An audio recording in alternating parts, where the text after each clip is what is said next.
Traversing the Douqi Continent, I unexpectedly seize possession of the Yoa. What should I do? Am I destined to be refined by a certain Xiao? My heart is filled with trepidation. Fortunately, I have bound a golden finger. From this moment onward, I embark on an irrevocable journey toward becoming the most formidable figure across myriad realms. In the Fengyun world, Zhu Wuxian, you may take your leave. The true powerhouse is present here. In the Inuyasha world, Guzi, go play in the mud. Who do you think you are, scaring others with your father's teeth?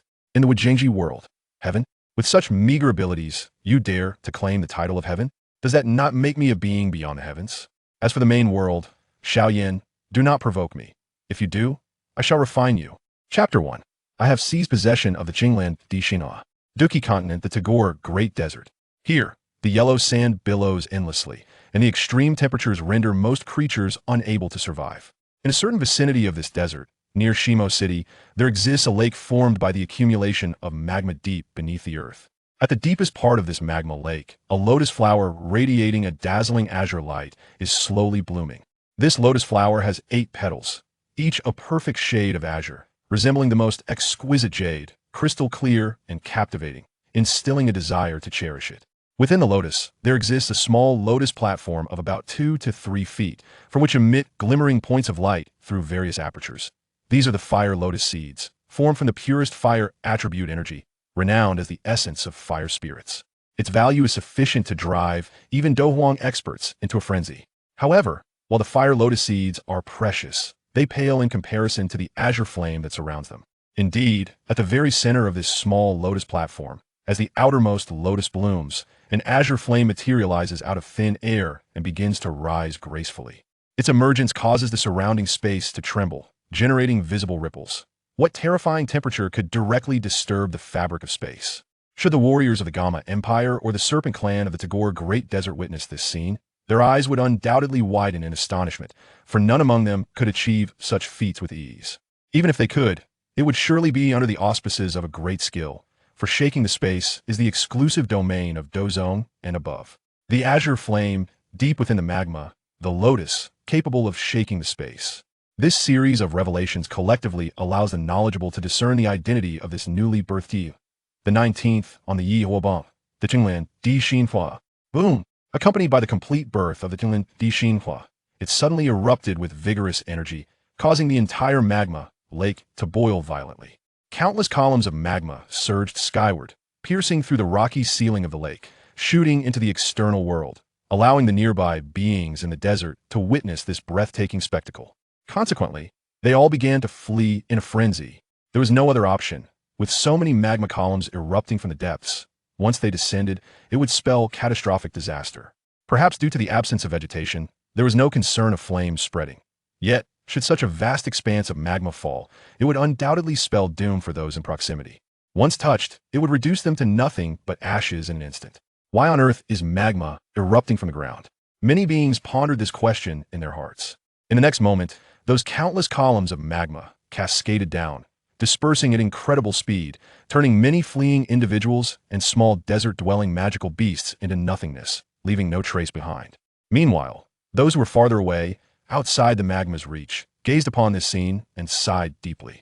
The forces of nature have been difficult to contend with since time immemorial. This is a natural disaster, a calamity. These people, how pitiful! Unaware that its birth had caused such a tumult, the fully formed Qinglan danced merrily upon the lotus platform, displaying its lively spirit. The flames, though unable to take on a human form, can nonetheless transform their appearance. As the flames writhe, a shape strikingly reminiscent of humanity emerges upon the lotus platform, yet its essence remains that of fire. Su Yin lowered his head, gazing in astonishment at his hands, which were now enveloped in azure flames. He could hardly believe that he had survived the apocalyptic war and had seized the heart of earth fire from the realm of Douqi. Regarding the novel Douqi, he had the fortune to peruse it before the cataclysm unfolded. Thus, he was exceedingly familiar with the first extraordinary flame, the heart of earth fire, possessed by the protagonist Xiao Yan. The flames residing within the molten core of the earth are born from the depths of the earth, having undergone countless cycles of tempering, fusion, compression, and sculpting by the earth's fire. It takes 10 years to attain spirit, a century to attain form, and a millennium to blossom into a lotus. Upon reaching maturity, its hue is predominantly azure, with a cluster of azure fire emerging from the lotus heart, known as the Azure Lotus Fire, or the Heart of Earth Fire. This flame possesses unfathomable power, capable of triggering volcanic eruptions in proximity to volcanic regions, thus becoming a force of nature's destruction. This information was not merely a passage he had encountered in the novel. Now that he had seized the Heart of Earth Fire, this knowledge regarding his identity had also manifested in his mind. It was precisely this information that enlightened Xiao Yan about his current situation. He, Xiao Yan, had now become the extraordinary fire within the world of Douqi Continent. Extraordinary flames, what a terrifying existence they are.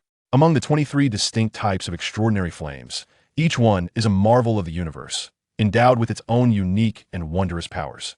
The void-devouring flame can consume all. The purifying lotus demon flame can cleanse all. The 3,000 blazing flames can bestow near-immortal physiques, and the fallen heart flame can refine both chi and bones, reputed as a cheat for cultivation.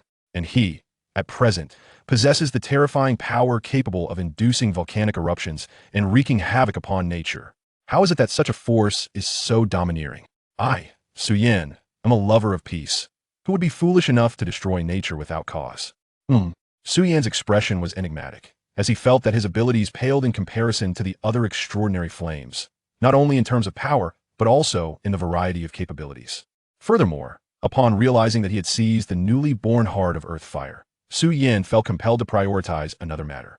That is, the fate that awaited him in the original narrative. In the original text, the Heart of Earth Fire was first seized by the Medusa Queen of the Serpent Clan, subsequently snatched away by the protagonist Xiao Yan, who acted as a hidden observer, thus allowing someone else to refine it. How could this be allowed to happen? It is crucial to understand that he is now the Heart of Earth Fire. He had only just been favored by the great goddess of fate, granted a chance to be reborn in another world. How could he so easily be refined by another? Is there no regard for life, or rather for fire? No, I cannot remain here any longer. Who knows when Medusa Queen will arrive? I must flee from this place at once. With that, Xiao Yan resolved to depart from his current location. He had been reborn in another world, free from the calamities of the apocalypse, and he must cherish his life.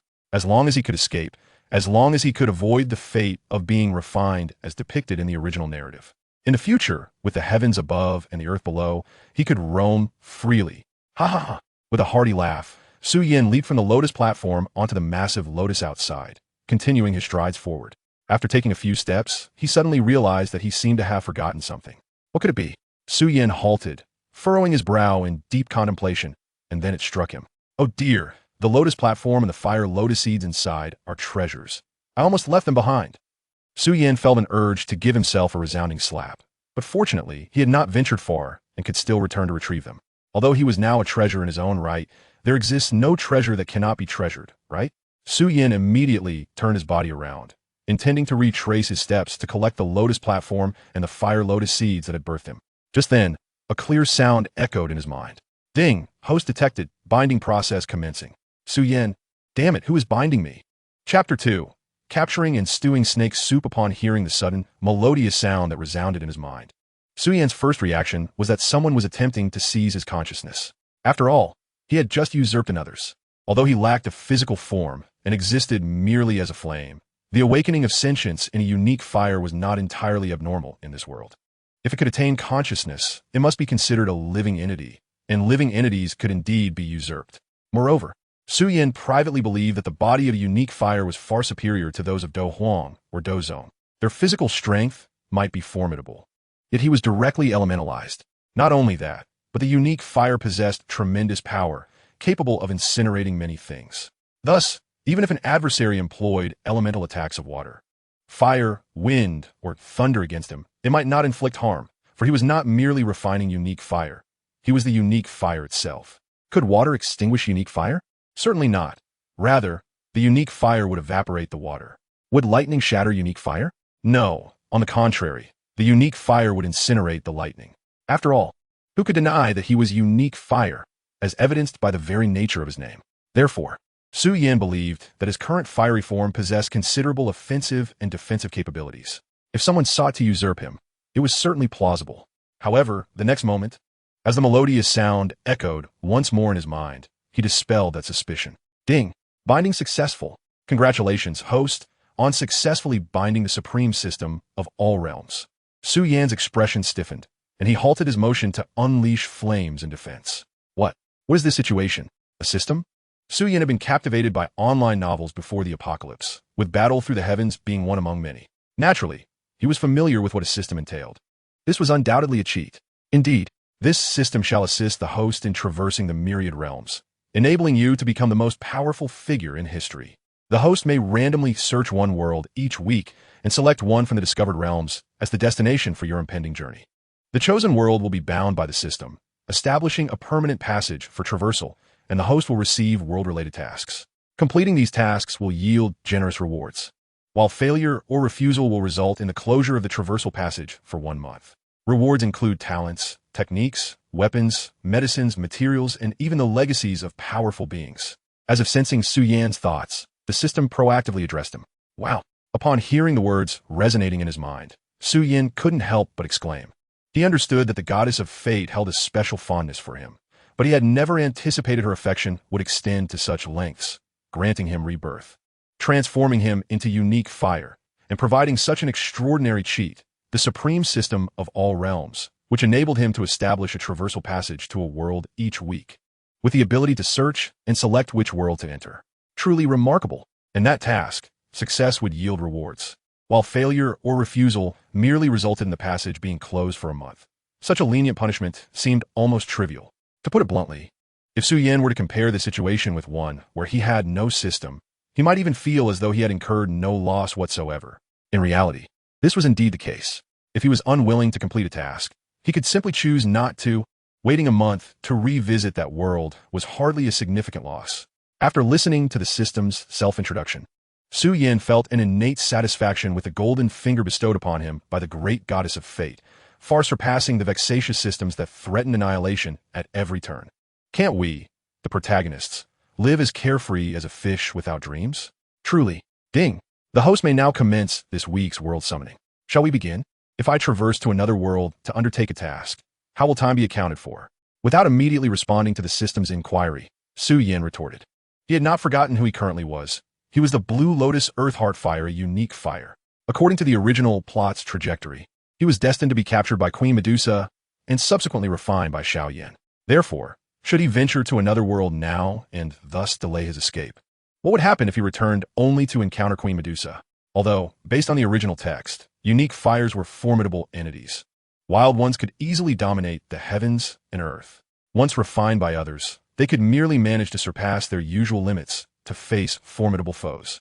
Furthermore, Queen Medusa would have been severely injured when she captured him, lacking even the ability to take away the Qinglian platform and fire lotus seeds.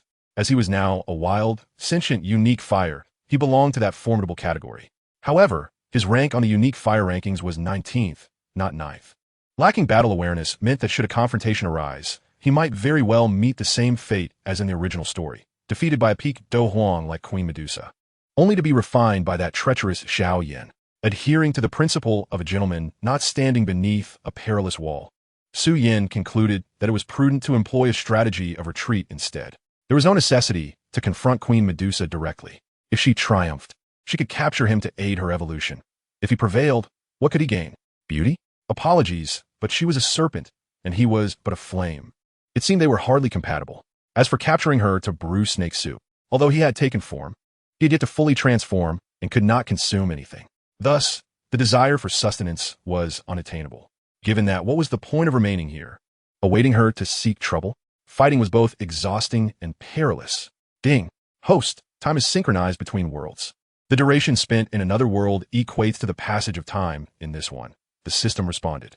Let's postpone that decision for now, Xiao Yan declared decisively. Then leap back onto the Lotus platform. This Azure Lotus platform was the birthplace of the Blue Lotus Earth Heart Fire, or rather, his companion entity. One he could control at will. Furthermore, this Lotus platform was formed from the Earth Fire that had condensed over a millennium, and meditating upon it could enhance his cultivation speed by at least 3 to 4 times, if not tenfold. Moreover, when facing adversaries, activating it to unleash the hidden Earth Fire could serve as a weapon against foes. Recalling what Yao Chun had mentioned in the original text, even with Xiao Yan's dome master prowess, activating this Lotus platform would allow him to roam unimpeded among the Douling. Given his own strength as the Blue Lotus Earth Heart Fire, well, what was the point? Could his companion entity truly surpass the unique fire itself? Xiao Yan slapped his forehead, swiftly dismissing the thought. Standing upon the Lotus platform, He gazed into the seemingly boundless magma, and despite knowing that, as unique fire birthed in such an environment, the magma should pose no threat, years of human experience evoked an instinctive fear within him. What if he were to venture out and truly be incinerated? I say, system, do you not have any beginner's gift package prepared for me? Perhaps an absolute defensive armor? Xiao Yan inquired of the system in his mind. None, came the system's reply. Well then, without even a beginner's gift package. Does that mean I can only rely on myself to exit this place? Xiao Yan sighed, feeling the weight of self-reliance. The host may first view their data panel and analyze their capabilities to undertake specific tasks. Perhaps out of a twinge of guilt for not providing Xiao Yan with a beginner's gift, the system offered this suggestion. Data panel? There's such a thing? He responded, somewhat astonished. Let's take a look then. Ding. Accessing the host data panel. Please hold. Chapter 3. Departure from the magma world. Ding. The host data panel has been summoned. Please check it. As the words faded, a luminous screen materialized before Xiao Yan, visible solely to him. It displayed the following information. Name, Xiao Yan. Gender, male. Age, 3. 659 years. Identity, Blue Lotus Earth Heart. Fire power level, 6-star Do Emperor. 6-star Do Zone weapon. Blue Lotus platform skills, fire control. Elemental transformation worlds accessed. None. Gazing at the details of his attributes, Xiao Yan felt a surge of satisfaction at his power level. The fluctuation between 6-star Do Emperor and 6-star Do Zone was in line with his expectations. Without consciousness, his passive ability was that of a 6-star Do Emperor. Thus, he could only inflict damage upon Queen Medusa before ultimately being captured by her. However, with the awakening of his consciousness, he was capable of incinerating her original form to ashes during her evolution.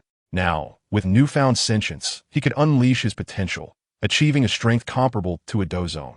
Yet, it was perplexing that he possessed no battle awareness, merely harboring the ability of a, which lacked any corresponding combat prowess. This significant fluctuation in power was indeed disconcerting, representing a full realm-esque disparity. Moreover, what was the deal with his age? 3,659 years. Was he truly that ancient? He was merely 18 this year, after all. System, what is the meaning of this age? Xiao Yan found it hard to accept that he bore such an extensive lifespan. He was undeniably a forever 18 handsome youth. Over 3,000 years? What nonsense was this? Ding. Host, your current identity is the Blue Lotus Earth Heartfire. Rank 19th on the EOA list. It takes 10 years to gain sentience, 100 years to take form, and 1,000 years to bloom. At maturity, its hue is predominantly azure, with a cluster of blue flames emerging from its heart. Thus, your age exceeding 3,000 years is entirely reasonable. The system replied. Xiao Yan was momentarily speechless. So, the age of his soul was equivalent to the one he had usurped. The essence of a person lies in their soul, and his soul remained youthful. Ding. According to the mythological concept of reincarnation, the soul continuously cycles through rebirths. Therefore, even if your age in this life is minor, your soul's age is undoubtedly substantial. It was as if the system anticipated Xiao Yan's forthcoming protest, preemptively addressing his thoughts. Upon hearing this, Xiao Yan found himself utterly at a loss for words. What could he say? Claiming he was young would only elicit the response that reincarnation rendered the soul unchanged. Thus, the cumulative ages of past and present equated to the true age of his soul. Who could possibly ascertain the true age of their soul? If this were the case, everyone would be akin to a decrepit elder. Fine, if he was over 3,000 years old, so be it. After all, he was no longer human. This age should not be considered excessive for Iowa. He might even be quite young in that regard. With a sigh, Xiao Yan lifted his gaze and closed the data panel. He was now aware of his general condition. From Do Emperor to Do Zone strength, the ability to control fire, an elementalized body, and no additional skills at present. Given this level of power, escaping the magma lake should not pose much difficulty. He recalled that the original story featured a two-headed fire spirit snake residing in this location, whose strength was merely that of a Doling. Its inherent attributes allowed it to roam freely within the magma, except for the vicinity around himself. There was no reason he should be unable to do the same. Its attribute was fire, same as his. Moreover, he was an Iowa. Even if he were to consider the extreme, possessing strength above Do Emperor, controlling the platform capable of releasing geothermal fire, even if not fire attributed, should not hinder his exit from his place. As for the original tale, the old medicine master, Yao Lao, only managed to protect Xiao Yan for a brief period with the bone spirit cold fire. This was hardly worth mentioning. Yao had always been wildly powerful and untamed. Once subdued, It merely allowed one to fight monsters at higher levels. Furthermore, at that time, Yao Lao possessed no Douqi whatsoever. His soul power was only marginally stronger than that of a character like Haibudo. He could not defeat the 8-winged Black Snake Emperor, even when allied with Haibudo. Exhausted of soul power, he could barely escape, sustaining heavy injuries. This was utterly humiliating for the Bone Spirit Cold Fire. The 14th-ranked Fallen Heart Flame nearly brought the Do Zone and Do Emperor of Xiao Yan Academy to ruin. Yet he held the 12th-ranked Bone Spirit Cold Fire, which he chose not to mention. Thankfully, he was wild and had yet to be refined. Anyone daring to covet him would find themselves refined in return. Humph. Breathing deeply, he contemplated what else he might need to bring along. It was best to leave today rather than delay. Having assessed the data panel, he felt confident in his ability to depart.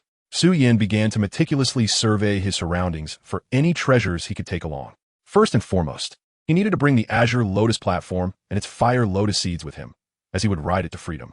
Beyond that, there seemed to be little else of value. Although the Grand Lotus outside was a naturally birthed entity with robust roots capable of absorbing dense fire attribute energy from the Earth's core to cultivate the Blue Lotus Earth Heart Fire. Producing a second Blue Lotus Earth Heart Fire would require at least a millennium. Thus, even if he could take it, it would be of little use. And he could not even carry it. It was far too large, with roots entrenched deep in the Earth's core. However, he could indeed take a few of its unrooted tendrils, which possessed remarkable suction power, capable of swiftly draining Douqi from human body. They were exceedingly rare materials. Should he find a weaponsmith in the future, they would surely prove beneficial. Without hesitation, Xiao Yan leapt from the platform and approached the edge of the lotus to pluck several tendrils. Since they were of the same origin, their suction power would have no effect on him. Moreover, he possessed no Douqi for them to siphon. His strength was purely innate, derived from natural forces, and he had not cultivated any techniques. Thus, he possessed no Douqi to speak of. After successfully extracting a few tendrils, Xiao Yan retraced his steps back to the Azure Lotus platform. He placed the tendrils down and secured them with his foot, then raised both hands. Drawing upon his instinct from his rebirth, he concentrated and released a tightly woven fire net, enveloping the entire Azure Lotus platform. This fire net, crafted from the Blue Lotus Earth Heart Fire, possessed formidable defensive capabilities. With a deep breath, Xiao Yan took one last look at the Grand Azure Lotus below before shaking his hands, propelling the Azure Lotus platform outward in a swift rush. With a whoosh, it surged forward at an incredible speed. In an instant, a beam of azure light shot forth, plunging from atop the lotus into the seemingly endless magma world. Chapter 4. The confounded two-headed fire spirit snake. Xiao Yan unleashed flames to create a rather rudimentary fire net, lacking in technical finesse, to serve as a barrier. He then commanded the Azure Lotus platform to erupt from the lotus, diving headlong into the seemingly infinite magma world. Upon departing the protective embrace of the colossal lotus, Xiao Yan's heart immediately tightened. There was no comparison. This was unlike the swimming pools he had frequented before, where the water was shallow, and he could clearly see his surroundings. Here, the magma bubbled ominously. It was boundless and infinite. He could not even discern his direction, with everything before him bathed in a sea of crimson, nearly inducing a case of red-eye disease. The crackling sound of the surrounding magma, upon making contact with the fiery net barrier released by Xiao Yan, produced a series of noises remarkably akin to that of wood being scorched. In an instant, it was reduced to nothingness by the flames, unable to seep through the gaps of the fire net and inflict any harm upon him. Surprisingly, amidst this boundless realm of magma, Xiao Yan felt no heat whatsoever. Not even a bead of sweat graced his brow, as if the bubbling magma outside was merely an illusion. Of course, the magma was no figment. It existed in reality. Thus, did this imply he was impervious to heat? Not quite. It was more accurate to say that the temperature of the magma had yet to reach a point where he could feel it. After all, who was he? The heart fire of the Azure Lotus. And what was this magma? Just ordinary magma. If it could make his Iowa feel warmth, that would indeed be peculiar. Guiding the Azure Lotus platform in a singular direction, Xiao Yan engaged in self-reflection regarding this matter. Uncertain if his reasoning was correct, he nonetheless felt his analysis held merit. He was not like Ace. How could a body of flame be harmed by magma? Even if they were to come into contact, it should be the magma that would be incinerated. The fate of those magma blobs that had brushed against his fire net served as evidence of this. With this thought in mind, Xiao Yan's anxious heart relaxed significantly. Thankfully, it appeared he was quite formidable. This place posed no danger. He pressed on, with his spirits lifted. Xiao Yan felt a surge of excitement and decisively increased his energy output, propelling the Azure Lotus forward at an accelerated pace. Having fought little in his past, he lacked combat awareness and had never learned perceptual techniques. His only abilities resided within his current form. That is, the innate capabilities of the Azure Lotus Heartfire. Consequently, he could not discern where the exit of this magma realm lay. However, one thing Xiao Yan was certain of was that upon his rebirth, he found himself deep within the magma world. Thus, disregarding directions, he resolved to surge upwards. Surely, he would eventually break free. As Xiao Yan amplified his energy input, not only did the Azure Lotus ascend with greater speed, but the fire net that isolated him from the magma also expanded significantly. Every magma he encountered along the way was incinerated, filling Xiao Yan with a sense of accomplishment.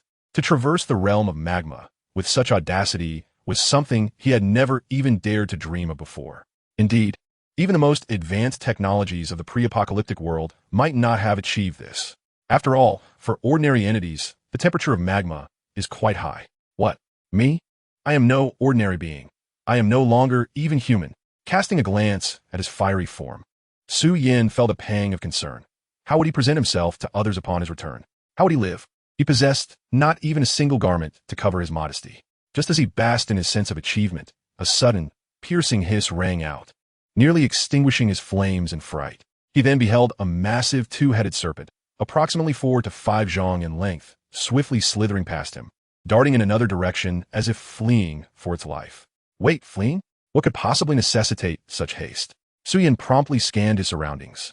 Yet aside from the crimson magma and the azure glow radiating from his being, he saw nothing amiss. The azure glow? And that serpent, with its 2 heads, was it a two-headed fire spirit serpent? At this moment, recollections of certain passages from the original narrative flooded his mind. How could he not realize what the serpent was fleeing from? It was running from him.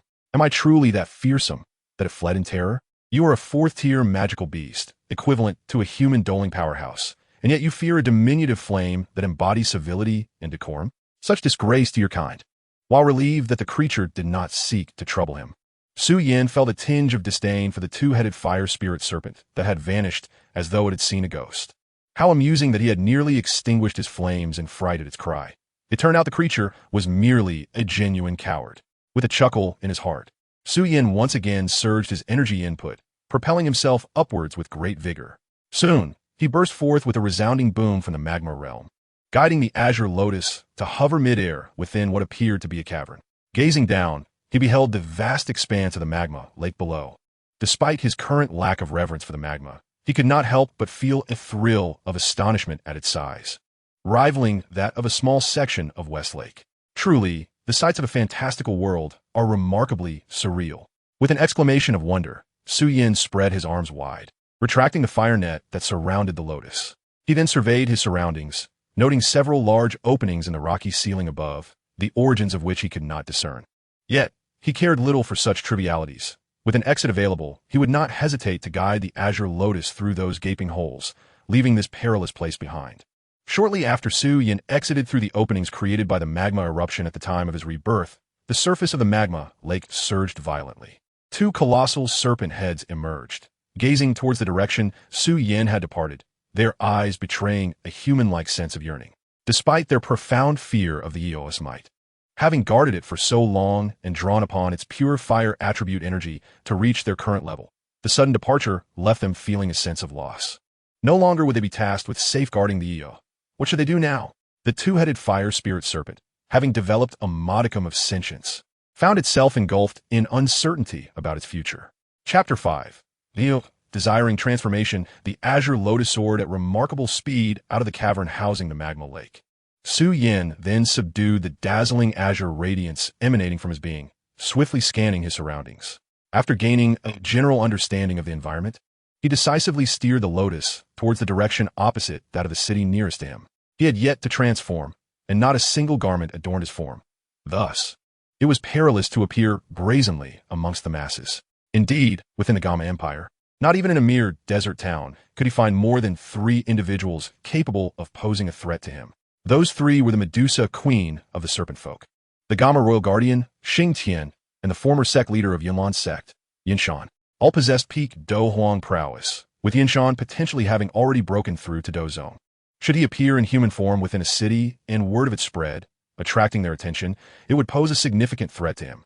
After all, had he not just escaped the magma realm to evade the Medusa Queen?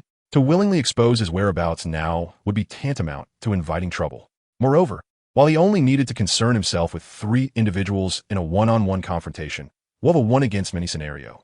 In this world, battles do not adhere to such strict rules. Victory is paramount. What if, as in the original narrative, a multitude of adversaries conspired against him, seeking to refine him? In a solitary duel, he needed only to be wary of 3, but against many?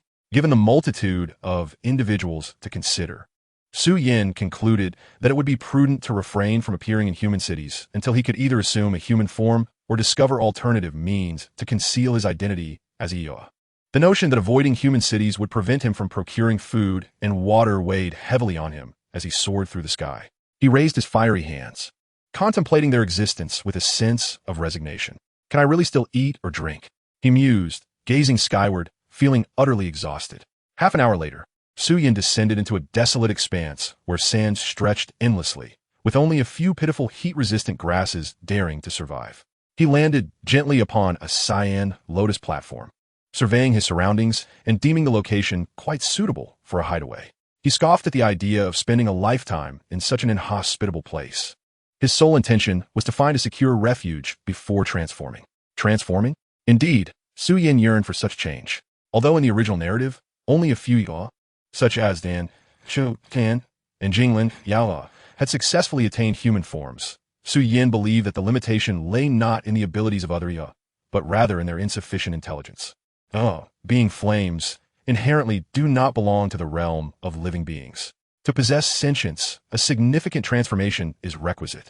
Despite Xiao being creations of the heavens, wielding immense powers, attaining remarkable intelligence was an arduous endeavor. Without such intelligence, how could they even conceive the notion of transforming? Thus, Xiao Yan theorized that the primary reason so many had not transformed was their lack of heightened intelligence and their inability to contemplate or attempt such a transformation. Otherwise, it would be illogical for ordinary 6th-tier magical beasts to possess a substantial likelihood of achieving human form while distinguished Xiao cannot. As for the method of transformation, Xiao Yan found himself lacking direction, yet he was willing to experiment and explore. Moreover, aside from transformation, he had additional matters to attend to, including a thorough investigation into the golden finger that had bound itself to him and utilizing the week's opportunity for world searching to establish a traversable connection to another realm, along with the associated tasks. Gently guiding the cyan lotus platform to a nearby patch of grass, he moderated his temperature to avoid incinerating the delicate blades, using their similar hue to provide camouflage. He then sat cross-legged, initiating communication with the system. System, are you there? Suyaning Guayith. I am ever present, came the response, leaving Xiao Yan momentarily taken aback. After a brief silence, he continued, could you provide a more detailed introduction of yourself, beyond what has been previously mentioned? Such as? Well, for instance, regarding the weapon listed on my data panel. What does silver grade signify? What level is it? And how formidable is it? Xiao Yan pondered, subsequently displaying his data panel. Name, Xiao Yan. Gender, male. Age, 3, 659. Identity, Cyan Lotus Earth Fire US Strength, 6 Stardom, 6 Stardom Weapon, Cyan Lotus Platform Skills, Fire Control, Elementalization Open Worlds, None. C. Under the weapon section, it states silver grade next to the Cyan Lotus platform. I wonder how powerful that grade is. Nevertheless, Xiao Yan felt that his Cyan Lotus platform was indeed quite impressive, at least within the confines of the Jamma Empire. Ding. This system employs its own classification method for various entities across the myriad realms and categorizes them into distinct levels. The hierarchy, from lowest to highest, is as follows: black iron, bronze, silver, gold, platinum, and diamond. Your Cyan Lotus platform ranks as a silver grade at the 3rd tier among all weapons across the myriad realms. Upon hearing Xiao Yan's inquiry, the system responded. The Cyan Lotus platform is indeed positioned at the 3rd tier. Only the 3rd tier? Xiao Yan furrowed his brow in contemplation, pondering where his might rank. Based on the characteristics of the Cyan Lotus platform, it seemed likely that it would only reach the gold grade, or perhaps remain within silver grade. After all, the system clarified that this classification was based on the entire myriad realms, implying that significant disparities could exist among entities of the same grade. All right, I've digressed a bit. Xiao Yan thought, grasping the implications of the silver grade. He then posed another question to the system. If I were to search for a world now and traverse to another realm for a task upon my return, Would I reappear at the same location I left or randomly at another? This query was crucial, while Xiao Yan understood that time would remain synchronized. The specific location was of utmost importance.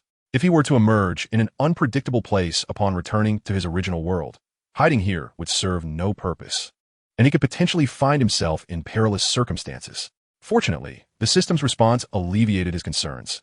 You will return to the exact location you departed from. That's a relief. He sighed. Ding, host, you have yet to utilize your world search opportunity for this week. Would you like to proceed? Now, it was the system's turn to pose a question to Xiao Yan. Yes, let us use it, he replied. Having temporarily escaped the perilous clutches of the Queen Medusa in the depths of molten lava, he felt a momentary sense of safety. After some deliberation, he communicated his decision to the system. Ding, received. Commencing random world search across the myriad realms and attaching corresponding world tasks. As the words fell, a search screen materialized before Xiao Yan, reminiscent of the penguin search he had encountered prior to his journey. In a brief span, a succession of world names and their respective tasks appeared on the screen. 1. The world of the Heaven Sword and the Dragon-Slaying Saber. Legend has it that the Heaven Sword and the Dragon-Slaying Saber were forged from the mysterious iron gifted by Guojing and Huang Rong to the renowned hero Yanghua. Furthermore, Guojing concealed the military strategies of the legendary General Yu Fei and the foremost martial arts manual, the Ninein Manual, within these weapons, making them coveted treasures within the martial world. World Task: Expel the Yuan Ming, Restore the Han Dynasty. Task Reward: 1 bronze grade treasure chest. Task Duration: 6 months. Traverse Location: Wudong Mountain. 2. The Pirate World. Before his demise, the pirate king Zhou Ld. Roger left behind a message regarding his lifetime treasure, the One Piece, which incited a surge of ambition among many. Countless pirates vied for this legendary fortune, causing a tumultuous era characterized by shifting powers and chaos across the seas. Born in a small village in the East Sea, Luffy, inspired by the pirate Shanks, resolved to become an exceptional pirate. To achieve this goal and uncover the widely sought-after One Piece, Luffy embarked on a challenging journey, encountering numerous trials and forming bonds with a diverse array of friends, including Zoro, Nami, Sanji, Usopp, and Robin. They embarked together on a legendary grand adventure to assist the princess of the Alabasta Kingdom in overcoming Crocodile, one of the 7 warlords of the sea, thereby liberating the kingdom's citizens from the torment inflicted by these formidable foes. Task Reward: a silver treasure chest. Task Duration: 1 month. Location: Alabasta Kingdom. In the new tale of the legend of Madame White Snake, by Sujin, the white snake who has cultivated for a millennium, arrives at Westlake in Hangzhou to seek her savior's reincarnation, Su Xian, with whom she falls in love and marries. However, their happiness is shattered by the interference of the monk Fahai from Jinshan Temple, who forcibly detains Su Xian. Enraged, Bai Sujin summons the waters to flood Jinshan, resulting in countless casualties and a breach of heavenly laws, leading to her imprisonment beneath Leifeng Pagoda.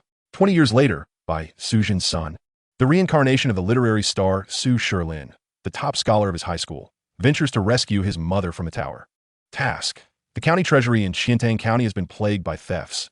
No matter how many guards are assigned, the thefts persist. The culprit is revealed to be a 1,000-year-old green snake spirit. Subdue the green snake spirit to prevent further losses from the county treasury. Task Duration: 1 month. Task Reward: a silver treasure chest.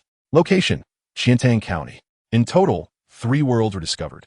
Xiao Yan expressed that the name of his system, the Multiverse Overlord System, was indeed aptly chosen, as it truly intended to make him a figure of authority across various realms. Considering these worlds and their tasks, he recalled the notorious leader of the evil cult from the Heaven Sword and Dragon Saber. Xiao Yan remembered it as a martial arts film, where the martial arts appeared quite formidable, in stark contrast to the subpar effects seen in television adaptations. The prospect of expelling Yuan Ming there, albeit within a mere 6 months, seemed a daunting task for anyone, let alone an overlord. Nevertheless, with his abilities, he contemplated setting fire to the entire Yuan capital, resulting in the downfall of its elite and inciting the Ming cult and other anti-Yuan factions to rise. Restoring the Han Dynasty within half a year should pose no insurmountable challenge. However, he noted that the power levels in that world were rather low, especially when compared to the Douqi Continent, rendering its offerings unappealing to him. Additionally, the task reward was merely a bronze treasure chest, which seemed to lack both time efficiency and value. Thus, Xiao Yan promptly dismissed that world and its task from consideration, declaring that he, Lord Xiao Yan, had neither the time nor the energy for trivial pursuits. with the first world eliminated. He found himself torn between the pirate world and the new legend of Madam Whitesnake. The pirate world appeared promising, boasting various mystical devil fruits that bestowed superhuman abilities upon consumption. These fruits were categorized into 3 types: Logia, Paramecia, and Zoan, with the latter including the coveted mythical Zoan category. The allure of such powers was undeniable, especially since he had already transformed into an extraordinary flame. If he could acquire a mythical Zoan devil fruit, he could seamlessly shift between the forms of fire and mythical beast. Yet, Xiao Yan quickly realized that his foremost desire was to attain a physical form. Once he achieved that, everything else would fall into place. After all, his strength was formidable even in the Gamma Empire. However, remaining as a flame posed the question of utility. Could a flame consume a devil fruit? This uncertainty left him pondering. If he could not harness the abilities of the devil fruits, what purpose would his journey to that world serve? Hockey? That was merely a tool wielded against him. Why would he wish to learn it? Moreover, as he was not human, he could not possess such latent potential. His true potential lay in inciting volcanic eruptions and laying waste to nature, nothing more. Thus, he contemplated whether choosing the new legend of Madam Whitesnake would indeed be more suitable. After all, the task of subduing the green snake spirit might yield the means to attain a physical form. As Xiao Yan weighed the potential benefits of the worlds before him, he discerned that the new legend of Madam Whitesnake offered an abundance of coveted treasures: the method of transformation, cultivation techniques, various magical artifacts, and even spiritual herbs. Though he possessed immense power due to his rebirth as the heart of the Blue Lotus Fire, he lacked combat experience and the knowledge to enhance his abilities. Therefore, acquiring a comprehensive cultivation manual was essential. As for magical artifacts, they were merely a personal interest. Life is enriched by such hobbies. The task duration was also a month, with a reward equivalent to that of the pirate world, a silver treasure chest. After a careful comparison, Xiao Yan resolved to pursue the new legend of Madam Whitesnake. Adhering to the principle of maximizing benefits, he felt no trepidation about subduing the green snake spirit. After all, not every serpent was a Medusa. With his 659 years of experience, he had the upper hand. Chapter 7. Green Snaking. The new legend of Madam Whitesnake world has been successfully bound, and a permanent transdimensional passage has been established. Would the host like to accept the task for this world? As Xiao Yan made his decision among the 3 worlds, the system's voice echoed in his mind, prompting him to confirm his acceptance. There was no question of refusal. The task was quite appealing, and he was eager to engage in a grand battle with the green snake spirit. Wait, what was the green snake spirit's name again? It seemed to be called Xiao Qing. How amusing that someone of such age would still be called Xiao Qing. Insu Yanese Ais. It would be more fitting to rename her to Qing. With a chuckle, he felt confident that capturing Xiao Qing would grant him the transformation method he sought, allowing him to assume human form. He envisioned traversing the bustling cities of humanity, exploring the breathtaking magical beast mountains, and indulging in the culinary delights and fine wines of this world, living a life of utmost leisure. Indeed, such aspirations were grand. Xiao Yan nodded to himself, giving a commendable gesture. He then noticed changes in his data panel. Name: Xiao Yan. Gender: male. Age: 3. 659. Identity: Blue Lotus Heart. Fire Strength: 6-star. Do Emperor Weapons: Blue Lotus Platform Skills: Fire Control, Elemental Transformation. Established worlds: New legend of Madam Whitesnake. Indeed, the previously empty line indicating established worlds was now filled. It seemed the transdimensional passage to the new legend of Madam Whitesnake world was firmly established, though he remained curious about its location. Being in the realm of space, only the host may utilize it. Simply inform this system when you wish to embark on your journey. The system clarified in response to Xiao Yan's unspoken question. Oh, I see, he acknowledged. Upon hearing the explanation, Xiao Yan nodded thoughtfully. He then cast his gaze upon the lotus pedestal beneath him, observing the fiery lotus seeds and several tendrils of lotus flowers. It seemed he was contemplating whether to bring them along should he traverse into another realm. If he chose not to take them, could he guarantee their safety left behind? After a moment's reflection, Xiao Yan ultimately resolved to take them. Such treasures could only be deemed absolutely secure in his possession. Although the Tagore Great Desert is not particularly conducive to life, it is inhabited by the serpent men, who have been driven away by humanity, as well as numerous beasts and mercenaries of the desert. Should fate conspire to allow someone fortuitous enough to arrive here and abscond with his possessions, he would surely return in tears. While the fiery lotus seeds might not serve him directly, they could be bartered for treasures with others. Who knows what delightful items he might encounter in the world of the legend of the White Snake, perhaps enabling a worthwhile exchange. Ding! Host, are you ready to commence the world mission? The system's voice echoed once more, prompting Xiao Yan to decide whether to embark immediately or wait a month. Let us depart, he declared, as all his belongings lay upon this azure lotus pedestal, leaving little to gather. With a flick of his wrist, he addressed the system, and in an instant, a ripple of energy enveloped him, causing Xiao Yan and the azure lotus pedestal to vanish from the Douqi Continent. In the world of the legend of the White Snake, the ancient realm of Qiantang County differed greatly from the modern world Xiao Yan once knew, where streetlights illuminated the night. Here, when darkness fell, the county town resembled a colossal beast in slumber, shrouded in silence. Within the county office's storeroom, a repository for silver collected from taxes throughout the county, a significant amount of wealth lay in wait, drawing the attention of the money-hungry Qing snake spirit. After all, in the human realm, it was imperative to acquire funds if one wished to avoid unnecessary trouble. And where could one find the most money, if not within the government?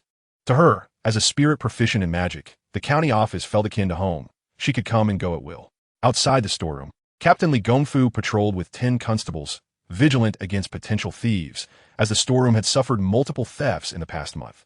The captain, nearly reprimanded by the county magistrate, felt anxious. Should another theft occur today, he feared he might truly be forced into early retirement. How absurd. I'm barely in my 30s, he lamented, recalling the magistrate's warning from that morning. Why did these audacious thieves persistently target their storeroom? It was as if they believed they could harvest wool from the same sheep indefinitely. Such a morally bankrupt thief was intent on bringing ruin to their office. Clenching his weapon tighter, Captain Li vowed, no matter what, tonight I must safeguard the storeroom and uphold my honor as Captain Li. Just as Captain Li resolved to protect the storeroom and apprehend the thief, a ripple of energy coursed through the air, and a green lotus pedestal materialized within the storeroom. Upon it sat a figure wreathed in flames, the flames themselves a striking azure hue. A fearsome sight indeed. Oh, I've arrived directly in the storeroom? My luck seems rather fortuitous. No need to seek out the Qing snake. I can simply await her arrival in comfort. Upon finding himself in this new setting, Xiao Yan's first instinct was to survey his surroundings intently. Upon receiving a mental notification from the system confirming that he was indeed in the storeroom of Qiantang County, he couldn't suppress a smile. What better way to complete a task than to lie in wait for the target? Despite the Qing snake's considerable cultivation of over 1,000 years, he reminded himself not to grow complacent. Having arrived early, he decided to prepare accordingly. After a moment of elation, Xiao Yan quickly regained his composure, stroking his chin as he contemplated his next steps. He retrieved several tendrils of lotus from beneath his thigh, surveying the environment anew, ultimately focusing on the boxes filled with tax silver. I have an idea, he chuckled to himself. Half an hour later, a beam of azure magical light flickered in the darkness outside the storeroom, and the guards, including Captain Li Gongfu, collapsed into a deep slumber, utterly unconscious. Then, a figure clad in azure attire, accompanied by several lively shadows, cheerfully darted into the storeroom. Chapter 8. Azure Lotus Heartfire versus Qing Snake, suppressing his radiance and warmth. Xiao Yan concealed himself alongside the azure lotus pedestal within the rafters of the storeroom, casting a watchful gaze upon the unexpected intruders. The lively figures with their colorful headbands were mere imps, posing no threat to him. He could remain motionless, and they would likely fail to harm him. After all, the exotic flames in the Douqi Continent were akin to the Linga, spiritual fire, in the realm of gods and demons. Not to mention, compared to the lofty existence of solar flames, their classification was the same. Did these imps dare to approach spiritual fire? It would be akin to moths drawn to a flame, an act of folly. However, the leading Qing snake should not be underestimated. Despite his assurance of being unafraid of her mere 1,000 years of cultivation, she was a skilled spirit well-versed in various spells. In contrast, apart from spewing fire and elemental transformation, his repertoire was limited. If he could not swiftly subdue her, a stalemate could prove unfavorable. He hoped that the hidden traps he had set upon the boxes would weaken them. Enough of this. Quickly, let us move these boxes filled with silver. The leader among the imps, dressed in azure garments, urged them on. A sense of discomfort washed over the Qing snake, as if she were being scrutinized by unseen eyes, leaving her feeling like a hunted prey. All right, Qing Yi, we shall move. Upon hearing the Qing snake's command, the 5 imps led by Bai Fu immediately quelled their exuberance, their eyes gleaming with excitement as they set to work, transporting the boxes one after another, preparing to carry them away to their lair. Observing this, Xiao Yan grew increasingly cautious, raising his arm to quietly gather energy, ready to strike the Qing snake from behind the moment his hidden traps activated. The imps were inconsequential, so he dismissed them from his mind. A peculiar sensation struck him.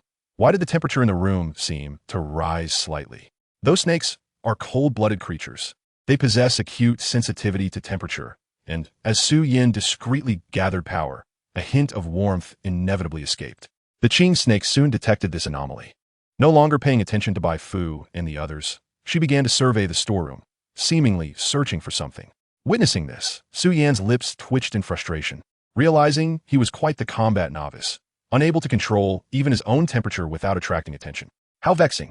Strange. What is this sensation? Why has the temperature risen? Casting a cautious glance around, the young serpent donned in male attire found herself perplexed, having spotted nothing unusual. Instinctively, she raised her gaze, and to her astonishment, she beheld a cyan lotus pedestal perched upon the rafters, upon which flickered a diminutive blue flame that seemed to gaze back at her.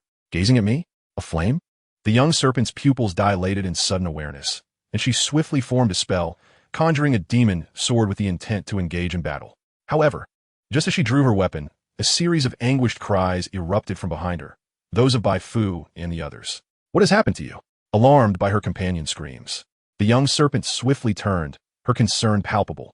In that moment, she beheld 5 little demons clutching what appeared to be tendrils of some plant, writhing uncontrollably as if their essence were being drained away. Draining essence?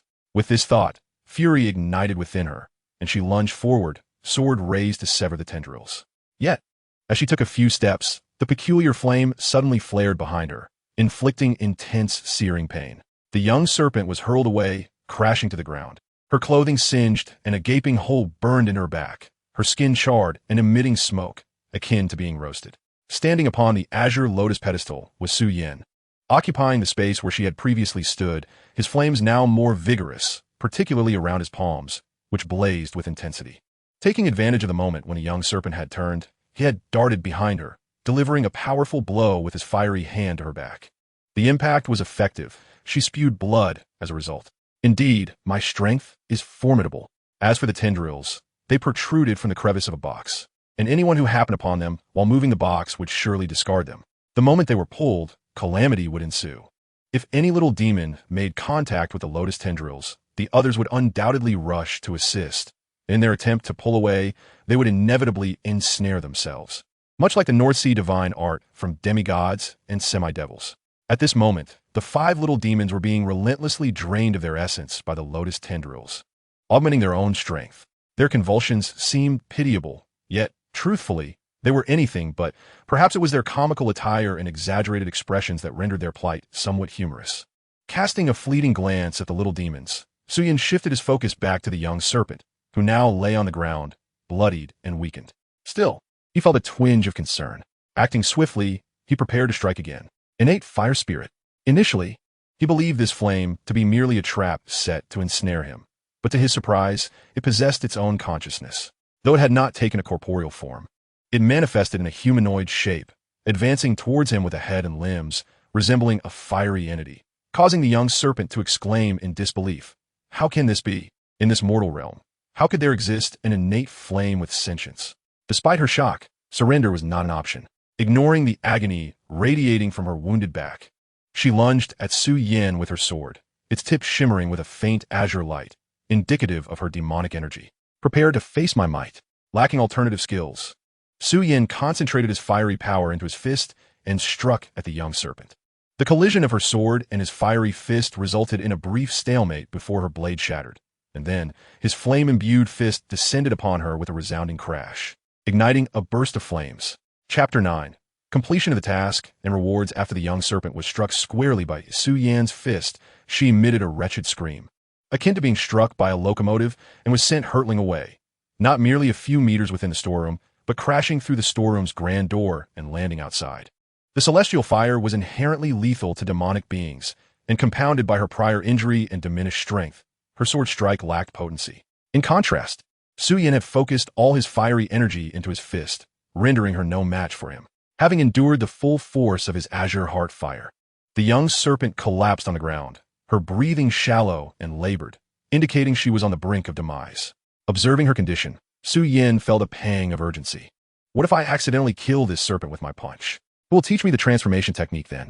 She cannot die. If she must, it must be after revealing the method to me. With haste, Su Yan commanded the lotus pedestal to approach her. Just as a voice from the system echoed in his mind, ding. World task. The storeroom of Qiantang County has been persistently plagued by theft. No matter how many guards are assigned, it proves futile. The thief is none other than the 1,000-year-old blue serpent spirit. Subdue the blue serpent spirit and prevent further losses to the storeroom. Task duration, 1 month. Task reward, 1 silver-level treasure chest. Task completed. Rewards have been distributed. Would the host like to open the treasure chest? Upon hearing this, Su Yan abruptly halted, glancing about to find the constables outside, slumbering deeply, while the 5 little demons were nearly drained to the point of desiccation by the lotus tendrils. With determination, he responded, "Open it." Ding.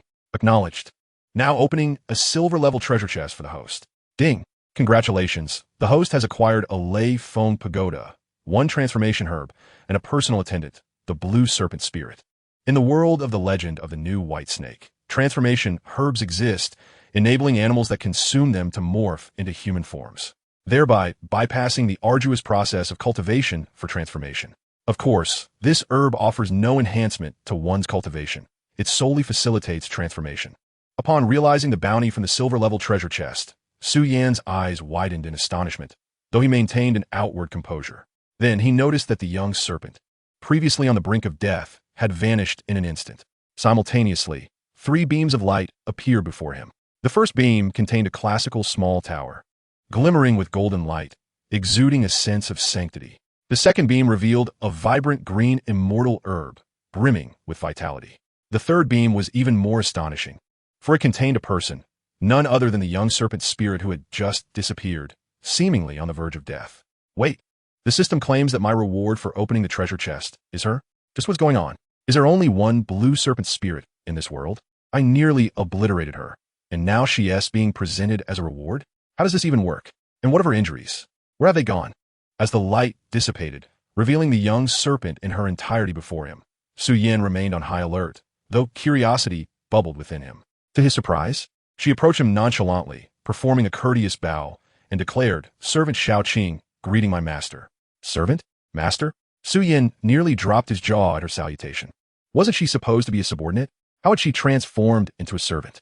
Well, a personal maid could indeed fall under the category of a close attendant. However, what was with this master business? He was merely 18 years old. How could he be considered old? Had she mistaken him for a decrepit man of over 3,000 years? Oh, master, please wait a moment. Upon hearing Su Yan's expression of astonishment, one might assume he was taken aback by her self-identification as a servant. She cast a glance at her own attire, which resembled that of a man, and a flicker of comprehension passed through her eyes. In an instant, she transformed her garments into those befitting a lady. Su Yan, he interjected, the crux of the matter is not whether you adorn yourself in male or female attire. That is of no consequence to me. What truly matters is the title you bestow upon me.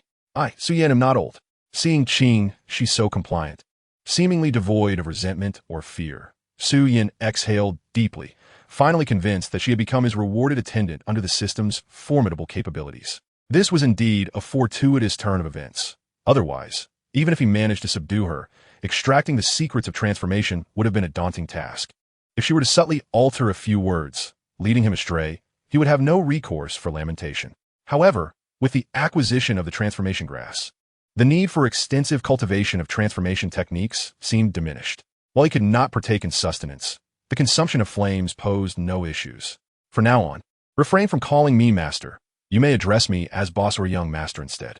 He then summoned the 2 items, the shrunken Leiphone pagoda and the transformation grass, into his possession and addressed the respectful yet lively Qing Shi before him. Yes, young master, she replied. By the way, you mentioned your name is Xiao Qing? After placing the treasures upon the lotus platform, Su Yan suddenly recalled something, a peculiar expression gracing his face. He raised his gaze, filled with curiosity, towards Qing Shi. Indeed, young master. Do you find the name unappealing? Startled by Su Yan's tone, Xiao Qing swallowed hard and responded. Not at all. The name is inconsequential. The real question is, are you male or female? This inquiry was not a mere whim. It was based on historical context. He recalled that in the original legend of the white snake, Xiao Qing was a male fish spirit who had cultivated for a millennium. When he first encountered her, she was adorned in male attire. The thought of being accompanied by a cross-dressing female figure sent a shiver down his spine. He could accept a male cross-dresser, but a female one was utterly intolerable. His earlier assertion that attire was of no importance stemmed from the assumption that she was indeed female. Otherwise, a serpent would naturally be a female serpent. Xiao Qing, although perplexed by Su Yan's question, answered honestly, "Oh, that is reassuring." Upon hearing this response, Su Yan released a sigh of relief. At that moment, in the storeroom, the 5 little spirits, nearly drained by the lotus tendrils, cried out for Xiao Qing's assistance. "Miss Qing, please save us. We are on the brink of demise." Chapter 10. Return and Relocation. Xiao Qing glanced at Su Yan. Her heart conflicted. She wished to rescue her 5 subordinates, yet she herself was now under someone else's command. Thus, her decisions hinged upon the sentiments of her superior. Noticing the pleading glimmer in Xiao Qing's eyes, Su Yan pondered and concluded that the 5 little spirits had shown loyalty and camaraderie in the original narrative. Although their strength was lacking, their methods were undeniably mysterious. Since their leader had become his subordinate, it was only natural for them to be considered as his subordinates as well. Keeping them around could prove beneficial for managing mundane matters. With this in mind, Su Yan nodded, extending his hand. The lotus tendrils, as if obeying their master, swiftly returned to him. Notably, despite not having undergone transformation, his body still comprised flames. He could control his fire to prevent destruction, lest these exquisite materials fall into jeopardy. As he felt the tendrils absorbing the essence of the 5 spirits, their vitality grew denser and more robust. Su Yan squinted thoughtfully, realizing that these tendrils, like the millennium-old green lotus residing in the depths of the magma, were capable of growth. However, while the lotus had been siphoning the Earth's core energy for a millennium, these tendrils were now drawing strength from the spirits due to his crossing into another realm. Were the souls of spirits in the Douqi Continent classified as spirits? They should be, yet they lacked the cultivation of ghostly arts. Their power was merely spiritual. Ah, splendid. We are saved. Upon Su Yan retracting the tendrils that had been devouring their essence, Bai Fu and the others exhaled in relief. Collapsing to the ground and gazing up at the ceiling of the storeroom, they had narrowly escaped, almost facing death once more, a sensation that was truly unpleasant. "You 5, cease your charade of death, and come forth to pay respects to the young master." Xiao Qing chastised, hands on her hips, feeling embarrassed by her subordinate's apparent uselessness. "Young master?" The 5 spirits, upon hearing Xiao Qing's reprimand, sat up, bewildered, scanning their surroundings. "Where is everyone? Aside from us, the only other presence is, the innate fire spirit." Upon laying eyes on Su Yan, who stood upon the lotus platform, the 5 spirits gasped in unison. Compared to a 1,000-year-old spirit like Xiao Qing, they were far more intimidated by the innate, celestial fire. Moreover, this fire had attained sentience, rendering it a nemesis to their kind. Is the young master that Miss Qing spoke of truly him? Bai Fu and the others exchanged glances, recognizing the fear and despair reflected in each other's eyes. They were to be under the command of such a formidable entity. Despite their alliance, the trepidation nestled in their hearts would not be easily dispelled. "Alas, our substantial cultivation has been lost." In the Douqi Continent, the Tagore Desert before Su Yan's transmutation, the air shimmered, and shortly thereafter, he, Xiao Qing, and her 5 spirit subordinates appeared in this desolate expanse. Indeed, not only had he brought Xiao Qing along as his attendant, but he had also bundled her 5 subordinates into the deal as a bonus for unlocking the silver-grade treasure chest. Originally, Su Yan had a month to linger in the world of the new legend of Madame White Snake to fulfill system-assigned tasks. Should he fail, not only would he be forcibly returned, but the portal to that realm would also be sealed for a month. However, having accomplished his mission, there were no longer any time constraints. He could come and go as he pleased, whimsically waving his sleeves to carry away a cloud, even if what he brought back was a serpent and 5 spirits. Good heavens! "Young master, where is this place? It is so desolate. You reside in such an area? It pales in comparison to Qiantang County. There is simply no comparison." Suddenly transported to a new location, Bai Fu's expression shifted dramatically as he surveyed the endless sand surrounding them. He turned to Su Yan, incredulous. As the innate fire spirit, Su Yan's abode should not have paled in comparison to sacred sites like Mount Luojia or Putuo Mountain, at the very least not to the realms of ordinary deities. Yet, there was nothing here but sand. Ahem, this is a desert, officially known as the Tagore Desert. "Indeed, I reside here," Su Yan responded, slightly embarrassed as he cleared his throat. "And where do you live?" Bai Fu, still somewhat apprehensive of Su Yan, had initially lost control in his excitement, but now regained his composure, his demeanor shifting to one of respect as he inquired. I currently have no specific residence. Xiao Yan recounted that he was reborn in the depths of magma, emerging directly into this realm, and then transcended into another world, where, he pondered, could there possibly be a place to reside?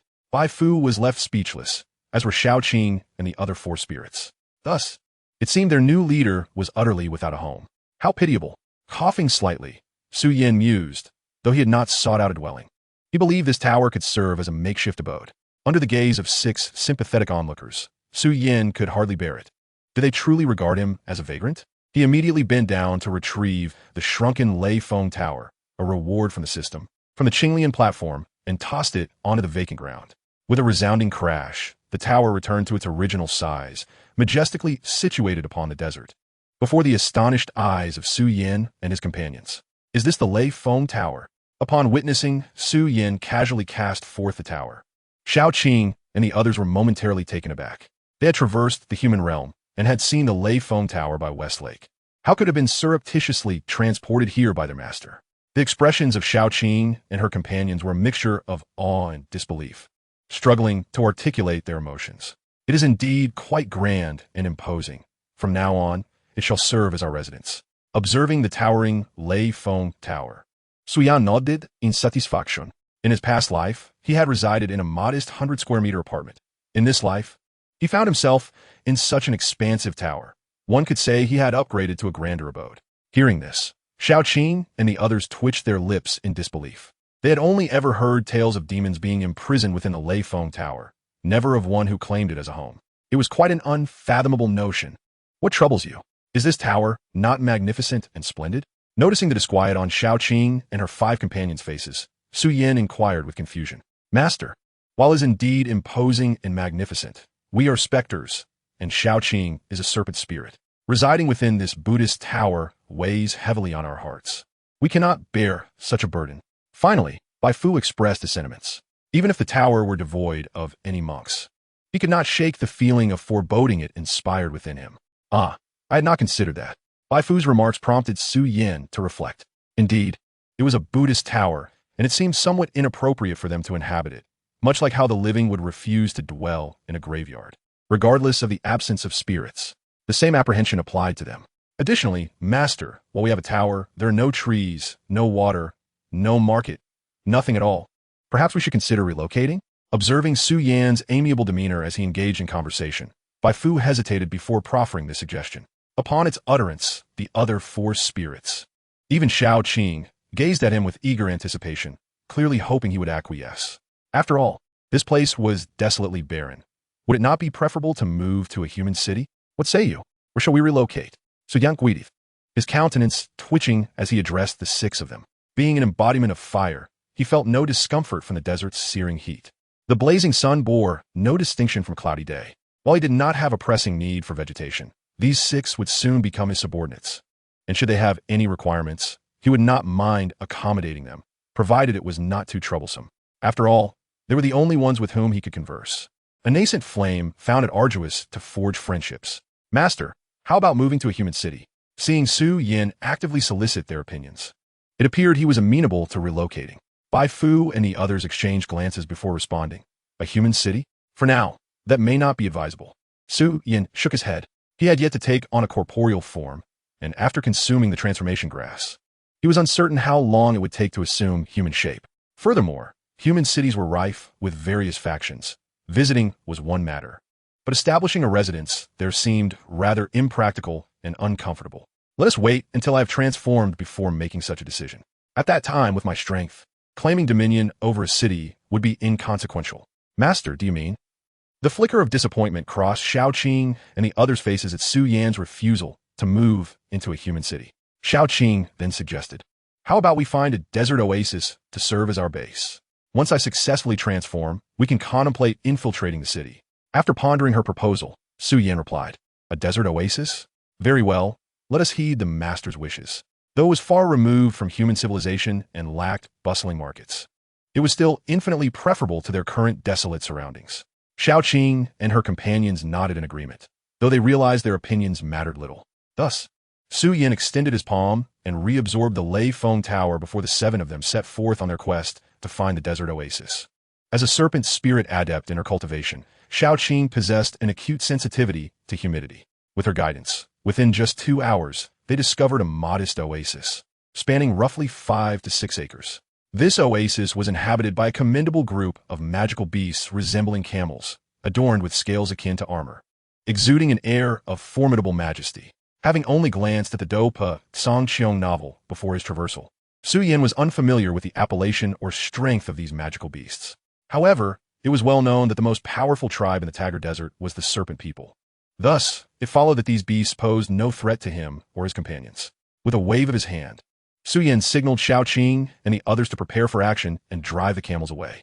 To his surprise, before they could respond, the beasts, upon catching sight of his fiery form, were struck with terror, promptly scattering in all directions, vacating the oasis for Xiao Yan and his companions.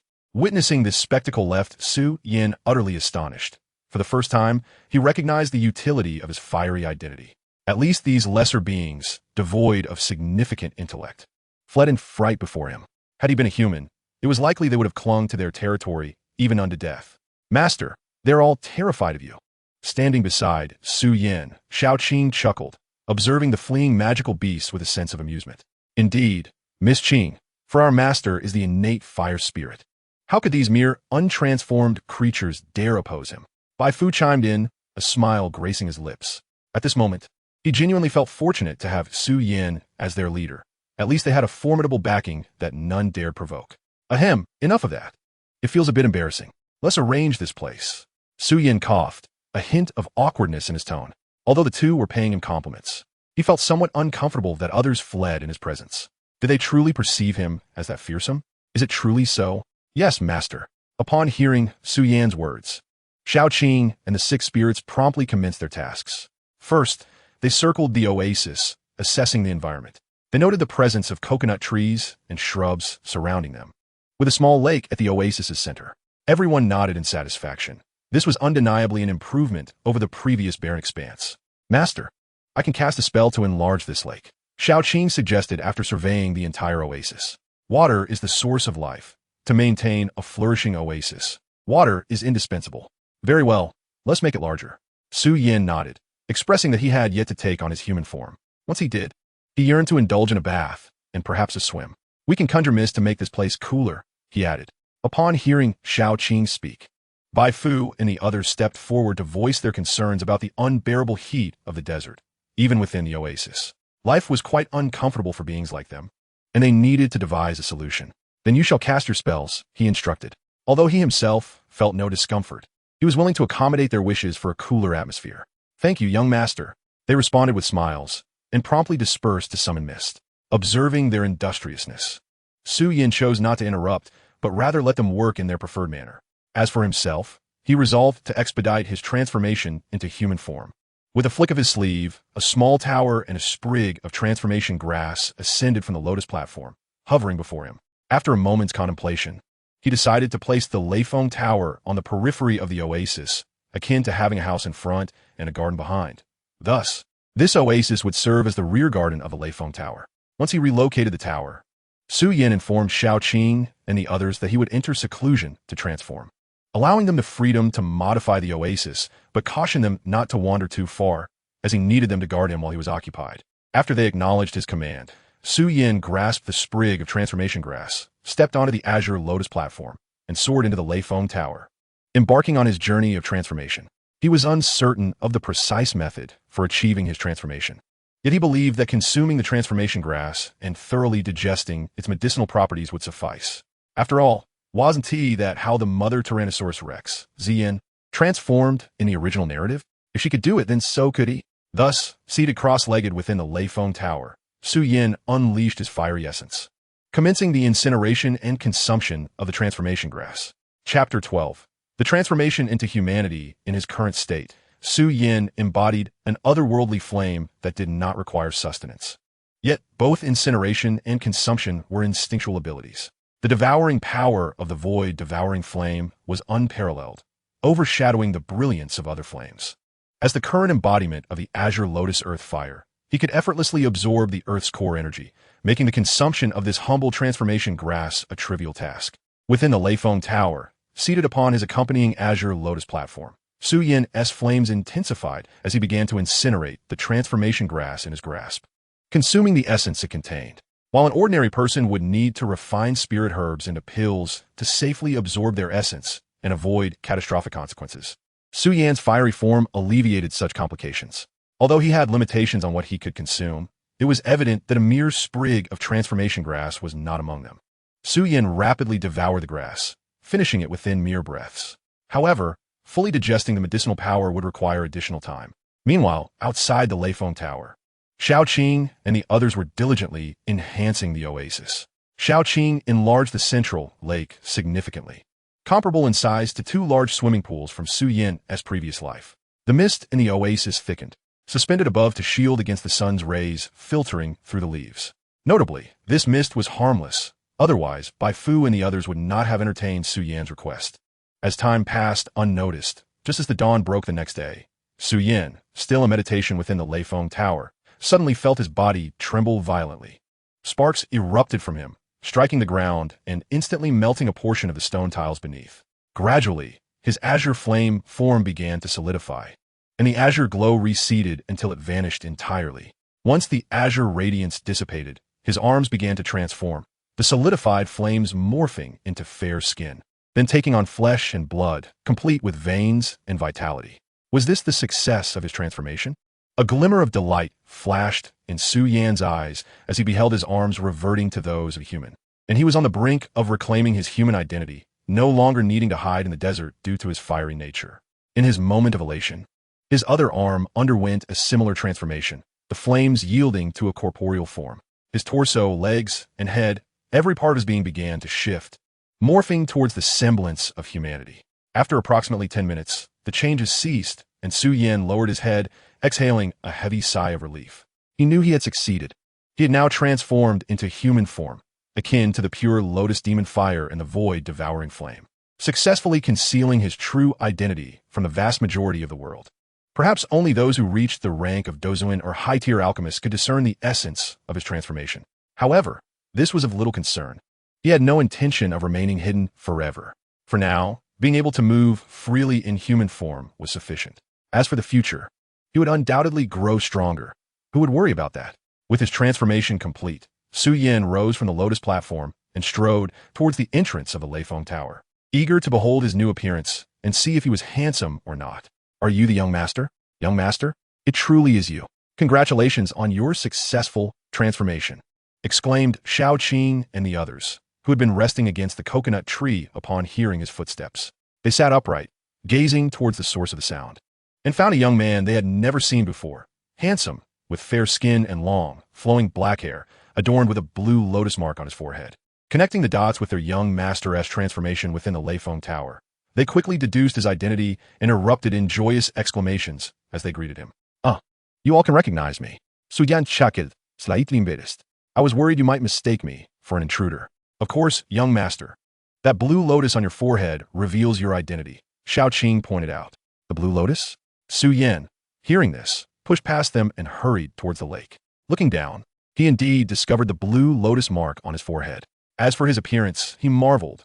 I look just like I did before I traversed here, albeit with slightly fairer skin and longer hair. My features remain largely unchanged. Is this mere coincidence or something else? You look splendid now, young master. You exude an ethereal aura, Xiao Qing remarked with a smile. Indeed, the young master is a natural fire spirit after transformation.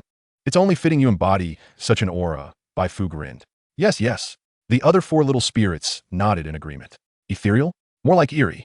This lotus mark is rather conspicuous. Is there any way to conceal it?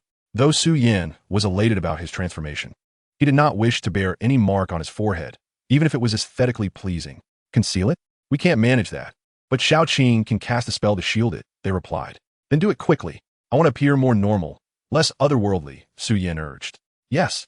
Nodding slightly, Xiao Qing swiftly formed a hand gesture, and in an instant, a beam of azure light flickered. The mark on Xiao Yan's forehead gradually faded before ultimately vanishing. Upon glancing at the water surface, he was elated to find that it had truly disappeared, rendering him indistinguishable from an ordinary human.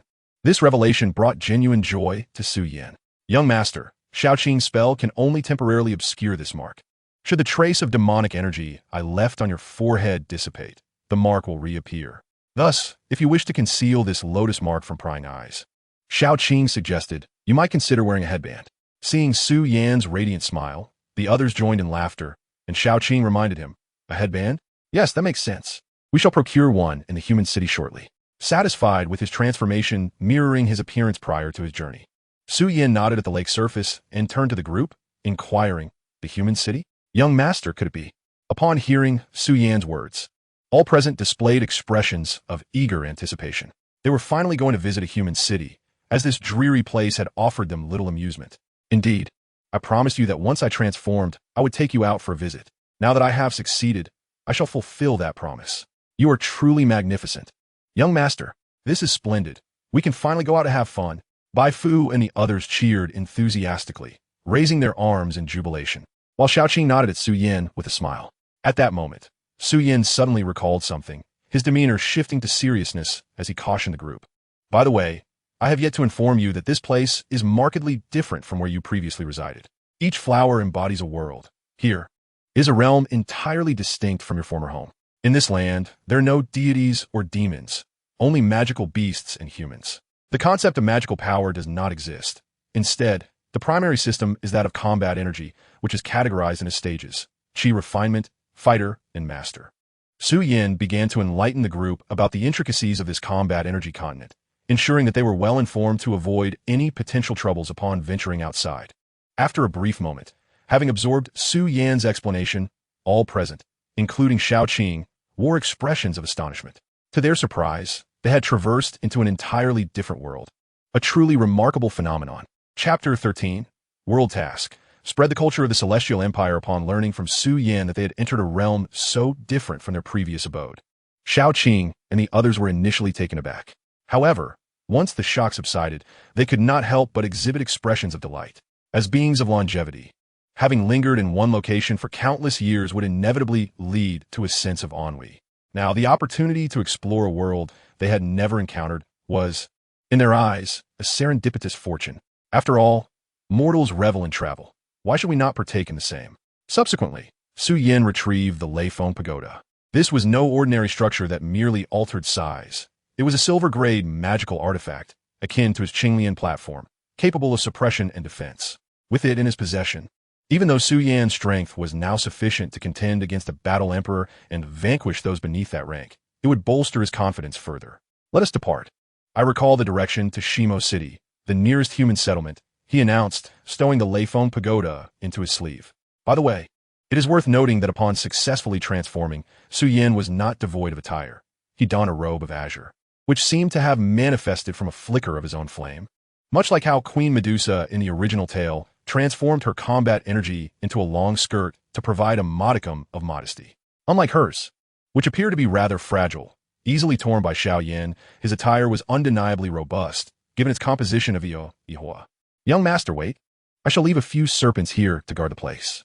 Since we are peculiar beings, we cannot remain in the human city indefinitely. Therefore, I believe it prudent to preserve this location, especially since we have invested considerable effort into its transformation. As Xiao Yan prepared to set forth, Xiaoqing interjected hastily. Preserve it? Yes, this desert is indeed a suitable locale. If we were to extract oil, it could yield abundant resources. Xiao Yan paused, contemplated, and nodded in agreement. Very well, Xiaoqing. She did not inquire about the nature of oil, as she held no interest in such matters. Upon receiving Xiao Yan's consent, she promptly performed a spell, conjuring several hundred water serpents to safeguard the area. At that moment, Xiao Yan was astonished to discover that he could perceive Xiaoqing's various attributes, much like when he first examined his own data. Is it because I have successfully completed a task, or because she has become my attendant? Xiao Yan bond of internity. Glancing once more at the data panel that had materialized before him. Name, Xiaoqing. Gender, female. Identity, Azure Serpent Spirit. Attendant Strength, 3-star Battle Emperor Weapon. Azure Serpent Sword Technique, Qing Xian Demon Decision Skills, Cloud Riding, Wind Summoning, Water Creature Summoning, Exquisite Swordsmanship. This individual, aside from her strength and weapon, seemed to surpass him in every regard. Gazing at Xiaoqing's data panel, Xiao Yan murmured to himself, feeling immensely grateful that he had successfully ambushed her during their initial encounter. Otherwise, Had they faced each other directly, even if he could win, he might not have been able to subdue her, given her ability to fly and escape. Moreover, her skills in cloud riding appeared superior to his innate levitation, undoubtedly granting her swiftness. Ding! Host, as you have successfully completed the first world task assigned by this system, the scanning function has been activated as an additional reward. You may now freely scan various entities to view their identity data. Just as Xiao Yan reveled in his triumph over Xiao Qing, the system's voice resonated in his mind, elucidating why he could suddenly access her attributes. So that was the case. But why did Xiao Qing's strength appear as Battle Emperor instead of her true rank? Xiao Yan questioned the system. Ding! This is to facilitate your understanding, host. If we merely conveyed her cultivation rank as a demon, would you be able to ascertain her strength? Now, this system has made it plainly clear for you. Does that not suffice? The system retorted, its reasoning irrefutable, leaving Xiao Yan momentarily speechless. Very well, that makes sense, he sighed. This is indeed satisfactory. Now, the system proceeded to announce, commencing the issuance of the second world task. Specifically tailored for this Song Xion world. The task is classified as golden level. Should you succeed, you shall receive a golden grade treasure chest. However, failure will result in confinement within this world for 1 month, during which you cannot venture to other realms. The system chuckled before adding, Is there a task for the main world? Xiao Yan gasped in astonishment. Is the main world not a world in its own right? What task is it? He questioned. Apprehensive. If it proves too arduous, I would prefer to remain here for a month without venturing elsewhere, as I had no intention of wandering about. Xiao Yan expressed his conflicting desires, yearning to explore while feigning disinterest, now facing the prospect of a primary world task. Host, pay close attention. The system spoke with an air of briskness, and soon a task panel materialized before Xiao Yan's eyes. Main world task. Spread the culture of the Celestial Empire task description. In this realm of combat prowess, every individual venerates strength above all else. The strong focus solely on cultivating their abilities, while the weak toil tirelessly for survival, with little to no engagement in cultural learning. As a prospective magnate, the host must shoulder the responsibility of disseminating culture among them. Please ensure the transmission of 3 classical texts from the Celestial Empire within a week, and strive for their widespread recognition throughout the Gamadi Empire. Task level, gold task duration, 1 week task rewards, a silver grade treasure chest containing martial arts techniques, and a gold grade treasure chest containing biological entities. Gazing at the task panel, a fervent glimmer ignited within Xiao Yan's eyes at the mention of the gold grade biological treasure chest. Unlike the previous random treasure chests, this one guaranteed a biological entity upon opening, ensuring at least 1 gold grade companion. A most formidable reward. He was determined to acquire this treasure at any cost. For Xiao Yan estimated that he himself could be considered a silver grade entity, likely ranking among the top within that tier. Host, do you accept this task or not? If declined, the passage to other worlds will be sealed for a month, including the new world you seek after a week, the system inquired after presenting the task. With such a lavish reward at stake, could he possibly refuse? Xiao Yan murmured a rhetorical question. I believe not. Then why the inquiry? He retorted, before promptly accepting the world task and concluding his dialogue with the system. Spreading the culture of the Celestial Empire. Is this truly a task for a magnate? It feels more akin to that of a sage. Master, I have arranged for the water serpents I conjured to remain here and guard this oasis after our departure. Xiao Qing interjected, having completed her instructions to the enchanted serpents. Xiao Yan nodded in acknowledgement, then waved his hand, commanding their departure. Along with Xiao Qing and the 5 little specters, they soared into the sky towards the direction of Shimo City. In this realm of combat, only those who have reached the dozone level could tread upon the void. Those below this realm could only take to the skies through the techniques of wings or flight. The sight of 7 individuals soaring together was a rarity, especially in this remote northwestern territory. Despite Xiao Yan being the sole one among them whose power transcended the dozone level, a fluctuating risk, sometimes dohuang, sometimes dozone, relying on fortune and condition. Chapter 14. A treasure from head to toe, Gamadi Empire, Shimo City, the closest human settlement to Xiao Yan and his companions. Though small in scale, akin to a town from a bygone era, the vibrancy of its atmosphere rivaled that of the grandest metropolises. As they wandered through the bustling streets, a myriad of vendors and mercenaries clad in combat attire passed by, laughter and merriment echoing in the air. Xiao Yan felt an undeniable urge to embrace this lively environment, far superior to the desolate silence of the barren desert. Master, do you have any money? I wish to purchase that water attribute magic core. It seems it could assist my cultivation, Xiao Qing exclaimed, suddenly tugging at Su Yan's sleeve while pointing to a stall beside the street, her eyes shimmering with a hint of flattering charm. Upon hearing her words, Su Yan recalled that he indeed lacked the currency of this world. However, it appeared that gold coins were the standard currency here, which should not be difficult to obtain. He rummaged through his sleeve pocket and discovered a lei foam tower, a blue lotus platform, and several fire lotus seeds, each comparable to 6 grade high-tier elixirs, capable of inciting frenzy among Dawongs. If sold, these items could yield a considerable fortune. Yet, to part with the fire lotus seeds felt akin to squandering wealth. Oh, my apologies, Xiao Qing. I find myself without any money at the moment. Perhaps you could accompany Bai Fu and the others to the Lord's residence to procure some? Su Yan hesitated, unwilling to part with his treasures, and coughed softly as he whispered to Xiao Qing. What? Is this the same master who subdued me in the Qiantang County office? You wish for me to resume my old ways of robbing the rich to aid the poor, robbing the wealth of others to alleviate our own poverty? Alas, I have no other recourse. I cannot conjure gold coins, Su Yan replied, somewhat awkwardly raising his hands in surrender. Just then, Xiao Qing's eyes sparkled with an idea. Master, since this world accepts gold coins, do they also accept gold ingots? They should, I presume. Why do you ask? Do you have gold ingots? Su Yan inquired, raising a hand as if to search her. Not at all. I only possess 2 silver ingots I acquired casually in the Qiantang County office, Xiao Qing exclaimed, her cheeks flushing in embarrassment as she stepped back, indignantly declaring, silver ingots? This world likely does not accept silver.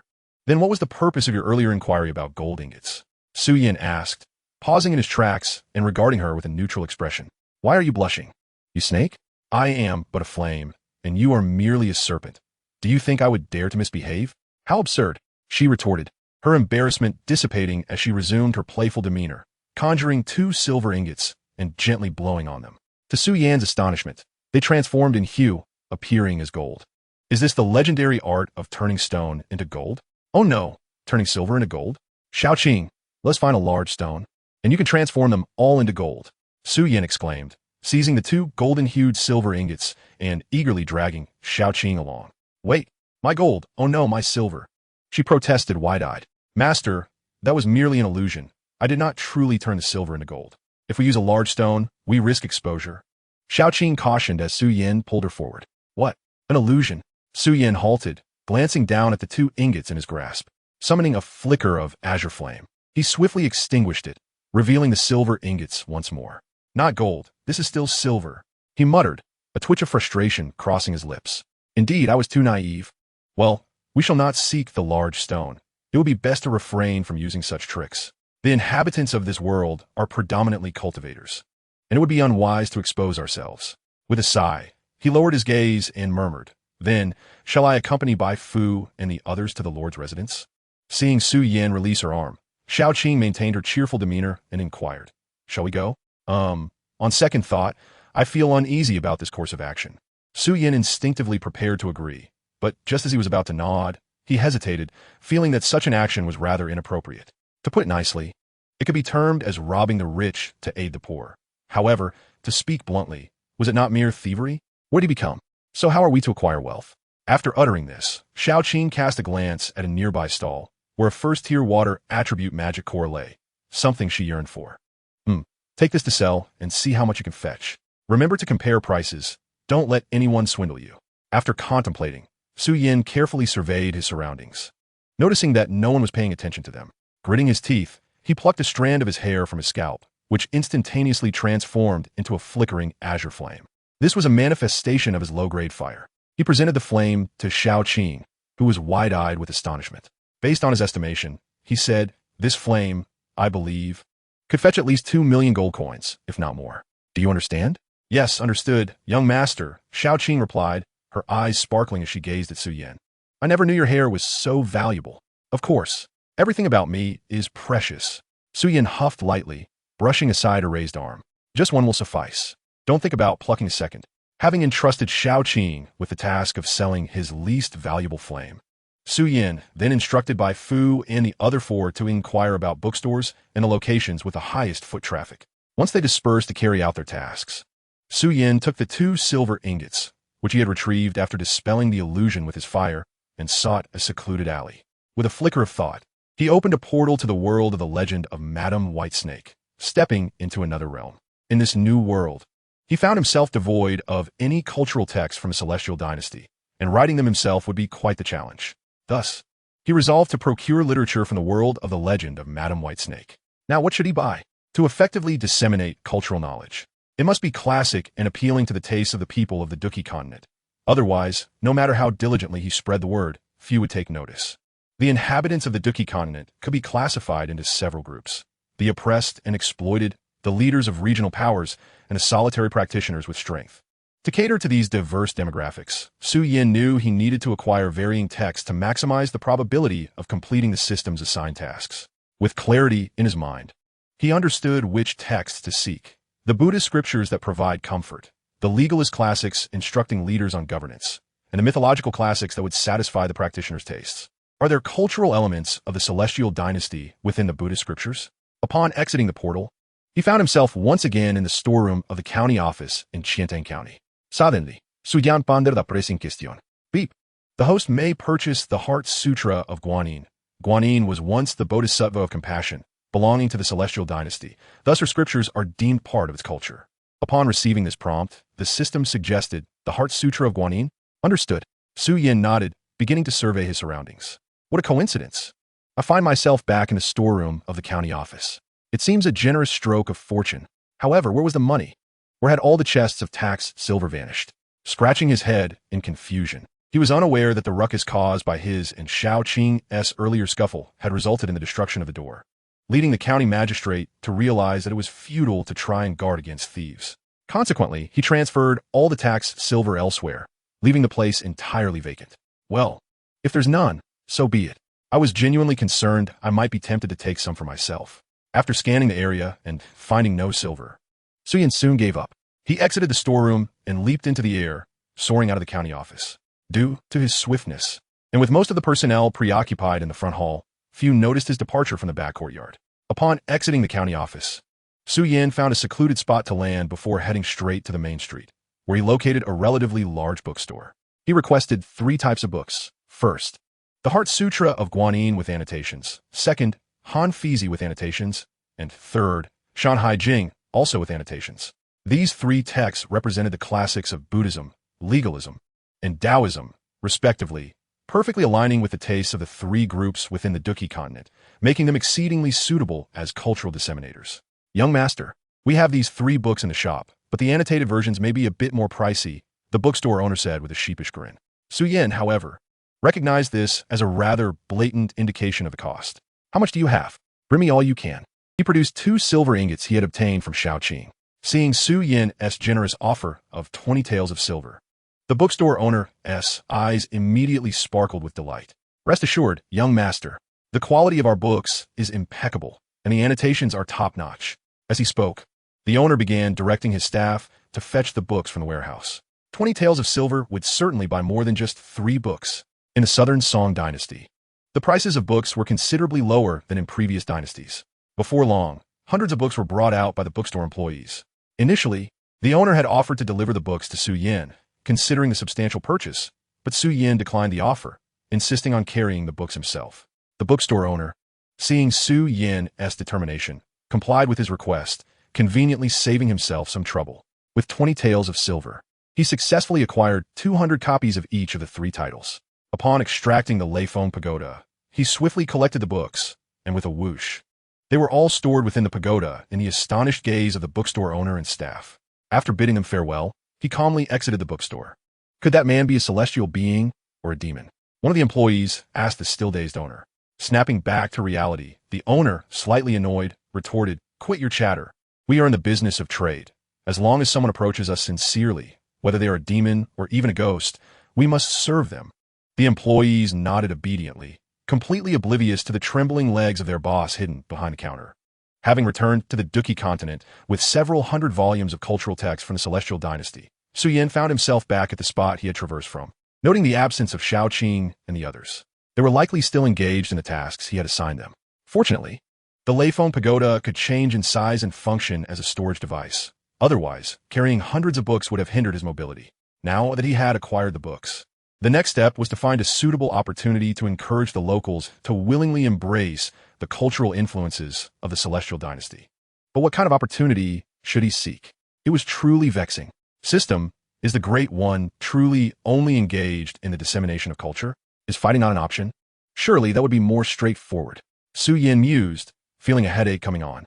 Fighting is indeed a vital endeavor for the Great One. However, it does not conflict with the dissemination of culture, the system replied. Refuse? You really think I would forfeit that silver-grade martial arts treasure chest and a gold-grade biological treasure chest? Suyandi Tortif. Do you think I would allow such a precious treasure to slip through my fingers? Alas, I shall persist and endeavor to contemplate. With a sigh, Xiao Yan murmured boom. At that moment, a brilliant flash of multicolored light suddenly streaked across the sky, causing him to instinctively squint. Before he could fully open his eyes, a deafening explosion resonated, and chaos erupted throughout the city of Shimo. What on earth is happening? The intense tremors of the earth rendered Xiao Yan somewhat unsteady. He quickly reached for the wall for support, while directing his gaze toward the source of the explosion, which lay at the city gates. Trouble is brewing. The serpent people are invading en masse. Everyone flee. The vibrant light heralded the arrival of Queen Medusa herself. Hurry, everyone, get out of here. A Do Emperor-level powerhouse. In no time, a multitude of residents within the city surged past Xiao Yan, their frantic shouts melding into a cacophony that caused his ears to throb. Nevertheless, he clearly discerned snippets of conversation, broadly indicating that the serpent people had invaded, led by none other than Queen Medusa herself. Queen Medusa? Xiao Yan's previously languid eyes widened in alarm. This is bad. The pills. We must hurry. Xiaoqing Bai Fu, where are you? Quickly, flee Shimo City. Xiao Yan shook off his earlier lethargy and distress, hastily gathering his thoughts and running alongside the throng in the opposite direction of the city. He shouted, I have no desire to confront a formidable Do Emperor like Queen Medusa. Otherwise, I could meet an untimely end. This serpent queen is not like Xiaoqing. She is a true serpent monarch, exceedingly powerful. As a novice with little combat experience or skills, I shall refrain from joining the fray. Besides, this city is not mine to defend. If she wishes to seize it, so be it. Young master, we are here. Miraculously, Xiao Yan's call was heard by Xiaoqing and her companions, who were hastening toward him. They all converged at one point. Young master, what is happening? Why is everyone fleeing? I heard talk of an invasion by the serpent people and Queen Medusa. What's going on? Seeing Xiao Yan unharmed, Xiaoqing and the others breathed a sigh of relief. Then she inquired, It is akin to the demonic siege we faced back home. As for Queen Medusa, she is a peak Do Emperor, truly formidable. We must leave at once and avoid trouble. I harbor a certain fear of that woman. As Xiao Yan spoke, he intended to lead them away, for he would rather flee than confront the dangerous Queen Medusa. He did not want to suffer the same fate as in the original narrative. Otherwise, he would go mad. What? Young master, are you afraid? Is that Queen Medusa truly so powerful? She is the queen of the serpent people, is she not? Rest assured, I am a pure serpent. I will protect you. Xiaoqing grasped Xiao Yan's arm, assuring him with a pat on her chest. Dear lady, you cannot even best me, and you wish to protect me? Let's not jest. Ding. The system detects that the host has triggered the butterfly effect, resulting in Queen Medusa personally attacking Shimo City. Activating a random world task to repel the serpent people. Main world, random task, repel the serpent people. Task description. Due to the butterfly effect initiated by the host, Queen Medusa has launched an assault on Shimo City, an occurrence not present in the original narrative, resulting in the loss of many innocent lives. The host is required to assume responsibility and assist the citizens of Shimo City in repelling Queen Medusa, ensuring the serpent people withdraw from Shimo City and restore the land to its human inhabitants. Task rewards: 1 bronze-level miscellaneous treasure chest, 1 silver-level medicinal treasure chest. Task failure: all traversal passages will be closed for 6 months. What? System, you threaten me with the closure of traversal passages again, and this time for 6 months? What are you plotting? Just as Xiao Yan was about to forcibly drag Xiaoqing away, he received the task notification from the system. Upon reading the task, Xiao Yan was nearly driven to expletives by the system. Do you understand that I genuinely fear Queen Medusa? The tragic fate depicted in the original narrative has left me with a psychological scar. Chapter 16. Xiao Yan versus Queen Medusa. Well, it seems this system does not concern itself with your fears. It merely issues tasks. Whether to accept is entirely up to you. To be frank, had it not been for the rewards and penalties, Xiao Yan's immediate reaction would have been a flat refusal. After all, if Queen Medusa defeats me, she could utilize my power to evolve, while if I defeat her, What do I gain? There is nothing of interest to me in her possession.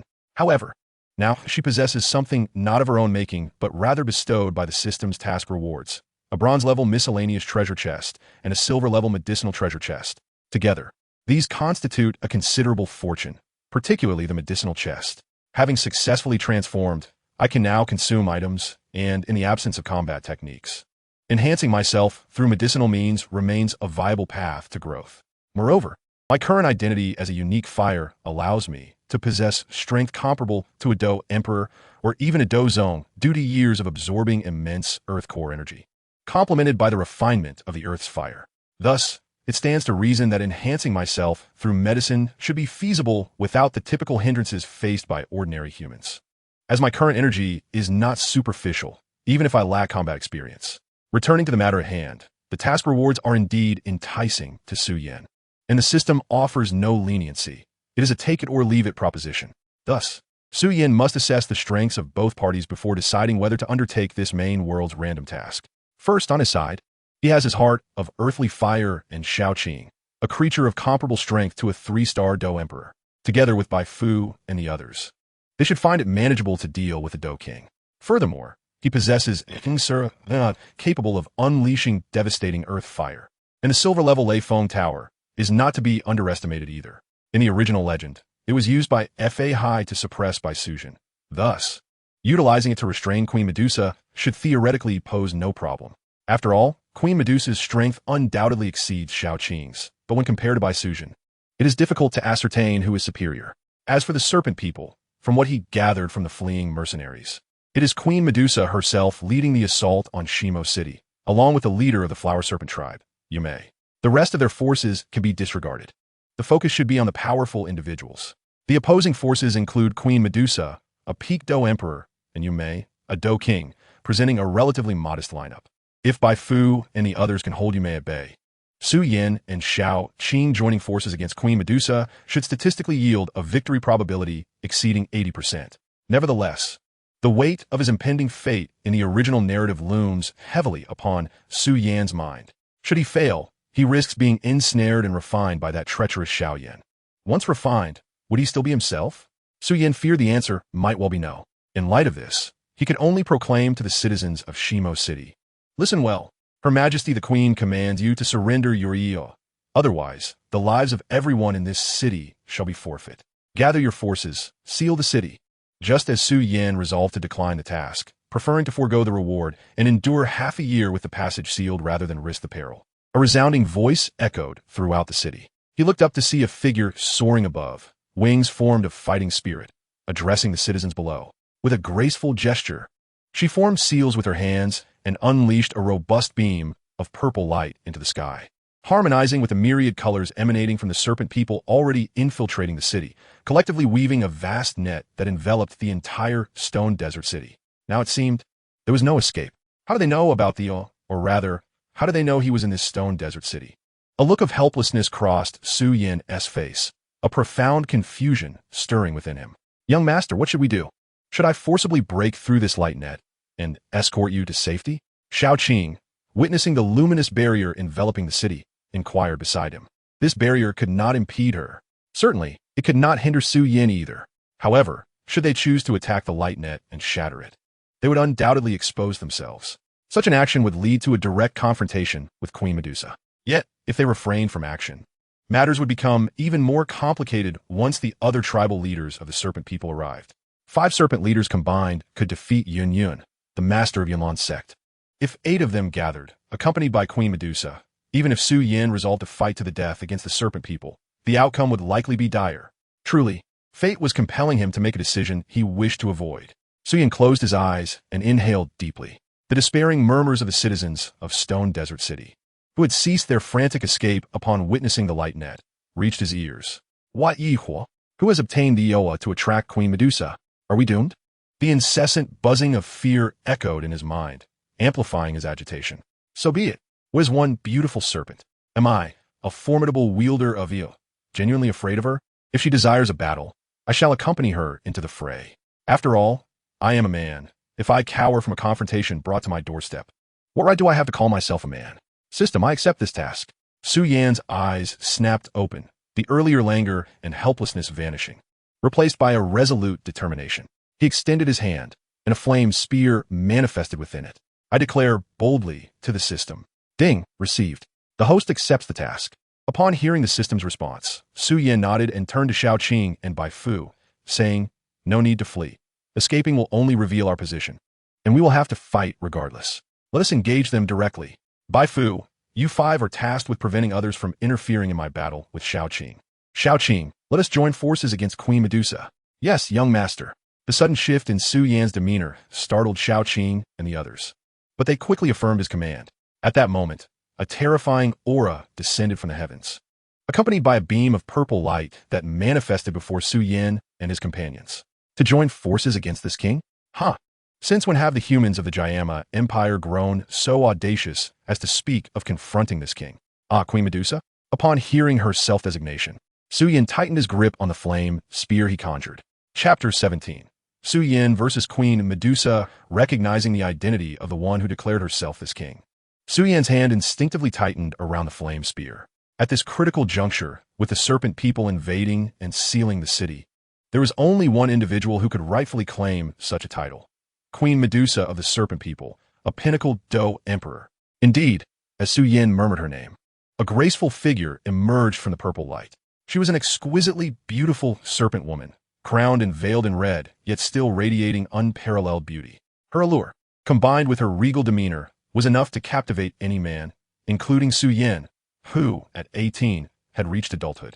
Yet, her upper half was stunningly beautiful, but the lower half sent chills down one's spine, obliterating any sense of attraction her beauty might have inspired. Below her waist, a long, thick purple serpent tail adorned with scales undulated.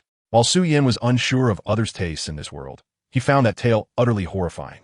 It was hard to believe he had once felt a spark of affection for Queen Medusa's character while reading Battle Through the Heavens. Upon witnessing her true form, he realized that the untransformed Queen Medusa was simply not to his liking. Indeed, it was Ihua. As Xiao Yan scrutinized the stunning serpent woman before him, she, in turn, appraised him and his companions, finally resting her gaze upon the flame spear in his hand. As for those five, mere children, their strength diminished by the lotus tendrils. "They are hardly noteworthy," she dismissed with a glance. "System, scan this woman's identity data for me." Having already surmised her identity as Queen Medusa, Xiao Yan hastily commanded the system. Ding, received. Scanning initiated. Scan complete. Please view host. Name, Medusa, identity. Queen of the Serpent People, purple, ghost flame, serpent strength. Pinnacle Do Emperor. So it is indeed her. The revelation sent a shiver through Xiao Yan. This was fortuitous. It spared him the need to confront a throng of serpent people to reach her. She appeared before him directly, and with Xiao Qing's aid. Defeating her should theoretically pose little difficulty. Unexpectedly, the Iowa that I risked venturing into the depths of the magma to seize has been claimed by a mere human child. You shall pay for this. Without the customary banter of novels, upon confirming the flame in Xiao Yan's grasp was India, Queen Medusa coldly declared, launching herself at Xiao Yan with the ferocity of a comet. I'll block. The dazzling brilliance before him forced Xiao Yan to shut his eyes. Yet he instinctively raised the spear to guard his chest. He hoped this maneuver would suffice to withstand the onslaught of the enchanting serpent woman. However, an overwhelming force surged through the spear, reverberating through his arms and entire body, propelling him backward. Not only that, but as he was hurled away, Xiao Yan could distinctly feel a powerful hand, imbued with fighting spirit, clinging to his spear, continuing to thrust him forward, unwilling to allow him to halt. Fortunately, having successfully transformed, he remained fundamentally fire, lacking internal organs. Otherwise, such a tremendous impact might have dislocated them. Young master. Witnessing the serpent woman suddenly attack without warning and drag Xiao Yan along, Xiao Qing and the others were alarmed and rushed to provide assistance. A series of piercing sounds cut through the air as numerous elite serpent guards sprang forth, armed and encircling Xiao Qing and her companions. Among them was a figure soaring above, adorned with a pair of wings, none other than the female serpent queen who had previously commanded the city to be sealed off. She intended to personally subdue the Iowa, forbidding any interference from us. Then you shall not pass either. Everyone attack. Slay them. Commendit Iua May. Brandishing a long whip as she directed her orders at the serpent guards below. Leading the charge, she lashed out at Xiao Qing, confident that as one of the 8 leaders of the serpent tribe, with the prowess of a 4-star, dealing with a mere girl would be effortless. A bloodthirsty smile flickered across her beautiful face, but in the next moment, her expression froze. The whip she had swung was unexpectedly grasped by the seemingly ordinary girl, who bore an appearance akin to a common maid. You can't possibly be serious. I am a Guam. You may see that inwardly, raging, kill us? With you lot? I see you all as mere half-formed serpents daring to act brazenly before me. Today, let me teach you the cruelty of this world. With that, Xiao exerted force in her arm, flinging Yume away, crashing her against a building's wall, which shattered upon impact. Following this, she performed a spell, summoning her Yan, and, alongside Bai Fu and the others, charged at the surrounding serpent guards. After carving a bloody path, she propelled herself towards the direction where Medusa and Xiao Yan had fled. Just seconds after Xiaoqing's departure, the building that had been demolished by Yume collapsed entirely, emerging from the debris, covered in dust, and appearing quite disheveled. Yume coldly declared, "Damn it, I will ensure that all of you suffer. Apologies, but we are already dead, so we fear not death. Young Lady Xiaoqing has gone to assist young master in dealing with your queen, so we 5 shall be your adversaries." Bai Fu and his companions, having united to send the approaching serpent guards flying, turned to face Yume, declaring, 5 against 1, we fear not. Already dead, are you? Lunatics. Very well. Since you wretched humans seek death, I shall oblige. As she spoke, you may prepare to strike with her whip. We are not mere humans. We are ghosts. Thank you very much. You cannot even distinguish between humans and spirits after all these years. In unison, Bai Fu and his companions cast their spells, with Bai Fu exclaiming, "Nonsense!" As Yume's whip, imbued with the chi, sliced through the air towards them, 5 beams of varying colors shot forth, colliding with the whip at the center. A tremendous explosion ensued, sending the already panicking citizens of Shimo City fleeing even faster. Meanwhile, Xiao Yan, having been sent flying by the Medusa Queen, finally opened his eyes to behold her unparalleled beauty. He paused momentarily before realizing, damn it, this woman has been relentlessly pushing against me, her hands never leaving her spear. Did she truly think my Yoa was easy to bully? With a deep breath, he allowed the air to ferment in his throat. Would you like to taste roasted serpent? Suddenly, he extended a hand, grasping the Medusa Queen's wrist that held the spear, and with a faint smile, he declared, "You dare act recklessly before me." The Medusa Queen, feeling the heat emanating from her wrist, her expression turned cold, her murderous intent intensifying. Very well. This boy was already guilty of the grave offense of seizing the Ioa before me, but now he has added another sin, daring to offend me. How dare he think his filthy hands can touch my wrist? Seeking death. You struck me first, and now you blame me for being reckless?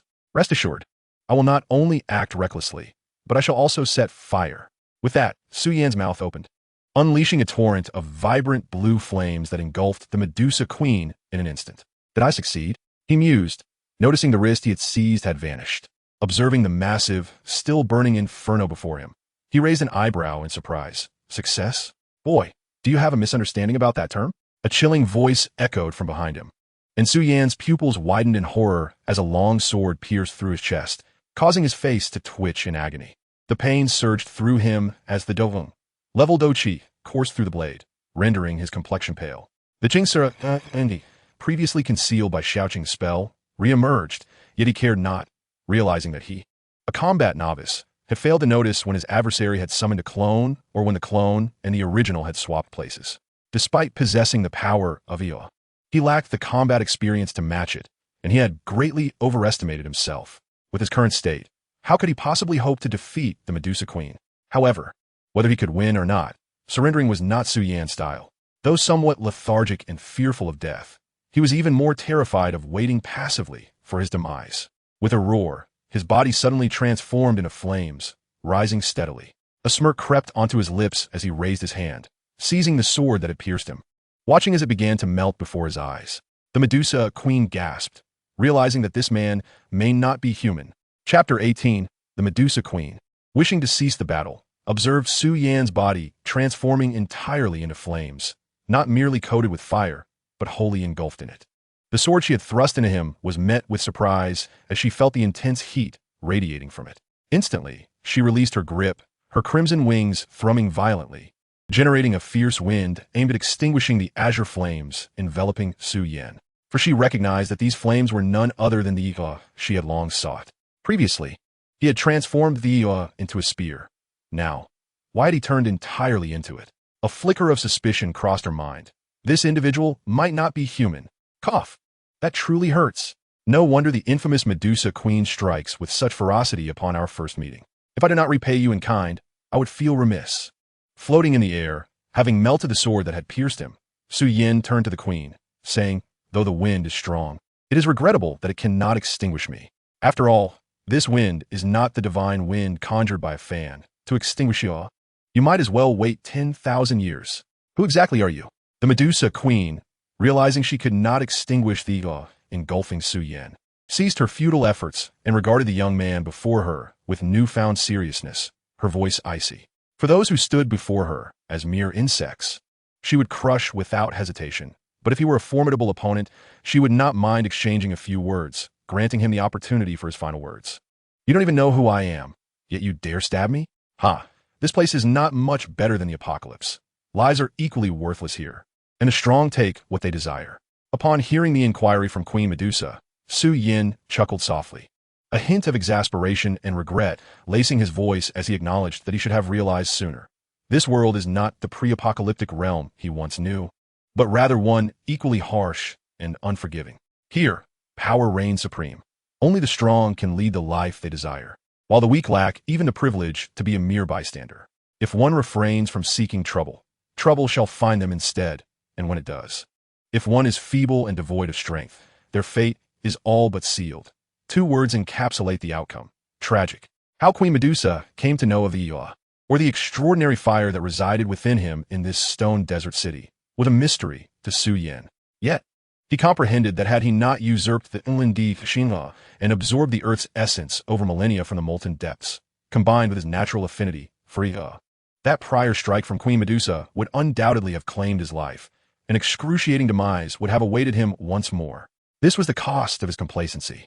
Having become far too relaxed in recent days, his first task upon rebirth should have been to emerge from the magma's embrace. While that was indeed correct, he squandered time contemplating transformation rather than honing his combat techniques and fully mastering his newfound power. In this world, does form truly hold such significance? Ultimately, it seems that power outweighs all else. Even if transformation could obscure his identity and mitigate numerous troubles, it could not alter the reality that strength is paramount. Under the yoke of absolute power, no trouble can be deemed troublesome. Thus, Xiao Yan closed his eyes, reminding himself of the need for ambition. At that moment, perceiving his silence, Queen Medusa, already lacking in patience, glared coldly and once more unleashed her attack, an advanced Xian-level combat technique. And Xuanying, with a powerful flap of her wings and intricate hand seals, countless vividly colored serpentine forms materialized before Xiao Yan, accompanied by blinding radiance, surging toward him in a terrifying wave. The scene was a nightmarish spectacle. Should he be struck, he would likely meet a swift end, either through venom or fangs. However, taking a deep breath and adjusting his mindset, no longer cowering in fear, Xiao Yan raised his chin defiantly. As the myriad venomous serpents lunged toward him, his gaze transformed from one of trepidation to one of resolve and defiance. Wasn't this merely a fight? Merely snakes? Did they truly believe he would be intimidated? He patted the spot on his chest where he had previously been pierced, and now fully engulfed in flames. Xiao Yan clenched his right fist. Recalling the combat techniques of Ace from One Piece, the wielder of the Mera Mera no Mi. Though he was a master of Io, fundamentally, they were both flames. If Ace could devise techniques, then logic dictated that he too could wield similar abilities. In that fleeting moment, as the multitude of serpents approached, a simple yet practical technique sprang to mind: Fire Fist. With a resounding shout to bolster his spirit, Xiao Yan's fiery right arm bulked and elongated, preparing to strike at the serpents that were now just a few meters away. The azure flames blazed fiercely, growing larger and hotter with his attack.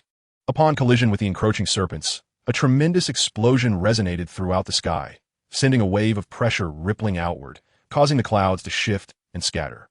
This Fire Fist, rapid in speed, expansive in range, and formidable in power, was Ace's signature move, capable of sinking 5 ships in a single blow. Though it was Xiao Yan's inaugural use of this technique, its execution was not beyond his capabilities, especially given his mastery over Io, which far exceeded the ordinary flames Ace wielded. Thus, the true power of his attack rivaled that of any typical advanced Xian-level offensive technique, capable of obliterating multiple vessels without a doubt. While Queen Medusa's technique was also of advanced Xian level, It lacked the raw offensive attributes that characterize pure assault techniques. The combination of its agile and toxic properties elevated its rank, yet in terms of sheer power, it paled in comparison to Xiao Yan's raw destructive force. Given the proximity of their confrontation, there was no alternative but to clash head-on. As the pressure dissipated, the multitude of serpents was incinerated, and the remaining flames surged forth, launching a counterattack toward Queen Medusa's position. What? This fellow's strength. Medusa gasped, her pupils contracting as she realized Xiao Yan had effortlessly shattered her Wan technique. In a panic, she flapped her wings and retreated. Although Xiao Yan's flames were formidable, they followed a linear trajectory, making them relatively easy for a skilled opponent to evade. Thus, Queen Medusa successfully dodged, conjuring a long sword to charge at Xiao Yan. Regardless of the circumstances, she was determined to seize the Iowa today. It represented her people's hope for escape from the desert. Boy, do not grow too arrogant. Prepare to meet your demise, she declared fiercely. Arrogant? You think I fear you? Xiao Yan retorted, his ire ignited. With a swift motion, a flaming whip materialized in his grasp. Without hesitation, he instinctively lashed out at Queen Medusa as she approached. I may not possess any formal skills, but I can wield fire. This alone suffices to deal with you. Boom, boom, boom.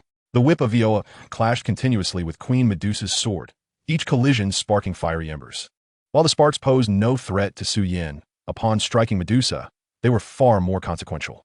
As their duel progressed, the flames gradually consumed her attire, revealing her previously concealed alabaster skin, now scorched and blackened by the might of Xiao Yan's Iowa. In that moment, after numerous attempts to pierce Xiao Yan without success, Queen Medusa finally grasped his true identity. He was not merely a thief of Iowa, he embodied it. Cease. Let's end this battle, she implored, unable to endure the searing heat any longer. Recognizing the truth, she transformed into a beam of light, retreating swiftly from Xiao Yan's vicinity. For it was far too perilous in that inferno of embers. Simultaneously, she deliberately dispersed the long sword in her hand, the number of which was unknown, drawn from her spatial ring, and coldly addressed Xiao Yan, Chapter 19, the Queen Medusa imprisoned in the Leifone Pagoda. Her purpose for this journey was to seize the Iowa, strange fire, utilizing its power to aid her evolution. However, now that the Iowa had awakened its intelligence and transformed into a sentient being, Queen Medusa realized that she needed to adapt her strategy in accordance with the changing times. Shifting from forceful plunder to negotiation, there was no alternative. Her evolution depended entirely on the Iowa. If it did not willingly cooperate with her, her progress would be utterly stymied. To put it starkly, should it feign compliance while subtly sabotaging her evolution, she would find herself in a predicament with nowhere to lament her plight. Thus, even as the proud and noble Queen Medusa, she was compelled to devise a means to persuade this entity to willingly assist her, unless she wished to forego her evolution altogether. But would she truly desire to abandon her evolution? Certainly not. She had been stuck at the pinnacle of the Do Huang, fighting emperor, realm, for an indeterminate number of years, without the Iowa to facilitate her evolution. Diligently training in isolation would likely mean she could remain stagnant for decades, potentially allowing others within the Gamma Empire to ascend to the Do Zone, fighting zone, level, thereby placing herself and the Serpent people in grave danger. The specter of death and annihilation was no trifling matter. For the sake of her people, Queen Medusa felt compelled to engage in a patient dialogue with this transformed Iowa, striving to establish a cooperative arrangement and reach a mutually beneficial agreement, a proposition she found not entirely unacceptable. However, there exists a saying that goes, if you are beautiful, do not presume to be too beautiful. Had Queen Medusa chosen to sit down with Xiao Yan for a discussion from the onset, he would certainly have accorded her that courtesy. After all, one should reciprocate courtesy with courtesy. Yet at this moment, it was she who had instigated the confrontation, having inflicted multiple wounds upon him. While the fact that he was an Iowa meant he suffered no mortal injury, the pain was still undeniable. He had roused her ire. Did he expect her to simply relent? How presumptuous. Did he think he was her mother? Boom. Disregarding the woman entirely, Xiao Yan opened his mouth and unleashed another torrent of the Tinglinda of Xingha, green lotus heart flame, towards her, subsequently wielding his whip to lash out repeatedly. Intermédiate entière du technique. Thousand Serpent Blast. Observing that she had declared an end to the skirmish, Xiao Yan inexplicably persisted in his challenge. Queen Medusa raised a brow, her displeasure brewing. It had been many years since anyone dared to defy her so brazenly. Clearly, even with the determination to collaborate, she first needed to teach him a lesson. ensuring he understood her formidable prowess. Bang! The flames expelled from Xiao Yan were intercepted by the Do technique released by Queen Medusa, yet the being what it was, began to reveal signs of impending destruction despite her initial defense. The chilling realization dawned upon Queen Medusa. Its power was indeed overwhelming. Previously, she had only witnessed Xiao Yan's intense heat. This was her first encounter with the sheer might. Swish! She flapped her wings to evade the attack. But mere seconds after her escape, her intermediate defensive Do technique was shattered by Xiao Yan's flames. Fortunately, her quick reflexes spared her from injury, but at that moment, Xiao Yan, wielding his whip, closed the distance between them, and they clashed once more. Due to their vast disparity in battle experience, Xiao Yan fought at a 10-to-1 disadvantage, sustaining 10 of her strikes to land just one of his. However, in his fiery form, even though her attacks, imbued with Do Chi, could inflict harm, the limited damage was negligible given her status as a peak Do Huan. Conversely, each lash of his whip, transformed from him, inflicted severe wounds upon her, leaving her flesh scorched and tender, a rather aromatic effect. You scoundrel, have you never encountered anyone so resilient? I have pierced you countless times without consequence. Yet you lash me with your whip, leaving me battered. Queen Medusa seethed, vowing to make the Civic understand the wrath of a queen. Immediately, she formed a seal with her hands, invoking an advanced Xian tier Do technique, heavenly tier advanced technique. Two voices called out simultaneously, leaving Queen Medusa momentarily dazed. What technique is this? Can he truly wield heavenly tier Do techniques? Or is it merely an advanced one? This moment of bewilderment caused her movements to falter. Seizing the opportunity, Xiao Yan, who had deceitfully claimed proficiency in heavenly tier techniques, quickly retrieved the reward from his previous task, the Leiphone Pagoda, from his sleeve and sent it hurtling toward Queen Medusa's position. Buzz! Instantly, the small tower transformed into a grand edifice. Radiant Buddha light emanating from within, ensnaring the bewildered Queen Medusa in its brilliance. This stroke of luck was thanks to Xiao Yan's willingness to exchange injury for strategy, diverting her attention long enough to secure a decisive blow. In that moment, the astute Queen Medusa finally grasped that she had been outmaneuvered. This impudent fool could not possibly wield any heavenly tier techniques. He had simply sought to disorient her. What a brazen trickster! What is this contraption? As the Leiphone Pagoda confined her, gradually drawing her in, a flicker of panic crossed her enchanting visage, though she quickly masked it, feigning calmness as she addressed Xiao Yan, who had begun reverting to human form, a triumphant smile adorning his face. Oh, it is nothing of great consequence, merely a little tower capable of imprisoning you for eternity. He waved his hand dismissively, responding with feigned humility. Queen Medusa, Chapter 20, merely stabbed 100 times and now confined for eternity? Upon hearing Xiao Yan's modest retort, the Leiphone Pagoda shrank, floating back into Xiao Yan's palm alongside the bewildered Queen Medusa. She, the illustrious queen of the serpent people, had been imprisoned by another? A myriad of words clamored within her, yet none could find their way to her lips. What was this? A head delivered on a silver platter? Oh heavens! Indeed, it seems that any opponent who can be subdued by magical artifacts cannot truly be deemed formidable. Supporting the now diminutive Leiphone Pagoda, Xiao Yan regarded the furious Queen Medusa confined within, a triumphant eyebrow arched, contemplating his next words. He then inquired of the Queen, Medusa, do you realize where you faltered against me? In this ruthless world, when questioned by an adversary, one could not afford to be disrespectful. Moreover, this was not an overly difficult question. Clenching her fists, Queen Medusa directed a powerful blow against the wall before her and replied to Xiao Yan, my cultivation. Indeed, it was her overconfidence that had led to her downfall. In the depths of the magma, she had discovered the Qingsi Lenga blue lotus that birthed the It had not encountered the Eola itself. She had erroneously assumed that someone had outpaced her and seized it. In the Gamma Empire, in terms of individual combat, no one was truly her match. Thus, when she sensed a presence similar to the Qingsi emanating from a human in Stone Desert City, she acted without hesitation, leading Yume and her Meisha tribe to launch a full-scale assault on Stone Desert City, driven solely by the desire to find the wretched scoundrel who had snatched the Eo before her. However, she never anticipated that no one had seized the Eo. Rather, it had emerged from the depths of the magma on its own, having developed sentience and possessing intellect rivaling that of humans. In fact, it had already taken the shape of a fully formed Eo. It was entirely reasonable that even a peak Duong like herself would find herself outmatched. At this moment, Queen Medusa could only lament her own hubris, having rashly attempted to seize the Vo without first ascertaining its true nature. She had unwittingly stepped onto a landmine, and it was likely that the entire Snake People clan would face grave troubles in the future. Cultivation? No, no, no. It is about artifacts, you impoverished fool. Xiao Yan shook his head, casting a scornful glance at Queen Medusa, who was futilely pounding against the walls of the Lefa. Regardless of how she hammered at the barriers, she could not break through. Upon hearing his words, Queen Medusa halted her assault, her face twitching with irritation. I have something to say, but I am uncertain if it should be spoken. Young master, just as Queen Medusa was about to retort to Xiao Yan, asserting her royal status and dismissing any notion of poverty, a clear voice rang out from a distance.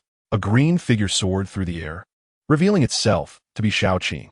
Well then, she arrives only after the battle is over. It seems our maid is not as reliable as one might think.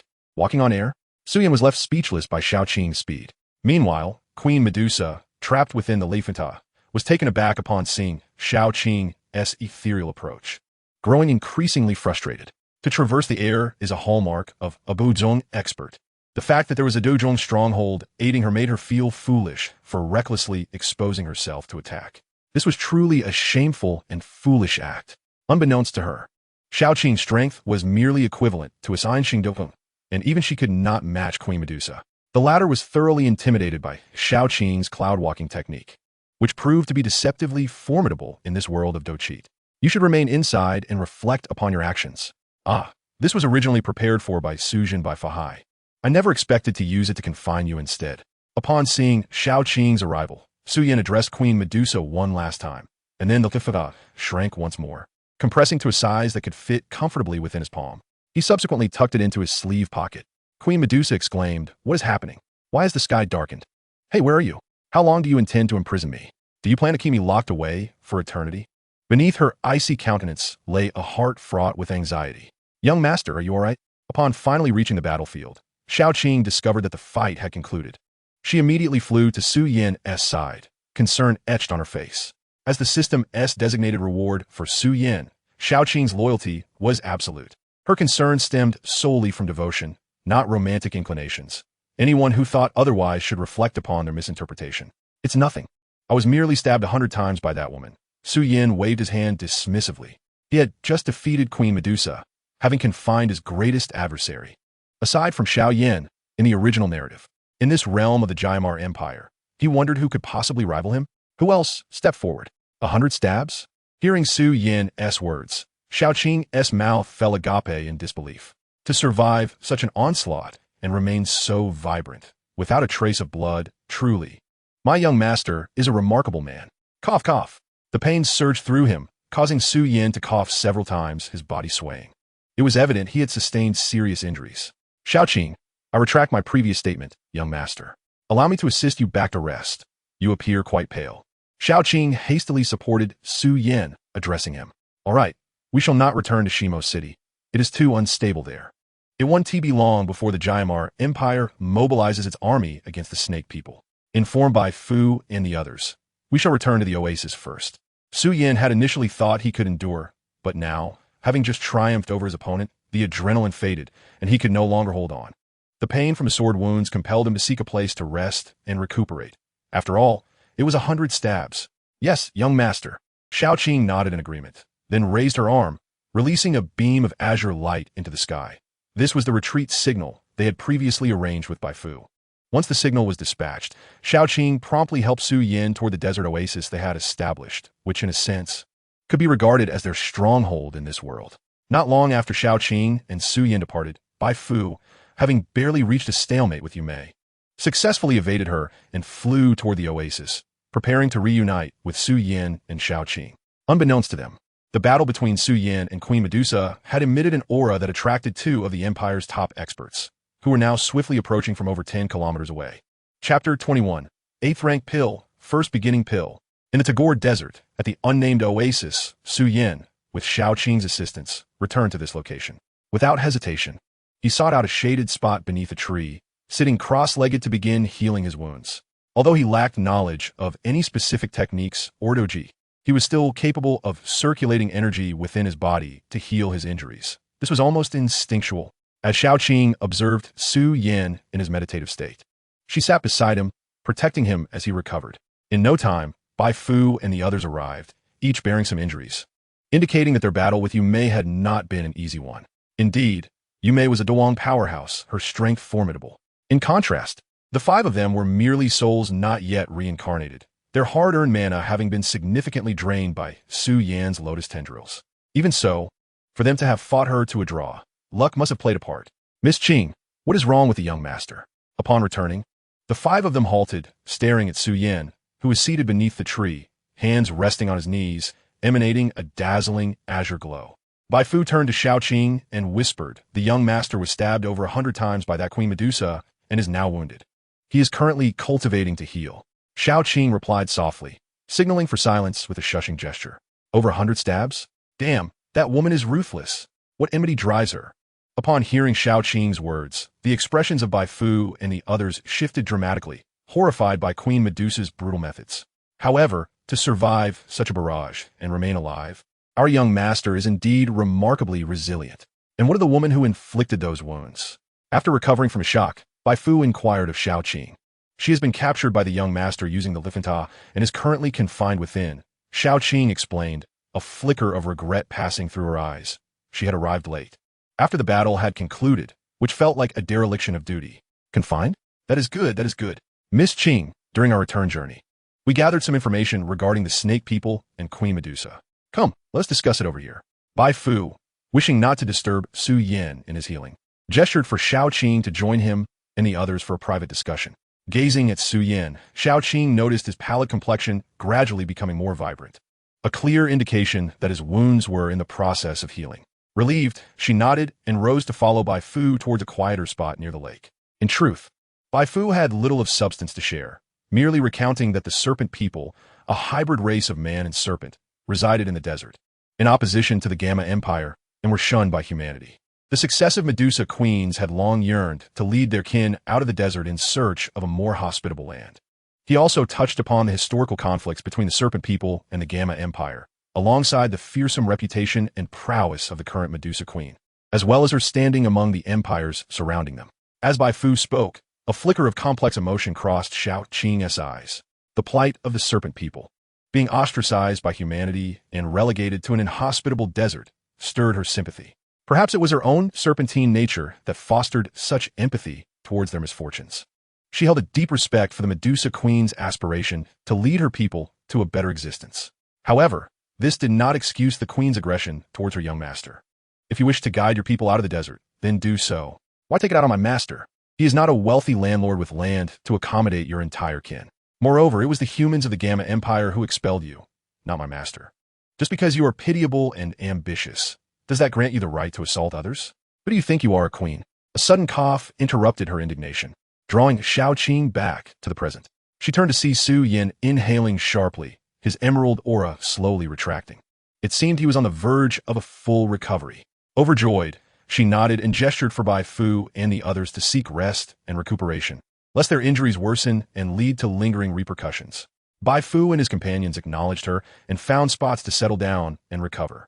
Unbeknownst to them, Xiao Yan's gasp and cough were not signs of imminent recovery, but rather a reaction to the unexpected rewards bestowed upon him by the system. Rewards? Indeed. Let us not forget that prior to his confrontation with the Medusa Queen, Xiao Yan had accepted a mission to defeat her and assist the humans of Stone Desert City in reclaiming their territory. Although he had fled after subduing the queen and did not engage further in the city's conflict, his efforts had been significant. It appeared that, after his departure, someone had driven the serpent people away, facilitating the reclamation of the city, prompting the system to recognize his task as completed. Upon accomplishing this mission, he was granted a bronze-level miscellaneous treasure chest and a silver-level medicinal treasure chest. Rather than hoarding them like savings, Xiao Yan opted to open them immediately. Ding! Congratulations, host, for acquiring a bronze-level miscellaneous item, 10,000 poplar trees, 10,000 solar-powered air conditioners, a super oil extraction machine, a super oil generator, 10,000 copies of Investiture of Gods, 10,000 copies of Journey to the West, and 10,000 copies of the Lotus Lantern. Ding! Congratulations, host, for acquiring a silver-level medicinal item, 1 bottle of 6th grade Emperor S pill and 1 8th grade initiation pill. Ding! In light of the host having completed 2 world missions, A personal storage space of 10,000 cubic meters has been unlocked for the host. 3 mechanical voices from the system echoed in Xiao Yan's mind, and he felt a connection to a mysterious space. The rewards he had just obtained were stored within, accessible at will. Of course, the miscellaneous items were indeed just that, but the silver-level medicinal items were another matter entirely. The 6th grade Emperor S pill could elevate a Douhuang's strength by 1 to 2 stars. Yet a Douhuang could only consume 1 in their lifetime. The system had provided him with a bottle containing 12. As for the initiation pill, it was a remarkable 8th grade elixir capable of enhancing one's constitution and aptitude. In the original narrative, Xiao Yan had used this very pill on the daughter of the Medusa Queen, Xiao. Xiao Yan was astonished to find it among his rewards, and the mere thought of it caused him to gasp. The value of an 8th grade medicinal pill was so immense that even as a being of Ea, he could not help but lose his composure. Alas, his current financial state was dire.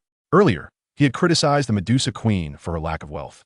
Yet here he was, in a similarly precarious position. Hey, what do you intend to do with me? The Medusa Queen, trapped within the confines of the Leifeng Pagoda, shrouded in darkness and devoid of freedom, could no longer restrain herself and called out to Xiao Yan. Chapter 22. Preparing to accept cooperation upon hearing the Medusa Queen's call. Xiao Yan, still reveling in the acquisition of the 8th grade initiation pill, momentarily froze. You stabbed me over 100 times, and now you wish to discuss cooperation? What novel thought process you possess? Are you unaware of the deep-seated enmity between us? If I were an ordinary Douhuang, or even a Dozong, would I still be alive after being pierced by 100 blades? Frankly, Xiao Yan felt fortunate to be a being of Eo rather than a mere mortal. Otherwise, another life would have been buried in this desert. And you, the architect of my suffering, dare to propose collaboration? What do you take me for? Xiao Yan dismissed the Medusa Queen's suggestion with disdain. Although I am the queen of the serpent people, and while we lack a suitable habitat, we possess wealth and numbers. Present your terms. I am confident we can offer you something enticing. Seeing that Xiao Yan ignored her, the Medusa Queen raised her voice again. All right, enough of the noise. I require a high-level fire attribute technique of the heavenly rank. Can you procure that for me? If so, I would promptly and respectfully release you from the Leifeng Pagoda. Xiao Yan continued to tend to his injuries, responding coolly, if I possess such a technique, would I seek your assistance for evolution? I would have already led my people into the Gamma Empire. The Medusa Queen fell silent for a moment. Though I do not have a high-level fire attribute technique of the heavenly rank, I can offer you a low-level earth rank fire attribute technique, along with 5 advanced techniques of the mysterious rank, as a gesture of goodwill. Enough. Compared to what you offer, I find you far more intriguing. Xiao Yan coldly interrupted the Medusa Queen. What do you mean? The Medusa Queen felt an ominous sensation at his response. I have heard that magical beasts can consume high-ranking humans to facilitate evolution. I am curious. If I were to devour the queen of the serpent people, would it enhance my strength? What? The Medusa Queen pointed towards the outside of the tower, her expression contorted with disbelief. What nonsense is this? He actually intends to consume me? Is this a manifestation of his desire to retaliate against society, having been targeted by so many who wish to refine him? But I never intended to refine you. I merely sought to leverage your power for my evolution. Upon learning, you have awakened your intelligence. I wish to sit down and discuss matters with you. Why do you treat me in such a manner?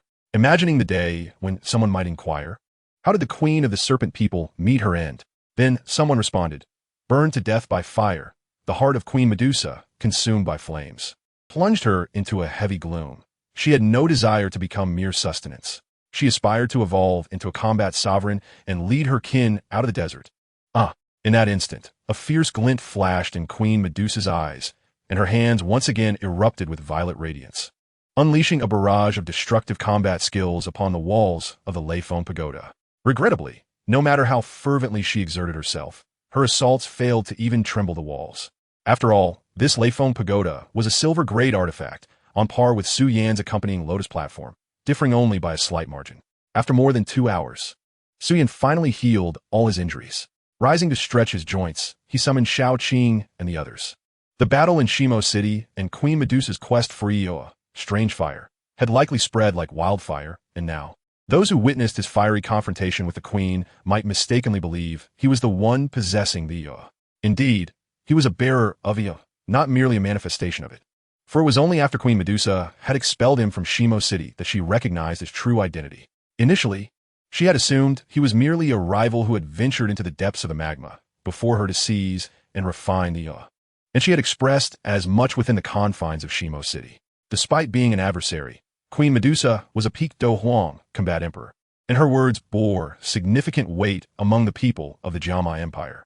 Thus, they would hardly consider the possibility that he was not the one refining the but merely a vessel of it. Moreover, many witnesses had seen him being expelled from Shimo City, and coupled with Queen Medusa's reputation, it was likely that numerous individuals would mistakenly believe she had vanquished him, perhaps even extinguishing his life, thereby seizing the Eol for herself. This misconception could be strategically advantageous, allowing him to gain control over the entire serpent race. Indeed, having been forcefully confronted by Queen Medusa and enduring over 100 strikes from her, Xiao Yan realized that in such a world, living as a complacent fish was not an option. Sometimes, trouble would find you even if you sought to avoid it. To lead a safe and joyful life, one must possess formidable power. There are myriad forms of strength. The combat prowess cultivated through personal training, the influence wielded by an alchemist, and the authority held by a leader of a faction, all constitute forms of power. In this world, he had yet to find a true home. This oasis could only be regarded as a temporary refuge. Xiao Yan believed he should grasp a faction's power and establish a foothold, gradually expanding and strengthening his influence. This approach would not only enhance his own authority, but also serve as a form of power. Of course, personal cultivation remained paramount. However, as a child chooses, why not pursue both? Certainly, starting with the serpent race was the plan. With Queen Medusa in his grasp, he could have Xiao Qing transform into her likeness to take control of the serpent tribe. Yet, in this world, there existed skills capable of sensing an individual's aura.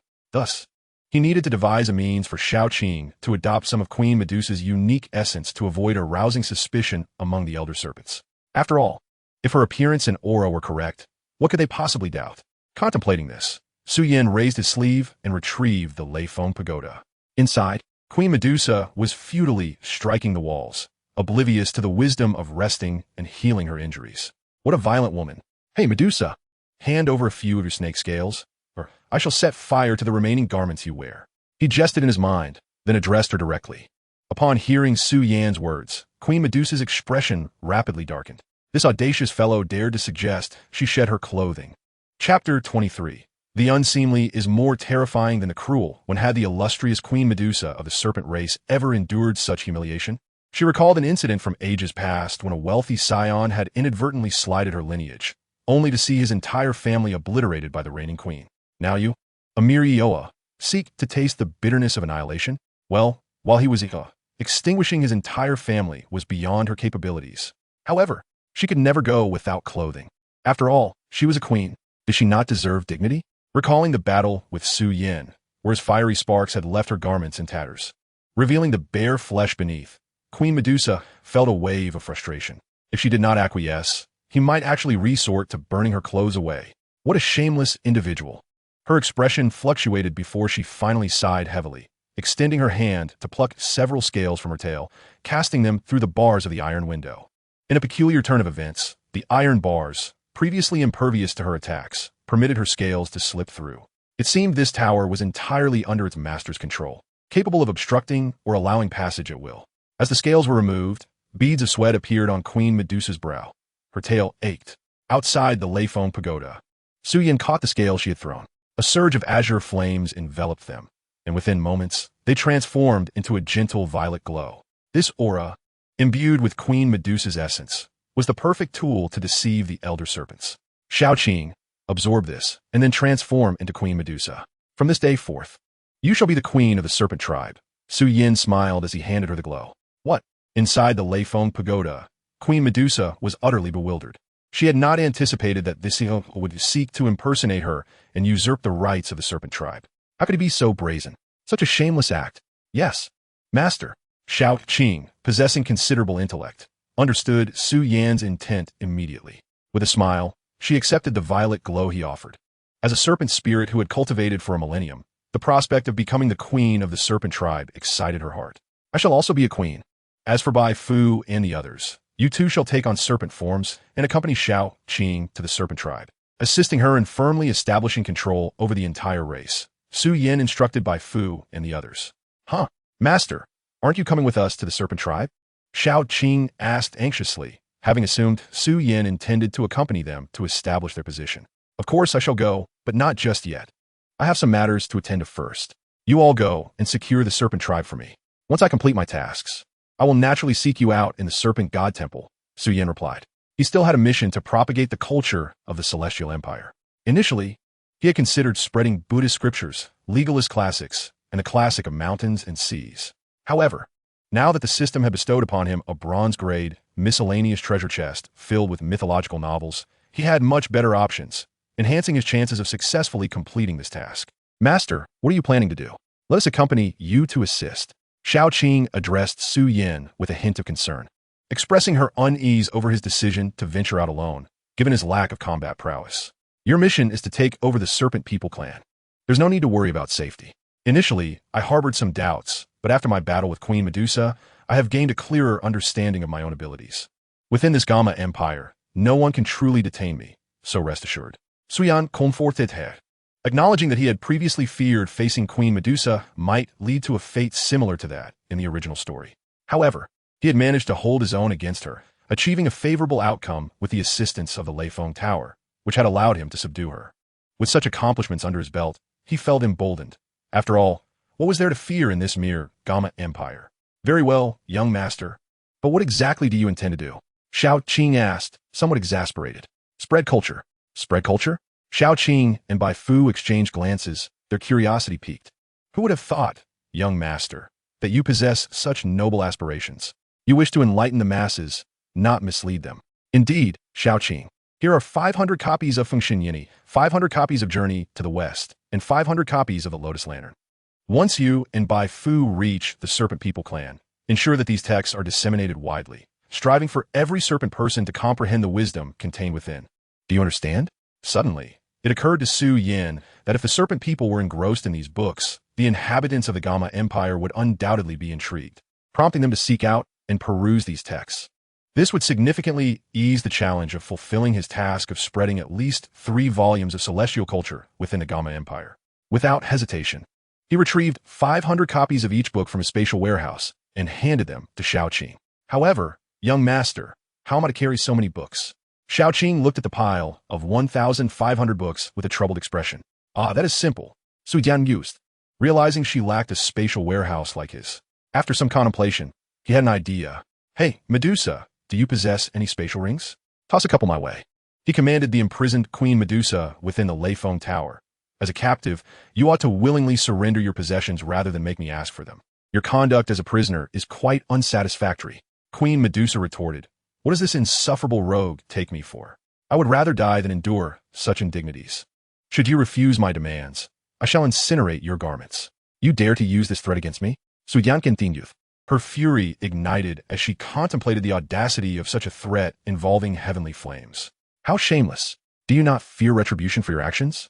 Initially, Queen Medusa prided herself on her cruelty, but upon witnessing Xiao Yan's tactics, she realized that such shamelessness was far more terrifying than mere brutality.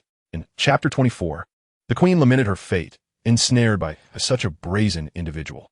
Alas, I regret ever sending my head 1,000 miles away. Though her exquisite face remained impassive, her heart was heavy with discontent and regret. Silently, she retrieved 2 low-grade spatial rings from her ornate ring and cast them out the window. Under the eaves, one must bow their head, she thought, despondent at her fall from grace. Turning away from the wall, she glanced at the nearby statues and the map before them. Contemplating her next move, she settled down cross-legged, seeking solace and stillness. As she prepared to meditate, her gaze fell upon a low table where several books lay. They bore titles such as Heart of Prajnaparmithanksiddhagarba's Fundamental Vows. Intrigued, she picked them up and began to read, and as she did, her previous anger and frustration began to dissipate. These are truly remarkable texts.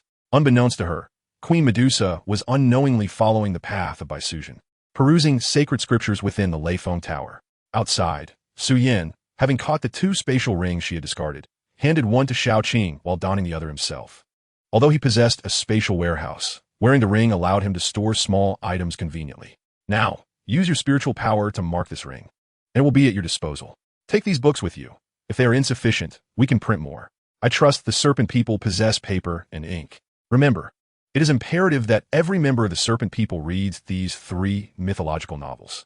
Yes, young master, I shall remember. You can rest easy, Xiao Qing assured him.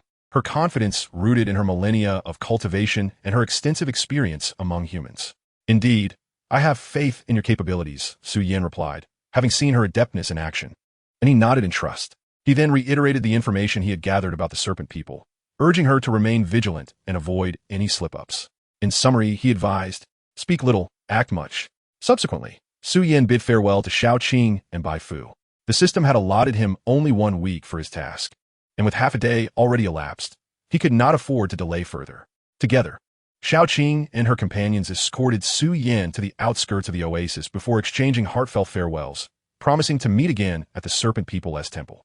Under their watchful eyes, Xiao Yan ascended into the air, swiftly heading towards the nearby Shimo city, the closest human settlement.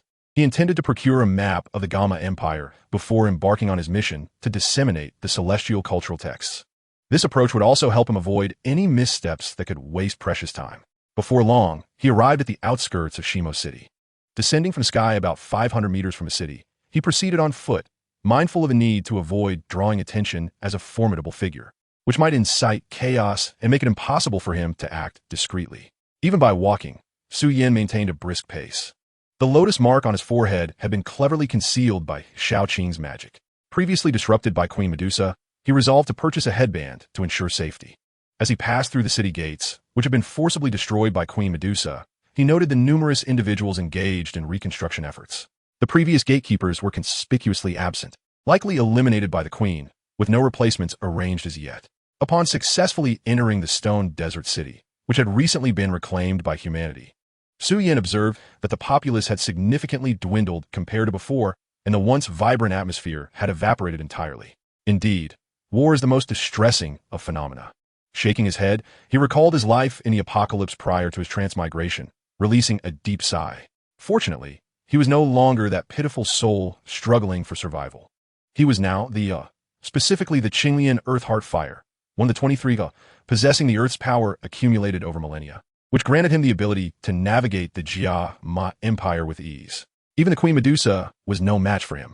Before the emergence of his soul palace, who could possibly contend with him? No one, absolutely no one. With this thought, Xiao Yan instantly straightened his posture, his confidence visibly bolstered. A stark contrast to his demeanor just half a day prior upon entering the city. After all, he was now a figure with remarkable achievements. As he strolled through the streets of the city, he inquired about the availability of headbands, only to learn that all the merchants had fled, with no news of their return to set up stalls again. This nearly drove Xiao Yan to exasperation, as if the absence of headbands was not enough.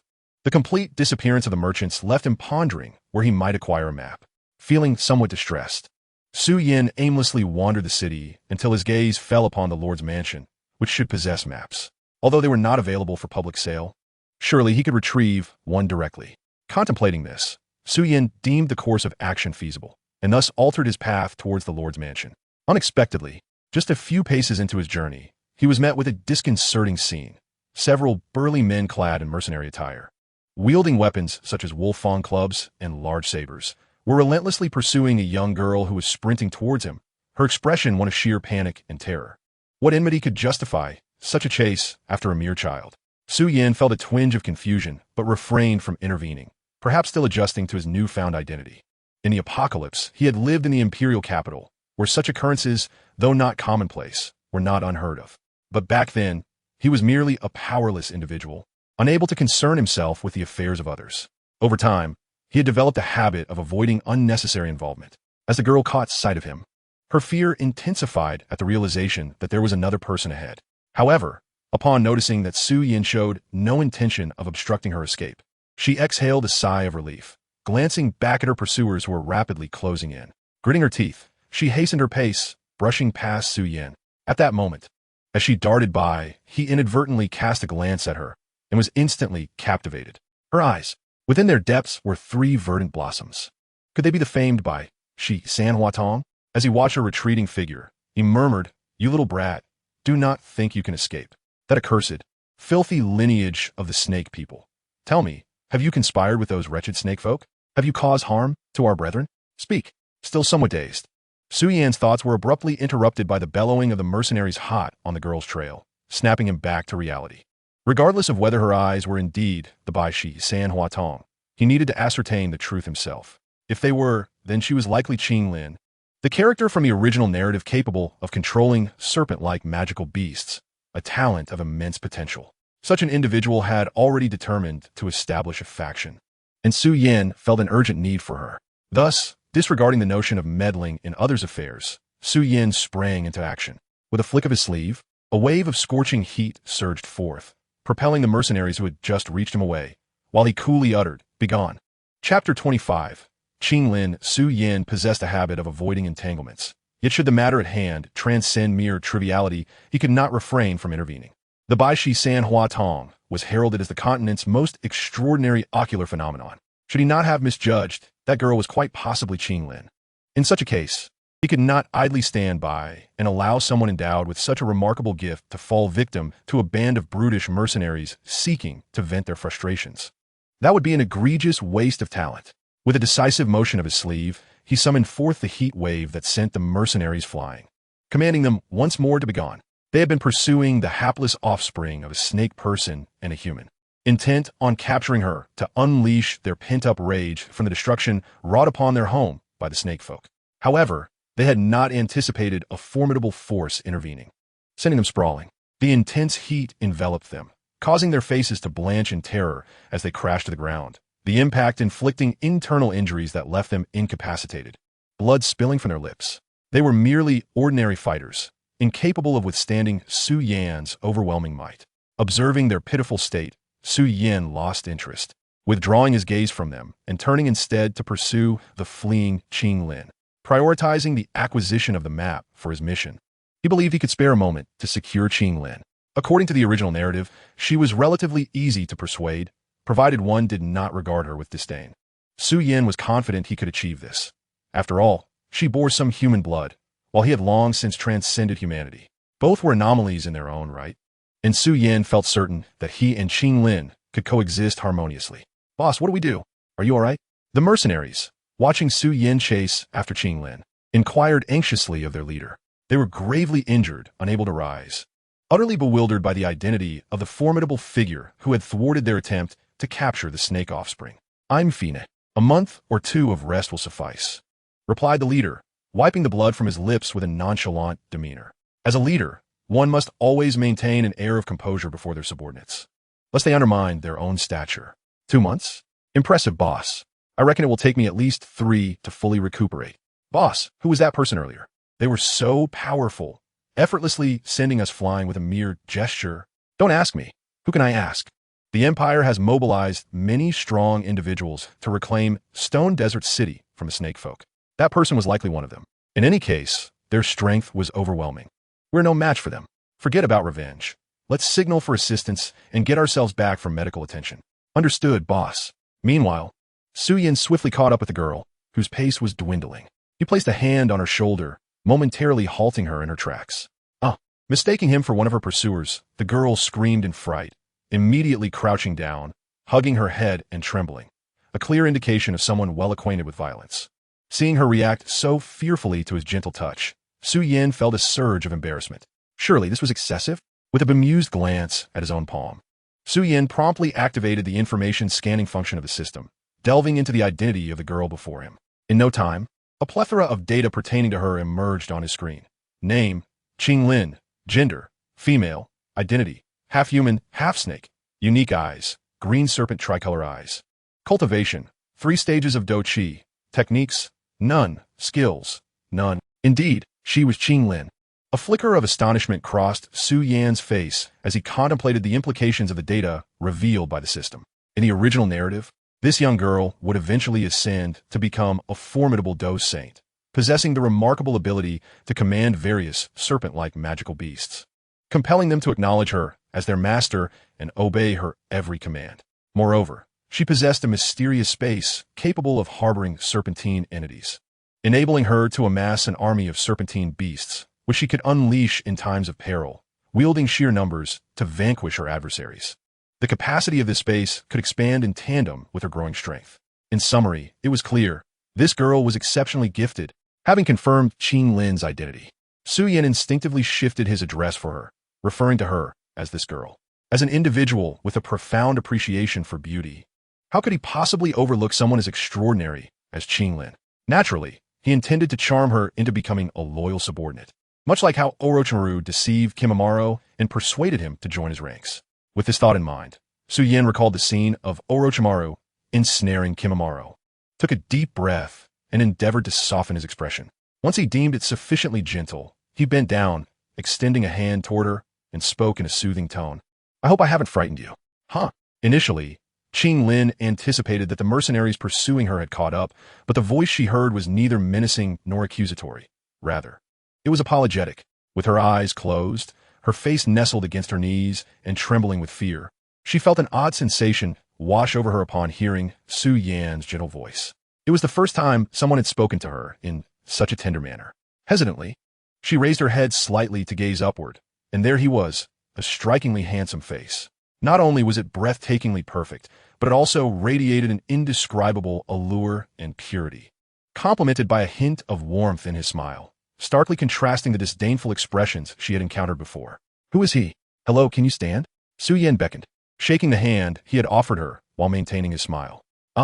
Imitating Orochimaru's demeanor to charm a child is certainly no simple feat for someone as upright as I am. Beneath his warm and gentle smile lay a sense of helplessness. After all, apart from mimicking others, he had no idea how to win over a child, lacking experience. However, despite his inexperience, Qing Lin herself lacked any prior encounters with deceitful individuals. Upon witnessing the gentle smile gracing Xiao Yan's handsome visage, she found herself momentarily entranced. Tentatively, she extended her hand, trembling with trepidation as she grasped Xiao Yan's outstretched palm. With his assistance, she rose from the ground. Observing this, a glimmer of barely perceptible excitement flickered in Xiao Yan's eyes. Indeed, emulating Orochimaru's tactics proved to be a wise choice in the realm of winning over children. Xiao Yan continued to cultivate goodwill, akin to Orochimaru's charm, as he noticed the layers of dust adorning Qing Lin. He furrowed his brow before gently brushing off the dirt with his sleeve, then placed a hand atop her head, speaking softly, at such a young age. Why are you running so fast? What would happen if you fell? Big brother you. This was the first time someone had touched her head with such warmth. Qing Lin was taken aback. Throughout her life, her head had only ever been a target for blows. Never had anyone treated her with such tenderness as this handsome older brother, as if she were a beloved child. Yes, she was a child too, yet she knew that she was a being born of both human and serpent, an existence that should not have been. Surely, he must have misunderstood, believing her to be an ordinary human child. As this thought crossed her mind, a flicker of melancholy crossed Qing Lin's face. She then cast a worried glance behind her at Xiao Yan, anxious about whether the mercenaries were still in pursuit. If they caught up and revealed her heritage as a descendant of serpents, would this kind older brother come to harm her alongside them? Filled with trepidation, Qing Lin noticed that the mercenaries who had chased her were nowhere in sight. Surely, they had deemed her too insignificant to continue their pursuit of this lowly half-snake. Half-human child. This was the only explanation she could conjure. Otherwise, she couldn't fathom any other reason. Are you concerned about those mercenaries with the spiked clubs chasing after you? Rest assured, I have driven them away. They dare not pursue you any longer, Xiao Yan surmised, quickly grasping her worries from her furtive movements and offering her a reassuring smile. He then reached into his sleeve pocket, intending to retrieve some money to enhance his image as a benevolent figure. However, he soon discovered the absence of funds, which left him in an awkward predicament. Unfazed, Xiao Yan withdrew his hand and raised a finger, summoning a flicker of azure flame at its tip. Look, I used this to scare them away. Impressive, isn't it? He grinned at Qing Lin. Did you really drive them away? Qing Lin blinked in disbelief, finding his tone reminiscent of Orochimaru's. She couldn't comprehend why this older brother would go to such lengths. Did he see her simply as a human child and decide to intervene on her behalf? This is Ihwa, the blue lotus earth heart fire, quite rare indeed. There are only 23 types of Ihwa in the entire continent, Xiao Yan disclosed, revealing no secrets and unperturbed by the possibility of Qing Lin's reaction. After all, if anyone were to harbor any ulterior motives, it would be him toward her. For the green serpent tricolor eyes were the most coveted of all, surpassing even his own blue lotus earth heart fire in value. Ihwa, Qing Lin gasped, recalling that Queen Medusa had launched an assault on Stone Desert City in search of someone possessing Ihwa. The news had spread like wildfire, and everyone believed that the individual had been captured, with Ihwa falling into the queen's hands. To her astonishment, that person was alive and standing before her. Qing Lin harbored no doubts regarding Xiao Yan's truthfulness. In her eyes, such a gentle and kind older brother could never lie. Thank you for saving me, big brother. I truly appreciate it, and I assure you, I will not speak of your secret. I must take my leave now. Until now, I had believed that Xiao Yan intervened to save me out of a mistaken belief that I was merely a human child. However, upon discovering my true identity, I feared he would no longer speak to me with such tenderness. Qinglin did not wish for Xiao Yan to learn of her identity, lest he regard her with the same gaze as those others did. Thus, she moved her lips slightly, then bowed her head in gratitude before preparing to take her leave. Do you have a family? I noticed that when you were being pursued on the streets, no one came to your aid. It seems you must be without family. Coincidentally, I'm also quite alone. Would you care to join me as companions, and we can consider each other as family? Hearing the girl express her intention to depart, Xiao Yan felt a flicker of panic. What was happening? His tone and demeanor were an emulation of Uncle Snake, yet she still wished to leave. Had he not captured the essence of the imitation? Growing anxious, Xiao Yan promptly extended an invitation to Qinglin, conceding, "It seems I lack the skill of Orochimaru to deceive others. Perhaps it is best to be forthright and sincere. After all, my intentions are genuine. I wish to care for you, not out of pity for your misfortune, but rather because of your exquisite by Shi San Hua Tong. At the very least, I harbor no ill will towards you. As for becoming each other's family, we shall see. If our paths align harmoniously over time, we may naturally become like family." Just as she was about to depart, Qinglin halted at Xiao Yan's words, lifting her gaze once more, incredulous as she regarded the handsome young man before her. "This is the first time someone has expressed a desire to be my family," she exclaimed. I see the serpent scales on your wrist." No longer adopting the cryptic manner of Orochimaru, Xiao Yan reverted to his true character, grinning at her. Upon hearing this, Qinglin instinctively tugged down her sleeve to conceal the azure serpent scales on her wrist, her delicate face contorted in fear. Her heart raced with trepidation. It's over.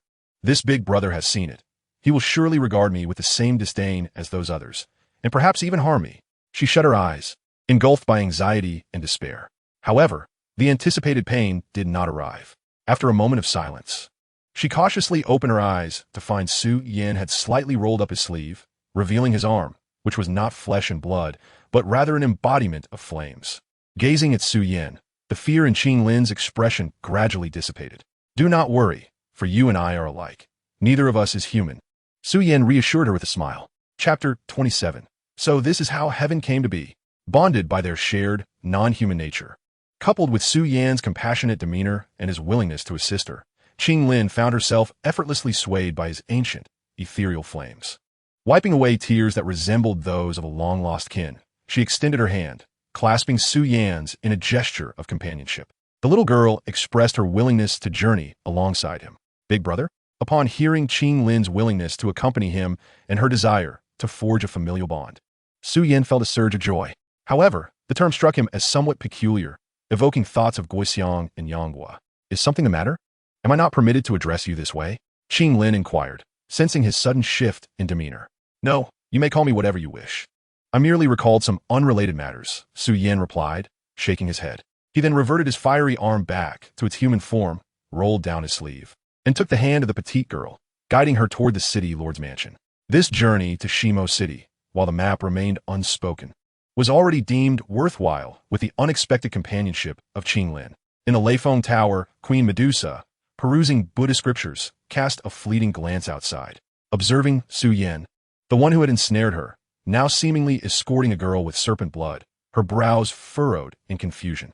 Yet, within this haven filled with innumerable tomes that could stabilize emotions and soothe the spirit, she felt no urgency to depart. Holding a copy of the Lotus Sutra, Queen Medusa returned her focus to the pages, contemplating that the opportunity to access such wondrous texts might indeed be a stroke of fortune. In her pursuit to ascend to the Dozong realm, her heart had grown a tad impatient. Thus, a period of reflection was essential. Meanwhile, as Xiao Yan led Qinglin toward the city lord's mansion, he chose not to conceal his presence as he had before. To instill faith in Qinglin regarding his capability to protect her, he boldly entered through the main gate. This action would undoubtedly provoke the guard's ire. Yet Xiao Yan desired exactly that. Without adversity, how could the beauty of the flower be appreciated? Without the fallen debris of the weak, how could the might of the powerful be recognized? As a bound wielder of the world overlord system, Xiao Yan had initially appeared somewhat hesitant, perhaps due to his unfamiliarity with this new identity. Fearing Queen Medusa, he had hastily escaped from the magma, justifying it as a reluctance to engage in feudal conflict. The thought of facing a fate akin to that of the original narrative prompted him to flee at the sound of Queen Medusa leading her serpent army to attack Xiao City. Such behavior was decidedly too instinctual. He even felt a twinge of guilt toward the system that had bound him. After all, it was a true overlord system. However, the past was precisely that, past. For the living, the present and future held paramount importance.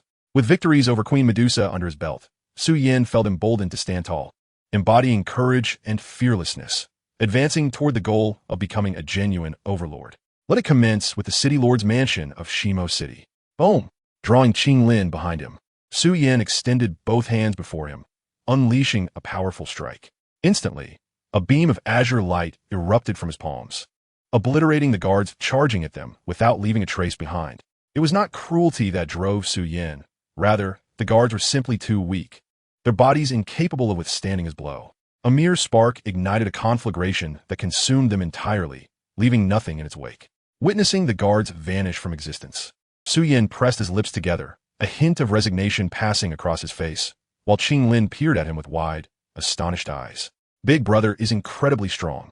This power exceeds that of a great Dome Master. The poor girl, in her understanding, believed a great Dome Master to be an impressive figure. Yet in Xiao Yan's mind, the title of Great Dome Master seemed inadequate to encapsulate his strength, likely due to his extraordinary power. Who dares intrude? Boom! As Xiao Yan and Qinglin entered, another squad of guards rushed forth. With a flick of his sleeve, they too vanished before they could utter a word, joining their predecessors in oblivion. The duo continued onward, and yet another wave approached, only to meet the same fate. Xiao Yan effortlessly dispatched them with a mere wave of his sleeve. No matter how many adversaries appeared, he handled them with ease. After all, the city lord of Xiao City was merely a great Dome Master. How formidable could his guards truly be? Soon, all those who obstructed his path were obliterated by Xiao Yan. Accompanied by Qinglin, he entered the grand hall of the city lord's mansion. Upon entry, he was met with an unexpected sight. A corpulent, balding, middle-aged man, cradling a seal in both hands, knelt in trepidation upon the floor. Upon seeing Xiao Yan, he promptly prostrated himself, pleading, "My lord, spare my life. I am willing to relinquish the position of city lord of Xiao City, if only you would grant me mercy. My lord, I have an elderly mother of 80 and a family of hundreds relying solely on me for their sustenance. I cannot afford to die. I implore you." Xiao Yan remarked, "You make me feel like a villain. Nevertheless, you are merely a Dome Master. To expect you to stand before someone of my caliber without begging for mercy is indeed a tall order. After all, to kneel and plead before me is hardly a disgrace." With a sigh, he continued, "You speak the truth, my lord. Please grant me my life. This is the seal of Xiao City's lord." Upon learning that all his guards had been eliminated, the rotund city lord, trembling with fear, addressed Xiao Yan, lifting the seal slightly.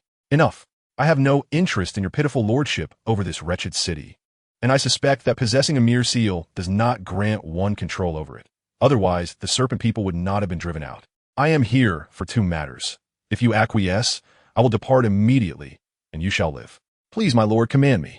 The city lord was overwhelmed with excitement upon hearing that he would not be killed. He eagerly raised his head and articulated, "First, prepare for me a detailed map of the Gamma Empire. Second, assist me in disseminating 3 books throughout the city." Xiao Yan raised 2 fingers, addressing the city lord from a position of authority. Yes, I shall comply without fail." It seemed to be an easy task, and the city lord sighed in relief. "But may I ask, my lord, which 3 books should I promote?" "The Investiture of the Gods, Journey to the West, and the Lotus Lantern," Xiao Yan replied, producing the 3 tomes from his spatial storage and casting them before the city lord, instructing him to review their contents. Taken aback by the titles, the city lord carefully flipped through each book, captivated by the narratives within. Pangu creates the heavens. So that is how the sky came to be. This is indeed a secret. May I inquire, my lord, is what is written in this book true? The city lord, having been deeply moved by the initial chapters of the Investiture of the Gods, struggled to suppress his fear of Xiao Yan. The account is utterly astounding. Pangu, the creator of the heavens. Who would have imagined such a thing? Nay, it is fiction, a mere fabrication for amusement, Xiao Yan replied indifferently. Who knows how the heavens came to be in this realm? Certainly, there is no Pangu here, otherwise some trace of him would remain. Even Tuo Shigudi has left behind a legacy. Would a creator of the heavens leave no mark? Upon hearing Xiao Yan's dismissive answer, the city lord, who had been so exuberant, suddenly found his expression frozen in disbelief. What nonsense! Who would concoct such a tale for leisure?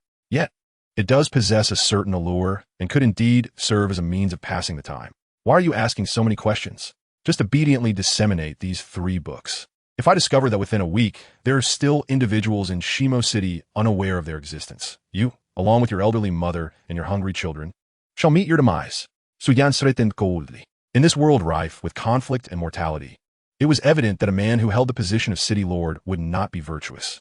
Thus, Xiao Yan saw no need to adhere to the moralities of his past life. Instead, he embraced the principle that the strong reign supreme while the weak serve. Yes, yes, my lord, rest assured, I will diligently fulfill your command. I beseech your mercy, please do not. The city lord, frightened into submission, began to bow in supplication again. But upon lifting his gaze, he realized that Xiao Yan and the young girl had vanished without a trace. Startled by their sudden departure, the corpulent city lord quickly rose, snatching up the 3 books from the ground and ordering his men to copy and disseminate them. Oh, I still have not provided the map my lord requested. Will he return for it?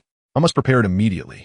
Just as he exited the hall, he suddenly recalled Xiao Yan's initial request for a detailed map of the Gamma Empire.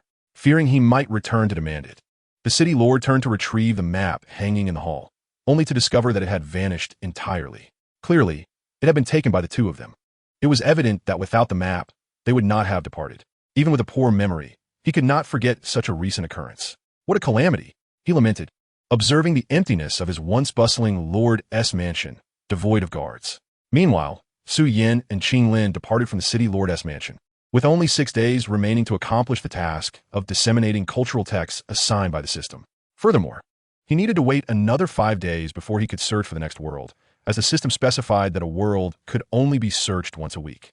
It had been merely 2 days since he last discovered the world of the legend of the White Snake. Thus, he needed to hasten to various major cities to spread the 3 mythological novels. For 6 days would scarcely suffice to establish a lasting cultural presence in the Gamma Empire. As for Qinglin, she had never ventured beyond the desert region. Thus, upon learning that Xiao Yan intended to take her to the inland cities, she was filled with joy, albeit apprehensive about her identity as a descendant of the serpent people being recognized, which could lead to discrimination. Unlike Xiao Yan, who could freely transform between human and flame forms after consuming the transformation grass, she bore the unremovable serpent scales. She could hardly tear them away, as that would surely result in excruciating pain. For the time being, Xiao Yan had no immediate solution. He had only consumed 1 transformation grass. Yet he assured Qinglin that he would protect her and ensure no one would dare to bully her, if anyone were to mistreat her or regard her with disdain upon discovering her identity. Xiao Yan vowed that he would make certain that individual would never again tread upon the continent. In essence, he was capable of defeating even the Queen Medusa. Should he unleash his full power, he could reach the level of a 6-star dozone. In this mere Gamma Empire, who could possibly pose a threat to him? Certainly, possessing a 6-star dozone is still insufficient. One must seek further avenues to enhance their strength. This is but a matter for another time. Upon hearing Xiao Yan's assurances, Qinglin appeared deeply moved, wiping away her tears and giving a firm nod in response, accompanied by a soft murmur of agreement. Subsequently, Xiao Yan devised a plan to acquire a white flowing cloud headband, which he tied around his forehead to conceal the Qinglian mark temporarily hidden by Xiaoqing's magic. He then set forth with Qinglin, exiting the stone desert city, and following the map's guidance, they soared towards the major cities within the Jiamat Empire. Their first destination was Salt City, where Xiao Yan confronted the elder of the Mo family, the very same Mo Cheng who had shown an interest in Qinglin's by Shi Sanhua Tong in the original narrative. After rendering him nearly incapacitated and placing a foot upon his head, Xiao Yan demanded that the entire Mo family propagate the 3 mythological novels as instructed, ensuring their widespread popularity throughout the northeastern regions of the Jiamat Empire within 6 days. The Mo family members, witnessing their elders subdued and disregarded by Xiao Yan, who showed no concern for the Mo family's affiliation with the Yunlan sect, felt an increased pressure to comply. Consequently, the family head, Mo Lan, pledged that the Mo family would diligently fulfill the task assigned by Xiao Yan, hoping to secure the elder's release. Seeing this compliance from the head of the family, Xiao Yan spared the old man, kicking him away with disdain, exclaiming, "You think I fear Yun Yun, a mere 3-star Do Huang? How laughable!" The second stop was Black Rock City, where Xiao Yan sought out Frank, the president of the Alchemist Guild. The third stop was Shuangmen City, followed by Lu City, and then Ao Jia City. Ultimately, They arrived at the imperial capital. In summary, Xiao Yan was racing against time. His flight speed was remarkable, covering 5 to 6 cities in a single day. By the 5th day, he successfully reached the most majestic city of the Jiamat Empire, the Jiamat imperial capital. With just 1 day remaining until the task's deadline, he realized that his mission remained incomplete, indicating that he needed to exert himself within the imperial capital. Little did he know, at the very moment he stepped into the capital, Gu, invited by Nalan Yanran to the Nalan family to attempt to resolve the poison afflicting Nalan Jia, found himself disheartened by his inability to help. Suddenly, his expression shifted as he sensed an aura of Eo. Gu, he exclaimed in astonishment. Chapter 29. The Second World Search. Gu, he is currently the highest-ranked alchemist in the Jiamat Empire, having attained the 6th-tier realm, his spiritual power quite formidable.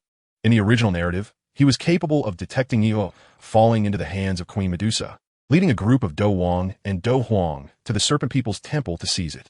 Now that Xiao Yan's Eo had made its appearance in the Jiamat imperial capital, how could he, being present in the same location, fail to perceive Xiao Yan's existence? Upon sensing the presence of the Eo he had long yearned for, Gu He's spirit soared. What splendid fortune! The heavens have granted Gu He an opportunity to subdue Eo, he exclaimed, raising his arms to the azure sky, leaving Nalan Su and Nalan Yanran, who were about to escort him, utterly bewildered. What is going on? Just moments ago, Master Gu He lamented that the poison afflicting his father had seeped into the marrow, only to be expelled by a pursuit he had undertaken for many years without success. Why then? Does he now claim the heavens have smiled upon him with an opportunity to subdue Eo? Nalan Su and Nalan Yanran exchanged glances, each recognizing the astonishment mirrored in the other's eyes. Patriarch Nalan, I have inadvertently sensed the aura of Eo. There can be no mistake, and Eo has appeared within the imperial capital, likely refined by someone who has since entered the city. After sharing his excitement, Gu He turned to Nalan Su and Nalan Yanran, declaring that as an alchemist, the allure of Eo was enough to drive him to madness. Even if that Eo had already been refined by another, he would not let the opportunity slip away.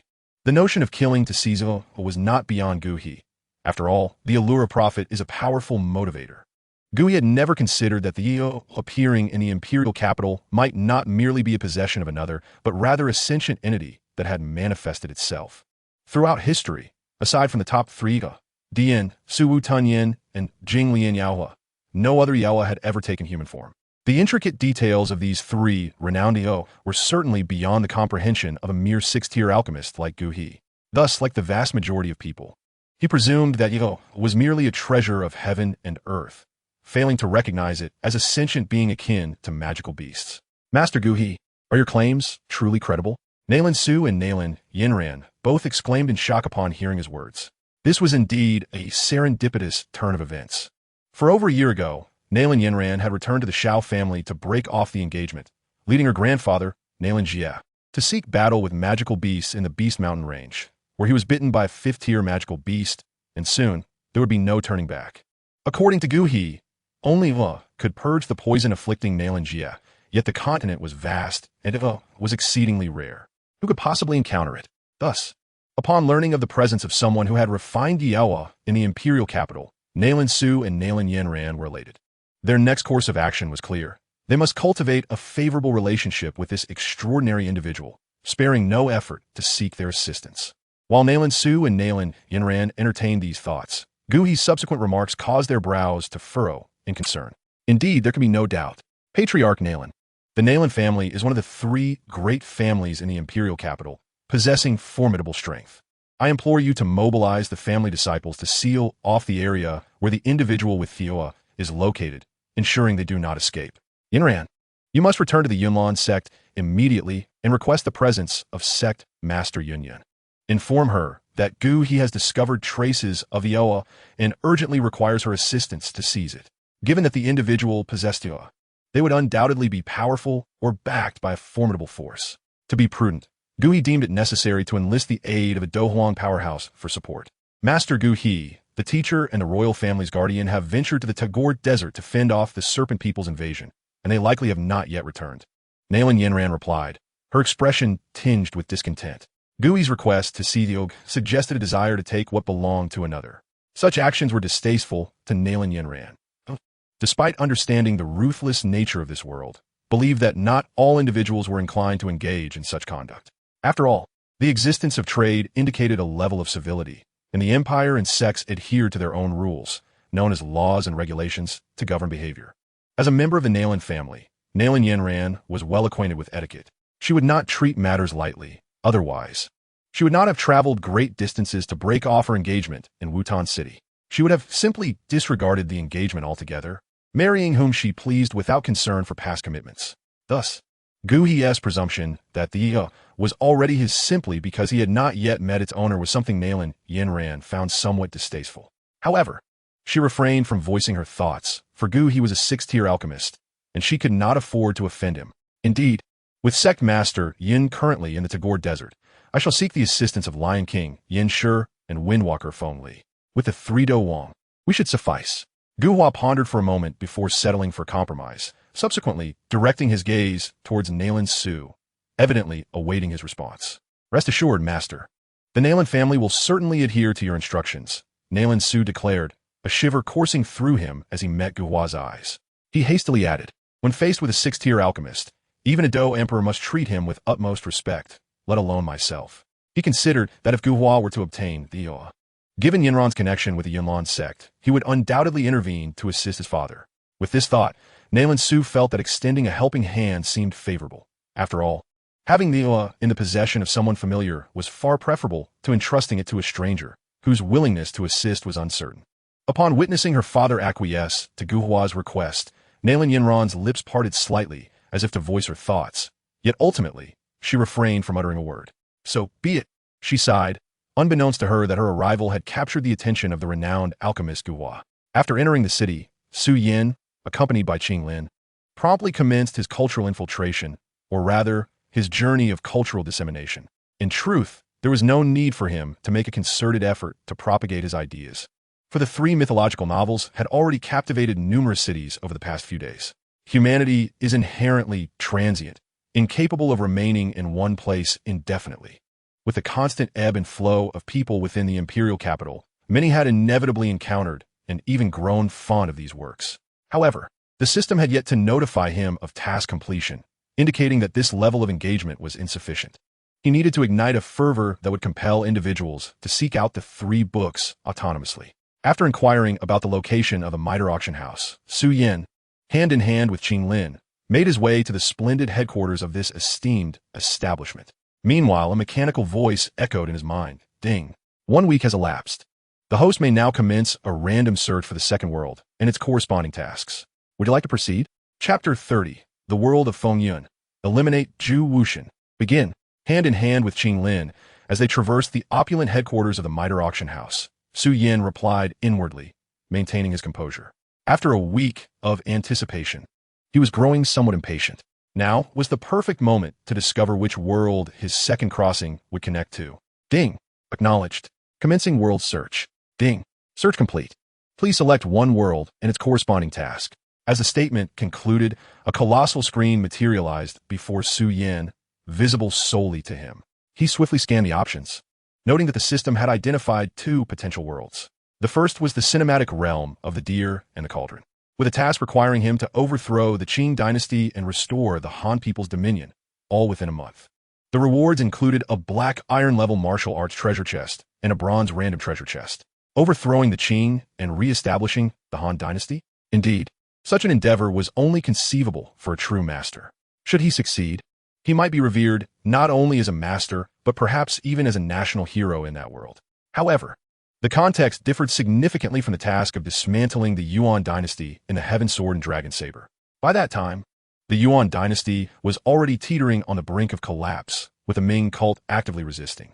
Conversely, during the period of the deer and the cauldron, the Qing's national strength was on the rise, and the realm was relatively stable. The anti-Qing forces were far weaker than even a single faction of the Ming cult, and the Qing army was undoubtedly more formidable than that of the late Yuan. With only a month to complete the task, the difficulty was considerable. Most importantly, the rewards, a black iron and bronze treasure chest, held little appeal for him. Moreover, even if the world were to connect to him, it seemed devoid of anything of interest to pursue, aside from perhaps indulging in a lavish Manchuhan banquet. With a dismissive shake of his head at the first option, Su Yin turned his attention to the second world revealed by the search, the cinematic sequel of Feng Yun. This film depicted the aftermath of Xiong Ba's demise, where Zhu Wuxian from the east led a formidable force to invade the Central Plains, obliterating the major sects and capturing the reclusive martial legend, Wu Ming, along with the emperor who knew the precise location of the Dragon Vein, all to seize control of it and dominate the Central Plains, only to be ultimately defeated by the protagonists of Fengyan.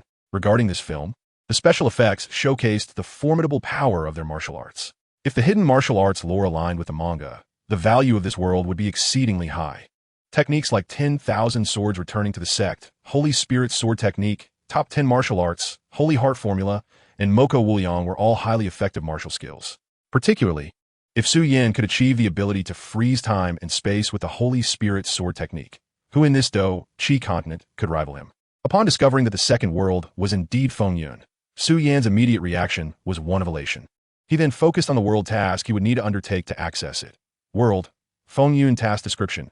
Please rescue the numerous martial artists from the Central Plains captured by Zhu Wuxian and, in front of them, decisively eliminate Zhu Wuxian to save the land. Task duration, 3 days rewards. 1 silver level inheritance treasure chest and 1 silver level biological treasure chest failure penalty. 50% of the host's energy will be sealed for 1 year. Eliminating Zhu Wuxian. Upon reading this task, Xiao Yan raised an eyebrow, a smirk forming on his lips as his spirit soared. Although Zhu Wuxian was regarded as a boss in the early stages of Fengyan, Xiao Yan perceived his strength as relatively modest. Were it not for Wu Ming being ensnared and poisoned, left with but a fraction of his power, Zhu Wuxian would have had no chance to act so brazenly. His indestructible golden body could barely withstand Wu Ming's 10,000 swords returning to the sect at a weakened level. Could it endure Xiao Yan's boundless flames?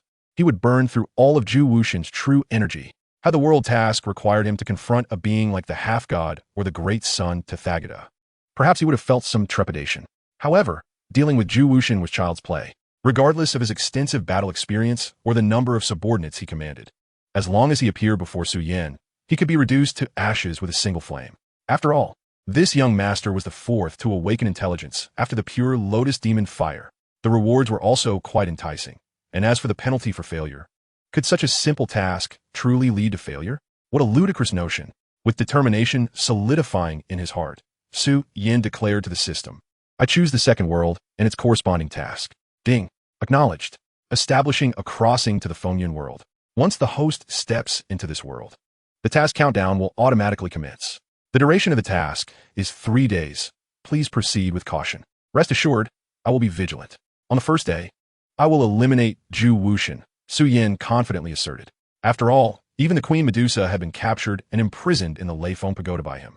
Could a mere Eastern ant hope to escape his grasp? Big brother, we've arrived. Qinglin's voice jolted Xiao Yan back to reality, his thoughts returning to the present as he gazed at the artifact appraisal room of the Miter Auction House headquarters. He narrowed his eyes, contemplating the likelihood of securing their support during this visit.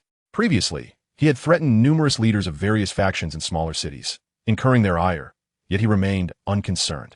In the capital city, where the Soul Palace may very well reside, Xiao Yan deemed it prudent to temper his brilliance, lest he attract undue attention. Notably, in recent days, he had inquired about the protagonist of this world, Xiao Yan, discovering that Nail and Yanran had annulled their engagement 2 years prior and had been dismissed by him. This revelation signified that the narrative had been unfolding for 2 years, and by now, Xiao Yan should have embarked on his journey into the Tagore Desert in search of his destiny. Of course, he would not find Xiao Yan, and it was highly likely that the guardian of the Soul Palace had already established contact with the former leader of the Yunlan sect, Yin Shan. Consequently, Xiao Yan, as a long-term overlord of the myriad realms, deemed it essential to bide his time. Thus, he wished to avoid offending one of the 3 great families, the Miter, which would only invite a cascade of troubles. If possible, he was inclined to pursue a partnership with them for mutual benefit. Now, it remained to be seen whether the personnel at the Miter Auction House would be astute enough to accept his proposal. Xiao Yan retrieved a jade vial containing the 6th-grade medicinal pill, the Emperor's Pill, from his personal storage and, accompanied by Qinglin, stepped into the appraisal room. Chapter 31. The Astonished Miter Yafei Greetings. May I inquire if you possess any treasures that require our assistance in appraisal at the Miter Auction House?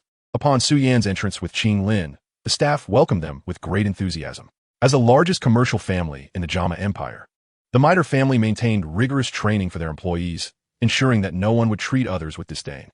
The staff's offer to assist in appraising treasures stemmed from the miter auction house's dual role in conducting auctions and providing appraisal services for unknown artifacts. This extensive involvement in various commercial sectors, coupled with their formidable strength, had solidified the miter family status as the preeminent commercial entity within the Jama Empire. No, I am here to negotiate a business deal. Could you please summon someone with authority to discuss matters with me? Having been in this world for a week, Xiao Yan was pleasantly surprised to be received so courteously without revealing his true capabilities. A subtle smile graced his lips as he politely inquired of the staff, raising his right hand to reveal a swirling azure flame, the manifestation of true fire. A fourth-grade alchemist. The staff member, merely a fighter and not an alchemist, could not discern the aura of the extraordinary flame. However, his experience in a large commercial institution like the miter auction house had afforded him some knowledge. Only fourth-grade alchemists and above could condense true fire. Now, before him stood a youth who appeared to be not yet 20, capable of such a feat. Heavens. Could he truly be a fourth-grade alchemist? The staff member's initial enthusiasm transformed into a demeanor of reverence. A fourth-grade alchemist? Even an elder from our clan would hold him in high regard, let alone this remarkably young alchemist. Please, sir, wait a moment. I shall fetch the manager immediately. Convinced of Xiao Yan's status as a fourth-grade alchemist, the staff member did not even inquire about the nature of the business Xiao Yan wished to discuss. He hurriedly bowed and dashed into the inner chamber to notify the manager. Once he departed, only Xiao Yan, Qing Lin, and the appraiser remained in the appraisal room. The elderly appraiser, who had also witnessed Xiao Yan's display of true fire, approached the duo after the younger staff member had left. He prepared tea for them, his demeanor reflecting evident respect. This made Xiao Yan ponder the elevated status of alchemists in this world. It was no wonder so many aspired to become one. Unfortunately, he was not an alchemist. His ability to condense true fire stemmed from being a flame himself. Yet perhaps he possessed the potential to become an alchemist after all. As he accepted the tea from the appraiser, Xiao Yan took a gentle sip before consuming the entire cup, murmuring to himself, "Though I currently possess only the elemental power of the extraordinary fire, and have yet to cultivate a martial technique to obtain Douqi, didn't Xiao Yan's grandfather, Yao Chun, also lack Douqi? Even without a physical form, he retained his soul's power and was still able to concoct the 6th-grade breaking calamity pill to assist the Ice Emperor, Hai Buodong, in breaking the seal of the Queen Medusa. This illustrates that not only humans with Douqi can qualify as alchemists, other beings can too. In Xiao Yan's perspective, the dormant Yao Chun could not be classified as human. If one were to categorize him, he would belong to the realm of spirits. Furthermore, the ancestor of the Dan Tower, the old man who transformed from a 9th-grade Xiandan, was also an alchemist, and not human either. In summary, Xiao Yan concluded that he could indeed become an exceptional alchemist, provided he found a mentor willing to teach him, ensuring that this mentor would neither harbor ill intentions nor that he would fear their ambitions. Apologies for keeping you waiting, sir. Are you the 4th-grade alchemist that Ajan spoke of? I am Mighty Yafei. It is a pleasure to meet you. I hope for your kind guidance. As Xiao Yan contemplated potential candidates for a mentor in alchemy, a melodious and alluring voice resonated before him. He looked up to see a strikingly beautiful woman clad in a flowing crimson gown, her cascading golden waves framing a visage that rivaled even the Queen Medusa in allure. Yet, unlike the latter, she exuded warmth and charm, her countenance brimming with joy as she stepped through the curtain from the inner chamber. Mighty Yafei? Upon hearing her self-introduction, Xiao Yan's brow furrowed ever so slightly. What luck! Another of Xiao Yan's former flames. It seemed that his past entanglements were woven into the very fabric of the continent, as he encountered remnants of them wherever he went. Had she returned to the capital for work? Xiao Yan memed, nodding politely to Yeve, disregarding her identity in the original narrative and treating her merely as a businesswoman. As for being seduced by her charms, he chuckled inwardly. Perhaps it was the influence of the extraordinary fire that had bolstered his resolve. He felt remarkably composed in her presence, merely appreciating her beauty without being overtaken by desire. I am Xiao Yan, and this is my sister, Qing Lin. Miss Yafei, you are too kind. With a light chuckle, Yafei settled into a chair opposite Xiao Yan, her gaze discreetly appraising his chest. Noticing the absence of an alchemist's emblem, she could not ascertain his level. However, the earlier staff member, Ajan, had mentioned Xiao Yan's ability to condense true fire, which assured her he was indeed a 4th-grade alchemist or higher. A 4th-grade alchemist is quite a lucrative opportunity. It seems the time has come for a substantial gain. A glint of shrewdness flickered in Yafei's eyes. May I inquire what sort of business you wish to discuss with our miter auction house? It would be an immense honor for us to collaborate with a 4th-grade alchemist such as yourself. With that, Yafei addressed Xiao Yan, her demeanor imbued with a charm potent enough to make any ordinary man kneel in submission. However, he was no ordinary man, and with Qing Lin at his side, he was hardly susceptible to the allure of a seductive enchantress. With an expression still as serene as ever, seemingly untouched by the allure displayed by Lady Yafei, Xiao Yan retrieved a jade vial from his spatial ring and presented it to her. "I'm not a fourth-grade alchemist," he remarked, "but I hope that the middle auction house, nay, the middle family, can mobilize all their resources to disseminate 3 books as widely as possible throughout the Jiama Empire within today. Should the nobility agree, this vial of elixir shall serve as my token of gratitude." Disseminate 3 books? What could that entail? Upon hearing Xiao Yan's request, Lady Yafei's delicate brows furrowed. As one of the 3 prominent families of the empire, the middle family possessed unique channels of information. She was well aware of the recent fervor among various major powers in numerous cities surrounding the sudden promotion of 3 specific books. Thus, upon hearing Xiao Yan's words, she immediately deduced which 3 tomes he referred to. "These are the 3 books I urgently wish to make popular across the nation. I trust Miss Yafei is already familiar with them?" Noticing Lady Yafei's reaction, Xiao Yan produced the 3 mythical novels from his spatial ring and laid them before her. "Indeed, it seems Lady Yafei has heard of them. Might I inquire as to the reason behind your request? Furthermore, what grade is this elixir, and what effects does it possess? This information would aid me in assessing whether to engage in this transaction with you." Lady Yafei nodded, winking and offering a light laugh. At that moment, Qing Lin, who was seated nearby, coughed discreetly. Witnessing this exchange, she felt a surge of annoyance toward Lady Yafei and silently labeled her a wayward woman. Hearing the sound, Xiao Yan glanced at Qing Lin beside him before addressing Lady Yafei. "I merely wish for more people to appreciate my work. There are no ulterior motives. As for the vial's contents, it contains a 6th-grade elixir, the Royal Extreme Elixir, capable of enhancing the strength of a Do Huang expert by 1 to 2 stars." What? The moment Lady Yafei heard this, her countenance shifted dramatically, and she abruptly rose from her seat. Chapter 32. The deal is sealed, and the alchemist Gu He arrives. The 6th-grade Royal Extreme Elixir is no mere folk remedy. It is a renowned potion across the continent. However, while the formula for the Royal Extreme Elixir is widely known, there are scarcely a few adept alchemists capable of concocting it. At least in the vicinity of the Jiama Empire, such practitioners are exceedingly rare. For the elixir is classified as 6th grade, specifically a high-level 6th grade potion. This means only a high-level 6th grade alchemist can produce it. Even the so-called foremost alchemist of the Jiama Empire, the alchemist king Gu He, would likely struggle to create such a potion. Moreover, the effects of the Royal Extreme Elixir are immensely enticing. It can elevate a Do Huang expert strength by 1 to 2 stars. As one advances in strength, such improvements become increasingly challenging to achieve. Gaining 1 or 2 stars within the Do Huang realm could save practitioners years, if not decades, of effort. Truly a priceless treasure. Its value enough to drive even Do Huang experts to madness. Now, such a precious elixir lay before her, causing Lady Yafei's breathing to quicken. Her complexion tinged with a faint blush of excitement. "Sir, is what you say true? Is this truly the Royal Extreme Elixir? Earlier, you claimed not to be a 4th grade alchemist. Could it be that you are, in fact, 6th grade alchemist?" Taking several deep breaths to compose herself, Lady Yafei gazed at Xiao Yan with eager anticipation. If she could successfully engage in a transaction with a 6th grade alchemist, she might secure favor for the middle family, significantly enhancing her standing. Perhaps she could even shed the acting manager title that currently accompanied her position. No, that is not correct. It is certain that she could. After all, the middle family is a commercial dynasty. While strength reigns supreme in this world, it is said that every profession has its specialization. If she could bring sufficient benefits to her family, ascending to a leadership role would not be out of reach. In this world, there are many individuals of lesser might who, through exceptional skill, have gathered a cadre of powerful followers to serve them. Lady Yafei believed that she, too, could become one of them.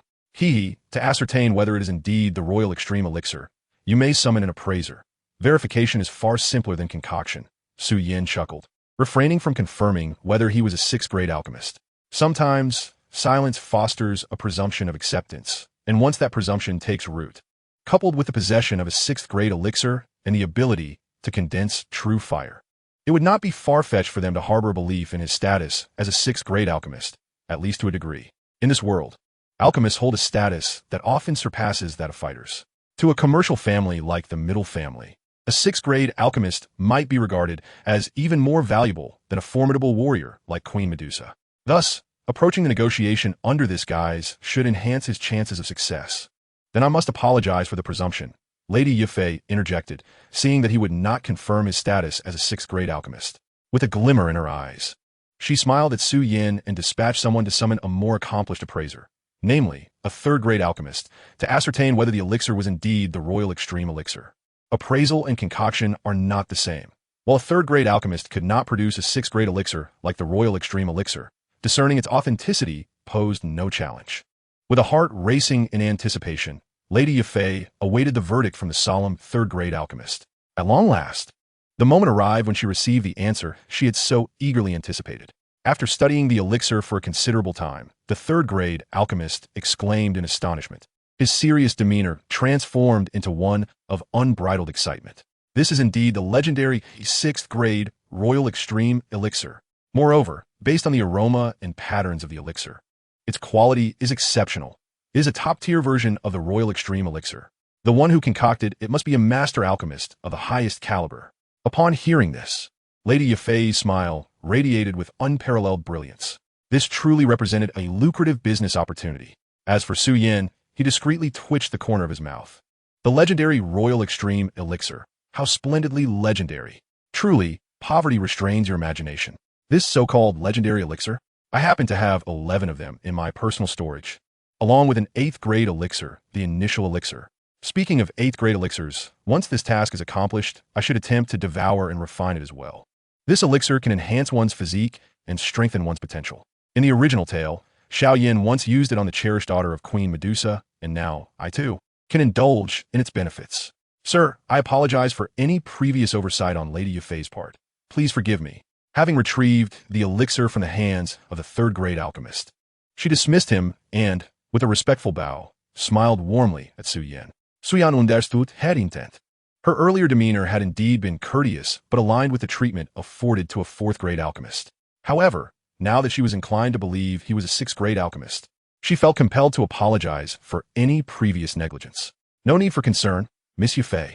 Let us return to the matter at hand. Such formalities can be disregarded. Whether treated as a fourth-grade or sixth-grade alchemist, Xiao Yan found the reception quite satisfactory. Waving his hand, he addressed Lady Yafei directly. Very well, Miss Yafei, or rather, my lady, you are indeed straightforward, which I admire. This transaction will be undertaken by the middle family. Within a day, we shall ensure that these 3 books become a sensation throughout the empire. Recognizing Xiao Yan's forthrightness, Lady Yafei began to grasp his nature and solemnly promised him, I have faith in the middle family's capabilities. However, I must issue a word of caution. I've already compensated you. Should I find that my demands are unmet within a day, the middle family shall cease to exist. Do not doubt the veracity of my words. I never boast in matters of this nature. Xiao Yan raised his head and cast a fleeting glance at the Mitre family's Miss Yafei standing before him. With a calm demeanor, he spoke, startling Yafei with his words. She instinctively swallowed hard. The 6th-tier senior alchemist was indeed someone their Mitre family could ill afford to provoke. It seemed that the task entrusted by that esteemed individual truly required the full might of their family, to be executed with utmost diligence. Fortunately, with the promise of the Imperial Extreme Pill as compensation, even mobilizing the entire family's resources would not be a significant loss. Rest assured, we Mitre family have always held our reputation in high regard. Having accepted this transaction, we shall undoubtedly see it through to completion. Yafei quickly adjusted her mindset and, with a serious expression, addressed Xiao Yan. Very well, I shall await your news tomorrow. As she spoke, Xiao Yan rose to his feet, gesturing to Qinglin beside him, signaling that it was time for them to depart. However, at that moment, his right eyelid twitched violently, and with the innate sensitivity bestowed by his unique fire affinity, he sensed the presence of a formidable beast fire nearby. Since sentient beast fires were non-existent, there could only be one explanation. A practitioner capable of refining high-level beast fires was approaching. Miss Yafei, the esteemed Pil Kingu, he has come to pay a visit. A young servant soon knocked on the door of the treasure appraisal room, respectfully reporting to Miss Yafei of the Mitre family. Chapter 33. Surrounded, conflict imminent. Pil Kingu. Upon hearing the announcement from outside, both Xiao Yan and Yafei frowned simultaneously. The former felt a strong aversion towards this individual who had taken an interest in him, while the latter was perplexed by his unexpected arrival. Although the Mitre family was one of the 3 prominent families in the Jama Empire, They had no prior dealings with Pill King Guhi. The only connection among the three families to Guhi stemmed from the Nalan family, which had become close to him due to their daughter's enrollment in the Yunlan sect as a direct disciple of its master. Now, with the renowned Pill King personally visiting, Yafei found herself at a loss as to his intentions. Moreover, she discreetly observed Xiao Yan, who had risen and seemed ready to leave, but paused upon hearing the announcement. In her eyes, he bore the potential of being a sixth-tier alchemist, and since he had not departed, she felt it would be improper for her to receive Guhi. Yet, if she delayed in attending to him, both she and the Miter family risked offending the Pill King, which could lead to troublesome consequences. At this moment, the mightiest member of the Miter family was merely a Do Wang, and facing the Pill King Guhi, who had attained the sixth-tier alchemist rank. They could hardly afford to offend him. Noticing Miss Yafei's dilemma, Xiao Yan offered a faint smile and gestured for her to proceed, saying, "Miss Yafei, please do as you see fit. You need not concern yourself with me. We shall take our leave. Esteemed sir, I apologize for the inadequate hospitality shown. I hope for your understanding.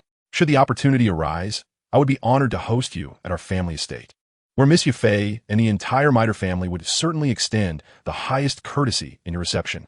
Hearing Xiao Yan's considerate words that spared her from discomfort, Yafei breathed a sigh of relief, and with a respectful bow, she replied, her tone imbued with a hint of allure, making one think what a captivating figure she was, more enchanting than a true fairy like Xiao Qing.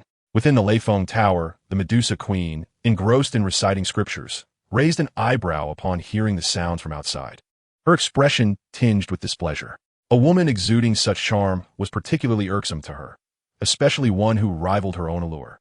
Ordinarily, she would have taken some action to express her disdain for such women, but after immersing herself in Buddhist texts, she had begun to grasp the principles of non-self and the emptiness of forms. Be it charm or ugliness, they were merely fleeting appearances. As the saying goes, beautiful exteriors abound, yet intriguing souls are rare. Why should the dignified Medusa Queen allow herself to be swayed by a mere human fighter? Not worth it, not worth it.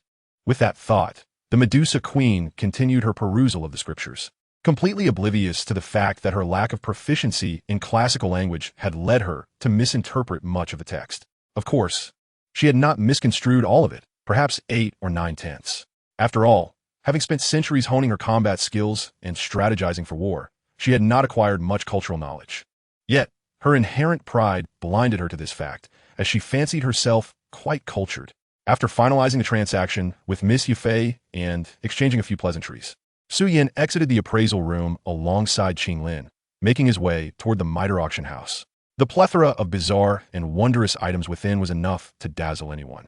Originally, Xiao Yan intended to linger longer and attend an auction, eager to experience it firsthand, as he had never participated in one in his previous life. However, Qing Lin, not possessing the same extraordinary fire affinity as he, required sustenance to replenish her energy. After days of traveling with him, the young girl's growing body was beginning to show signs of fatigue, her stomach grumbling audibly. Xiao Yan felt it inappropriate to indulge his curiosity while neglecting the needs of the young girl. He could not let her go hungry, after all. Thus, he resolved to take Qing Lin out for a hearty meal first, allowing her to rest before returning to explore the wonders of this world later that evening. As they walked through the corridor, the entrance to the auction house came into view, and they were on the cusp of stepping outside to enjoy a delightful feast. However, at that very moment, Xiao Yan's sixth sense, his unique fire perception, caused him a halt in his tracks, his entire demeanor shifting to one of vigilance. His once languid gaze sharpening. "What's wrong, big brother?" Qing Lin, whose hand he held, halted alongside him, looking up at him with a puzzled expression. Without replying to Qing Lin, Xiao Yan scanned their surroundings with keen eyes, quickly and meticulously assessing the area. Then, a disdainful smile crept across his face as he coldly declared, "Come out. Concealing yourselves is the act of a coward. I do not wish to be ambushed by a bunch of spineless wretches." Whoosh, whoosh, whoosh. With his words, the sound of slicing air filled the atmosphere, and several figures materialized around Xiao Yan and Qing Lin. In front stood a burly middle-aged man with golden short hair and bulging muscles, alongside a young man wielding a silver fan and sporting a mane of raven-black hair. Behind them trailed 5 men and women clad in eccentric attire. Emerging behind Xiao Yan and Qing Lin was a man dressed in garments resembling those of a third-tier alchemist, but with 6 pill furnace insignias emblazoned on his chest instead of 3. This man, appearing to be in his 30s or 40s, had a neat bun and a small mustache. Flanking him stood 2 men, both adorned in opulent attire, exuding an air of superiority that indicated they were no ordinary individuals. "Who are you?" Xiao Yan's gaze swept across the group before settling on the leading man, scrutinizing the six-pill furnace insignias on his attire. After a moment of contemplation, recalling the servant's announcement he had heard earlier from Yufei, Xiao Yan's mind formed a conjecture. "Ah, Keat, daring to call us spineless wretches? You possess quite the audacity."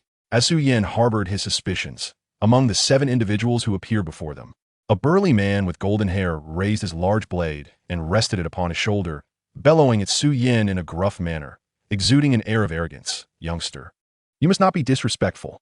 Hearing the words of this golden-haired giant, the middle-aged man leading from the back responded, "Very well, Lao He, I grant you this favor." The golden-haired man chuckled in compliance, clearly showing deference to the imposing figure behind Xiao Yan. Indeed, it was them. Upon hearing names like Yin Shi and Lao He, combined with the 6 alchemical furnace symbols emblazoned on their garments, along with the reports he had heard from Yufei, Xiao Yan could now unequivocally identify the uninvited guests blocking both his path and retreat. 6-star alchemist, the Pill King Gu He? He was no one who needed to beg for medicine, nor did he fear Gu He calling upon Yun for assistance. The title of Pill King held no threat in the presence of his heart of the earth fire. With a smirk curling his lips, he emitted a disdainful chuckle and cast a fleeting glance at the golden-haired colossus, who had the audacity to call him kid and boast of his courage. Coldly, he retorted, "To dare obstruct my path and brandish your blade before me. I dare say your audacity surpasses mine. At least I do not possess your reckless disregard for life."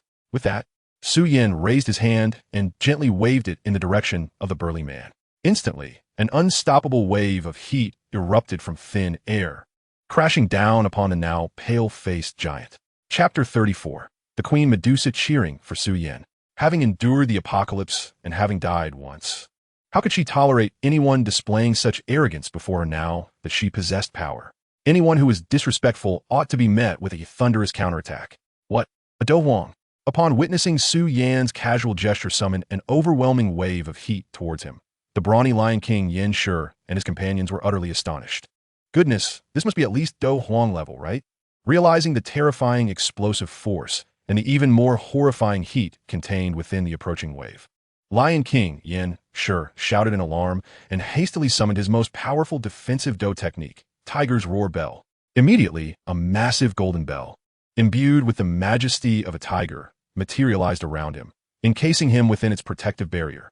As if feeling that this alone was insufficient, he raised both hands to shield his head, protecting his most vital areas.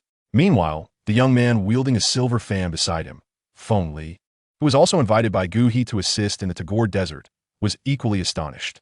He understood that the opponent they faced was no ordinary foe, but rather an entity whose cultivation undoubtedly exceeded that of Do Wang. Glancing at the increasingly grave expression on Yin Shi's face, which now glistened with sweat, he gritted his teeth and resolved to lend his assistance. Utilizing a high-level Do technique, 1,000 winds and 10,000 rains, he unfurled his fan and waved it towards the impending wave of heat. In an instant, a fierce gale accompanied by a fine drizzle manifested, colliding with the wave of heat.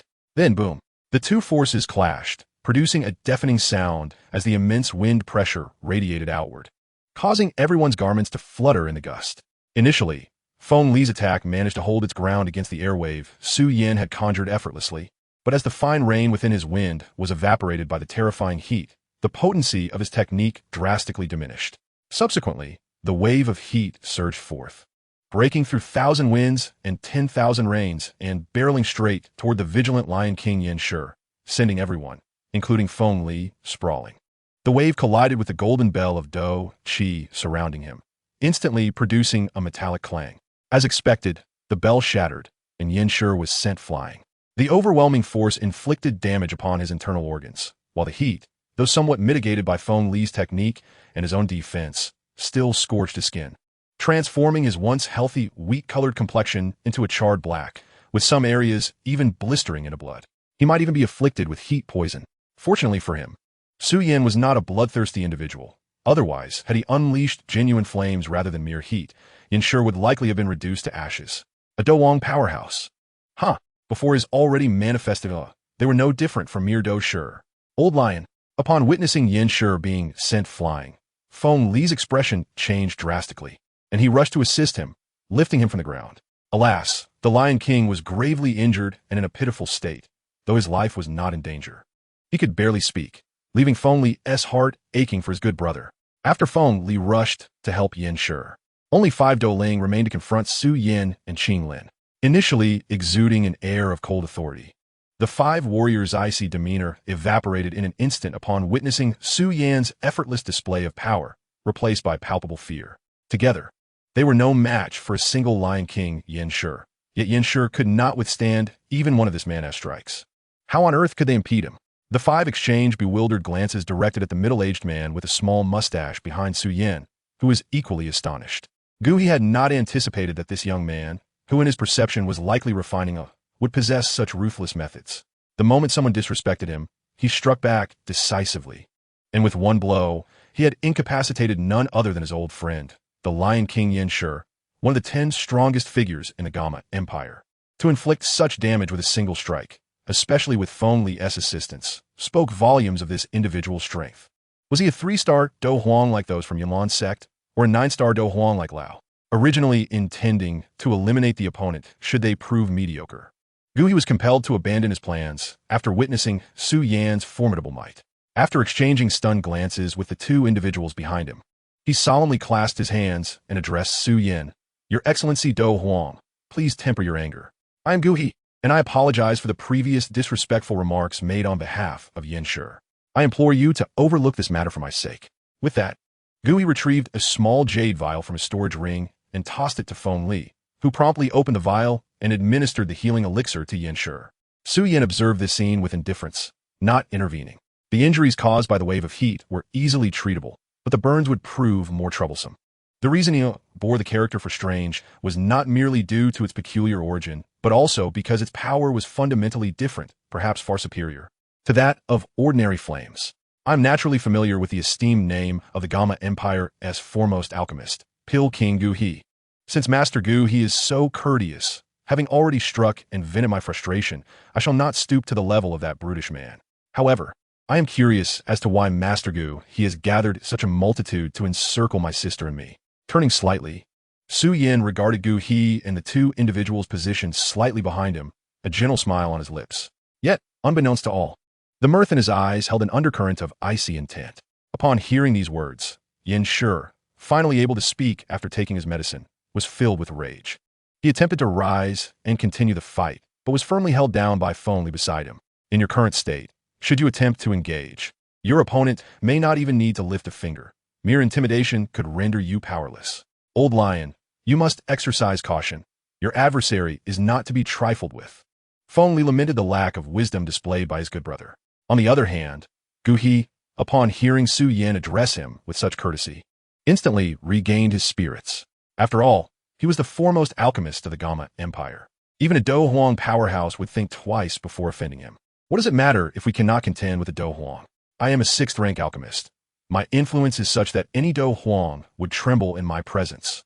With this thought, Gu He became imbued with confidence, subtly positioning himself above Su Yan, and with a respectful gesture, he inquired, Your Excellency Do Huang, as you are aware, I am an alchemist with a commendable ability for spiritual perception.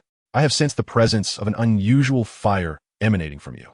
Might I inquire if you have refined an extraordinary flame? It was the formidable spiritual perception of an alchemist that had led him to me. Upon hearing Gu He's words, Su Yan's earlier confusion was clarified, and he could surmise the purpose of the inquiry. It seemed that my ordinarily non-violent hands would indeed be stained with blood today. With this thought, a smile crept upon Su Yan's lips, and with a hint of resignation, he turned to Gu He, his smile growing even more radiant as he asked, If I were to affirm this, what intentions does Master Gu He harbor? Whether it was an illusion or not, Gu He felt a shiver run through him upon witnessing Su Yan's suddenly bright smile, sensing that something ominous was about to unfold. Meanwhile, within the confines of the Lei Feng Tower, Queen Medusa, who could perceive the events transpiring outside, set aside the Buddhist scriptures she had been studying. Though she believed her soul and spirit had undergone purification and elevation in recent days, she had not forgotten that she was the queen of the serpent people, and the Gama Empire was their sworn enemy. Observing Su Yan confronting the foremost alchemist of the Gama Empire, along with several Do Huang powerhouses, she clenched her fists, silently cheering him on. Hurry and defeat Gu He and those Do Huangs. Eliminate them all. Chapter 35. Su Yan devours Xiao. The serpent people are inherently cold-blooded and thus unable to become alchemists. Yet the advantages an alchemist can bring to a faction are immense. In the past conflicts between the serpent people and the Gamma Empire, many battles were lost due to the enemy's alchemist support, enabling rapid recovery of Douqi through pills, while her warriors could only rely on their techniques for slower recuperation, leaving them at a disadvantage. As the leading alchemist of the Gamma Empire, Douqi had reached the 6th rank in alchemy, capable of concocting pills that could enhance the strength of a Do Huang or expedite their recovery. With him present, the woman from Yunlan's sect could easily contend with high-ranking Do Huangs. Moreover, with the involvement of the royal family and the Alchemist Guild, even a peak Do Huang would have to avoid confrontation. Should he retreat, the Serpent People would lose their advantage in other domains. As although the 8 leaders of the Serpent People were all Do Huang, the Gamma Empire boasted 2 to 3 dozen Do Huang. How could they possibly compete? As for the Do Ling and lower-tier troops, their role in such high-level battles was merely to present a facade of grandeur.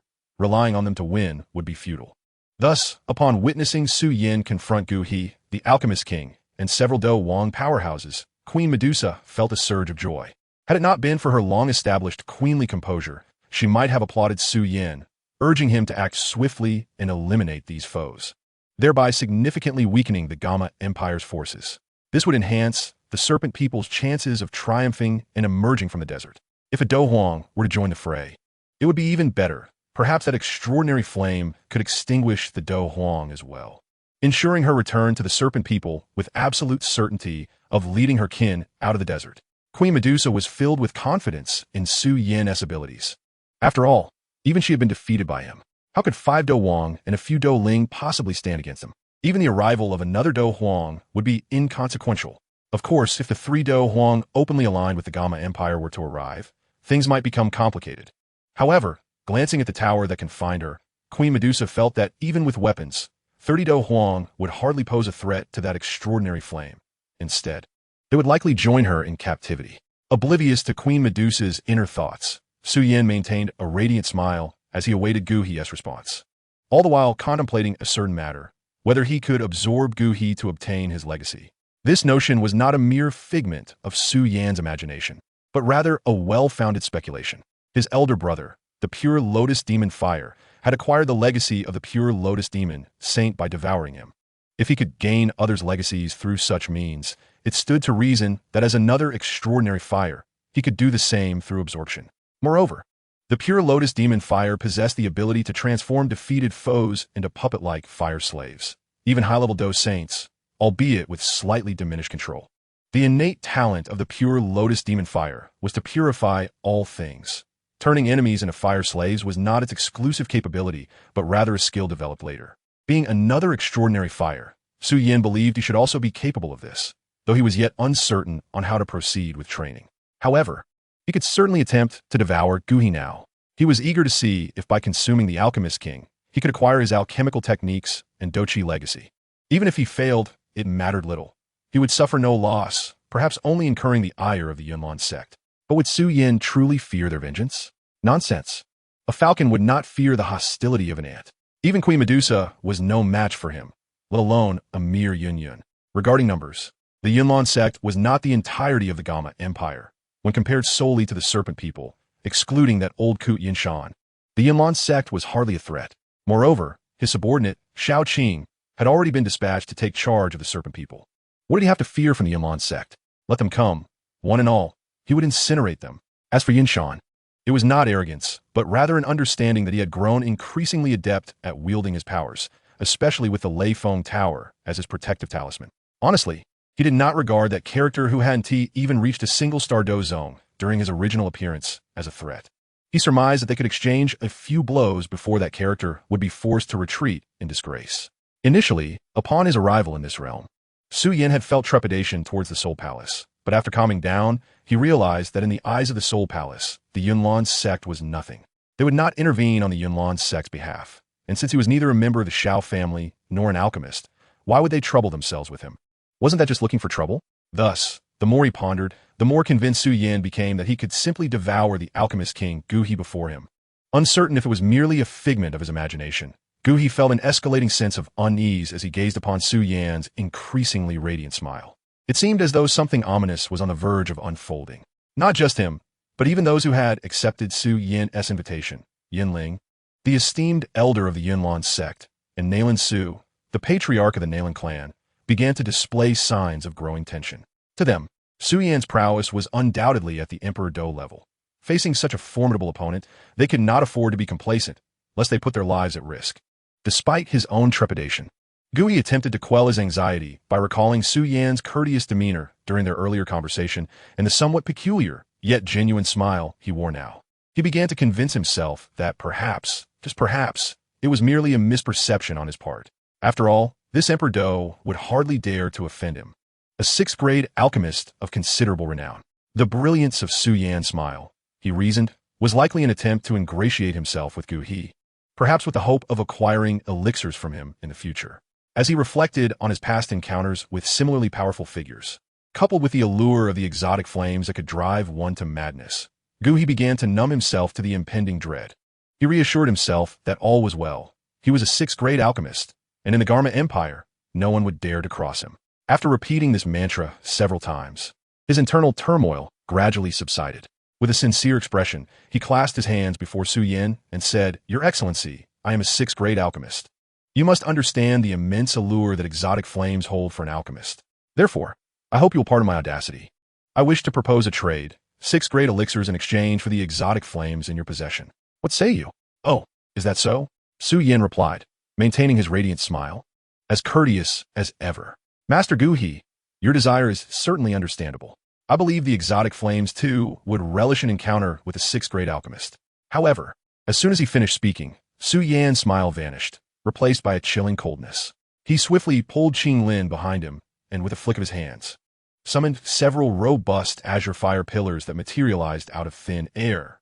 To the horrified gaze of Gu He and the others, the fire pillars surged towards them, not to merely throw them aside, but to envelop them entirely, intending to consume and refine them with the child flames he had separated, all in an effort to see if he could absorb the legacies or abilities of formidable opponents. "Old He, Elder Yun, Patriarch Nalan. Well done, well done." The exclamations came from Yin, Shifeng, and Medusa, who were behind Xiao Yan. Medusa, unable to contain her admiration, silently commended him, though she refrained from applause. Chapter 36. Are the people quick? Is the tower quick? To propose a trade of 6th grade elixirs for his exotic flames was tantamount to exchanging one's life. If Xiao Yan were to agree, he would be nothing short of a fool. Yet, much like Gu He's interest in him, Xiao Yan found himself intrigued by the tale of his elder brother's Nether Lotus Demon Flame that had once backfired against the Nether Lotus Demon Saint. He pondered whether he could refine the energy contained within a high-tier human by consuming them, as he had with the transforming grass. While contemplating this, and after receiving Gu He's irritating response, Xiao Yan acted decisively. The robust azure fire pillars surged forward, determined to incinerate and consume them. As one of the 23 exotic flames, the Qinglian Earthheart Fire allowed Xiao Yan to effortlessly split off weaker child flames and retrieve them at will. Should his child flames manage to engulf these individuals, he might just obtain their legacies, the techniques and combat skills of several Dowan. While he found little interest in their martial arts, he was quite keen on Gu He's 6th grade alchemy. Other alchemists would have to seek out exotic flames to enhance their success rates, while he himself was the exotic flame. No searching required. "Your Excellency, what does this mean?" Gu He had initially thought Xiao Yan's radiant smile signaled a desire to befriend him, preparing for future requests for elixirs. However, upon witnessing the formidable fire pillars conjured before him, he was struck with shock and realization. This was not a gesture of camaraderie, but an intent to kill. "What's the meaning of this? You wanted exotic flames, and I have willingly brought them to your doorstep. If you possess the ability to subdue them, then by all means, take them. As for your 6th grade elixirs, keep them for yourself." Xiao Yan laughed heartily, pulling Qing Lin to the side to evade an attack from behind. Boom! A crescent-shaped energy blade narrowly missed Xiao Yan as he dodged, crashing into the ground where he had just stood, creating a massive crater and sending dust swirling into the air. "To provoke me after witnessing my prowess, you possess quite the audacity, Do Wang." Gu He, having jumped aside with Xiao Yan, was startled by the crater's formation. Xiao Yan gently ruffled Qing Lin's hair, comforting her while casting a sidelong glance at Feng Li, who had attacked with a silver fan. While the Emperor Do is formidable, offending a 6th grade alchemist is not a wise course of action. Feng Li, intimidated by Xiao Yan's gaze, retreated a few steps but recalled the remuneration Gu He had promised him and Yin Shi. He steeled himself and seriously addressed Xiao Yan. You speak rightly. Even the Emperor Dou, or even the Dou Zone, would not fare well against a sixth-grade alchemist. Xiao Yan nodded in agreement, since you understand, then. But there is a premise, that sixth-grade alchemist must still be alive and capable of concocting elixirs to summon help. If that alchemist is killed outright, who would risk their life to avenge him? Before Feng Li could finish, Xiao Yan interjected, you. Faced with this irrefutable logic, Feng Li's face flushed with indignation. Meanwhile, Gu He and his companions, who were desperately attempting to counter the onslaught of azure fire pillars, found their expressions growing increasingly grim. They realized that the power of these exotic fire pillars was overwhelmingly fierce, and their combined Douqi could not sustain its defense for much longer. In mere moments, the pillars would break through their defenses and engulf them, incinerating them entirely. With such control over fire and explosive power, the individual who had refined these exotic flames was no mere Emperor Dou. He was a Dou Zone. This legendary realm within the Garma Empire was something they had never expected to encounter. Faced with such an adversary, even summoning the sect master Yun would likely yield no benefit. At this moment, Yun Ling and Nailin Su felt a wave of regret wash over them. Had they known they would confront a Dou Zone, they would have never accepted Gu He's invitation to assist him. Now they had indeed helped, but at the cost of their lives. How lamentable. Your Excellency, I am Gu He. I apologize if I have offended you in any way. Should you be unwilling to exchange the exotic flames, I assure you I will not impose further and will leave immediately, never to disturb you again. Please, I beseech you to spare my life. Realizing that Xiao Yan's true strength transcended that of a Dou Huang and actually approached the realm of a Dou Zone, Gu He, alarmed, shouted towards Xiao Yan as the trio's combat techniques were on the verge of being shattered.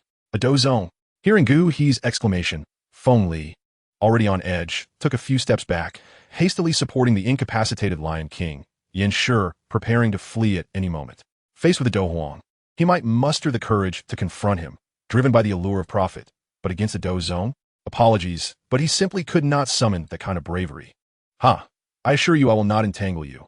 I will not disturb you. Such words might have been credible when you lack the power to intrude upon me. But should you encounter a Dou Zone with a request, do you honestly believe you will uphold your promise and refrain from troubling me or coveting the oil? I do not believe it. Xiao Yan enunciated the last three words with deliberate clarity, then turned his gaze towards Gu He and the two enigmatic figures behind him, who he couldn't be bothered to scan for their identities with the system.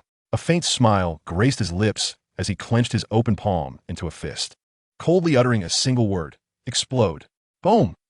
As the words fell, the several fiery pillars that were about to breach Gu He's trio's combat techniques erupted violently, transforming into a vast ocean of flames that engulfed much of the corridor. Not only that, but the explosion's tremendous force instantaneously obliterated their combat techniques, which were already on the brink of collapse, leaving them to be consumed by the inferno, rendering them invisible to those outside.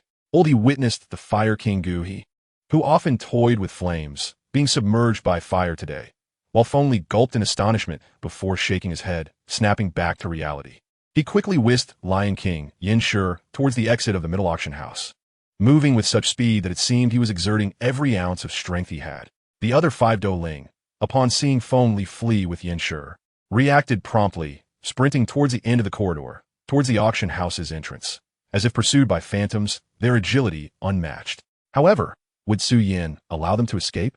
In this apocalyptic world, the commander of Xiao Yan's base had once wisely said, "In this life, we must adhere to benevolence and never harm others without cause. Yet, should someone have wronged you, or may pose a threat in the future, we must not show mercy. Once an enemy is made, we cannot leave any future troubles." Recalling this phrase, Xiao Yan turned his gaze towards the fleeing figures, a cold smile curling his lips as he retrieved the ley foam tower, which imprisoned the Queen Medusa, from his sleeve. Tell me, who will flee faster, you or my tower? Chapter 37. The joy of acquiring sixth-grade alchemy skills. A cold chuckle echoed within him, and Xiao Yan tossed the ley foam tower towards the retreating figures. In the next moment, the tower soared into the air, its base radiating brilliant Buddhist light. The speed of this light far surpassed that of the Dou Ling, even outpacing Feng Li's escape, and in the blink of an eye, it enveloped them all. Then, an irresistible force surged forth, acting upon them, drawing the astonished figures into its grasp before they were absorbed into the tower, to keep company with the Queen Medusa. The most unfortunate among them were Feng Li and Yin Shi, both Dou Huang powerhouses, Yan Shi, having been heavily injured by Xiao Yan with a mere gesture, could only lean on Feng Li for support.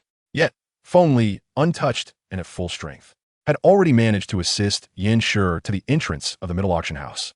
Who would have thought that the speed of the light would be so swift, and the pulling force utterly unavoidable? Thus, they were sucked back into the tower at a speed even faster than their escape, ultimately trapped within. Blue and thin, fragrant mushroom. This was hardly a dire situation. They could endure being imprisoned for a lifetime. As long as they were alive, there would always be chances for a resurgence. Yet the most critical issue was the identity of the woman seated before the low table, engrossed in reading upon entering. She bore a striking resemblance. Her beauty, both enchanting and regal, exuding an air of noble authority combined with the allure of a mature woman. Her lower half transformed into a serpentine tail of purple hue. This is the Queen Medusa. Realizing the identity of the stunning woman before him, Feng Li, still supporting Lion King Yan Shi, exclaimed in shock. In the blink of an eye, a flash of purple light appeared, and before he knew it, both he and Yan Shi were lifted off the ground by their throats, their faces reddening from the lack of oxygen as they beheld the flawless visage of the queen. Ah, it seems that the Eo has chosen well to keep me company in my solitude, bringing in a few old friends for companionship. Very well. Allow me to entertain you properly. Gripping the throats of the two Do Wong powerhouses was akin to grasping chicks, observing their faces turn crimson from asphyxiation. Queen Medusa coldly smiled, her voice draped in frost. Although she had spent several days studying scriptures and thus grasped some principles of universal salvation, the sight of her old acquaintances from the Serpent People still compelled her to extend a proper greeting. Both Lion King, Yan Shi, and Feng Li were formidable Do Wong powerhouses. Though they had never battled her directly, they were familiar with her 8 chief subordinates, making them known adversaries of the Serpent People.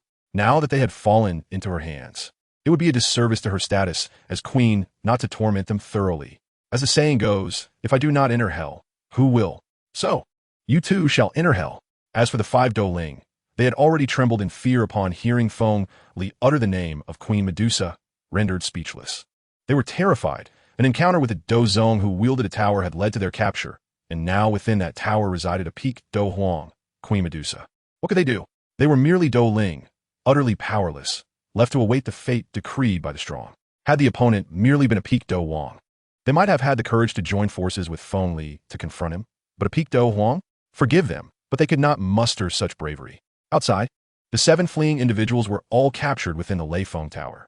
Xiao Yan brushed a lock of hair from his forehead, inwardly acknowledging the convenience of possessing such a treasure, making his endeavors significantly more efficient and straightforward. Big brother, why isn't this fire extinguished yet? If it spreads further, it will incinerate the entire auction house, putting many innocent lives at risk. Observing Xiao Yan's ability to ensnare so many within a small tower, Qing Lin blinked in astonishment. However, upon glancing back at the explosion that had transformed into a sea of flames engulfing Gu He and his companions, she realized that the ego had yet to extinguish. With a kind heart, she tugged at Xiao Yan's arm, urgently expressing her concern, not wishing for many innocents to perish because of her big brother. Fear not. This fire is not ordinary. They are merely the I have split off, entirely under my control. As long as I do not permit them to spread, they shall not. As he spoke, Xiao Yan willed the flames that were about to extend into the corridor to retract. Then, the flames concentrated in one location, the very spot where Gu He and his companions had been standing. Xiao Yan shared a unique bond with his allowing him to sense that at the moment he commanded the to explode, Gu He and the others had perished in the sea of flames as their combat techniques were shattered. There was no choice. He was a being capable of incinerating even Queen Medusa herself in the original narrative. Though she later revived, it was due to her seizing the body of the accompanying serpent spirit, the 7-colored devouring python. Her original form had been reduced to ashes by his flames. As a being of my essence, I possess the capability to incinerate a pinnacle Do Huang into mere ashes. Thus, it is an effortless task for my subordinate fire to consume several Do Huang. As for Gu He, despite his identity as a 6th-tier alchemist granting him a commanding presence that even Do Zong experts regard with caution, it does not alter the fact that he remains merely a Do Huang, and not even at the pinnacle, but rather a 4-star Do Huang who ascended through the use of medicinal pills. In the face of my might, what resistance could he possibly muster? One must never underestimate the extraordinary flames. There once existed a formidable being, hailed as the closest to a Do Di, who met his demise due to a backlash from such flames. Compared to him, What is a mere Gu He? Of course, I cannot compare myself to the esteemed pure lotus demonic fire. Yet the disparity between us is certainly less than that which exists between you and the pure lotus demon saint. Hence, in comparison, you are but a trifling existence. As I extended my palm, azure flames ignited from the tips of my 5 fingers. I concentrated the power of my subordinate fire, enabling it to swiftly incinerate the bodies of Gu He and his companions, devouring the energy that emanated from within them. With my essence augmenting the concentrated fire, it successfully consumed the energy and souls released after the annihilation of Gu He and his companions. Upon realizing this, I summoned my subordinate fire back to me, reintegrating it into my being. With my eyes closed, I savored the gifts bestowed upon me by its return, and a genuine smile of joy blossomed upon my handsome visage. Indeed, there it was, Gu He's lifelong comprehension of alchemy, a true mastery of 6th-tier alchemy. After a few breaths, I opened my eyes, filled with astonishment. Chapter 38, The Astute Mineral Yafei. The act of consuming powerful beings to obtain their energy and inheritance, while not without precedent, had not been personally attempted by me, leaving me uncertain of its efficacy. My impulsive decision to consume Gu He and those 2 unnamed Do Wang was merely an experiment, with the understanding that failure would bear no consequence. However, to my astonishment, I succeeded. I had truly gained Gu He's profound insights into alchemy. Although possessing this understanding does not automatically render me a 6th-tier alchemist. As long as my soul power reaches that level and I can command flames of commensurate strength for alchemical purposes, I would be nearly there. I am unaware if my soul power surpasses that of Gu He, but in the realm of flame manipulation, not even 10 Gu He's combined could rival half of my prowess, despite not having deliberately trained in flame control skills. My innate starting point far exceeds the ultimate destination of most individuals. As an extraordinary flame, I find myself in a predicament beyond Gu He's alchemical skills. I also absorbed some of his combat experiences and techniques, along with a plethora of trivial memories from his mundane life. As I continued to digest the gifts brought forth by my subordinate fire, my brow furrowed at the thought of those inconsequential memories, particularly from their early, weaker days filled with useless techniques, which I found rather distasteful.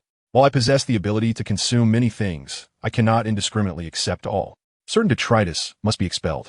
Much like Naraku, the principal antagonist from the anime Inuyasha, who devoured a myriad of chaotic entities yet ultimately recognized the need to retreat to the White Spirit Mountain.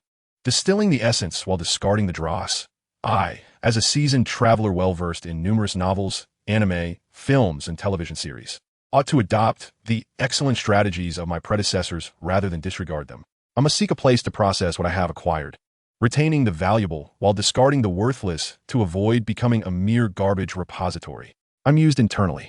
Indeed, the memories of Gu He and his companions, even including their childhoods, alongside their trivial combat techniques, are nothing but pollutants to my being and should not linger. Just then, having summoned back my subordinate fire, I regained the ability to walk. The sound of hurried footsteps echoed from the end of the corridor, and soon, Mineral Yafei, adorned in a striking red gown, approached, accompanied by several guards from the Mineral Auction House. Upon discovering I was the sole occupant here, save for my little sister, Qing Lin, a glimmer of incredulity flickered in Yafei's eyes, though she swiftly concealed it. As she reached me, appearing quite fatigued, she leaned slightly, panting heavily while inadvertently revealing a glimpse of her beauty. Seeing this captivating sight juxtaposed with Yafei's apparent urgency, I felt a twinge of emotion. She rushed here with so many guards out of concern for me? How naive. Does she truly believe I am a fool, unaware of her cunning? I was engaged in combat with Gu He. As the head of the auction house, would she be oblivious? Surely she awaited the battle's conclusion to determine which of us to approach to curry favor. Now that I emerged victorious, she hastens to show her concern. Had Gu He triumphed, she would have done the same, merely altering the target of her affections. Having read the original narrative, I am not so naive as to regard Mineral Yafei as a simple woman. Setting aside her talents and achievements in cultivation, when it comes to cunning, she surpasses even Queen Medusa and Yunlan sect leader Yun Yun by great margins. Just as I suspected, after several deep breaths to regain her composure, Yafei lifted her head to scrutinize me closely, as if checking for injuries, while her lips voiced concern. My lord, are you unharmed? I received word that Dan Wang Gu He, along with several Do Wang and Do Ling, sought to ambush you, leading to a confrontation that left me quite distressed.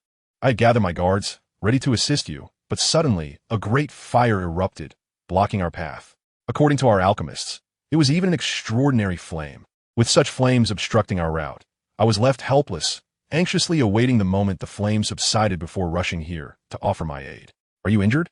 Upon hearing her words, I nearly fell for her ruse. Her expression is undeniably that of a skilled actress. I almost believed her, but as Confucius wisely noted, it is difficult to nurture a woman and a villain. There is truth in those words. Was the path truly so limited that a grand auction house had but one route? Taking a deep breath, I shook my head, opting not to expose this astute woman. Such an action would bear no advantage for me. Since she wishes to play a part, I shall indulge her. Occasionally observing a beautiful woman perform her little theatrics can be quite entertaining. No? Thank you, Miss Yufei, for your concern. I am quite well, unharmed, I replied, casually brushing away her bold hand that had dared to touch me, offering her a faint smile. Truly, I am a man lacking in grace. Feeling the sting from where she had been slapped, Yufei pouted internally, though her face retained a mask of concern and relief. That is good to hear. Now I can rest easy. You are a valued client of our auction house. By the way, my lord, where are Gu He and the others? Yufei inquired calmly about her most pressing concern. Although Gu He was renowned for his alchemical prowess throughout the Gamma Empire, he also possessed the strength of a Do Huang. Coupled with the assistance of his hired aides, even an ordinary Do Huang would find it challenging to contend with them. Yet, how is it that not a single person had been sighted? Oh, as we were engaged in combat, he suddenly had matters to attend to and decided to withdraw. Taking his aides back to their homeland, Xiao Yan stated with utmost seriousness. Back to his homeland? Upon hearing this response, Yufei was taken aback. It seems that Miss Yufei is more concerned about the elusive Dan Wang Gu He than I am, Xiao Yan remarked, arching an eyebrow and leaning closer to her, just within the range of her breath, offering her a warm smile. How could that be? Yufei replied, a hint of curiosity in her voice. After all, even if he is the Dan Wang, to dare to act against our esteemed clients at the Middle Auction House is a clear provocation to the Middle family. As the auction house's acting manager, I naturally must inquire. Yufei recoiled slightly, her fair complexion tinged with a blush as she spoke softly. Oh, is that so? Xiao Yan raised his head once more, nodding in apparent agreement. Very well, there is nothing more to discuss here. The conflict between Gu He and myself has come to an end. I appreciate Miss Yufei's concern, but I must take my leave. There are matters I need to attend to. As for the losses your auction house has incurred, it is already a significant favor to the Middle family that you do not hold us accountable for the attack. There is no need to mention losses, my lord. If you have affairs to handle, please feel free to depart. I shall see you off, my lord. Before Xiao Yan could finish his sentence, Yufei bowed, appearing quite anxious as she added, Then I shall refrain from further pleasantries and bid you farewell. By the way, regarding our transaction, I kindly ask Miss Yufei to remain diligent, as only one day remains.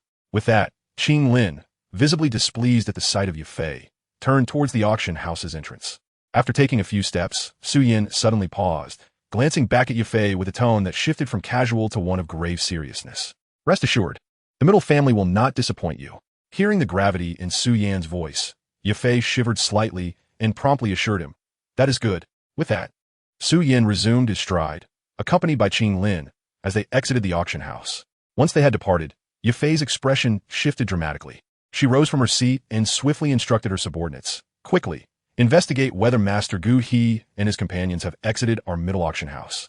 Be swift. Yes, my lord. Chapter 39.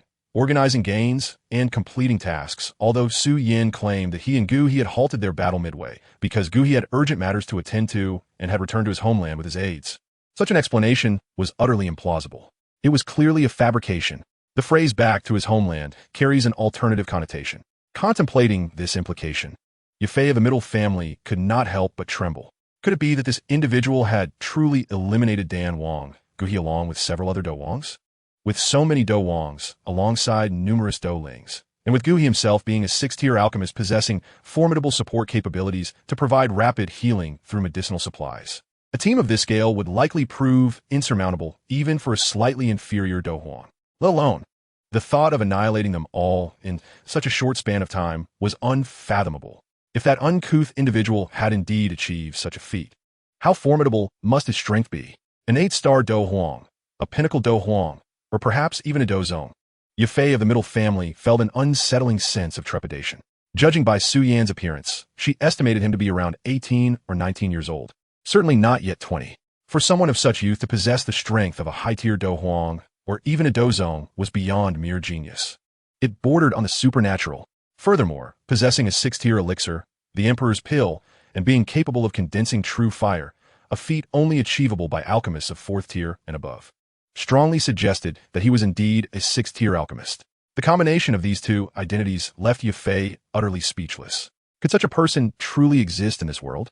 Was it possible that he was an ancient being who had undergone a transformation to appear youthful? Ye Fei found herself entertaining such thoughts while awaiting her subordinates to return with news. If Danwang Guhe and his companions had exited the auction house, then there would be nothing more to discuss. However, if they had not, it was likely that the Gamma Empire had lost its Danwang. Manager, we've inquired, and no one has seen Master Guhe and his entourage leave the auction house. The middle auction house had a remarkable capacity for gathering information swiftly. Before long, Ye Fei received word from her subordinates, and her body swayed slightly. Fortunately, a nearby maid supported her, preventing her from falling. Very well, I understand. This news must not be disseminated. Let it be known that we all assumed Dan Wanggu he had already departed the auction house. By the time we arrived, the battle had concluded, and both parties had vanished. Is that clear?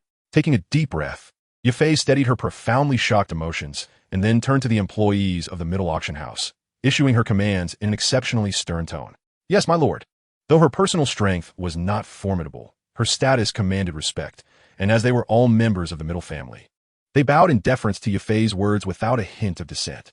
In this land where power reigned supreme, the concept of strength encompassed more than mere combat prowess. For a commercial family like the middle family, the ability to generate profit was of paramount importance. In this domain, Ye Fei excelled with an astonishing talent.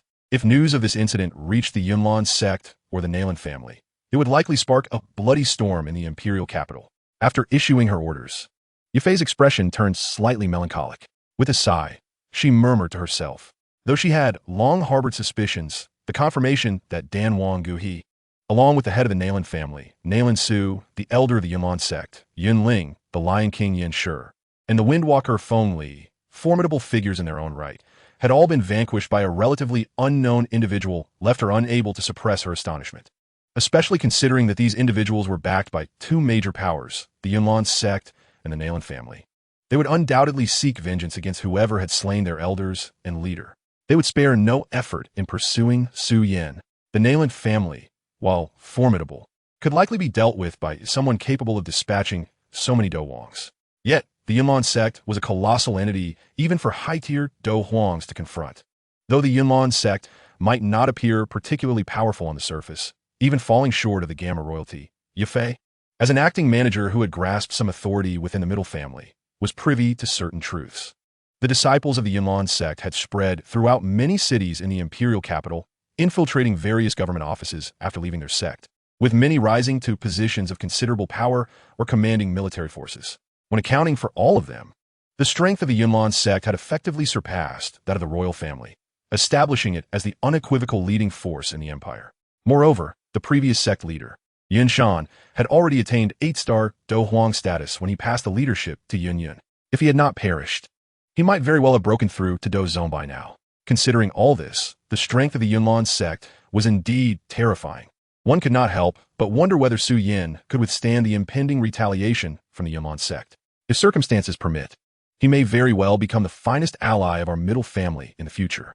However, until he formally confronts the Yunlan sect, we must refrain from becoming overly intimate with him. A little patience is in order.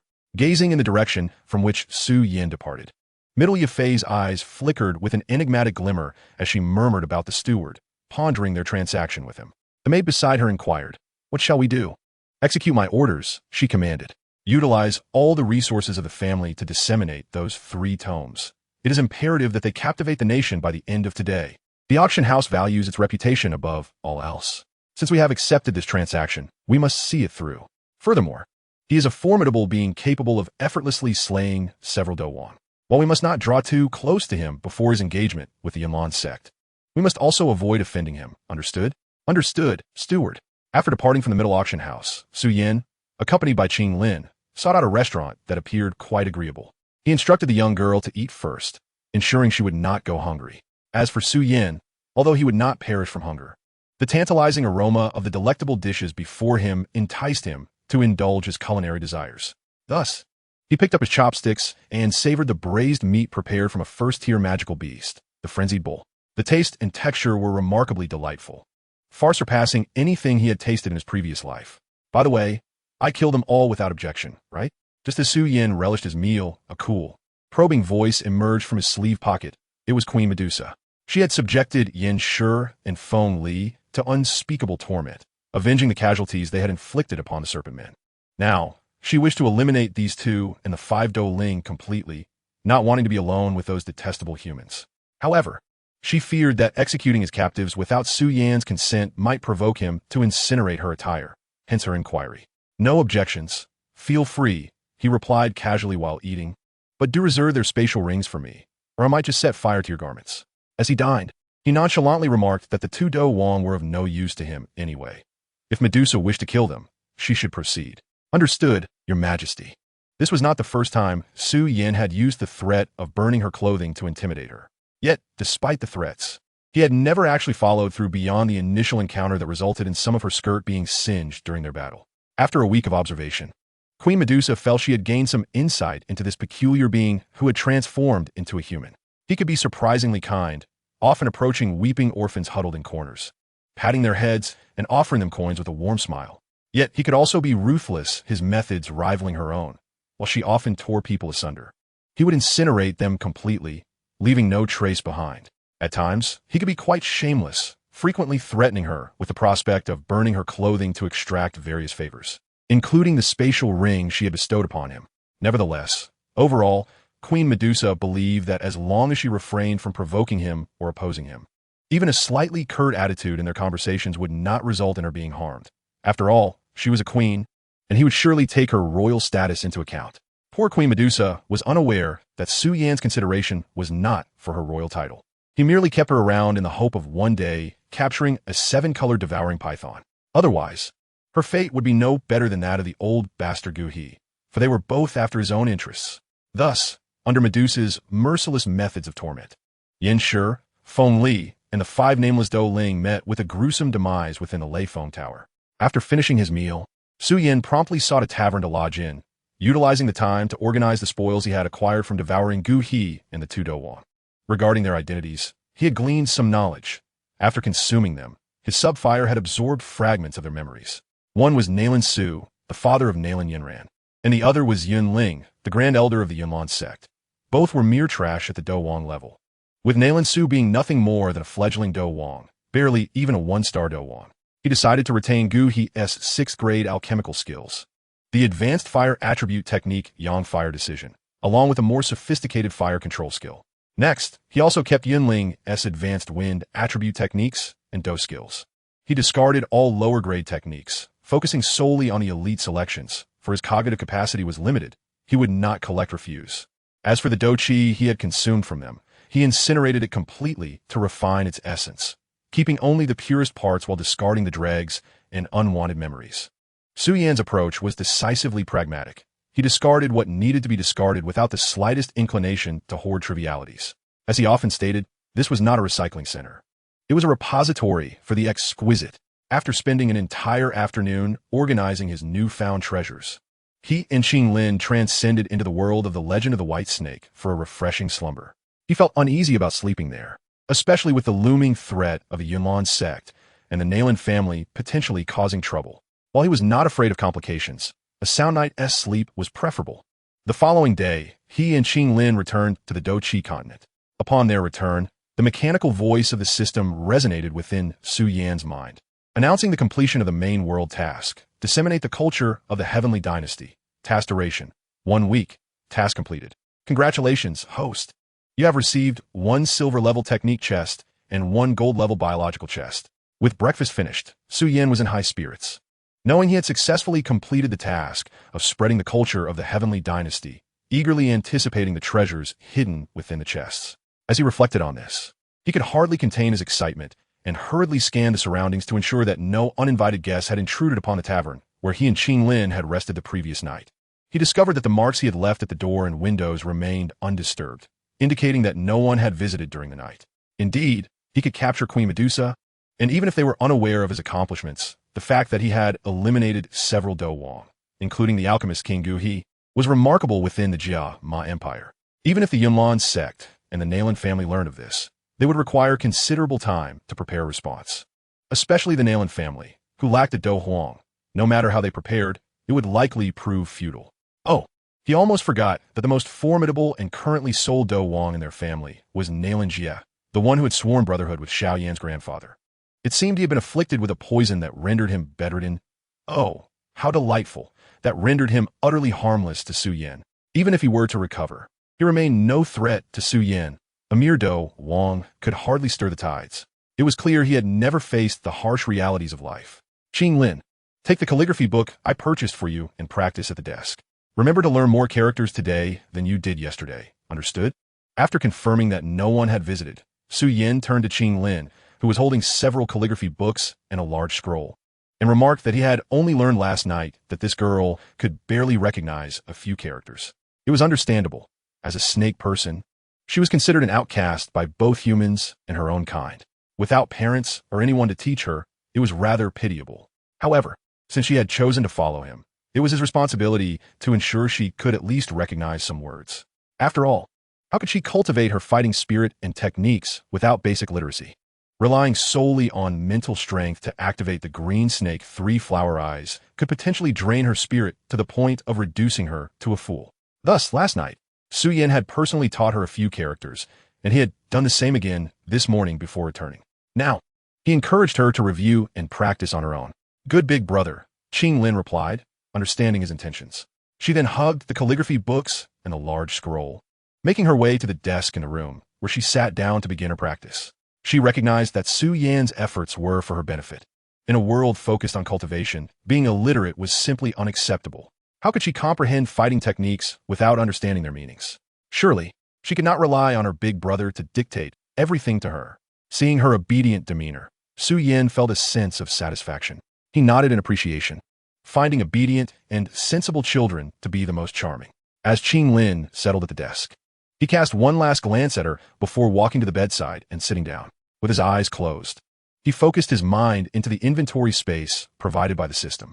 Within this vast 10,000 cubic meter warehouse, 2 treasure chests were shimmering. One radiated a silvery glow, while the other gleamed with golden light. According to the system, the silver chest contained techniques, while the golden chest held biological techniques. After receiving the inheritance from the 3 Do Kings, Dan Wang, Gu He, and others, Su Yan no longer found the silver-level techniques particularly enticing. They likely did not surpass the higher-level Xian techniques by much. However, he was exceedingly intrigued by the golden-level biological treasure. Previously, he had acquired a silver-level biological entity, Xiao Qing, whose power was equivalent to a 3-star Do Emperor in the Douqi Continent. He wondered how formidable this newly acquired golden-level biological entity would be. With excitement surging, Su Yan eagerly opened the golden biological treasure chest. Instantly, a blinding golden light erupted from within, momentarily stinging his eyes. As the chest disintegrated into dust, a dazzling figure emerged in its place, standing tall and proud with hands on its hips. As the radiant golden light gradually faded, Su Yan was finally able to gaze directly at the creature that had materialized from the chest. Before him stood 2 large red banners, reminiscent of those positioned behind performers on a theatrical stage. Then came the phoenix-winged purple golden crown, the golden chainmail armor, and the cloud-walking shoes made from lotus silk, all splendid regalia that caught Su Yan's attention. Finally, he was startled by the sight of a creature with a sharp, hairy face and a thunderous mouth. What in the world is this monstrosity? Su Yan exclaimed, having never encountered such an unsightly being. Startled, he instinctively jumped back a few paces, raising his hands defensively and assuming a combat stance. That monster you speak of, it can't possibly be me, right? The hairy-faced creature responded. Ding, congratulations to the host for obtaining the enforcer from the journey to the west, the king of demons, Sun Wukong. At that moment, Su Yan began to piece things together. The figure before him bore a striking resemblance to a famous monkey from his past life. Coincidentally, as this thought crossed his mind, the system's mechanical voice chimed in, confirming his suspicions. It was indeed that monkey, albeit a derived version. The king of demons, Sun Wukong.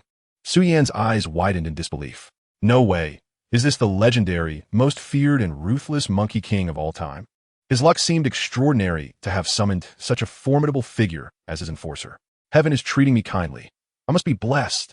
System, Scan the data on the king of demons, Sun Wukong, Xiao Yan commanded, eager to learn about the capabilities of this theatrically adorned monkey. Ding, received. Scanning now. Ding. Scan complete. Please review the data. Name, Sun Wukong, gender, male identity, king of demons. Enforcer origin, journey to the west strength, 2-star Do zone weapon, Rui Jingu bang technique. Depend Tian, Xianju skills, 72 transformations, cloud somersault personality, cunning, ruthless, vengeful. What? He even brought along the seal from a Buddha? Xiao Yan exclaimed, astonished to find that this creature's strength was merely at the 2-star Do zone level due to 80% of its power being sealed. His expression shifted to one of disappointment. This is too much to bear. A 2-star Do zone? He might not even match my strength. This enforcer is utterly inadequate. Ding. Indeed, the seal has come along as well. While Xiao Yan was taken aback, the system responded with calm detachment. The host may devise a method to assist the king of demons, Sun Wukong, in breaking the seal imposed by the Buddha, thereby restoring his full power. If I had the capability to do that, I wouldn't even need this enforcer. Xiao Yan ritortiv, nearly exasperativ. Is it so easy to lift the seals set by the Buddha? In the realm beyond the journey to the west, the Buddha is not to be trifled with. Given that this monkey only has 20% of its power left and can still be classified as a dozong, I can only imagine the Buddha in his world possesses the strength of a doshong. If I could lift such a powerful seal, I wouldn't have to worry about being refined by others. Wait, wasn't that monkey's seal the lotus flower? He's already left that cave. How could he still bear seal? As Xiao Yan pondered the system's words, a sudden realization struck him. Wait, does the system mean that when he was summoned from the journey to the west, the Buddha's inscription left behind in the cave shone with light upon him, thus sealing his power? I don't understand. Xiao Yan exclaimed. Why on earth did I open a golden-level biological entity only to receive a theater monkey with 80% of its power sealed? I wanted one with full power. A derived version of a monkey with only 20% power might not even be able to hold its own against him. How could such a being serve as an enforcer? Oh, so it's just here to help me deal with my own manageable enemies, is it? This is utterly unacceptable. It hardly lives up to the golden level rating. If the host cannot break the seal in one go, it is possible to gradually weaken it, thus allowing some of its power to recover. As for understanding, this system has already explained, so please do not feign ignorance, the system remarked in Xiao Yan's mind. TCH. Xiao Yan scoffed, fighting silent. With the system's words so unequivocal, it was clear that he was not going to be given a different biological entity. What more could he say? There was no need to waste breath. Small demon, the great protector of the flower fruit mountain greets you, master. You may call me Mr. Sun or Little Sunday. At that moment, from within the inventory, the king of demons, Sun Wukong, adorned with 2 theatrical banners, dashed forward, looking up at Xiao Yan with a grin. Despite initially feeling a bit offended when Xiao Yan had referred to him as a monster, he now found himself eager to serve his new master. What a jest. I, the great Sun Wukong, once wielded 2 hefty watermelon knives, cutting a swath from Penglai East Road all the way to the northern road of the southern Heavenly Gate, dispatching countless celestial soldiers and generals with swift strikes. How could I possibly be a monster? The true monstrosity lies within the souls that fell beneath my blades. However, in light of the fact that the one uttering these words is my benefactor who rescued me from the cave, and now my master, I, the king of the demon kings, chose to let this matter slide, influenced by an inexplicable force from the heavens. Before long, my anger dissipated entirely, replaced by thoughts of how to please this esteemed figure before me, hoping he might devise a plan to shatter the wretched seal placed upon me by the Tathagata. Without such a resolution, I am left feeling profoundly insecure. In my prime, with full powers at my disposal, I was thoroughly chastened by that old coot, the Tathagata, who taught me a lesson in humility. Now, with but a fraction of my former prowess, merely 20%, I tread this foreign realm, uncertain of how many more lessons await me. I have transformed into a cultured monkey, steeped in the teachings of Buddhism and purification, and cannot afford to be bested in the outside world. After all, it would not only be a blow to my dignity, but would also reflect poorly on that old Tathagata, wouldn't it? What? You assert that I remain unrefined, as ferocious and savage as ever? Such slander. I am indeed quite civilized now, a gentlemanly monkey, if you will. Do you know who I am? Henceforth, do not refer to me as the Demon King. Call me Mr. Sun or Little Sun, for I am now exceedingly gentle in my dealings. As I gazed down at the hairy-faced thunder god, who approached to greet me, a twitch of irritation crossed my lips. Alas, I had forgotten that this monkey is not only the most ruthless incarnation of Sun Wukong, but also a master of pretense. In the original tale, before the Douqi seal was broken by Tang Sung, he feigned an air of civility that was truly comical, so convincing that I nearly believed him. However, once the seal was lifted and his true form revealed, the world understood his true nature, a stark embodiment of ruthlessness. To draw a comparison, if forced to, I would say he is a blend of Queen Medusa's cruelty and Liu Bei's facade of righteousness and theatricality. A formidable character indeed, though his cultivation is somewhat lacking. Aside from the reincarnated Sun Wukong from a Chinese Odyssey, he might very well be the weakest Sun Wukong of them all. Yet, even with diminished powers, he still holds the title of a stable mount, which is no small feat. However, having 80% of his abilities sealed away is quite disheartening. Looking up at my towering master, the king of the demon kings, Sun Wukong, I offered him a benign smile and declared, "Indeed, I am now Mr. Sun and Little Sunday Sai. I suppose I shall simply call you Sun Wukong." Observing this fellow perform before his master so convincingly, I could not bring myself to interrupt. With a resigned sigh, I replied, "Very well, my lord, feel free to address me as you wish. I harbor no objections." The king of the demon kings, Sun Wukong, chuckled amiably, appearing quite accommodating, though his flamboyant attire, complete with theatrical flags, was somewhat extravagant. "Your powers are sealed at 20%, considerably diminishing your strength. Nonetheless, within the empire of Gamma, you remain among the most formidable of beings. No need for concern, for once I complete my current obligations, I shall devise a means to lift your seal." Though he maintained an air of civility and calm, I could discern a flicker of anxiety in his gaze due to our disparity in stature, and thus I spoke. "Ah, thank you, my lord." At this, the king of the demon kings, Sun Wukong, seemed momentarily taken aback before quickly expressing his gratitude. He had been pondering how to broach this request, and yet his master had mentioned it unprompted. What a genuinely kind soul. Despite his self-perception as a quintessential villain, he harbored admiration for good individuals. After all, if everyone were to emulate him, how dull would the world become? Following this promise, I proceeded to open the remaining silver-tier treasure chests containing martial arts techniques. Initially, I held little expectation for these chests, having already acquired several high-level techniques. Yet, when the chest opened and the mechanical voice of the system chimed in, I realized my fortune had taken a turn for the better. Ding! Congratulations, host! You have acquired the first-generation God-creating technology from the world of the Super God Academy. I thought, this is truly a stroke of luck. Chapter 42. Failure leads to greater reverence? The God-creating technology from the Super God Academy, albeit merely the first generation, is undeniably a remarkable advancement.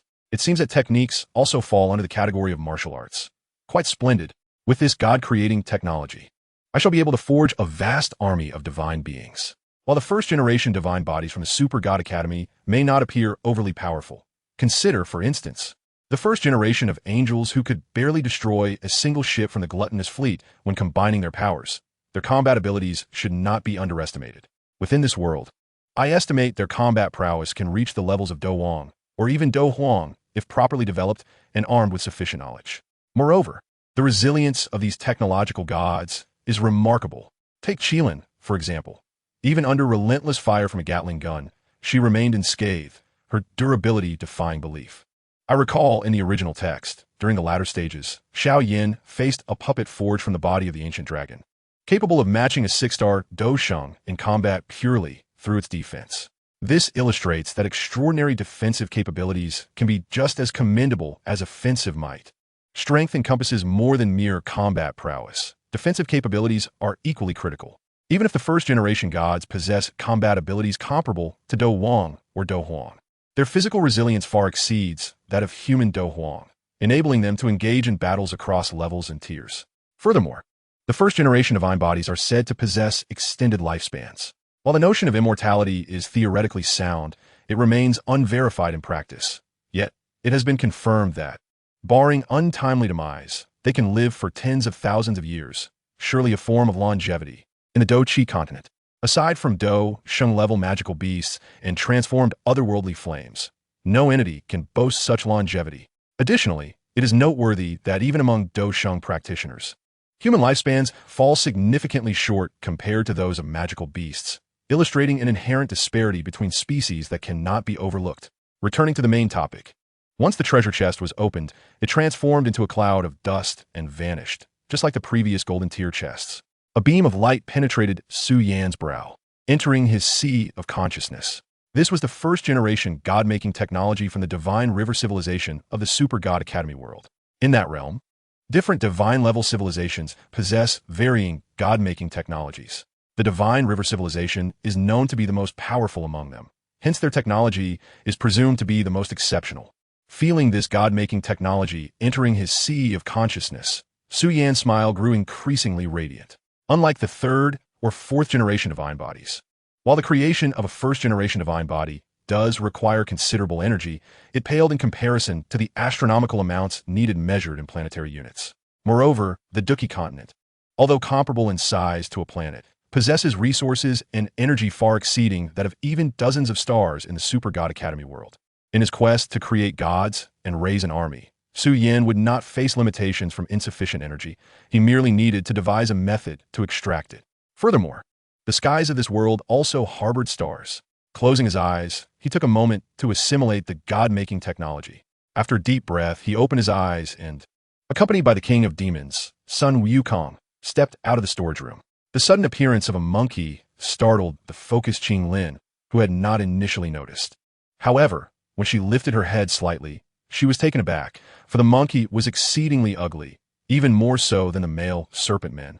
Indeed, the king of demons, Sun Wukong, was not only the most ferocious, but perhaps also the most hideous incarnation of the legendary figure. Xiao Yan nodded silently and reassured Qing Lin, "Fear not.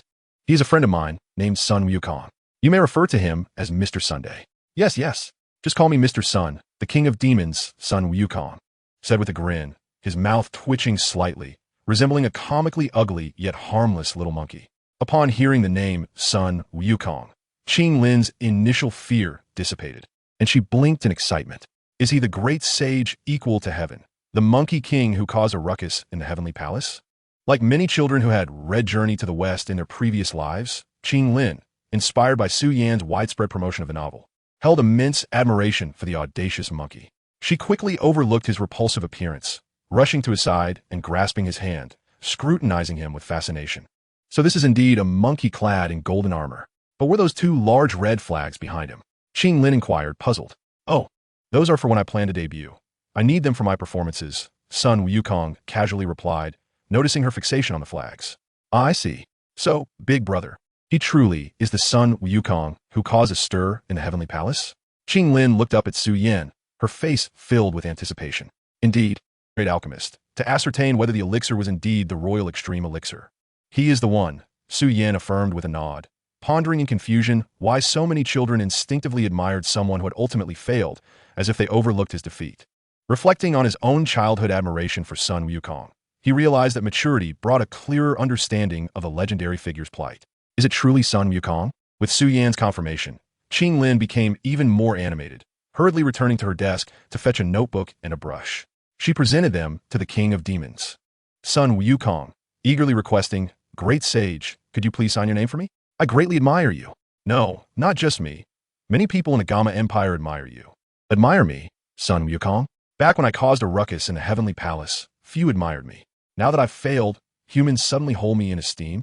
Sun Wukong accepted the notebook and pen with a perplexed expression, filled with doubt. Meanwhile, news of the Serpent Men launching a massive assault reached the ears of Yun Yan. The sect leader of Yunlan's sect and the guardian of the Gamma royal family, Jia Xingtian, who had ventured to the Taggart Desert to aid the troops in repelling the Serpent invasion. Having successfully reclaimed lost territories, they both transformed into beams of extreme light, entering the imperial capital. Chapter 43. Do Emperor Yun Yan returns. At this moment, the Gamma Empire's leading force, Yunlan's sect, found itself engulfed in a tempest of rage and anxiety. Their Grand Elder and Chief Alchemist had been slain by a mysterious man wielding Io at the Mytel auction house. This news ignited a furious desire for revenge among the members, who yearned to rush forward and exact vengeance upon the murderer for the deaths of their esteemed elders. However, the adversary was a superpower capable of slaying Grand Elder Yun Ling, Alchemist Gu He, Patriarch Nalan Su of the Nalan family, Lion King Yin Shi, and the Windwalker Feng Li, 5 formidable Do Kings. Until their leader returned, the Yunlan sect lacked the capability to seek retribution, even if they outnumbered their enemy. A swarm of ants challenging an eagle would only meet with failure. The founder of Yunlan's sect, their revered ancestor, had established the sect through great hardship as disciples. They could not recklessly risk annihilation by confronting an enemy who was at least a high-level Dou emperor. They could only bide their time, awaiting the return of their leader, Xiao Yan, who was also a Dou emperor. Her return would grant them the strength to avenge their fallen comrades. Regrettably, the old sect leader, Shan, was currently in seclusion, and disturbing him would be unwise. If only they could summon him from his retreat, they would immediately set forth to avenge their grand elder. As they awaited their leader's return, they had to remain vigilant against the possibility of the villain who had slain their elders infiltrating Yunlan's sect and striking first. Indeed, in the minds of the disciples and elders of Yunlan's sect, Su Yin, the perpetrator of the murders, had already been branded a villain. After all, if he were not a villain, why would he have resorted to such ruthless measures, killing their elders and the patriarch of the Nalan family, along with 2 imperial powerhouses and several Dou spirits? He was, without a doubt, a great fiend. While the remaining elders of Yunlan's sect were aware that Gu He and his companions were attempting to seize Yue, they believed that even if one sought to acquire your Yue, you should not take the lives of their kin. To slay their people made you the villain. There was no need for rationale.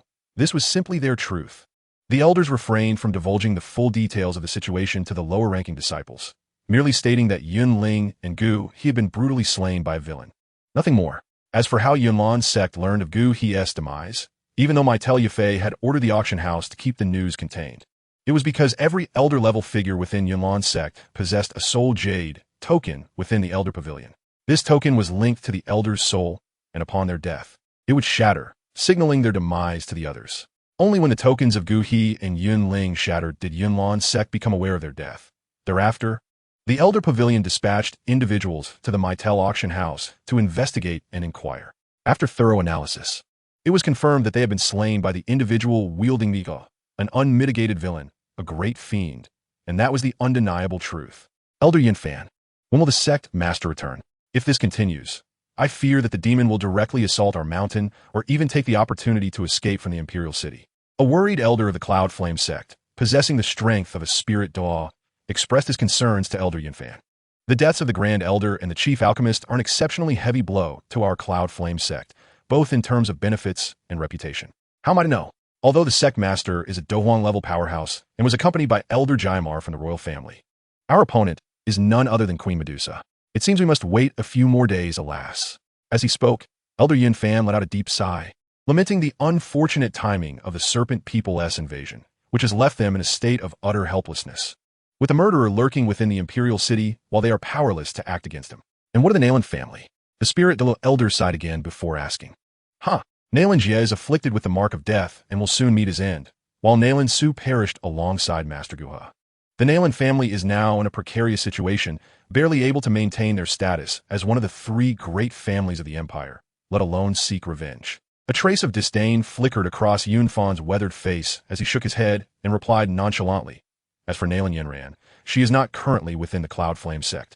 Upon learning that her father was killed because he agreed to assist Guha in seizing the Iga, she fainted and, upon regaining consciousness, hurried back to the Nalan family to take charge. After all, she is the eldest young lady of the Nalan family. With the Nalan family unreliable, the sect master absent, and the royal family claiming they lack eyewitnesses, they cannot offend a Dohuang powerhouse without conclusive evidence. It is utterly disheartening. We truly have no choice but to wait. Who could disagree? Yin Fan remarked lightly, acknowledging that being the second elder is no easy task.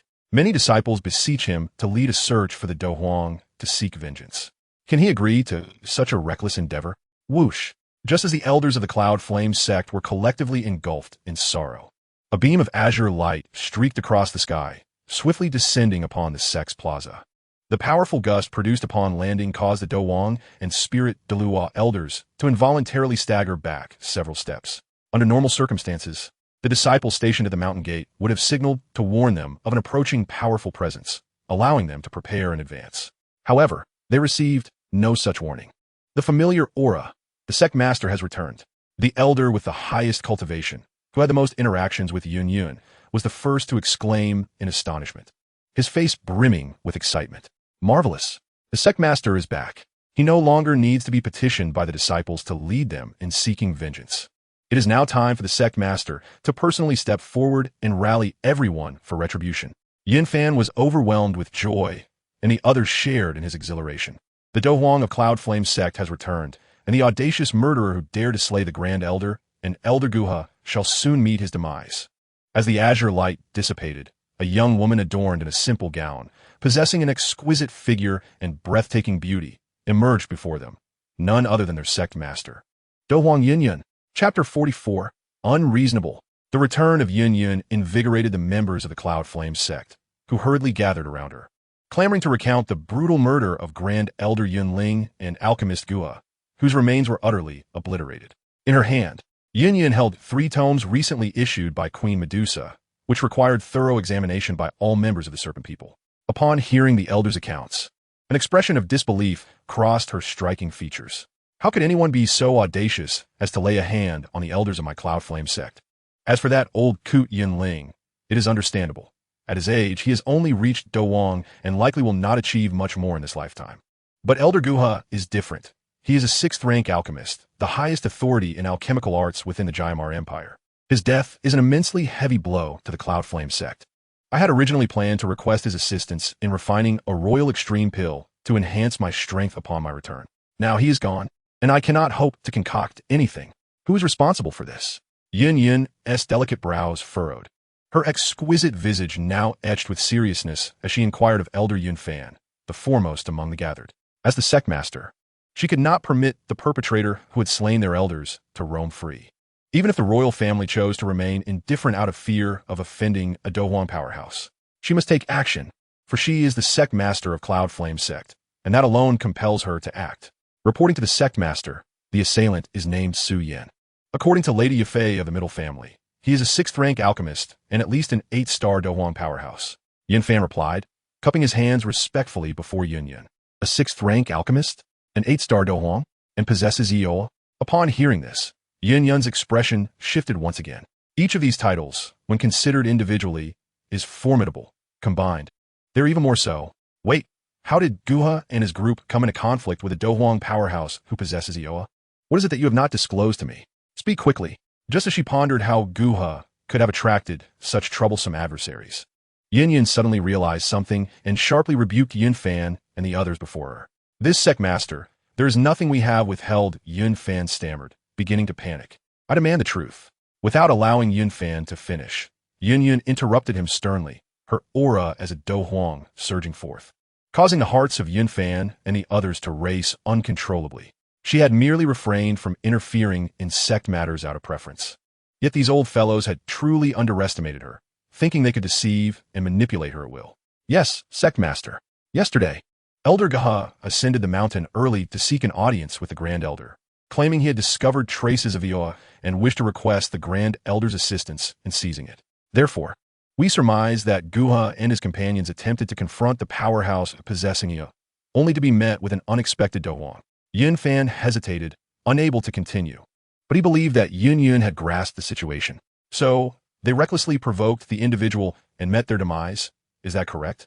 Upon understanding the true reason behind the deaths of Guha and the others, Yunyan's countenance darkened significantly. Were it not for the fact that the deceased were elders of her own sect, she might have been tempted to exclaim, serves them right. The Cloud Flame sect is the foremost power of the Jaiamar Empire. How could its elders engage in murder and theft? If this were to become public knowledge, how would the citizens regard the Cloud Flame sect? Indeed, while such acts of murder and theft are not uncommon in the Douqi Continent, individuals of status and reputation typically conduct such affairs discreetly, being mindful of their image. Yet these two fools brazenly attacked within the middle auction house without success, only to be countered and killed. Should word of this leak, the reputation of the Cloud Flame sect would suffer irreparable damage. Sect Master, while the 2 elders have perished, discussing this matter now is futile. Our immediate priority is to locate the murderer and avenge the elders. Observing Yunyan's increasingly grim expression, Yunfan hastily interjected, sensing her thoughts. Revenge? Our people instigated the conflict, yet we must seek retribution? What rationale is there in that? Yunyan cast a fleeting glance at Yunfan, her voice cold as she remarked that although she was a battle emperor and the head of a sect, she remained a person of kindness and reason. If truly forced to behave as irrationally as those old geezers, it would be exceedingly difficult for her. But Sect Master, Yunfan interjected. The 2 elders have contributed immensely to the Yunlan sect and have assisted you for many years. Can you bear to see them meet a gruesome end while their murderer roams free? Seeing Yun's unyielding integrity, Yunfan's expression shifted as he sought to persuade her from a more personal perspective. It was undeniable that Yunlong and Gu He had provided support to Yun for many years, establishing countless merits for the Yunlong sect. He could not believe that his words would not stir something within her. Indeed, as he had anticipated, a flicker of inner turmoil crossed Yun's eyes upon hearing his appeal. With a deep sigh, she finally conceded, "If that is the case, I shall confront that battle emperor myself. This battle may be devoid of justification for the Yunlong sect, but I, Yun, am ultimately just an ordinary person with personal feelings." With that, Yun turned to soar toward the imperial capital, seeking a decisive battle with Xiao Yan. Victory would mean his death, while defeat would cost her own life. There was nothing more to discuss. "Hold on, Sectmaster. That individual is a high-ranking battle emperor. You alone may not be his match. Therefore, we were considering whether we could request the royal family's assistance," Yunfan proposed. "Given that you have aided the army in defeating the Serpent Clan, the royal family owes Yunlong's sect a favor. Moreover, with the head of the Nailing clan murdered, the royal family should intervene to seek justice for them."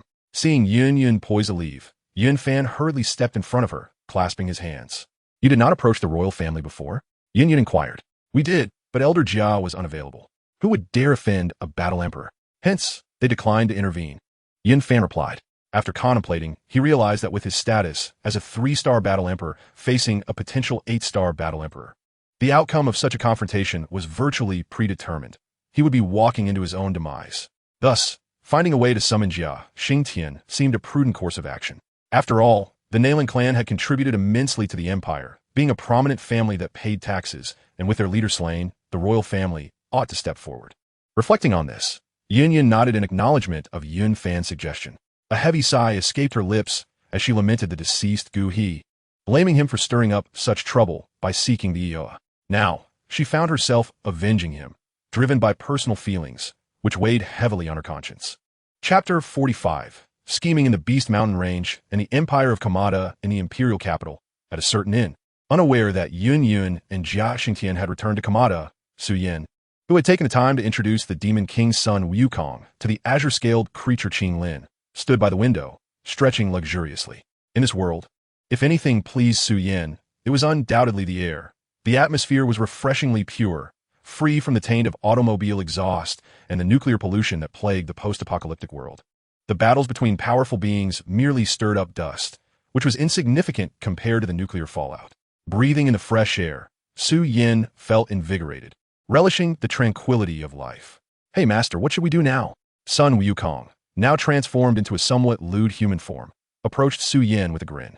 He was a monkey with grand ambitions, determined to make the most of his time in this otherworldly realm. However, he needed his master's guidance on what steps to take first. "Do you have any suggestions?" Xiao Yan inquired, casting a glance at the now somewhat familiar son Wukong, who bore a resemblance to a certain film emperor from his past life. Knowing that the monkey must have a plan in mind, he awaited his response. "Since you've asked, I shall be direct. I believe we should first conquer the Kamada Empire, then gradually annex the surrounding nations, ultimately unifying the Northwest continent and eventually ruling the entire world." Son Wukong exclaimed, nearly shouting the last part in his excitement, as befitting the king of the demon realm who had once caused chaos in the heavenly palace. "Is that so? With your current 2/10 of your power?" Xiao Yan chuckled, surprised at the monkey's grand aspirations. He had initially perceived him merely as a brawling savage, but now recognized the ambition within him. "Cough, master, you promised to help me break my seal. Once I regain my full strength, unifying the Northwest continent should be feasible, even if ruling the world may remain out of reach," Son Wukong replied, slightly embarrassed. "Indeed." Xiao Yan nodded, acknowledging that if the monkey could restore his full power, he might not conquer the entire continent, but could likely dominate the Northwest. In this region, the strongest beings were merely battle lords, while the higher echelons of semi-saints and battle saints had retreated to the more prosperous eastern state. "However, I must express my differing views on your strategy to start with the Kamada Empire." Xiao Yan stroked his chin thoughtfully. "Oh, please enlighten me, master," Son Wukong responded respectfully, lowering his head slightly. "Consider this. The Kamada Empire is a human realm, where the inhabitants are exceedingly hostile toward outsiders. The expulsion of the Serpent Clan to the Tagore Desert underscores this point. As neither of us are human, and neither is Qing Lin, if we were to occupy this empire, I fear the populace would rise against us. If it comes to bloodshed, it would contradict my principles. After all, what is the worth of a nation with so few inhabitants? More importantly, I have a more suitable place in mind. What place? Sun Wukong inquired eagerly. The Beast Mountain Range, Xiao Yan declared, pointing toward the distant, undulating mountains. It was the habitat of numerous magical beasts, spanning the four empires of Kamada, Xun, Luoyan, and Mulan. Its vast expanse harbored immense treasures and a strength that far surpassed that of the Kamada Empire. Securing it would greatly benefit our future development. Moreover, while you are a demon king, in this world, you could be regarded as a magical beast, sharing your species with them. Conquering them through strength would be far easier than asserting dominance in a human realm. Besides, do you prefer human cities or the wilderness? Xiao Yan asked Sun Wukong, who, like himself, cherished power but detested the burden of management. Thus, if Wukong aimed to carve out a space in this world, he would not oppose it. In fact, he would offer his full support. After all, he was a loyal subordinate. If Wukong became an emperor, he could assume the role of a grand elder, which was not an undesirable arrangement and would alleviate his burdens. I, as a monkey, naturally prefer the wilderness. Sun Wukong exclaimed. All right, master, I shall heed your words and begin with the conquest of the Beast Mountain Range. Wait, does this mean you agree with my suggestion? Upon realizing the situation, the Demon King, Sun Wukong, excitedly addressed Xiao Yan, affirming, indeed, your suggestion bears no ill. Ambition is a commendable trait, and I shall not oppose it. However, I have matters to attend to, thus I shall not accompany you on your journey. Before you venture into the Beast Mountain Range, there's a task I must assign to you. Go to Wutan City and locate the patriarch of the Xiao clan, Xiao Yan. Retrieve their ancestral jade pendant from him. But do ensure to disguise yourself to avoid revealing your identity. The Xiao clan is far from ordinary, and their depths run deep. Furthermore, once you acquire the pendant, verify its authenticity. If you cannot destroy it, it is likely genuine. Xiao Yan expressed his keen interest in the ancient artifact of the Xiao clan, the Tuo Shigudi jade. For the ancient 8 clans, it was merely a key, yet for Xiao Yan, it could very well become an instrument to manipulate the fate of the continent. While all eyes were on the Xiao clan, who would suspect that the key lay within his grasp? As for Sun Wukong's success in this endeavor, Xiao Yan held no concerns. After all, in the original narrative, Xiao Yan was easily abducted by Yun Shan and delivered to the Soul Palace. Thus, it should pose no challenge for the Demon King, Sun Wukong, to rob him. Besides, during this time frame, Gu Suner had already gone to the Canaan Academy, rendering the Xiao clan insignificant. Very well, I shall heed your command. However, my lord, with me not at your side, who shall handle the enforcement? Sun Wukong coughed lightly. Xiao Yan replied nonchalantly, by undertaking this task, you are indeed serving as my enforcer. Gather your belongings and set forth. I am aware of your eagerness, having been cooped up for so long without a fight. Observing Sun Wukong's fervent demeanor, Xiao Yan shook his head, remarking, with only 20% of your power, you can only assist with such trivial matters.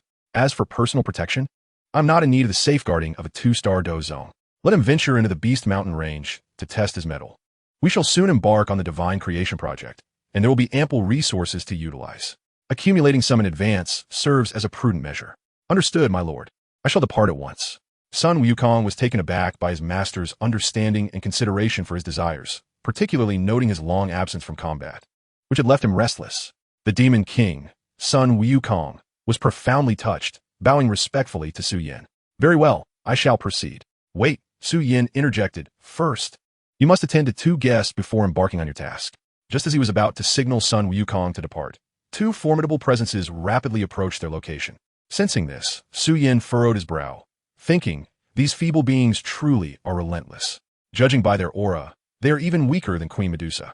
What business do they have here? He promptly delegated the task to Sun Wukong, reasoning that since he was itching for a fight, why not let him engage 2 Dohuangs? Surely, that would suffice to satiate a 2-star Dozong's thirst for battle. Guests? Understood, my lord. You could trust me to handle everything. Sun Wukong's ears perked up at Xiao Yan's words, and he nodded in understanding. Very well, I shall take my leave. With that, the Demon King transformed into a beam of golden light, shooting out of the window toward the approaching auras. Once Sun Wukong had departed, Xiao Yan stretched his arms and glanced back at the somewhat reluctant Qing Lin, smiling as he said, do not be deceived by his demeanor. He can be quite fearsome. Should you witness his true nature, your admiration may wane. Is a great sage truly fierce? Qing Lin inquired, puzzled, for she found the great sage to be quite polite. even requesting that she address him as Mr. Sunday. Indeed, he can be fierce, and he might even devour people, Xiao Yan teased her. Is that true? Qing Lin gasped, genuinely startled. Haha, I am unsure. You may inquire when next you meet him. Xiao Yan then proposed, what do you say about accompanying me to a different realm? He had not forgotten about his chosen task in the Fengyun world, a fantastical realm masquerading as a martial arts universe, where martial prowess could defy gravity and even freeze time. This world piqued Xiao Yan's interest greatly. A different realm? Qing Lin exhibited confusion, but obediently nodded, saying, wherever my elder brother goes, I shall follow. Excellent. Such a good child. I adore lovely little ones. Pleased with her response, Xiao Yan affectionately ruffled Qing Lin's hair, then focused his mind, activating his superior system to open a passage through which they vanished from the inn. Meanwhile, above the capital city of Jamadi, a diminutive, rather unsightly man wielding a golden staff stood atop the clouds, having intercepted Yun and the summoned Jia Tian, who were on their way to address certain matters with Xiao Yan. Enough chit-chat. Let us get straight to the point. You have two options. Either you defeat me, or I shall defeat you. That is all, he declared. With that, Sun Wukong leapt into action, brandishing his golden staff toward Yun and Jia Tian. Who is this guy? We haven't wronged him, have we? Jia Tian questioned. Also, I'm old Sun. Has he been watching too much Journey to the West and lost his mind? The tales of Feng Shan, Journey to the West, and Bao Yin Deng had swiftly spread throughout the Tagore Desert under the guise of Queen Medusa, successfully captivating a large audience due to their thrilling content and fervent atmosphere. Eventually, the stories became so popular that even those who had not received the Queen's command sought out the books. As long-standing adversaries of the Serpent Clan, Yun and Jia Tian closely monitored the situation. Upon learning of Queen Medusa's decree for the entire clan to diligently read the 3 books, and the unexpected surge in popularity in Shimo City and surrounding areas, they, driven by curiosity, ordered copies for themselves. Unquestionably, the content of these 3 works was compelling, featuring grand scenes and powerful artifacts and abilities that stirred the blood. However, as Do Huang cultivators, they were well-informed individuals and recognized the tales as fabrications. For instance, the notion of Nuwa creating humanity was utterly ludicrous. Queen Medusa, your malicious intent has not gone unnoticed. It is no wonder you are so fervently promoting these books. You wish to assert that we, humanity, were created by your serpent clan, correct? And as for the character of Nuwa, are you projecting your own identity or that of your ancestors? A spark of suspicion ignited within Yun and Jia Tian, who were unaware that the current Medusa was merely an impersonator.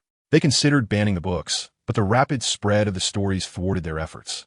Before they could return to the capital, the tales had already permeated the entire empire, inciting waves of enthusiasm across various locales. Thus, the 2 high-ranking officials found themselves powerless to halt the circulation. Setting aside the political factors, the book itself is indeed captivating, particularly the combat scenes. Even though the characters are formidable dullard warriors, one cannot help but marvel at their overwhelming strength, which is nothing short of terrifying. On their return journey, while reading and flying, aided by the Douqi's mental prowess that surpasses ordinary individuals, they swiftly devoured the 3 mythological novels, committing their content to memory. This was not a conscious effort. Rather, the book's enthralling narratives left an indelible impression on them. A classic line from Sun Wukong in Journey to the West resounds. Hey monster, take the stick from me, the great sage. Indeed, at this moment, the individual before them uttered a similar phrase, omitting the term monster, as it was the human form of the king of demons, Sun Wukong, addressing them. A peculiar expression flickered across the faces of Yun and Jia Tian, who wondered if this man was so engrossed in Journey to the West that he had lost his grip on reality. However, they quickly masked their expressions, replaced by a palpable wariness, for they could sense the powerful airflow generated by the king of demons, Sun Wukong's swinging stick. This airflow was not merely the imposing aura of a strong warrior, but rather a natural current resulting from the disturbance of the surrounding environment during an attack. Those with rich combat experience can glean insights into an opponent's strength from such natural currents. As among warriors, both Yun and Jia Tian possessed considerable battle experience, and from the airflow, they were horrified to discover that the opponent's strength vastly surpassed their own, comparable to the Queen of Medusa, if not stronger. How could such a formidable warrior have emerged in the empire of Jaimar? Their eyes brimmed with disbelief. Although they were astonished by the earlier spectacle of Sun Wukong soaring without Douqi wings, they rationalized that he could not walk on air but instead treaded upon the clouds. allowing him to remain aloft. They surmise that this must be an extraordinary flying technique. While such techniques are rare, as awakens and leaders of their respective factions, they believe they could procure a few, albeit of lesser quality. They thought it implausible that such a feat could instill fear in them. However now, having discerned Sun Wukong's formidable strength from the airflow, they were indeed filled with trepidation. This person was undoubtedly of its own, Dozone caliber. Even the Queen of Medusa could not unleash such a scale of airflow with a mere swing of her stick. Is there a unja existence stronger than the Queen of Medusa among the Douqi? Perhaps, but not many, and certainly not to the extent that the disparity was immediately apparent. In summary, this individual was undeniably of its own. Yin Zhongzhu run, Jia Xingtian shouted to Yun Yun, then decisively flapped his wings to flee into the distance. He had no desire to confront a Bojong warrior. The odds were far from favorable. At his age, he had few years left to live and must do everything possible to survive, to protect the royal family for a few more years. Being carelessly killed by a stranger would be an utter injustice. To Jia Xingtian, the king of demons was merely a stranger with whom he had no connection. He had not anticipated that this individual would be the very target of their expedition. The mysterious Tung and alchemist's accomplice responsible for the deaths of Dan Wang Guhi and the patriarch of the Nalan family. After all, how easy is it to recruit a Bojong warrior? Yet they had fundamentally misjudged one crucial detail. Su Yin, whom they believed to be a high-ranking, was actually a Bojong, and he was not an alchemist.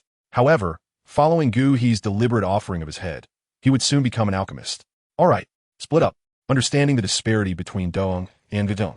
Yun Yun nodded in response to Jia Xingtian's words. She then vigorously flapped her azure wings, flying in the opposite direction from him. She understood that even if they combined their strength, they would not stand against the Vidong. Splitting up might allow at least one of them to escape. Run away. You cowardly creatures. You dare not face me, the great sage, in battle? Truly disgraceful. Despite being Do Huang, their speed, courtesy of Douqi Huayi, allowed them to swiftly evade the swing of the king of demons' son Wukong's stick, leaving him to strike at empty air. Observing these two fleeing at the mere sight of him, Sun Wukong, who had not fought anyone for centuries, chuckled coldly. He plucked a hair from his body and blew on it, instantly creating a duplicate of himself. Since he had yet to acquire the 3 hairs gifted by Guanyin, he had to create a clone from his own hair. This clone possessed limited strength and could not be compared to his true self. But it should suffice to stall a low-level Doong. You go after that woman. I'll deal with the formidable old man and return to handle her. The king of demons' son Wukong instructed his clone. Understood. The clone replied, brandishing a similarly crafted golden staff as it pursued the fleeing Yun Yun. In the next moment, the true form of the king of demons' son Wukong also moved to chase after Jia Xingtian. It is worth noting that due to his insufficient magical energy, neither his true form nor his clone could perform a leap of 10,000 miles. They had to rely on riding the clouds to fly. Their speed was still swifter than a Dong, albeit limited. At the very least, they could not match the pace of a Bozong utilizing spatial power. Jia Xingtian, harnessing earth attribute Douqi, found that even Yun Yun, who was slightly weaker than him, could outpace him. When he turned to see the mysterious Vidong, who seemed to have an obsession with Sun Wukong from Journey to the West, pursuing him instead of the beautiful Yun Yun, his expression was one of utter dismay. Why are you chasing me, old man? We're all men here. If you must pursue someone, go after the woman. Chapter 47. Jia Xingtian is struck down. While Yun Yun flees to the Beast Mountain, Jia Xingtian was deeply dissatisfied that the king of demons' son Wukong had chosen to pursue him over Yun Yun. However, he found himself powerless to reason with the opponent, to argue that they bore no grudge and had no reason to engage in combat. Surely, after living for so many years, he would be wise enough to predict that the other would simply bring that stick down upon his head, ending his life. Thus, he resolved to muster every ounce of strength and flee. Whoosh! In the next moment, Jia Xingtian erupted, channeling the powerful low chi of a 9-star Dog on the verge of reaching the peak level of Dong into his wings, accelerating his flight and finally creating some distance between himself and the king of demons' son Wukong. Not bad for an old man. You run quite swiftly. As the chase drew near to the formidable Jia Xingtian, the old fellow unexpectedly erupted with a surge of speed. The king of demons, son Wukong, raised an eyebrow at this scene and chuckled, remarking that while the old chap had indeed quickened his pace, he was neither of the wind nor lightning attributes. Instead, he was of the earth attribute, known for its solid and weighty nature, and his cultivation fell short of Wukong's own. Even with this sudden burst, evading Wukong's relentless pursuit was nothing more than a fool's dream, merely prolonging the inevitable for a little while longer. Consequently, the king of demons hastened his own cloud-surfing speed, simultaneously unleashing his ability of the 72 transformations. Exploding sun, he bellowed, causing the sun above Jia Xingtian to expand by over 100-fold. The sudden, blinding radiance made it impossible for Jia Xingtian to open his eyes, and the intense heat that accompanied the concentrated sunlight drenched him in sweat. The combination of these factors immediately slowed his speed. At that moment, the relentless sun Wukong leaped into the air. While he could not soar a distance of tens of thousands of miles with a single flip, landing right before Jia Xingtian posed no difficulty.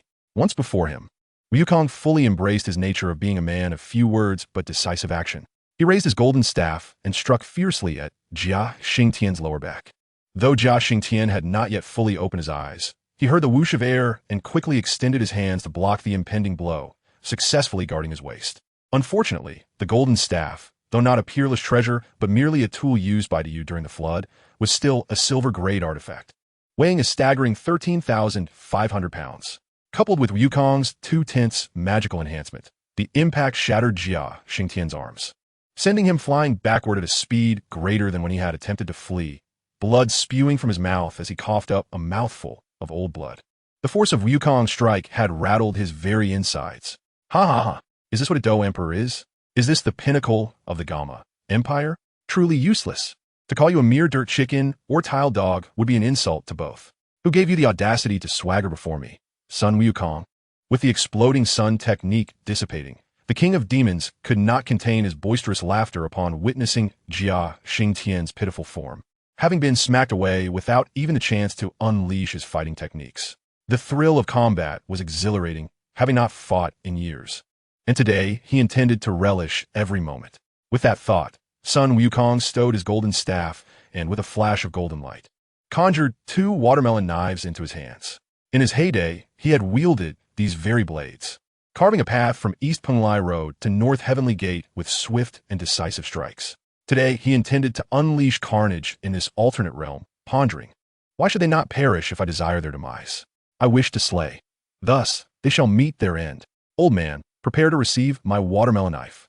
Watch the blade, he shouted, leaping once more towards the still reeling Jia Xingtian. Alarmed at hearing these words, Jia Xingtian finally managed to open his eyes, enduring the excruciating pain coursing through him and resolutely unleashing a fighting technique aimed at the incoming king of demons.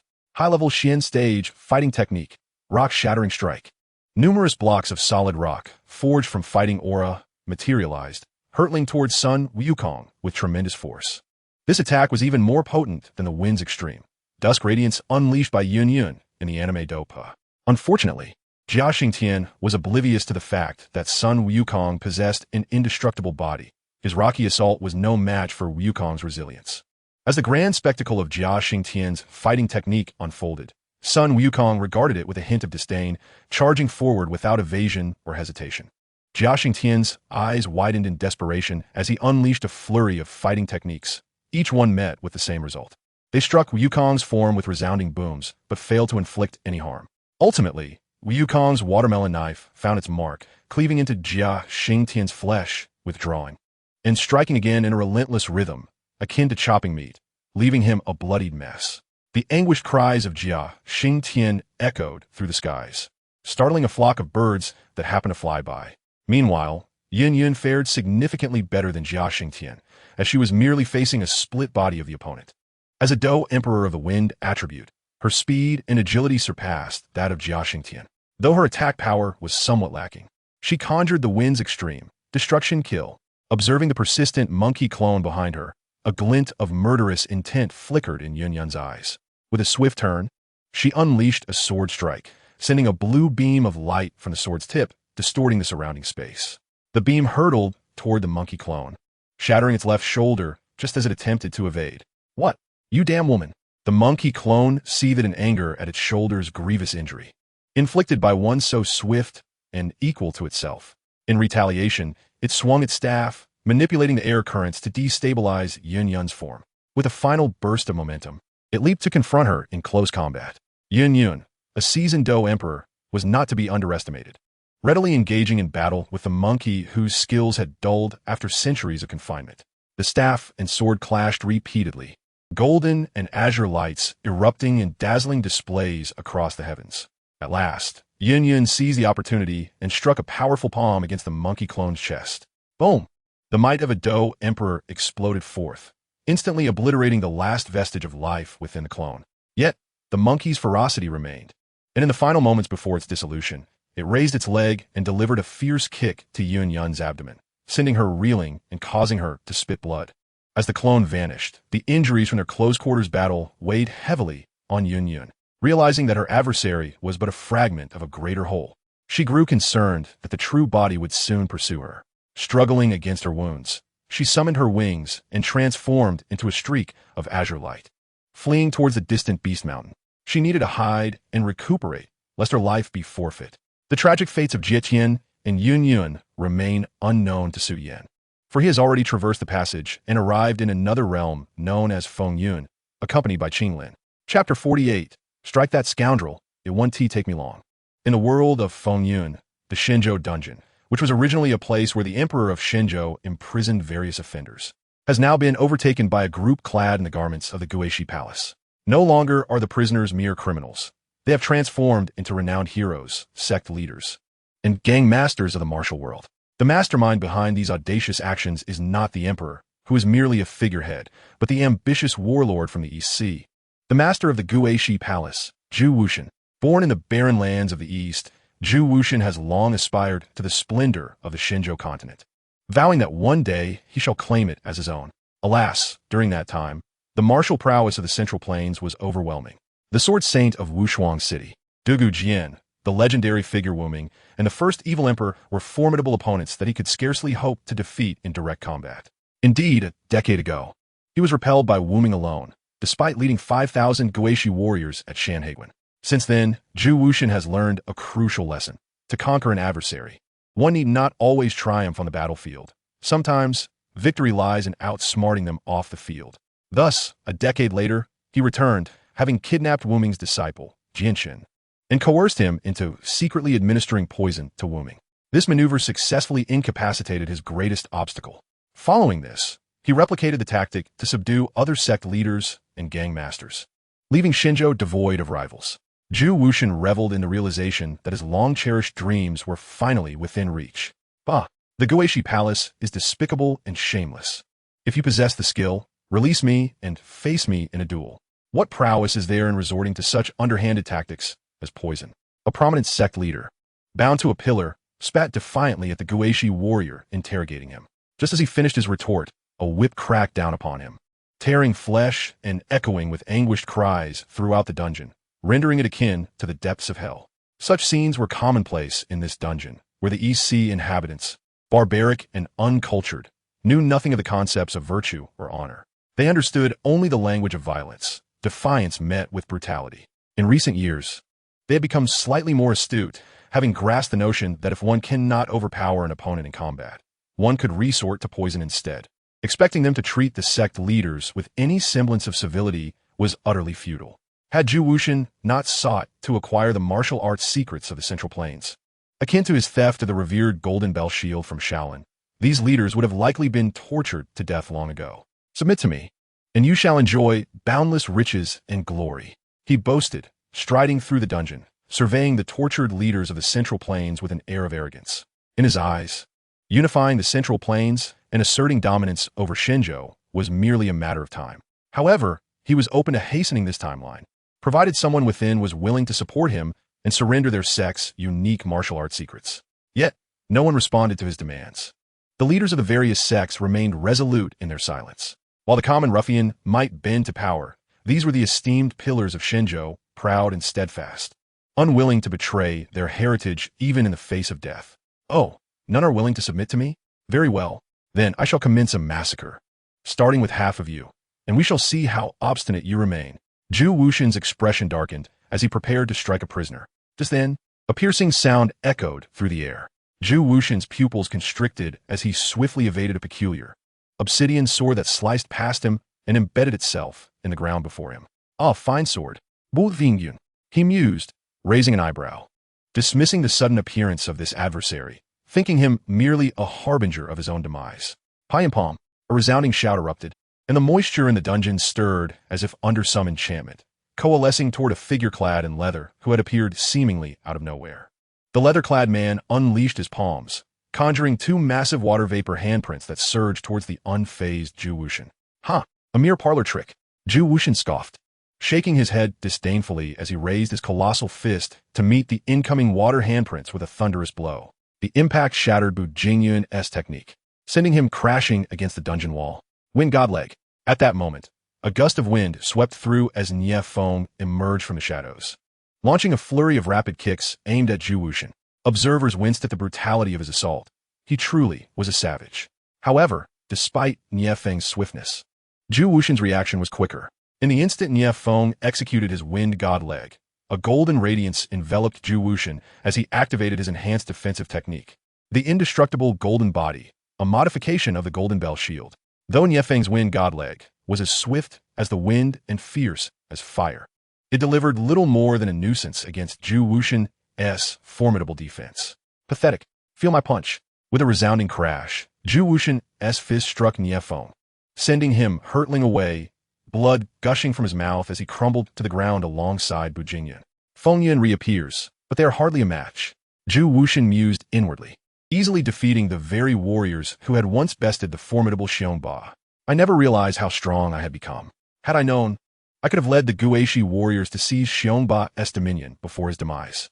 Now that he is gone, claiming a legacy from the dead brings me little satisfaction.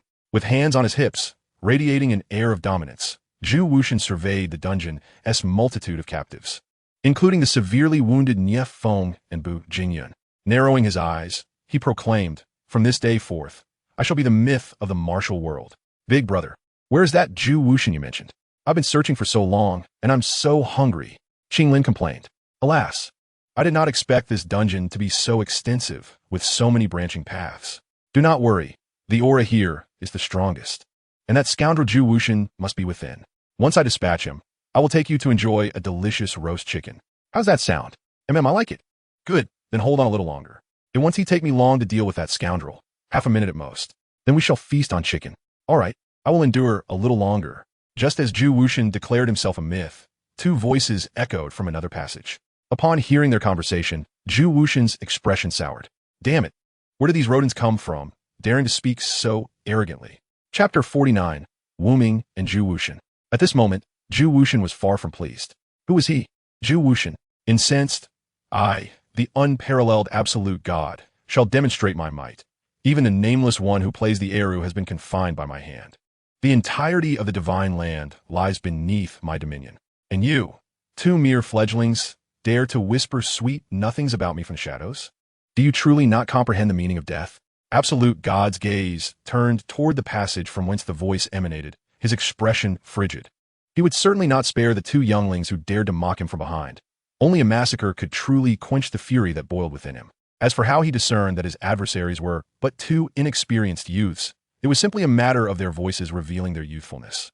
As an old hand in the martial arts, he could not only ascertain age by sound, but could even pinpoint their location by it. After all, I am absolute God. At that moment, as absolute God focused on the passage, Nie Feng and Bu Jingyun struggled to rise from the ground, reuniting at last. Meanwhile, in a certain dungeon, the Nameless One, having ingested the antidote, slowly opened his eyes, feeling that the time had come to break free from his cage and confront absolute God in battle. Clack! Clack! Clack!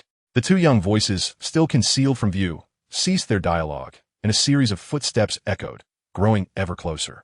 Upon hearing this, the leaders of many esteemed martial sects present could not help but shake their heads, silently lamenting, having anticipated the arrival of formidable experts, only to find themselves faced with two novices lacking any martial prowess.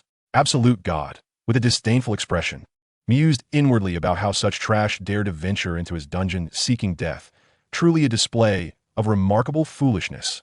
Why do they harbor such thoughts? Naturally, it stemmed from their experiences in the martial world. True experts spend years honing their skills, resulting in a firm stance and powerful footing. Many seasoned practitioners can gauge a person's stability merely by the sound of their footsteps. If one's footing is steady, they're likely a master. But if it falters, well, young man, have you even practiced your stance properly? In truth, neither Su Yin nor Qing Lin had ever established a solid stance. One was a being of Ioa, innately endowed with formidable fire energy, capable of inciting volcanic eruptions and unleashing cataclysmic forces of nature, while simultaneously absorbing ambient fire energy from the surroundings. Truly a relentless source of heat. As for Qinglin, she possessed the by-snake's three flowers' eyes, with diligent training. Enhancing her fighting spirit and mastering control over her unique abilities, she could command serpent-like beasts from other realms as her minions. Why, then, should she toil to establish a stance? This illustrates the stark contrast between the talents of the fantastical world and the ordinary individuals of the martial realm. Ordinary people must establish a firm stance to extend their life's endpoint further. However, we, the geniuses hailing from the realm of fantasy, are sorry to say that our starting line is further than your life's endpoint. Hence, we cannot tread your well-worn path.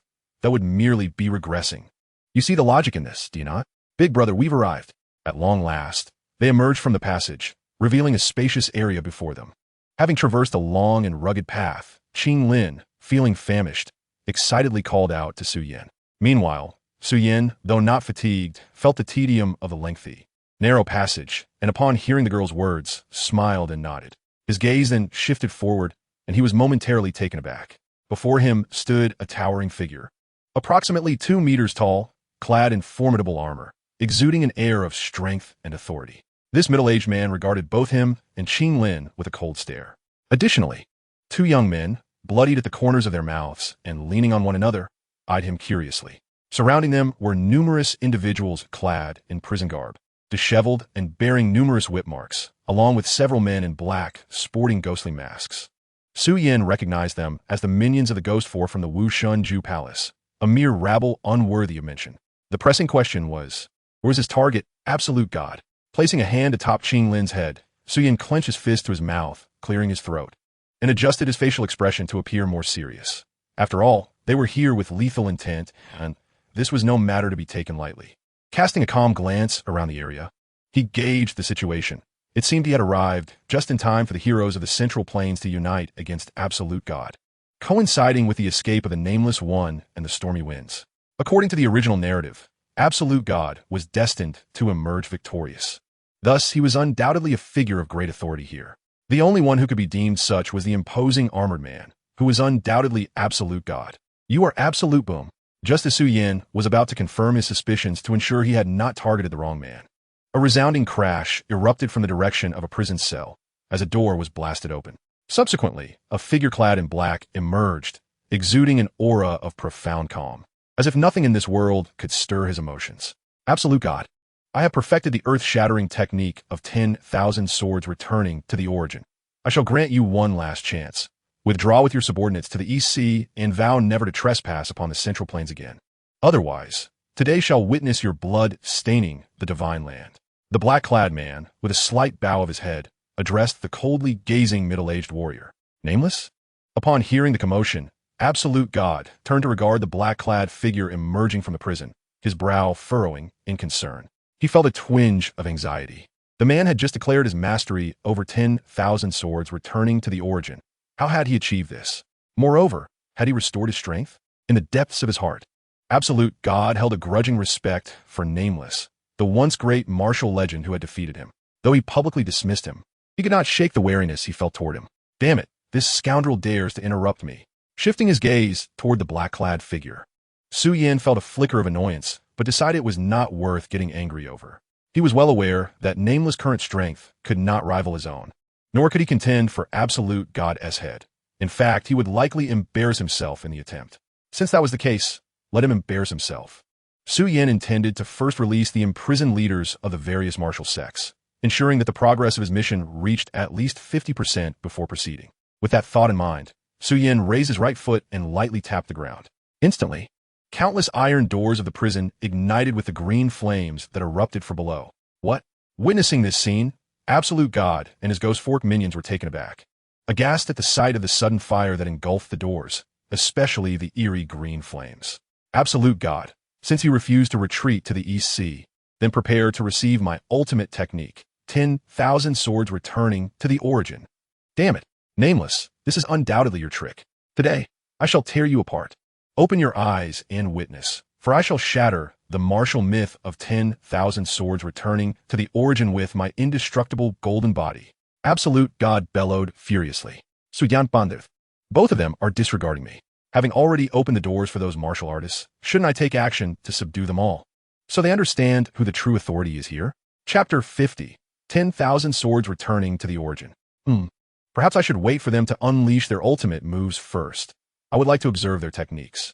Xiao Yan pondered silently, and soon came to a realization. He grasped the hand of Qing Lin and chose a relatively clean spot to sit down, preparing to observe the spectacle. Oh no. He meant to watch as others presented their skills to him. Xiao Yan was acutely aware of his current shortcomings. It was not his cultivation nor his weaponry that were lacking, but rather his experience in combat.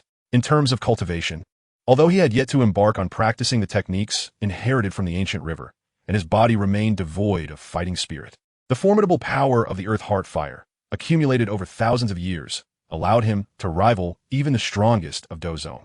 As for weaponry, being a bearer of made him an exquisite weapon in his own right, complemented by the silver-ranked Qingyan platform and the Thunder Peak Pagoda, which were, for the time being, more than sufficient. However, his battle experience had only seen slight enhancement from his confrontation with the Queen Medusa. Aside from that, even the Do Wong from the ancient river were dispatched with relative ease. Thus, he had not truly augmented his combat experience, merely gaining a better understanding of his own capabilities. But now, two adversaries, though not exceedingly strong, were engaging in a back-and-forth battle before him. This observation would undoubtedly enrich his experience. Xiao Yan believed that one day, he too would encounter foes capable of exchanging blows with him. After all, one's remarkable prowess often incites envy among nefarious individuals. At that moment, the iron gates of their prison had been reduced to ashes by Xiao Yan's earth heart fire. Although perplexed, the leaders of the martial arts sects, their minds consumed with rage and hatred towards the Wushan Zhugong, collectively roared in fury and charged towards the guards known as the Ghost Fork Luo. In truth, they had all ingested the antidote well in advance, restoring a fraction of their strength, around 10%, akin to the unnamed one. Their wait was merely to receive the command from their most formidable member, the martial arts legend, Wuming. Now that Wuming had taken action and the iron gates confining them were reduced to cinders, it was indeed the perfect opportunity for them to unite and display their prowess.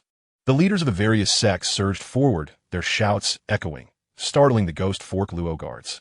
Yet, despite their numerical advantage, the leaders bore injuries and had only regained a fraction of their strength, resulting in a stalemate. Overall, the martial artists of Central Plains held the upper hand, but not decisively. It would require some time to completely vanquish the Ghost Fork Luo. Xiao Yan casually glanced at them before shifting his focus back to the battle between Wuming and Zhu Wushan. The scuffles among that rabble were hardly worth watching. They were merely weaklings. Foam shitty, let us assist Senior Wuming.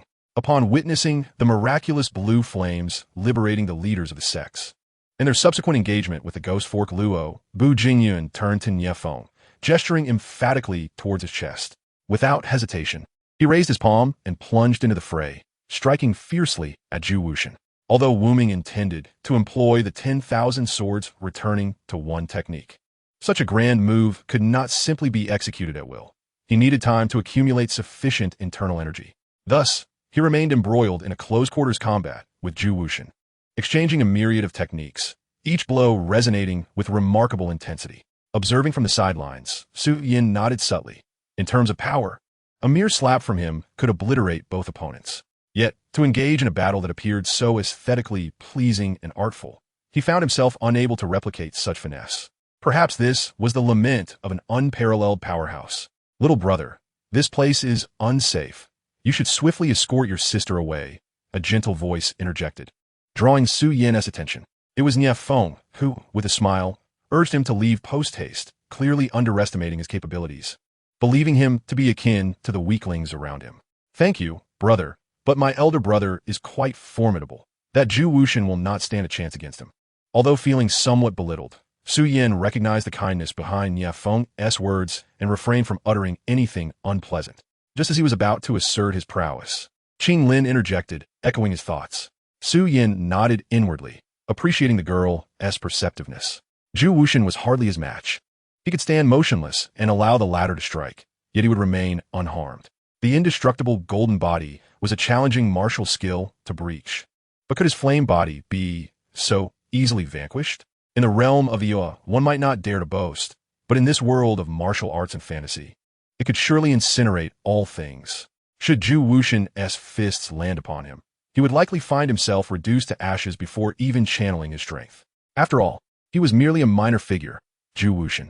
Now, if it were the heavenly Tao or the great sun Tathagata, that would be a different matter altogether, but for him, it was simply 2 words, haha.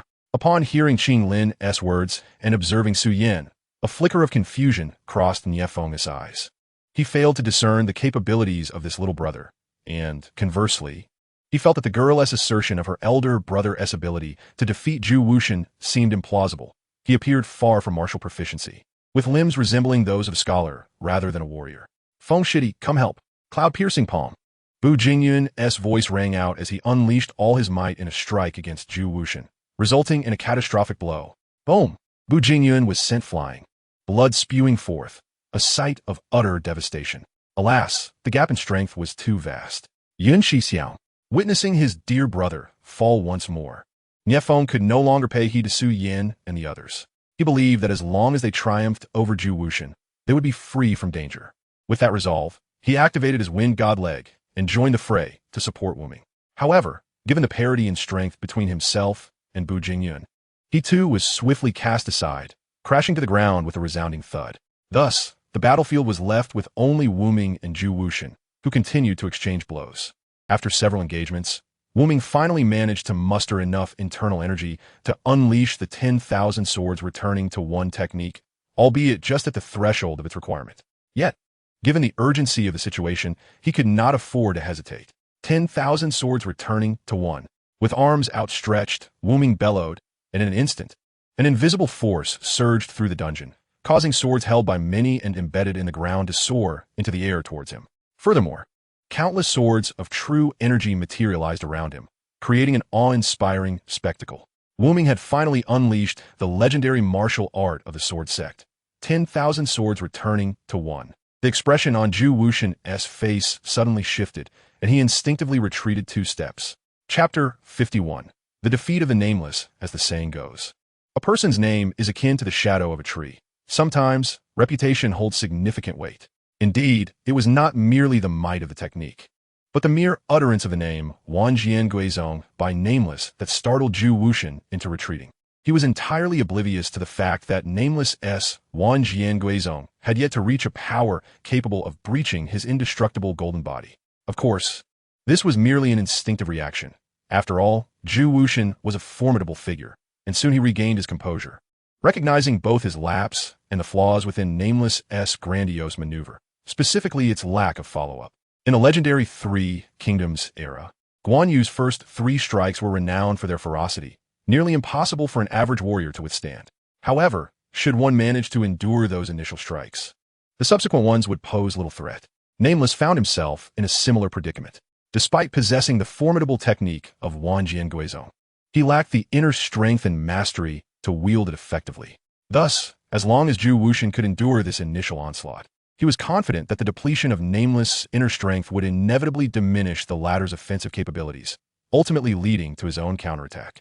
With this in mind, Zhu Wuxin scrutinized the multitude of real and ethereal swords surrounding Nameless, swiftly assessing the opponent's offensive power against his own defensive strength. He arrived at a conclusion that brought him satisfaction. Maintain composure. This battle is winnable. Ha! Nameless, today I shall shatter your martial arts myth with my indestructible golden body, with the assurance that his indestructible golden body would withstand until Nameless exhausted his inner strength. Zhu Wuxin raised his head at a 45-degree angle and let out a thunderous laugh. Then, with a forceful stomp of his right foot and arms spread wide, he exuded an even greater aura of dominance. A radiant golden light enveloped his body, as if he were clad in a suit of metallic armor. Although he was already donned in armor, this golden light armor's defense was magnitudes stronger than any tempered steel. Break my Wanjian Guizong? Let us see you try. Upon hearing Zhu Wuxin's arrogant proclamation, Nameless narrowed his eyes slightly and replied coolly, before raising his hands with 2 fingers pointed toward him, forcefully thrusting them forward. Whoosh, whoosh, whoosh. In an instant, the real and ethereal swords under Nameless' command surged forth at an astonishing speed, their singular target being Zhu Wuxin. Come forth. Despite having previously been bested by this martial arts legend, and even after analyzing that he could withstand this wave of attacks and potentially retaliate, Zhu Wuxian felt a flicker of uncertainty in his heart. Thus, he bellowed loudly to bolster his courage, simultaneously amplifying his inner strength to its maximum capacity. The radiance of his indestructible golden body intensified as he vowed to thwart nameless Wanjianguizong. Boom! Boom! Boom! Under the watchful eyes of numerous martial artists in the dungeon, including Xiao Yan, the long swords propelled by nameless Wanjianguizong rained down upon Zhu Wuxian like a tempest of arrows, seemingly intent on overwhelming him. Each sword collided with the surface of his golden light armor, producing a cacophony of thunderous sounds. To the naked eye, at least 100 swords struck the indestructible golden body each second. However, despite the onslaught, the golden light remained dimmed but steadfast, never dissipating. As a defensive martial technique, the persistence of the golden light indicated that Zhu Wuxian had not sustained any damage from this barrage. This situation was untenable. Realizing this, Nameless furrowed his brow, his mind racing. Ultimately, he resolved to consolidate all his remaining power into a singular sword strike, a decisive blow. Wanjianguizong.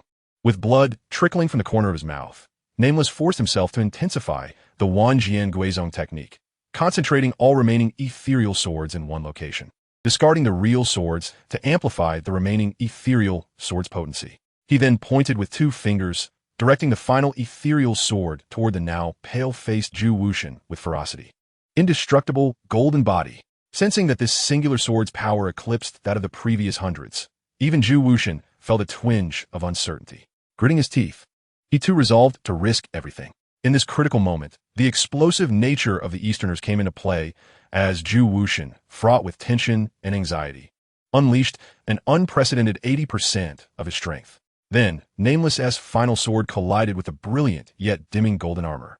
With a resounding bang, a powerful shockwave erupted between the two, violently expanding outward and sending numerous lesser-skilled martial artists hurtling away, their bodies crashing against the walls before sliding down. Truly unfortunate for them. Those with sufficient strength managed to stabilize themselves just before the oncoming pressure, allowing them to remain upright amidst the chaos. As for Xiao Yan, although not a martial artist, he possessed the accumulated geothermal firepower of millennia. To withstand such a meager wind pressure was a trivial feat with a sweep of his hand. A cerulean fire shield enveloped both him and Qinglin. As the wind pressure surged forth, it could not disturb the flames, which instead incinerated the oncoming force. His fire was the Qinglian Earth-Heart fire, while it could not scorch space like the Golden Emperor's sky-burning flame. Dissipating this minor wind pressure posed no challenge whatsoever. Moreover, having absorbed the pure fighting spirit of the ancient trio, his strength had been marginally enhanced. Big brother, you're truly impressive. Upon witnessing Xiao Yan conjure a fire shield with a mere gesture, Qinglin's eyes widened in astonishment, a glimmer of something extraordinary flickering within her gaze. As the wind pressure dissipated, Xiao Yan prudently retracted his fire. Meanwhile, the onlookers in the dungeon either found themselves flung by the wind or were busy stabilizing their stances, none taking note of Xiao Yan's prowess, as they regarded him and Nameless merely as 2 unskilled youths. On the other side, the clash between Nameless' final sword and Zhu Wuxian's indestructible golden body, bolstered by 80% of his strength, had already determined the outcome. As the crowd observed, they found both men standing motionless, as if paralyzed, yet they were acutely aware that neither had been immobilized. The atmosphere had turned palpably tense. The remaining members of the Ghost Fork and the leaders of various martial arts sects had tacitly ceased their battles, all eyes fixed upon the 2 men who could determine the fate of this conflict. Yet, both remained silent and still. Finally, the martial arts legend representing the Central Plains, Nameless, spoke, raising his gaze to Zhu Wuxian, his voice imbued with a sense of profound experience. Your indestructible golden body is commendably trained. Thank you for the compliment. Zhu Wuxian replied, also raising his gaze to Nameless, his tone measured. Then Nameless closed his eyes and fell forward, crashing to the ground with a thud. The martial arts legend, Nameless, had been defeated. Chapter 52. Xiao Yan takes action. Senior Nameless. Upon witnessing Nameless fall, the Central Plains martial artists erupted in alarm. Bu Jingyun and Nie Feng hastened to employ their lightness skills, rushing to lift him from ground. At that moment, although Nameless was fatigued from the depletion of his inner strength, he had not completely lost consciousness. As he was helped to his feet, he gradually opened his eyes and uttered a crucial word to the 2. Run. Indeed, it is flight that one must pursue. One's own inadequacy renders reliance solely on a single successful endeavor insufficient to vanquish the formidable Zhu Wuxian. Even mastery of the myriad swords returning to their origin would not suffice, for the crucial component of suppressing Zhu Wuxin remains unaddressed. The rest of the martial artists are merely inconsequential adversaries. Should one fail to flee, it is feared that many shall perish at his hands. Upon hearing such word from a venerable figure, a paragon of martial arts, Bu Jingyun and Nie Feng could not help but feel a surge of melancholy. Is it truly the case that the martial world of Central Plains must succumb to the trampling of the Eastern Islanders? Such a thought is deeply unsettling. Yet, despite their reluctance, the elders' words ring true. They must flee. As long as the Green Hills remain, there will be no fear of firewood running out. 30 years in the East, 30 years in the West. Do not underestimate our humble beginnings. If we can preserve our lives and diligently cultivate our martial skills, there will come a day when we can eliminate Zhu Wuxin, ridding the Central Plains of a significant scourge.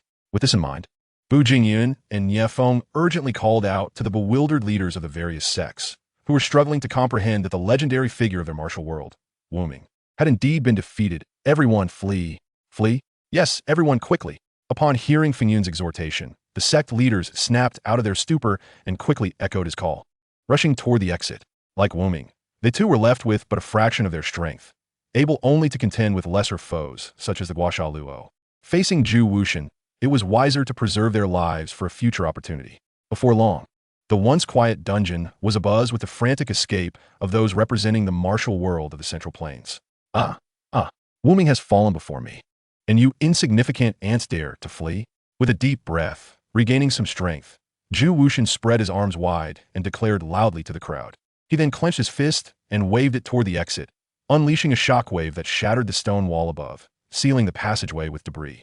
For an unparalleled master, these stones could be effortlessly shattered, yet for the gravely wounded individuals who had only regained a fraction of their strength after consuming the antidote, it posed a significant challenge. In other words, their escape route had been blocked. What now? The sect leaders were now in a state of panic. I have changed my mind. I no longer desire your allegiance or your martial prowess. I shall slay you all here. Witnessing the alarm on their faces, Zhu Wuxin's mood soared.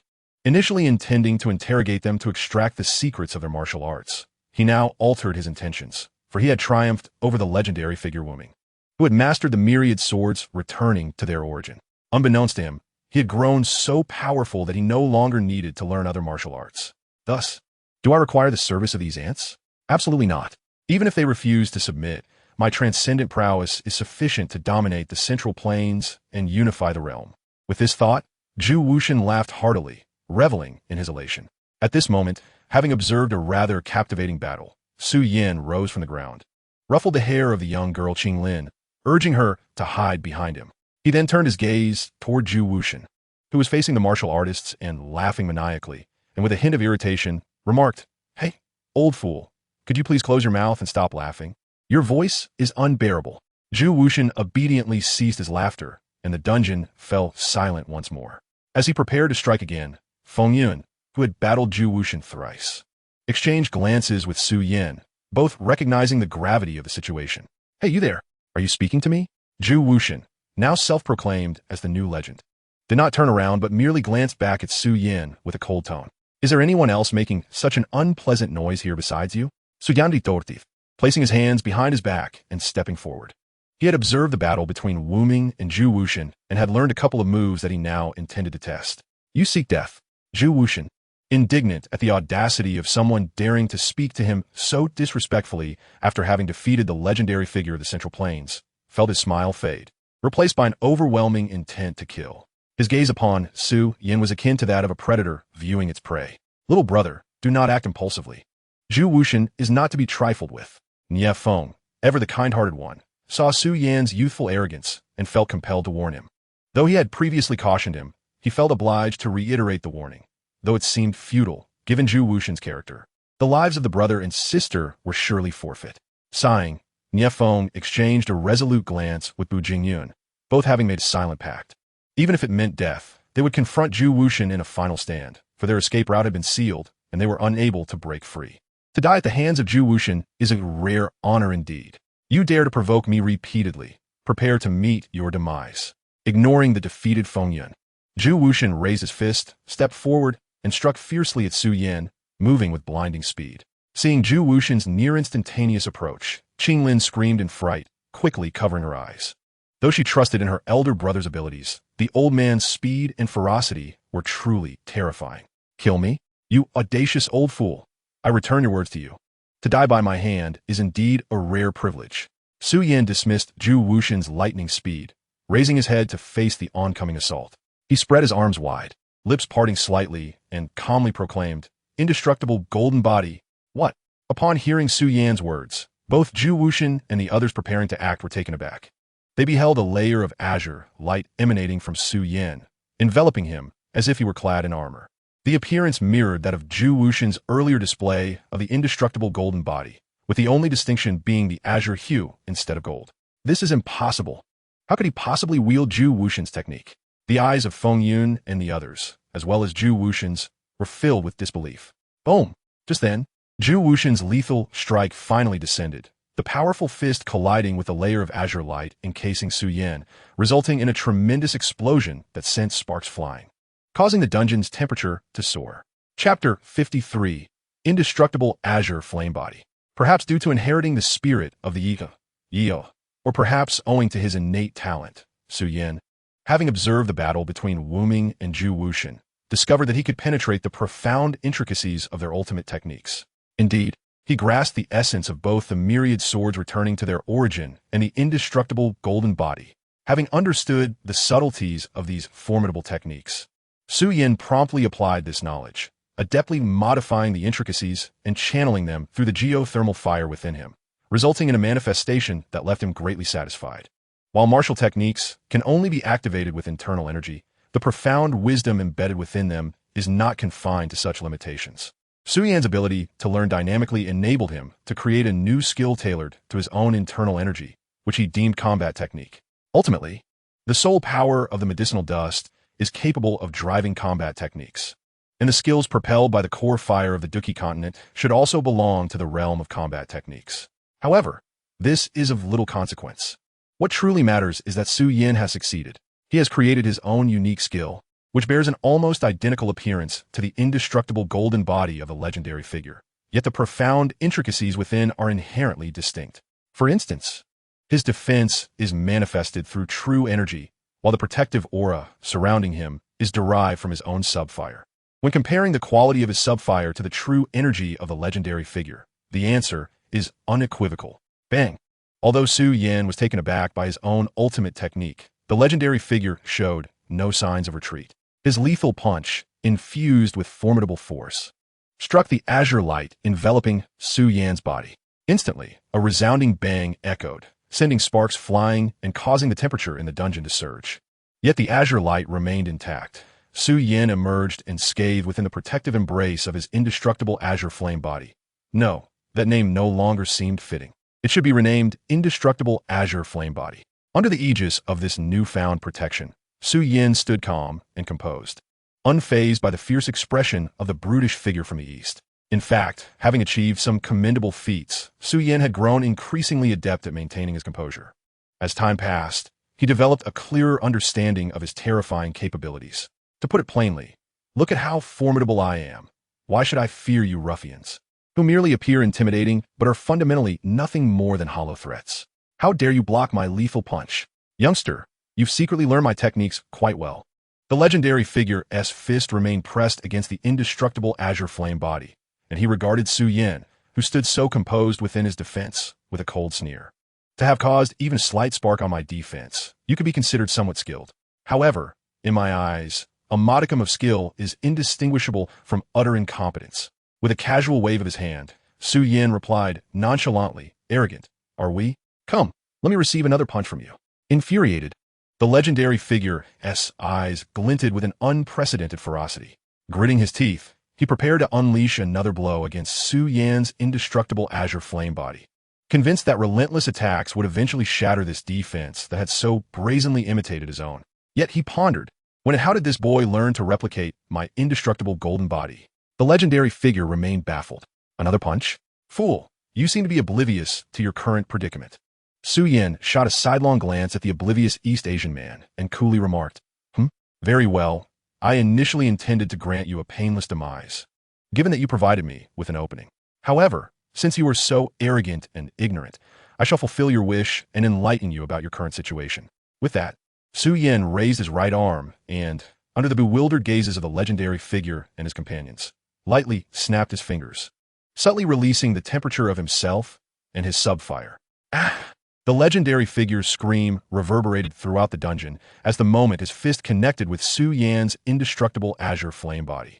An overwhelming sense of searing pain surged through his neural pathways. This agony could not be endured merely by the strong will of a warrior. It transcended the limits of human endurance. Of course, this referred to an ordinary person.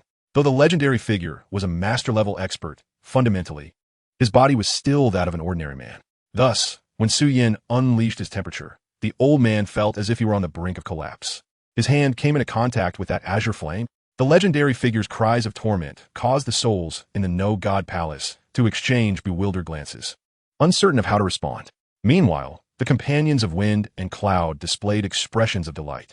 One of the sect leaders even began to clap, murmuring to himself, for they could all perceive that the legendary figure's situation was dire.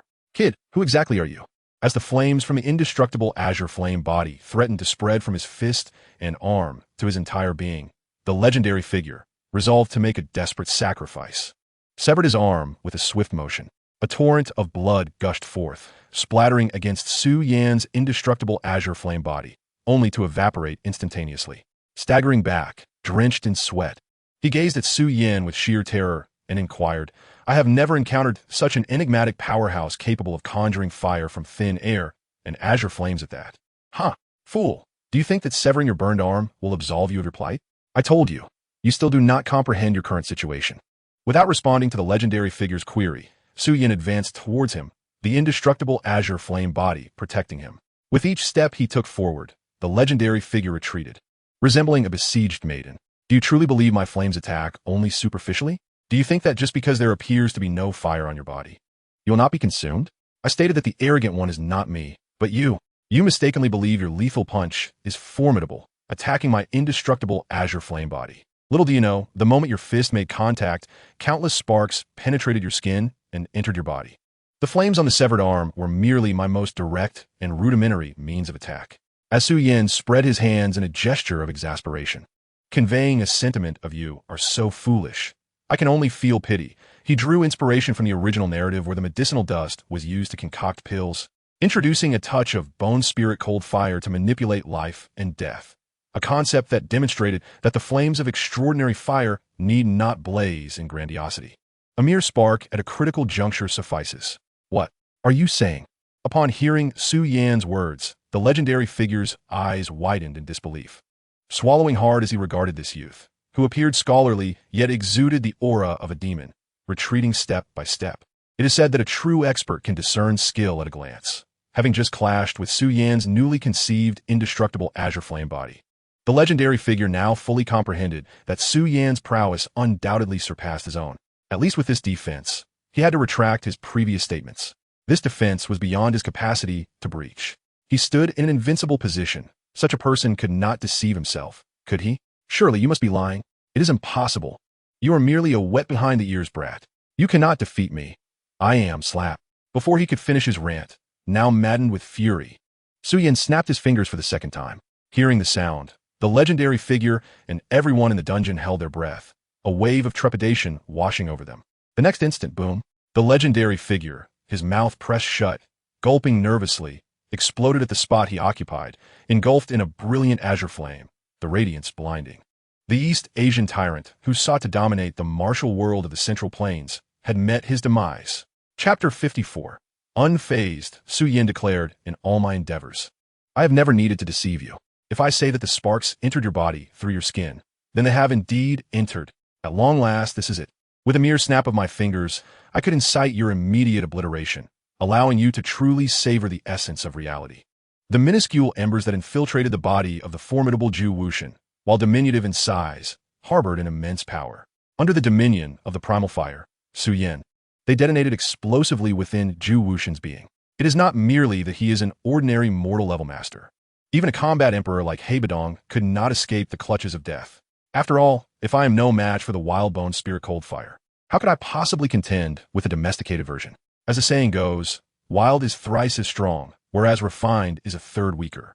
My own heart fire of the Azure Lotus has consistently maintained an exceptionally robust wild state, yet the bone spirit cold fire, which in the original tale could instantaneously annihilate Ice Emperor Habadong, could not even withstand the magma's temperature for long. How ironic that one would regress with time.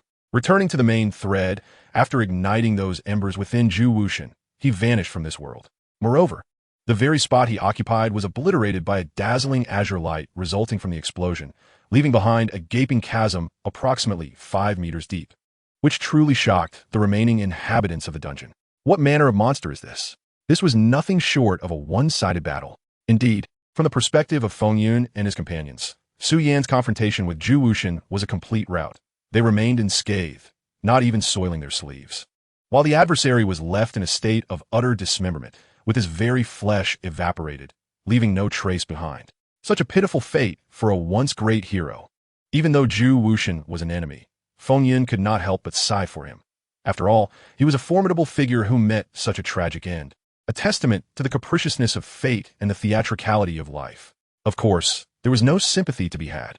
That old rogue harbored ambitious desires to dominate the Central Plains, and this outcome could be seen as poetic justice. Regardless of Feng Yun's sentiments, after Zhu Wuxian's demise, Xiao Yan displayed his might, activating the heart fire hidden deep within the earth by stomping upon the ground, causing it to erupt like a fountain from beneath the feet of the Geisa Luo, leaving them with no avenue for escape as they followed their master to the afterlife. The system had assigned Xiao Yan the task of rescuing the numerous martial artists of the Central Plains captured by Zhu Wuxian and, in front of them all, decisively eliminating Zhu Wuxian to save the land. Although Zhu Wuxian was dead, as long as the Geisa Luo remained alive, the Central Plains warriors could not be deemed entirely saved. Thus, Xiao Yan resolved to eliminate all members of the Wuxian Zhu Palace present, including Zhu Wuxian's eldest son, Zhu Exin, an individual with ambitions even greater than his father's. Adept at manipulating schemes. Regrettably, Xiao Yan had no interest in engaging in any power struggles. He merely sought to play with fire. Consequently, Zhu Exin too was reduced to ash by the suddenly emerging heart fire from the ground. Though this fire was not the mythical heart fire of legends, but rather mundane, it still left behind a pile of ashes. Yet, this was of little consequence. What truly mattered was that after eliminating all the members of the Wuxian Zhu Palace present, the mechanical voice of the system resonated in Xiao Yan's mind. Ding! Congratulations, host, for completing the world mission in the Feng Yun realm within the allotted time. You are now awarded 1 silver-level legacy treasure chest and 1 silver-level biological treasure chest. Ding! The task rewards have been transported to the host's personal warehouse. Please check them at your convenience. Upon hearing these 2 notifications, Xiao Yan raised an eyebrow, feeling quite pleased. Silver-level rewards were not particularly formidable for him at this stage, but they were not to be dismissed either. After all, Shaoqing and Leifeng Tower were also silver-level rewards. Not wishing to open the treasure chests immediately, Xiao Yan dispelled his indestructible azure flame form, brushed off the non-existent dust from his attire, and turned to face the smiling Qinglin behind him, beckoning her with a wave. Well, the task is complete. Let us go. Qinglin, I shall treat you to a delightful meal. Hum. Upon hearing Xiao Yan's words, Qinglin nodded enthusiastically and joyfully scampered over to him, confident that her elder brother would never be defeated by any foe. He was immensely powerful indeed. Once Qinglin approached, Xiao Yan took her hand and disregarded the so-called martial artists of the Central Plains, making his way directly toward the entrance that Zhu Wuxian had collapsed. After all, his mission had been accomplished, and they were no longer his concern. Their fates were of no concern to him. However, at that moment, the leaders of the various martial sects of the Central Plains, who had been relying on one another for support, approached him. Seeing Xiao Yan and Qinglin heading toward the sealed passage, they exchanged glances before collectively bowing in reverence. Thank you, young hero, for your gallant intervention, saving us from imminent peril and preserving the ancient majesty of our homeland. The leaders of the major martial sects called out in unison as Xiao Yan passed by.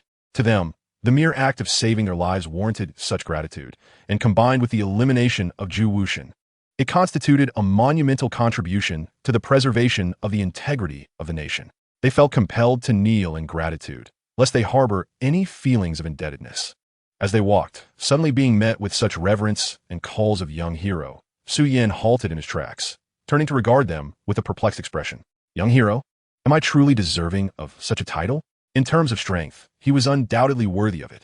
Yet, heroes were typically those who intervened in the face of injustice, selflessly aiding others. Reflecting on his deeds, Xiao Yan mused that he had indeed performed numerous good acts, such as imprisoning the alluring Medusa Queen, preventing her from waging war and causing bloodshed. He had vanquished the lofty figures of Gu He and Nalan Su, ensuring they could no longer commit heinous acts. He had even disseminated 3 mythological novels in the Douqi Continent, enriching their cultural landscape. Surely, such accomplishments warranted the title of a hero, did they not? Regardless of others' opinions, Xiao Yan felt that he was indeed worthy. As long as I desire it, I shall transform my worthiness into an undeniable reality. It is but a trivial matter. Please, rise. In that moment, feeling as though he had truly become a young hero, Xiao Yan addressed the kneeling leaders with politeness and nonchalance. Upon finishing, he raised his hand gently, and an unseen force lifted them to their feet, leaving them in utter astonishment and awe of Xiao Yan's prowess. After raising them, Xiao Yan flicked his fingers, and a beam of azure light shot forth, instantly breaking open the sealed passage. He then continued onward with Qinglin, casually retrieving the unparalleled sword and the snow-drinking mad blade that had been cast aside by Zhu Wuxian and now lay embedded in the ground. These weapons exude excessive murderous intent. Leaving them in the world could invite calamity. It is best they vanish. With that, Xiao Yan, unflinching, stored them away in his spatial ring. Niefeng, you mean to say that you simply made our weapons disappear? Bu Jingyun, this is some kind of magic trick. Isn't it? Where are my blades?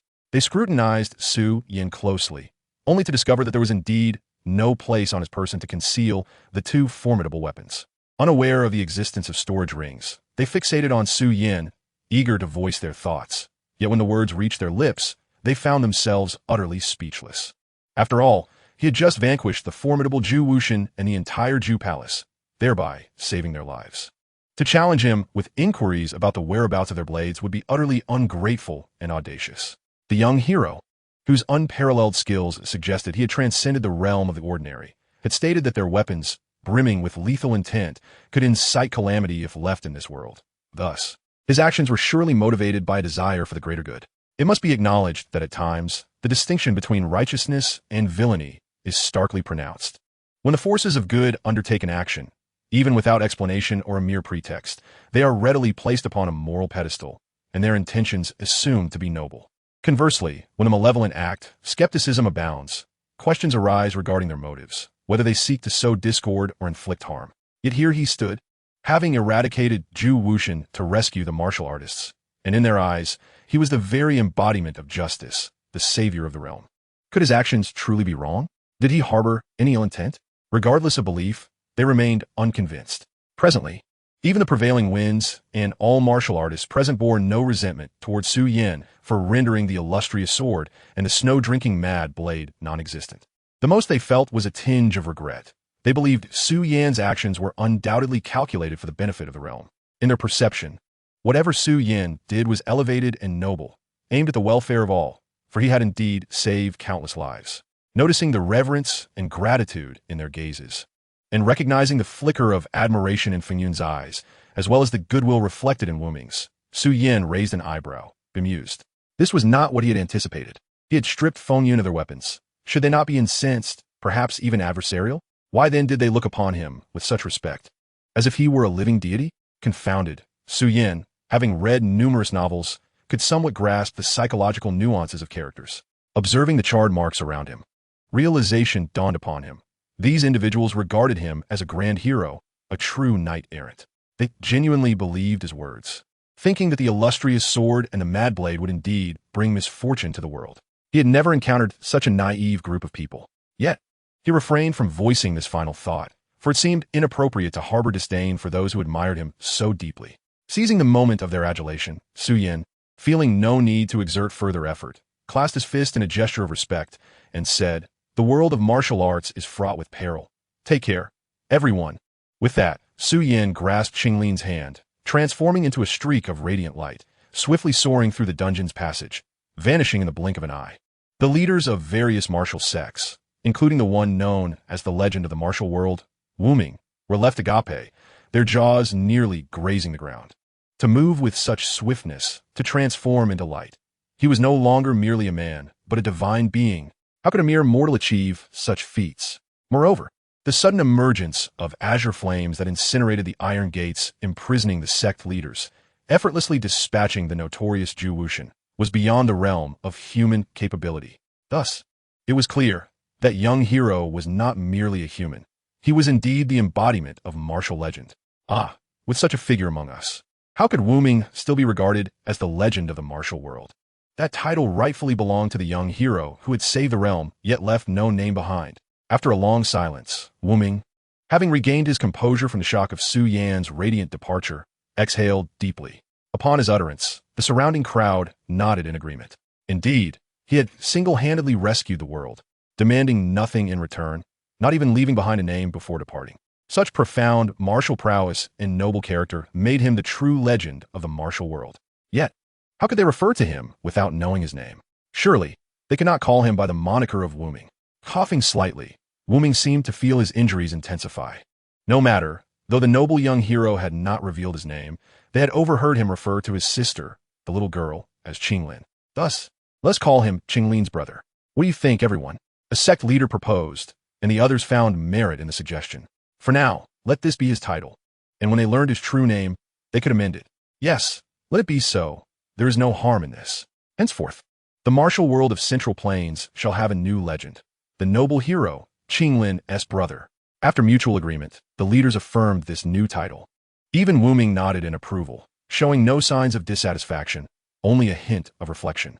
In this moment, he felt a yearning to play the Eru.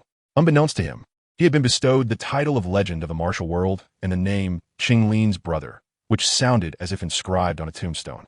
After Xiao Yan departed from the dungeon with Qinglin, he took her to the nearest market to indulge in a delicious roast chicken, ensuring the little girl was well fed and her face beaming with joy. Subsequently, finding a secluded spot, Xiao Yan opened the 2 silver-grade treasure chests he had acquired upon completing the task. This time, the system rewarded him with a silver-grade inheritance treasure chest and a silver-grade biological treasure chest. After encountering the sealed, power-reduced demon King Sun Wukong, Xiao Yan had little expectation for the biological treasure chest. A silver-grade creature would likely only match the likes of Shao Qing, perhaps even a Douqi. As for the inheritance treasure chest, having successfully devoured the likes of Gu He and other Douqi, Xiao Yan found little interest in this item as well. Unless it contained the legacy of a supermaster, why would he seek anyone's inheritance when he could simply consume them? It was far more convenient than undertaking arduous tasks. This time, Xiao Yan had come to a realization. In the future, he would forego tasks that failed to pique his interest. For what consequence was there? The passage to that world might be closed for a month, but what of it? Would he perish for not venturing there for a month? Ridiculous. With diminished expectations, Xiao Yan embraced the notion that having something was better than nothing and proceeded to open the 2 treasure chests. Instantly, 2 mechanical voices echoed in his mind. Ding. Congratulations. Host, you have obtained the inheritance of the immortal god from the Search Palace of the Wind and Cloud World. Mo He Wu Liang. Ding. Congratulations, host. You have acquired the subordinate Orochimaru from Naruto. Upon hearing the 2 mechanical sounds, Xiao Yan's previously nonchalant expression instantly transformed into one of grave seriousness. Just moments ago, the system had informed him of the inheritance he had received, along with the biological entities involved. The immortal deity, known as Mo Wuliang, the scientific genius, Orochimaru. Goodness, could it be that he had actually acquired both of these remarkable entities? Casting a glance at the 2 rewards that had been transferred to his personal storage, the gravity on Xiao Yan's face gradually dissipated, replaced by a profound sense of joy and exhilaration. Mo Wuliang, the supreme divine skill birthed from the centuries of cultivation accumulated by the immortal deity, was a power that in the original narrative was divided between Ye Feng and Bu Jingyun, transforming into latent strength. When combined once more, it could unleash the might of a god. Though the credibility of this deity might be questionable, the potency of this technique was undeniably formidable. Xiao Yan believed that if he could assimilate this inheritance, his strength might ascend to a level sufficient to dominate the entire Black Corner region. As for the Yihua, he had not forgotten that within the realm of Douqi Continent, there existed a particularly suitable technique for him. The Burning Decision and several other Yoa not far from his location awaited his acquisition. Yichun possessed the Bone Spirit Cold Fire, while Hanfeng and the Jiama Empire held the Sea Heart Flame, and the Falling Heart Flame resided within the Jianan Academy. Among these 3 flames in the Black Corner region, it was indeed the Falling Heart Flame that posed the greatest challenge to subdue, primarily due to its wild nature. Being in a state of formidable strength, and the fact that Jianan Academy was the most powerful among them. Indeed, the strongest was not Yichun. That old man was currently exhausting all his spiritual power merely to assist Xiao Yan in dealing with an 8-winged black snake monarch. What combat prowess could he possibly possess? Once he had dealt with his current affair, he would certainly pay him a visit, robbing him, coercing him to hand over the burning decision, and consuming to grow stronger. This was a task best suited for one of their kind, was it not? Why should a mere human like Xiao Yan interfere in their struggles? It was utterly preposterous. Instead of focusing on devouring their Ioa, he should diligently cultivate the intermediate level Shijia Gongfa, Xuanjia Kungfu of the Xiao clan. Wasn't it better to cultivate steadily and earnestly? Having mentally berated Xiao Yan, who had refined him in the original narrative, Su Yan then directed his gaze toward Orochimaru, who resided within his personal storage. This individual was indeed a remarkable talent. While his strength might be set aside, his contributions to scientific research were truly extraordinary, having invented numerous remarkable items, most of which pertained to cultivation. Wasn't he impressive? In Su Yan's view, this fellow surpassed even the sealed son Wukong, the king of the Demon Kings, who was only a mediocre monkey that had been captured before even entering the southern heaven gate during the heavenly ruckus.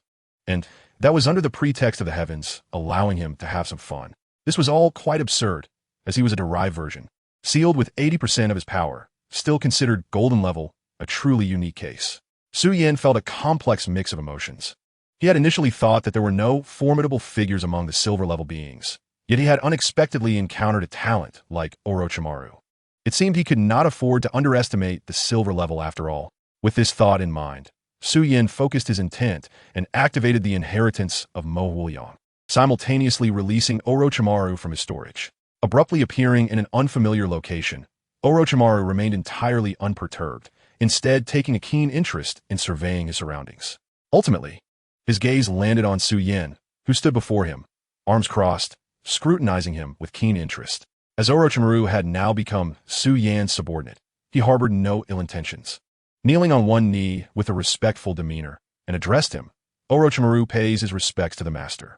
"Ah, Orochimaru, you may rise," Su Yan replied, nearly calling him Snake Uncle before clearing his throat. He addressed the figure who bore an uncanny resemblance to the character he had seen in the anime of his past life. "Yes, master," replied Orochimaru, his pale skin, long black hair, and golden snake-like eyes giving him an air of treachery. At that moment, Su Yan conducted a data scan of Orochimaru, and soon after, the information appeared before him. Name, Orochimaru. Gender, male. Identity, S-Class Rogue Ninja of Konoha, one of the legendary 3 ninjas. Origin, Naruto anime. World Strength, 3-star Do Huang skills, Shadow Snake Hands, Evil Snake Arm Explosion, 8-headed Serpent Technique, Triple Gate of Hell, Impure World Reincarnation Inventions, Genetic Modification Technology, Cloning Technology, Cell Transplant Technology, Mecha Ninetales, Android Technology Weapons, Kusanagi Sword. Observing the data presented by the system, Su Yan fell silent, feeling a surge of unexpected fortune wash over him. The statistics of this individual were astonishingly impressive. With a master of core technology like Orochimaru by his side, it seemed he was destined to ascend to the pinnacle of his life soon. "Brother, are you finished?" came the voice of Qing Lin from the far side of the alley. Hearing this question, Su Yan's lips twitched slightly, and he replied, "Yes, I'll be right there." With that, Su Yan exited the deserted alleyway, accompanied by Orochimaru. Upon seeing her elder brother emerge with a man with snake-like eyes, Qing Lin's expression shifted to one of incredulity.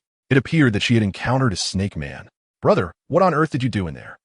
Chapter 57. Subfire clone. Qing Lin's puzzled gaze caused Su Yan a degree of embarrassment, as he sensed that the young girl seemed to have misconstrued the situation. However, who was he? Su Yan. Even in the face of awkwardness, he would never display such emotions. Remaining composed, he casually introduced Orochimaru to Qing Lin, explaining that he was a new subordinate of his, not entirely human, and possessed a lineage akin to hers, having been inexplicably labeled as a descendant of snake people. Orochimaru's expression twitched slightly at the mention of the title, but he said nothing. What could he say? That he was not a descendant of snake people, but a pure human? Setting aside the fact that Su Yan was now his master and he could not defy his wishes. Who would believe him if he swore that no snake blood flowed within him? Forget it. He no longer cared whether he was male or female, human or snake. As long as he could attain immortality, he would have no objections, even if referred to as a mere insect. Indeed, in the alley earlier, Su Yan and Orochimaru had engaged in a brief conversation. Although Orochimaru was a reward bestowed by the system, and his loyalty was beyond question, Xiao Yan considered the art of controlling others should not merely be one-sided. Thus, he made a promise to Orochimaru. Follow me, and together we shall enjoy immortality. Upon receiving this assurance from Xiao Yan, Orochimaru's eyes sparkled with excitement. Extending his tongue, which measured over 20 centimeters, he licked his cheek and grinned wickedly at Xiao Yan, saying, "Master, I am most willing, is my honor." And thus, they emerged together, leading to the current scenario. Upon seeing Orochimaru's eyes, Qinglin realized that he, like herself, was a hybrid descendant of humans and snake people. Regarding Xiao Yan's sudden acquisition of a new subordinate, she was somewhat taken aback. Yet she did not dwell on it, for she was well aware that her elder brother possessed a thorough understanding of such matters. However, due to the ominous aura emanating from Orochimaru, Qinglin maintained a certain distance, simply nodding in acknowledgement before the conversation dwindled. Xiao Yan, undeterred, considered Qinglin as her sister and, by extension, a subordinate, as they belonged to the same faction as Orochimaru. Therefore, there was no need for her to manipulate or entice her away. In the absence of any need to abduct children, Orochimaru exuded an unmistakable coldness and gloom, devoid of the gentleness he displayed during those times. Life is akin to a theatrical performance, reliant solely on skillful acting, and this was exemplified in Orochimaru's demeanor. Having completed the task in the tumultuous world, collected the rewards, and savored the roasted chicken, Xiao Yan found herself at leisure. Thus, she mentally communicated with the system and opened the portal to return to the world of Douqi, bringing Qinglin and Orochimaru back to the inn where she had initially arrived before her journey. The interdimensional passage appeared within a certain inn in the imperial capital of the Douqi Continent and then vanished, revealing the three figures of Xiao Yan in the room. Observing that her pre-journey arrangements had remained undisturbed, Xiao Yan realized that the two unwelcome visitors, the Do Huang, had been dispatched by the Demon King, Sun Wukong. Even formidable Do Huang were reduced to being unable to enter her inn, a testament to the increasingly perilous nature of this world. Gather, with an open palm.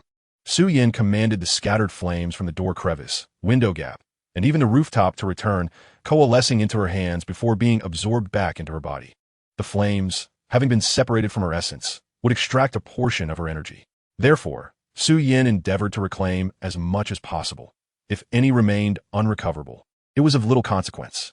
Practitioners of Douqi consumed energy when unleashing techniques, but could restore it through elixirs or by circulating their cultivation methods. As an exotic flame, she possessed the ability to sense and absorb the fire attribute energy dispersed throughout the world, alleviating any fears of depletion. Orochimaru, take Qinglin to the middle auction house to seek out Middle Yafei and procure a high-tier alchemical cauldron for me. Here is a spatial ring containing a 6th grade elixir, the Emperor's Extreme Pill. Use it as trade, and any surplus value should be converted to coins for you. Understood? After reclaiming the flames, Xiao Yan removed a spatial ring from her finger and handed it to Orochimaru, instructing him. A cauldron? My lord, you also dabble in alchemy?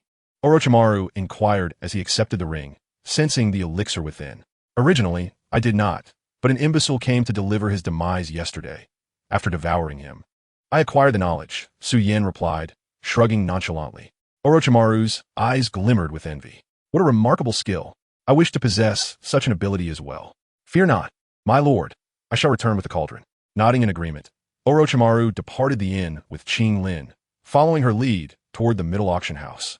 They understood that Xiao Yan refrained from undertaking this task herself due to more pressing matters, thus leaving them to avoid disturbing him. Though Qinglin was somewhat put off by Orochimaru's somber demeanor, she accepted his company as they belonged to the same race.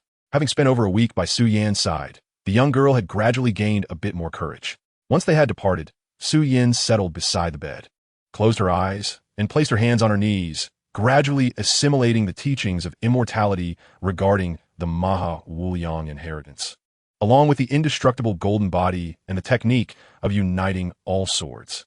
This martial skill was genuinely formidable, capable of unleashing power far surpassing her current cultivation level. If mastered completely, Xiao Yan believed she could become invincible within the Dozong realm. As time passed, Xiao Yan, with her exceptional comprehension and focus, swiftly grasped the intricacies of this divine skill. However, she lacked internal energy, otherwise she felt she could perform this skill immediately. The absence of internal energy was indeed a dilemma. Not only internal energy, but she also lacked Douqi altogether. While the energy within her body could be utilized to activate techniques, the principles and realms of cultivation were not easily constructed in isolation. Thus, Xiao Yan deemed it essential to strategize her cultivation system. Martial skills, particularly Maha Wuliang, were imperative to her training. Some Do techniques were quite powerful, and without Do Qi, how could she utilize alchemy, a skill that was invaluable across all realms? Moreover, in terms of spells, Shaoqing was merely a 1,000-year-old green snake spirit. Yet her power could rival that of a 3-star Do Huang. How formidable must by Su Zhen, with nearly 2,000 years of cultivation. And the Guanyin from that world be? Xiao Yan resolved to pursue the spell system as well. Consequently, she concluded that it was time to attempt creating flame avatars, allowing them to cultivate different systems of energy from which she could draw power as needed. This way, she could have various energy systems dispersed, ready to be summoned at her convenience, thus achieving a state of perfection. However, creating offspring flames was easy, but reaching the level of an avatar was no simple feat. Furrowing her brow, Xiao Yan muttered to herself. Chapter 58. Xiao Yan was utterly bewildered. He remembered that in the original narrative, only the void-devouring flame had managed to split into offspring flames that could be refined by others. Such flames could be deemed avatars. The flames Xiao Yan casually produced for traps or weaponry were entirely child's play. That level of offspring flame could never be refined, mainly due to the insufficient energy contained within them. Even if they possessed strong adhesion, they would eventually be extinguished and could not be preserved for long. If used as a reservoir of energy for other systems or training machines, Xiao Yan could sleep soundly, as those stored flames might disperse within a month or two. What utility would that serve? Thus, she needed to split off a few powerful offspring flames, preferably those with some degree of intelligence, enabling them to cultivate independently. However, her exotic flame's intelligence was a product of possession. Under normal circumstances, the green lotus heart flame would find it challenging to possess intelligence due to its insufficient rank, let alone its offspring flames. To imbue her offspring flames with a semblance of intelligence, she would have to explore alternative avenues. In this world, besides non-sentient exotic flames capable of awakening intelligence, there existed another category, high-ranked non-sentient entities, such as elixirs. In the central state, the ancestral figure of the alchemist's sacred site, the Dan Tower, was a being formed from a 9th-grade elixir, possessing the strength of a Do Shang and an intellect surpassing that of ordinary humans. If a 9th-grade elixir could attain wisdom rivaling that of humans, surely an 8th-grade elixir must possess some degree of intelligence as well. Xiao Yan recalled that within her personal storage, she had an 8th-grade elixir, the first beginning pill, known for its exceptional effects in enhancing one's aptitude and constitution. If she were to consume it and channel a substantial portion of its energy into those powerful offspring flames, might they not acquire a modicum of intelligence? By instructing them to cultivate continuously, could her dilemma not be resolved? Xiao Yan pondered meticulously, finding no apparent flaws in his reasoning. The plan seemed feasible. As for whether the subfire, now imbued with a modicum of sentience, might defy his commands, such concerns did not trouble him. After all, a clone was merely a clone. Even if it possessed intelligence, it could never rebel against the orders of its original.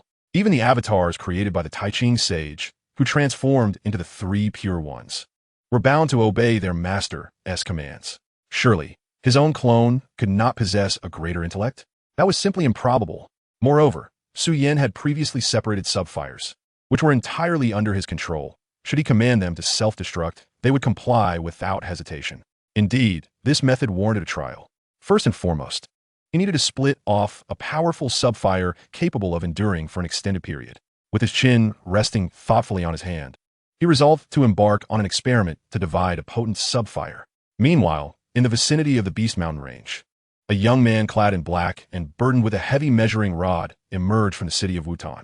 After traversing the desolate mountain roads for over a month, he finally arrived at this small town nestled close to the Beast Mountain range.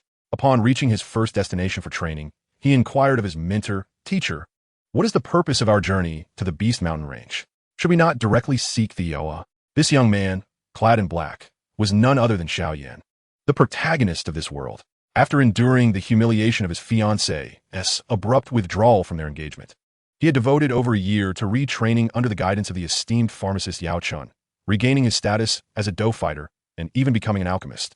Now, he was diligently following the training regimen laid out by Yao Chun, though uncertainty lingered in his heart. Thus, he questioned Yao Chun. "Among the 2 scrolls of techniques you provided, I have chosen the low-grade Huang tier technique, the burning decision. To enhance its quality, I must consume Yoa. Therefore, My most pressing need is to seek out and refine Yoa. Why, then, does my teacher not accompany me to the Xiao Yan Academy in search of the potentially concealed Yoa, but instead directs me here to the Beast Mountain Range? Xiao Yan felt perplexed. He did not wish to arrive at Yunlan's sect in a year's time, only to find himself still practicing a mere low-grade Huang tier technique. Otherwise, there would be no point in engaging in combat. Defeat would be inevitable. Xiao Yan, exercise a bit of patience. Yao Chun, concealed within the spatial ring on Xiao Yan's finger, responded to his apprentice's queries. While Yoa may indeed be hidden within the Xiao Yan Academy, my perception of such was merely a rough estimate and may not be entirely accurate. Furthermore, the journey from the Jiama Empire to the Xiao Yan Academy will be fraught with peril for someone of your current strength. Thus, I believe that the Beast Mountain Range is a more suitable environment for you. Are there Yoa in the Beast Mountain Range? Xiao Yan asked. No, Zhao Chen replied. Originally uncertain, he now discerned that they had reached the outskirts of the Beast Mountain Range. If Yoa were present, his spiritual energy would undoubtedly sense it. Yet he had detected no trace of Yoa, indicating its absence. Then why am I here? Xiao Yan questioned, his expression darkening as he scrutinized Yao Chun, his tone lacking the utmost respect he would later exhibit. You're not trying to deceive me, are you? Hey, you impudent brat. You're always fixated on Yoa. Do you think it's so easy to find? In my long life, I've encountered only 2 instances of Yoa, one of which was my own, Yao Chun retorted, irritated.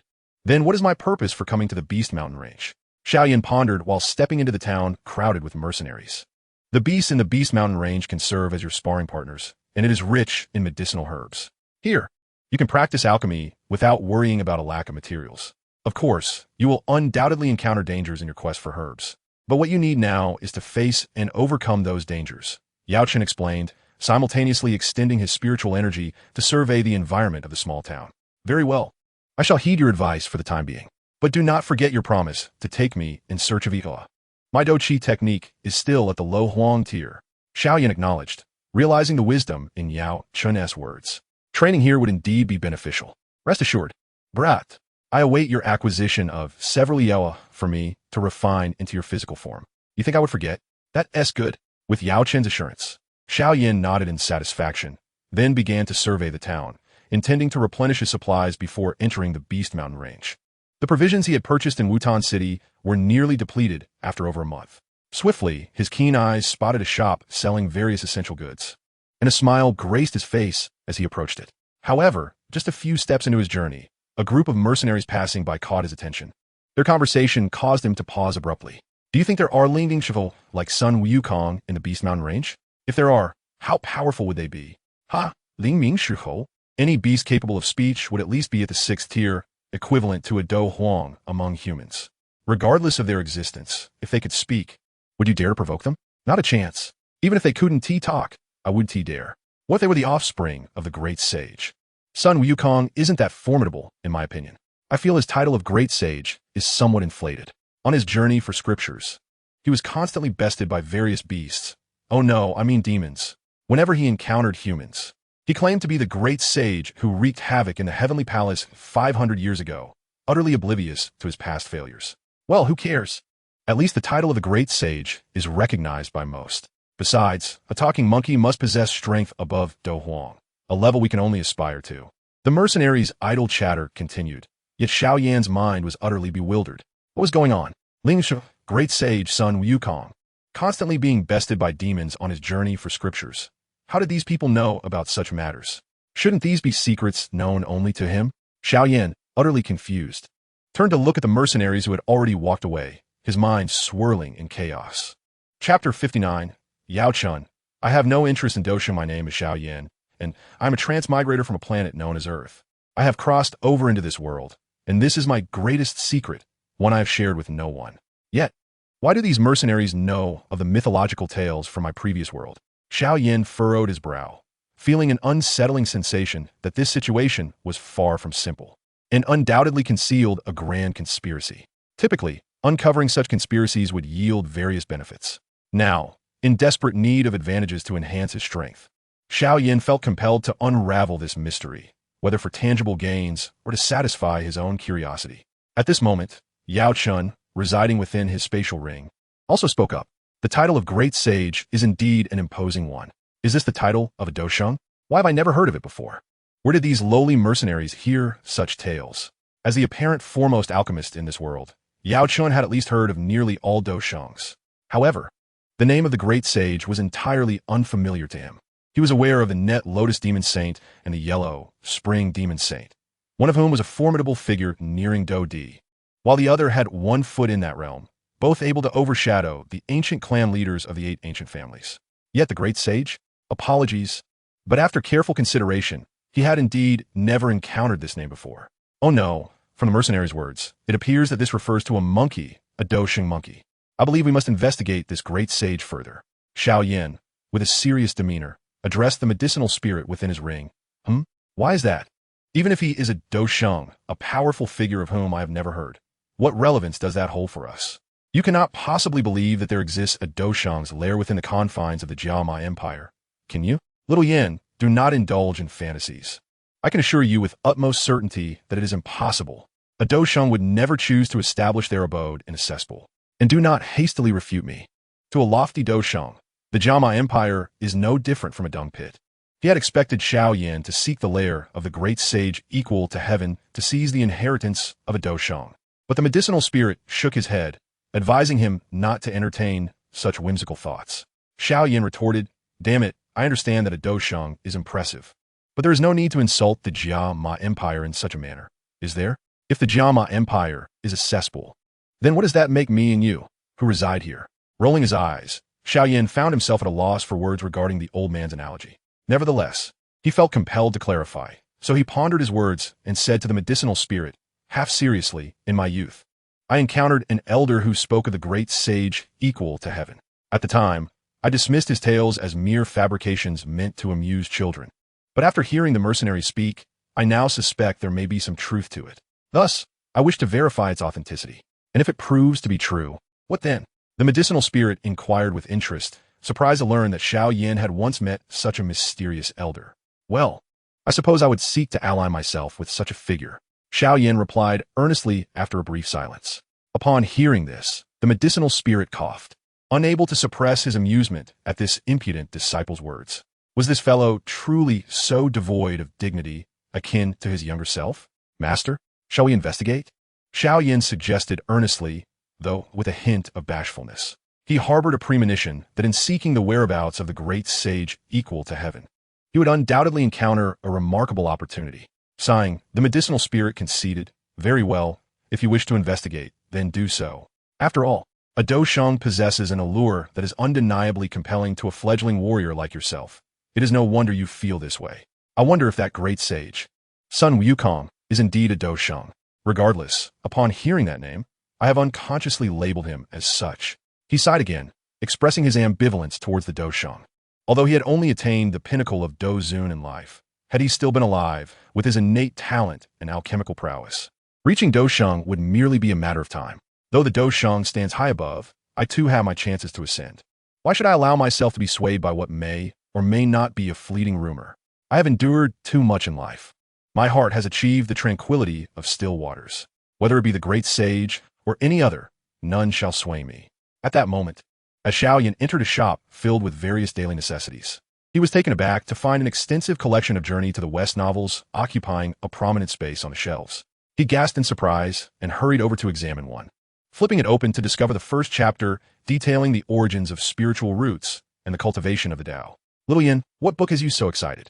The medicinal spirit, who had been lost in self-congratulation, was startled by Xiao Yan's outburst. Upon realizing nothing was amiss, he displayed a pair of deadpan eyes and questioned, "Teacher, this book recounts the tales of the great sage, Sun Wukong. The contents are identical to what the elder told me in my youth." Xiao Yan exclaimed with fervor.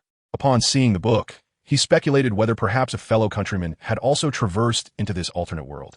Why couldn't it be that the great sage himself has arrived? Just moments ago, he had mused if the Monkey King had crossed over, yet now he felt it was more likely a compatriot had made the leap instead.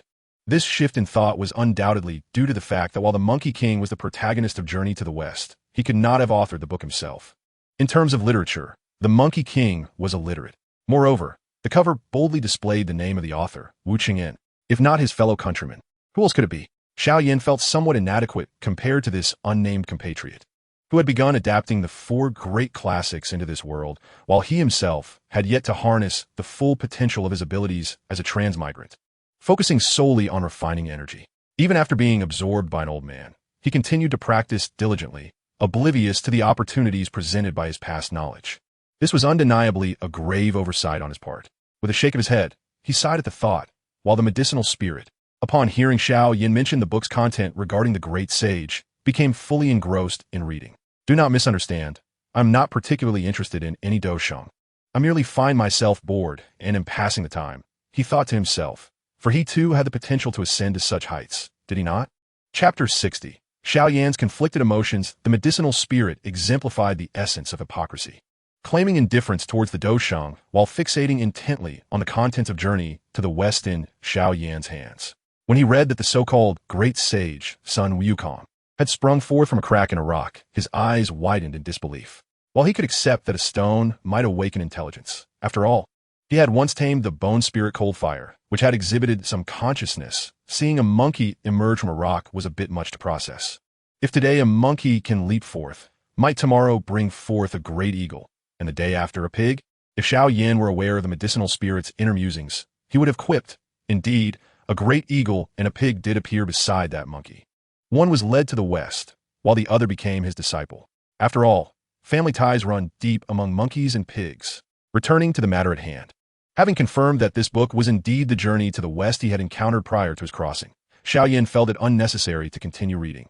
He already knew the story. What he truly needed to ascertain was from whence this book had originated, so he could seek out the compatriot who had become a literary adapter. If that individual had risen to prominence, he would not dare propose seeking their favor, for surely, a reunion between fellow countrymen would be an emotional affair. However, if they were merely a literary adapter with lesser strength than his own, then they could share a meal and part ways. As both had their own pursuits to attend to. Call it what you will, but in such a pragmatic society, I cannot afford to be unrealistic, Xiao Yan decided, promptly closing the book and returning it to the shelf. Upon doing so, the medicinal spirit, engrossed in the narrative, protested, "Hey, little Yan, why are you putting that book back? Hurry and purchase it. I thought you were going to pay for it. And take your time reading it later." The latter part of his statement went unspoken, for he was, after all, a revered alchemist destined to ascend to dousheng status, a 9-star alchemist at that. How could he possibly be interested in a dousheng he had never heard of? He had his pride. Neither elation nor sorrow should sway one. Do you know who that phrase refers to? It speaks of me. Huh? Buy it? Xiao Yan exclaimed, astonished. Teacher, do you also enjoy Journey to the West? He returned the book to the shelf because he had already read the novel prior to his time travel. Thus he felt no inclination to purchase it. However, from the teacher's words, it seemed he was quite intrigued by Journey to the West. Coughing lightly, Yao Chen sensed that his disciple might have misunderstood something and remarked, "Aren't you eager to investigate the matter regarding the Monkey King? Allow me to peruse this book to assist you in your analysis. I'm doing this entirely for your benefit." Xiao Yan regarded him with an expression of profound skepticism, fiddling with the spatial ring on his finger. This old man truly believed he was dealing with a mere child. To think that he would feign innocence before me. Xiao Yan, the old man still had much to learn. "Thank you very much, teacher," Xiao Yan replied in a notably peculiar tone, reaching out to reclaim the Journey to the West. After all, a single book was unlikely to cost much, and if the old fellow wished to read it, he might as well buy it for him, especially since the funds came from the sale of the medicinal pills he had concocted. With that thought in mind, Xiao Yan selected some necessary provisions and brought them to the counter to settle the bill, totaling a modest sum of 1,000 gold coins. He was currently quite affluent. After all, subsequently, he stored all his acquisitions within the spatial ring. Yao Chen, residing within the ring, observed the newly acquired Journey to the West with a flicker of delight on his withered face. He hastily summoned it to his hands and began to peruse the pages. As someone destined to become a Dou saint, Yao Chen had little interest in the names of other Dou saints he had not heard of. His actions now were merely a diversion. Indeed, that was the case. He was convincing himself, secretly unleashing his mental powers to glance at the situation within the spatial ring. He confirmed his suspicions. This shameless old man simply yearned to indulge in the novel while pretending that everything was for Xiao Yan's sake. How utterly brazen. As for strength, that was a matter for another day. Yet when it came to morality, he genuinely feared being led astray by Yao Chen. After all, Xiao Yan was widely recognized as a paragon of virtue. A twinge of concern crept into Xiao Yan's heart regarding his teacher's questionable character. However, he felt powerless in the face of it. Despite the old man's dubious morals, his capabilities were undeniably formidable. Thus, the desperate Xiao Yan had no choice but to continue learning from him. hoping he wouldn't be led astray in the process. Conversely, had Yao Chen been privy to Xiao Yan's current worries, he would have scoffed, saying, "What kind of person are you? Are you not aware of your own nature? You need me to lead you astray?" After acquiring the necessary supplies for this trip, Xiao Yan did not exit the general store immediately. Instead, he greeted the shopkeeper with a cheerful smile, saying, "Boss, your copy of Journey to the West is rather captivating. Indeed, recently, 3 classic texts have emerged in the Empire, and Journey to the West is the most popular among them. My store may be small, but I chose to stock it," the shopkeeper replied, pleased with the young man's patronage, especially after he had just spent 1,000 gold coins. 3 classic texts? May I inquire what the other 2 are? Xiao Yan raised an eyebrow, intrigued. You must not have visited the town in a while. Over the past week, these 3 classics have swept across the entire Gamma Empire. It is said that even the serpent folk from the Tagore Desert revere them. One of them, of course, is the Journey to the West you just purchased, while the other 2 are Investiture of the Gods and the Lotus Lantern. Although they are quite popular, they still fall slightly short compared to Journey to the West, the shopkeeper explained. Investiture of the Gods? The Lotus Lantern? Xiao Yan's eyes widened. His unacquainted fellow countryman was quite remarkable. Was he planning to bring all mythological novels to this world? Surely he had earned a handsome sum in royalties. Why hadn't Xiao Yan thought of such a venture to amass wealth back then? He increasingly felt like a mere slacker compared to that individual. By the way, do you know who published these 3 novels? Oh, I mean who disseminated these 3 classics? Xiao Yan continued to inquire. The publisher? I'm not sure. They suddenly became popular in various large cities. However, I acquired Journey to the West from a miter auction house in Black Rock City, so I believe they would have that information. The shopkeeper responded. The miter auction house? Thank you very much. Xiao Yan nodded appreciatively, expressing his gratitude to the shopkeeper. As he walked out of the store, Xiao Yan was filled with mixed emotions. Within just a week, 3 books had taken the Gamma Empire by storm. The allure of their narratives alone could not account for such widespread popularity. There must be a powerful force propelling them behind the scenes. It seemed his fellow countrymen wielded significant influence, indeed a substantial ally. Yet, witnessing someone with such power, while he remained merely a disciple, left Xiao Yan with an indescribable feeling of inadequacy. Alas, Chapter 61, Advanced Subfire. As a fellow traveler, why was he so outstanding while I remained a mere disciple? Was it truly due to my years of lethargy? Xiao Yan was not intentionally belittling his own talents, which were often lauded as remarkable. It was simply that those closest to him understood his situation best. Before Yao Chen absorbed his Douqi, he had indeed been somewhat lackluster. His inherent talent and dual existence had endowed him with formidable spiritual energy, making cultivation feel effortless. It was all too easy for him. Later, when Yao Chen began to absorb his Douqi, he transformed from a prodigious fighter into a mere shell of his former self, possessing only 3 segments of Douqi. From that point onward, he became exceedingly diligent, although all his hard-won efforts were siphoned away by the old man residing in the ring, who reveled in the absorption process. Then, a little over a year ago, when Nail and Yanran came to annul their engagement, Yao Chen appeared to take him as a disciple and ceased to absorb his Douqi. It was then that he truly broke free from the shackles of mediocrity. Now, at over 16 years of age, he had only managed to turn his life around for a little over a year. How shameful. Sighing, Xiao Yan gazed up at the sky, feeling an unexpected wave of embarrassment wash over him. Could it be that this sense of shame was the true essence of who he was? Stimulated by the accomplishments of his faceless fellow countrymen, Xiao Yan felt a surge of determination. I have made a resolution. From this day forth, I, Xiao Yan, shall strive to become more diligent. I, too, desire to possess immense power like that of my fellow traveler. I wish to attain wealth, influence, and renown. To commence, he would emulate his fellow traveler. Since that individual could act as a literary scribe, transporting Investiture of the Gods, Journey to the West, and the Lotus Lantern into this realm, causing the people of the Gamma Empire to develop a fondness for novels, then surely he could do the same. Well, I cannot reproduce Journey to the West, so I shall pen the sequel to it and seek publication. I might earn a bit of royalties. Although a single book may not sell for much, in bulk, the profits could be quite substantial. Moreover, the publication of the sequel would surely attract the attention of my fellow countrymen. He still has family in this world. Xiao Yan mused earnestly to himself, nodding emphatically. Indeed, upon realizing that the 3 mythological novels had become a sensation across the Gamma Empire in the span of merely a week, and that the Miter family was involved, Xiao Yan deduced that his fellow countrymen possessed considerable influence. If that were the case, he was no longer just a fellow countryman. He was family, meeting an old friend in a foreign land. Could there be anyone closer than this? it is likely that he would regard me as an immensely close relative.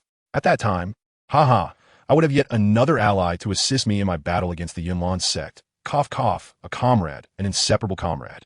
In just a fleeting moment, Xiao Yan found himself contemplating a multitude of thoughts. However, it must be said that some of his musings were indeed a tad fanciful, though not devoid of rationale.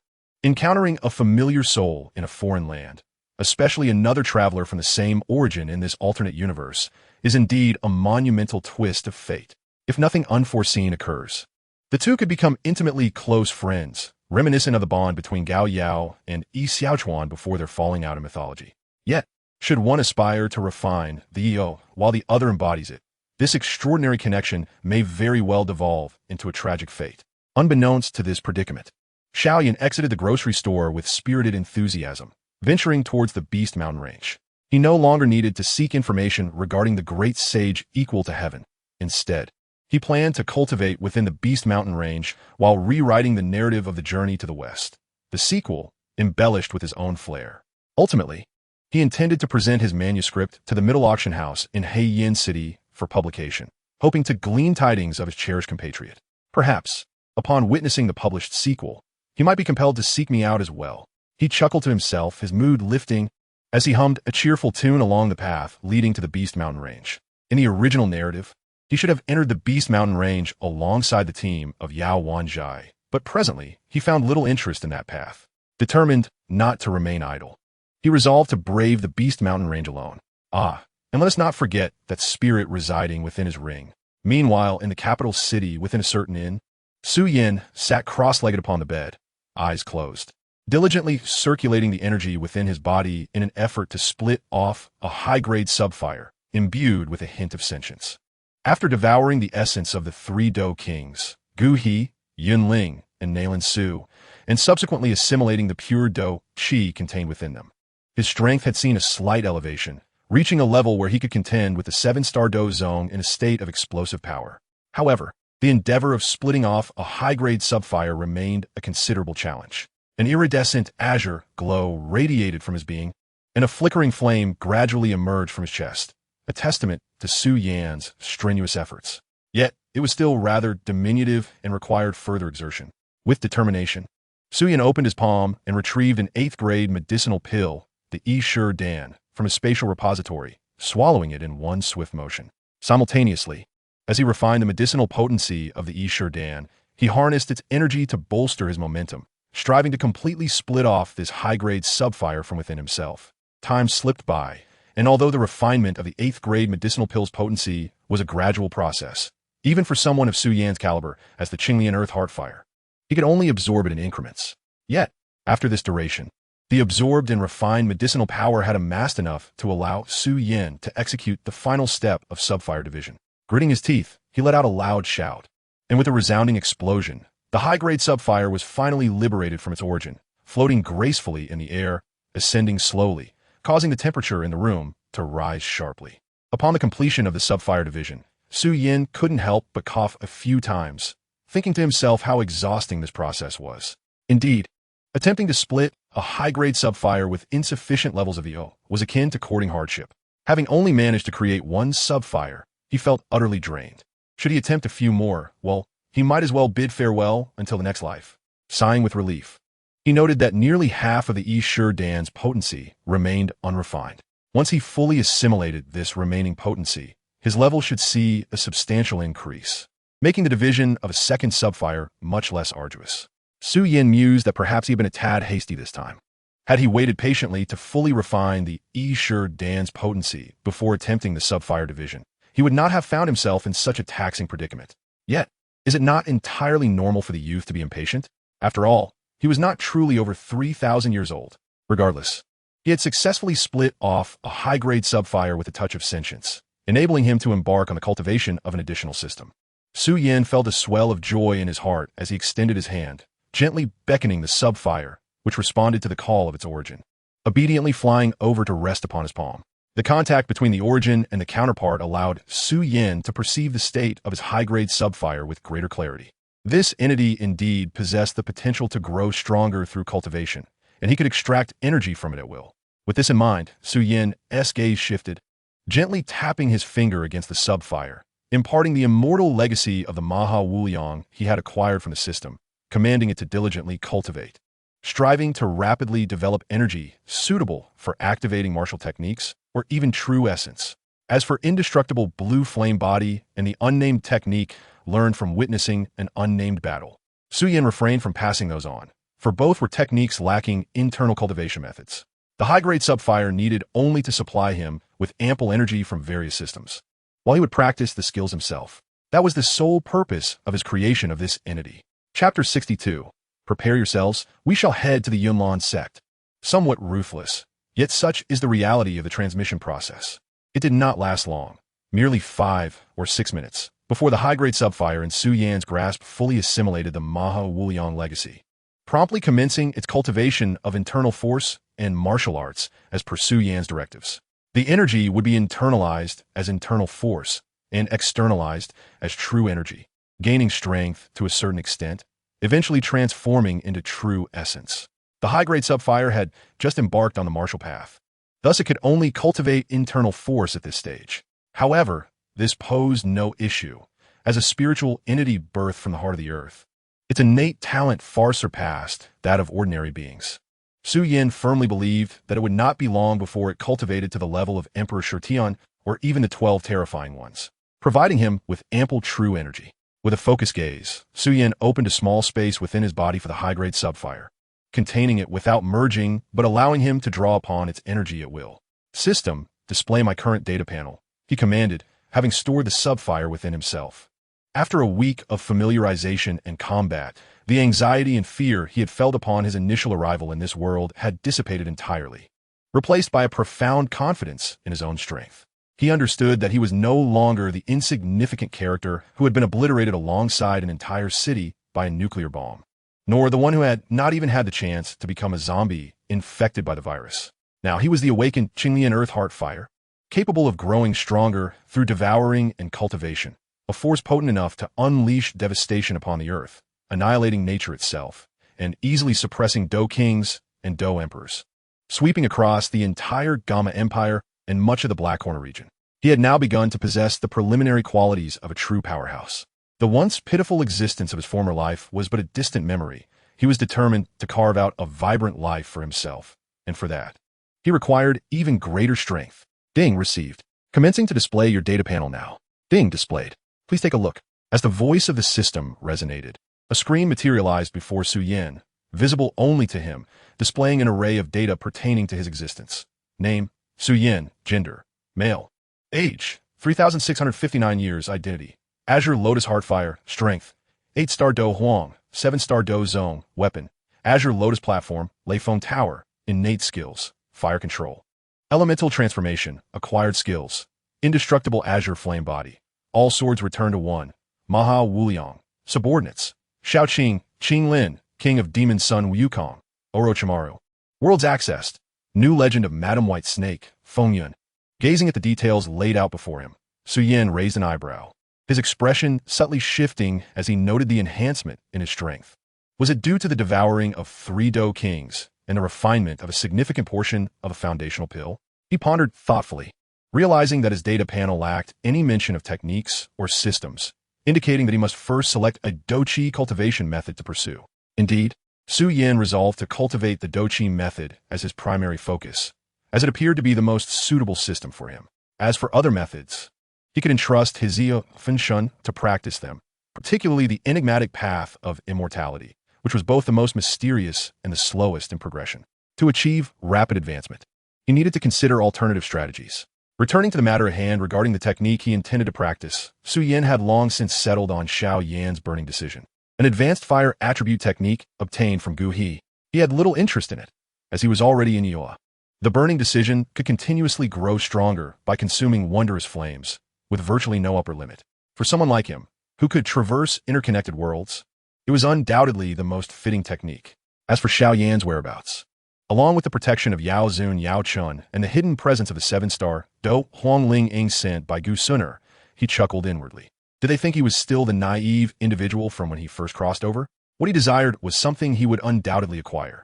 Anyone who dared obstruct him would meet their demise. Those two old fools, did they really believe they could hinder his progress? Absurd. As for Xiao Yan's fate, at this moment, he was likely in Qingshan Town or the Monster Mountain Range. He was not incapable of calculating time. Once he recovered, he would seek him out for a proper meeting. With a deep breath, Xiao Yan closed his eyes once more, regulating his breath to restore the vitality he had lost due to the division of a high-level Dua. Time passed slowly, and soon, Orochimaru returned with Qing Lin, bringing back a 5th-tier advanced medicinal cauldron, reputedly crafted by the chief alchemist of the Gamma Empire. This cauldron was said to significantly increase the success rate of alchemical processes. Having received a complete inheritance as a 6th-tier alchemist from Gu He, Xiao Yan was eager to try his hand at concocting pills, hoping to acquire a skill that would set him apart. Upon seeing Xiao Yan still seated cross-legged on the bed, radiating a brilliant azure light, Orochimaru and Qing Lin exchanged glances, both understanding the unspoken message, to remain quiet and not disturb him. It was not until nightfall that Xiao Yan gradually opened his eyes. Ceasing his meditation, he was no longer in a dire state, and once he refined the remaining medicinal power of the foundational pill, his vitality would naturally be restored.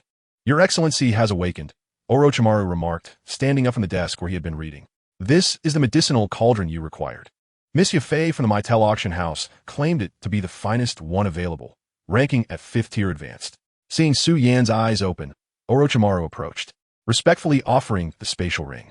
"Ah, 5th-tier advanced, just like the one passed down to Gu He's disciple. It is indeed the finest cauldron in the Gamma Empire," Xiao Yan acknowledged, receiving the ring and using his soul power to sense its contents. He nodded in satisfaction before inquiring, "By the way, did you gather any news during your outing?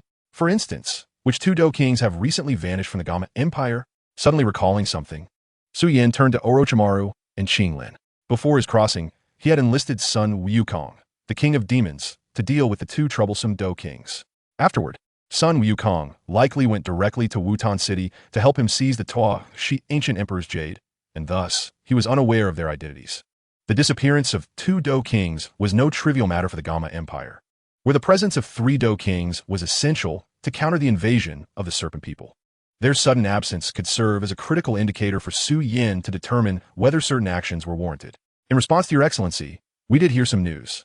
According to Miss Yafei from the Mytel auction house, yesterday, the royal guardian of the Gamma Empire, Jia Xingtian, and the sect leader of Yunlan sect, Yun Yun, encountered a mysterious powerhouse above the imperial capital, leading to a fierce battle, after which all 3 lost contact." "Oh, Jia Xingtian and Yun Yun, is it? I see." Xiao Yan mused, nodding in contemplation. This aligned with his speculation. It was not the old man from the Alchemist Guild. This was advantageous, as the Alchemist Guild could only be subdued by alchemists and lacked strict organizational constraints, unlike the royal family and Yunlan sect. At this moment, with Yun Yun absent and Yun Lung defeated by him, the old fellow Yun Shan was likely still in seclusion. Without Yun Lung's flute, no one could summon him. This presented the perfect opportunity for Xiao Yan to establish his foothold within the Yunlan sect. Initially, when Sun Wukong suggested using the Gamma Empire as a base to commence their dominion, Xiao Yan had declined, believing that the Monster Mountain Range suited Sun Wukong better than the human realm. However, with Shao Qing in the Monster Mountain Range and Sun Wukong also present, it was time for him to have his own presence in the Gamma Empire. With this thought, a glimmer of determination flickered in Xiao Yan's eyes as he addressed Orochimaru. "Orochimaru, prepare yourself. We are heading to the Yunlan sect." "Yes, Your Excellency." Upon hearing Xiao Yan's command, Orochimaru's gaze shifted slightly, and he immediately grasped Xiao Yan's intentions, revealing a wicked smile as he nodded in agreement. Chapter 63. Sun Wukong's arrival at the Xiao family. As the foremost power within the Gamma Empire, the Yunlan sect's reputation was undeniably formidable. Should they manage to seize control of the Yunlan sect, it would greatly facilitate their future dominion over the nation. In any context, reputation could serve as a potent tool. Just like in the original text, Xiao Yan, after annihilating the Yunlan sect, had all the allies he summoned from the Black Corner region return to their respective homes. In truth, he possessed little influence, even falling short of the royal family and the Mytel clan. As for strength, he managed to defeat Yun Shan, a Do Zong, with his peak Do Wong prowess solely because Yun Shan had been grievously injured by Yao Chen's strike.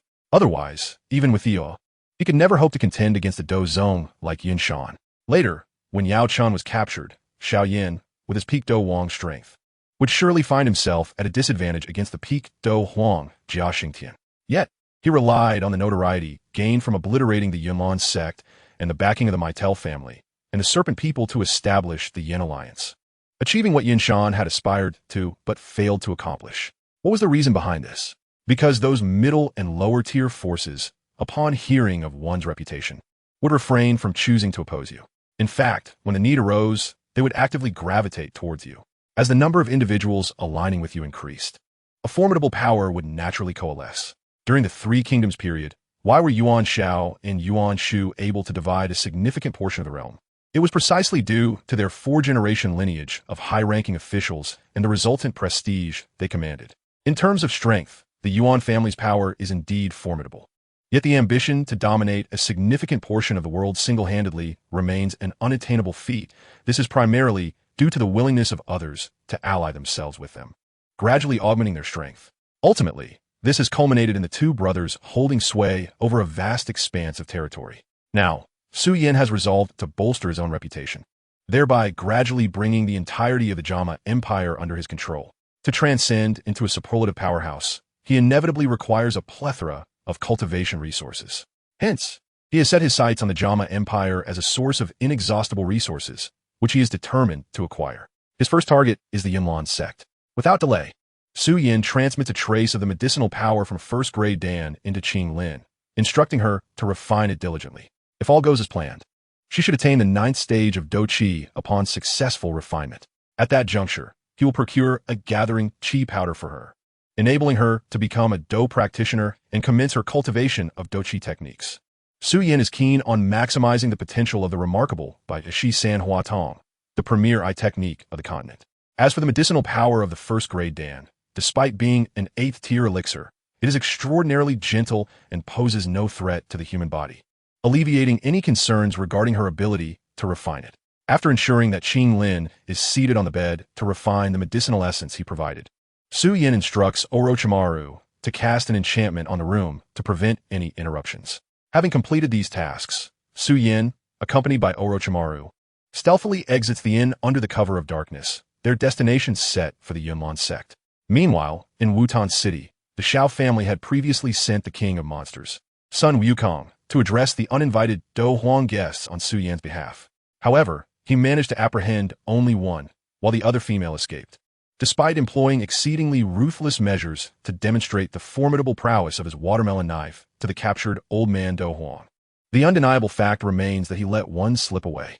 Although he is currently sealed with 80% of his magical power, he is still an astute monkey, well aware of the concept of shame. The king of monsters, Sun Wukong, felt a profound sense of shame. However, upon returning, he could not locate the female Do Huang, leaving him with no choice but to overlook that incident and approach the Xiao family to flawlessly execute another task assigned by Xiao Yan, thus alleviating a fraction of his guilt. Perched above the clouds, with 2 theatrical banners in his wake, Sun Wukong gazed down upon the jubilant Xiao family, his expression tinged with disdain. Despite being sealed by the old Buddha, Tathagata, to 80% of his power, the great sage equal to heaven remains perceptive. He can sense that the group below is utterly inept, devoid of a single capable fighter. Collectively, they would pose no challenge to him, and he would not even deign to wield his watermelon knife against them. He cannot fathom why his master insists he adopt the guise to confront these individuals, claiming they possess an intricate background.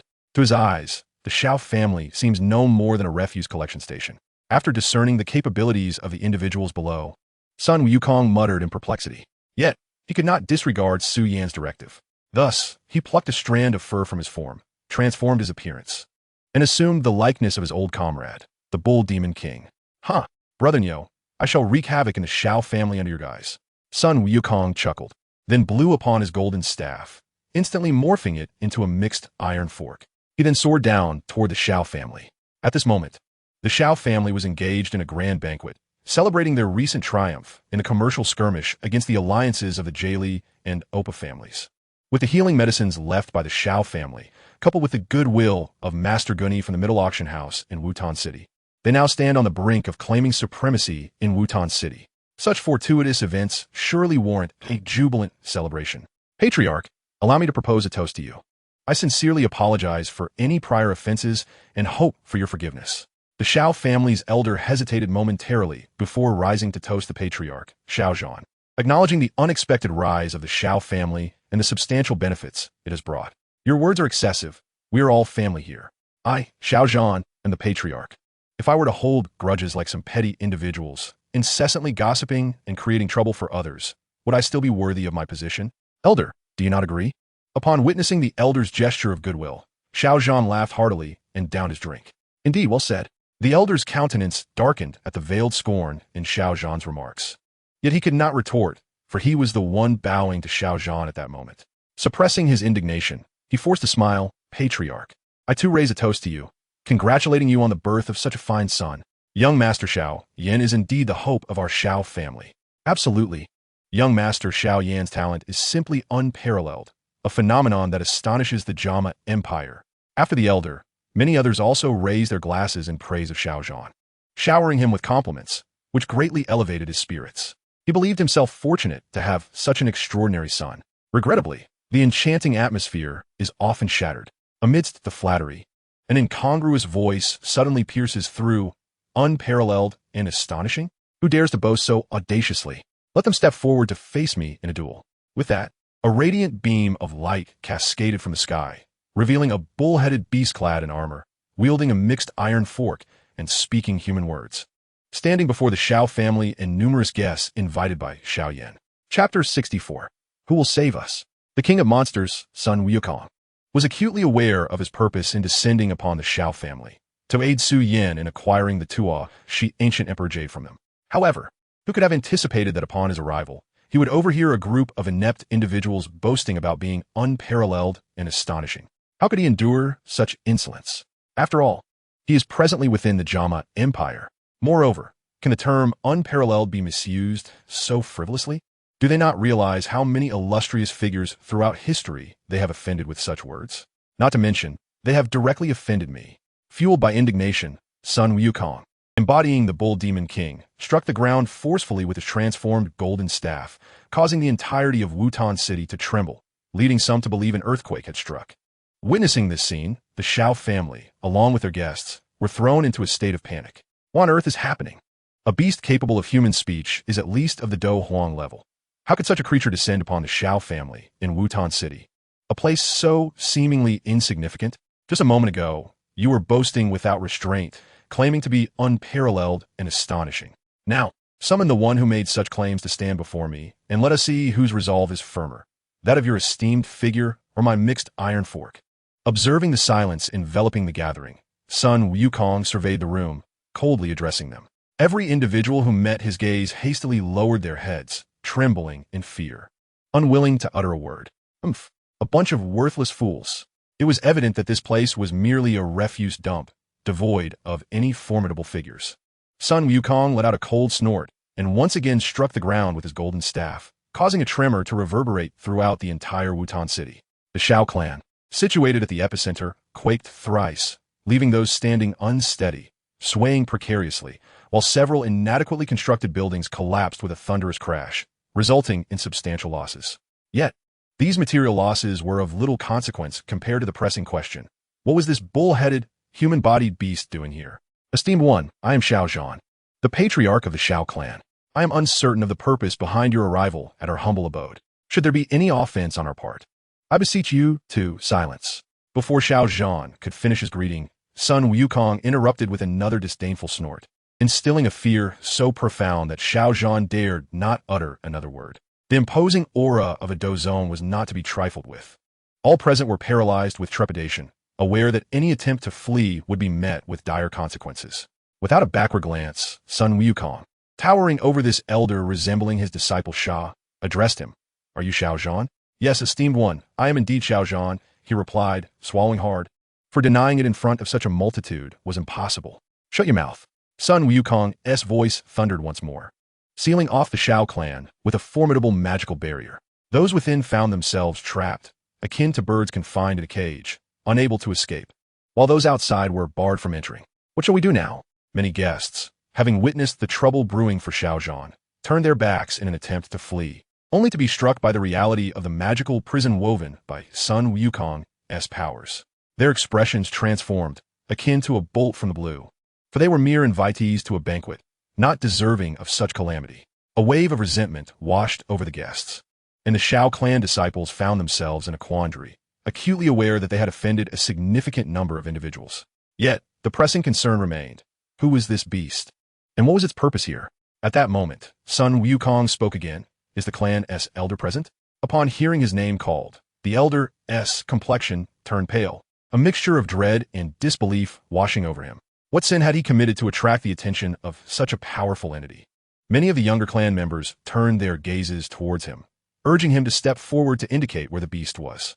The elder, trembling with indignation, nearly fainted from the pressure. You ungrateful wretches! With no other recourse, the elder, older than Xiao Yan, shakily rose from his seat and faced Sun Wukong. Esteemed one, I am the elder of the Xiao clan. How may I serve you? Esteemed one? Sun Wukong chuckled heartily.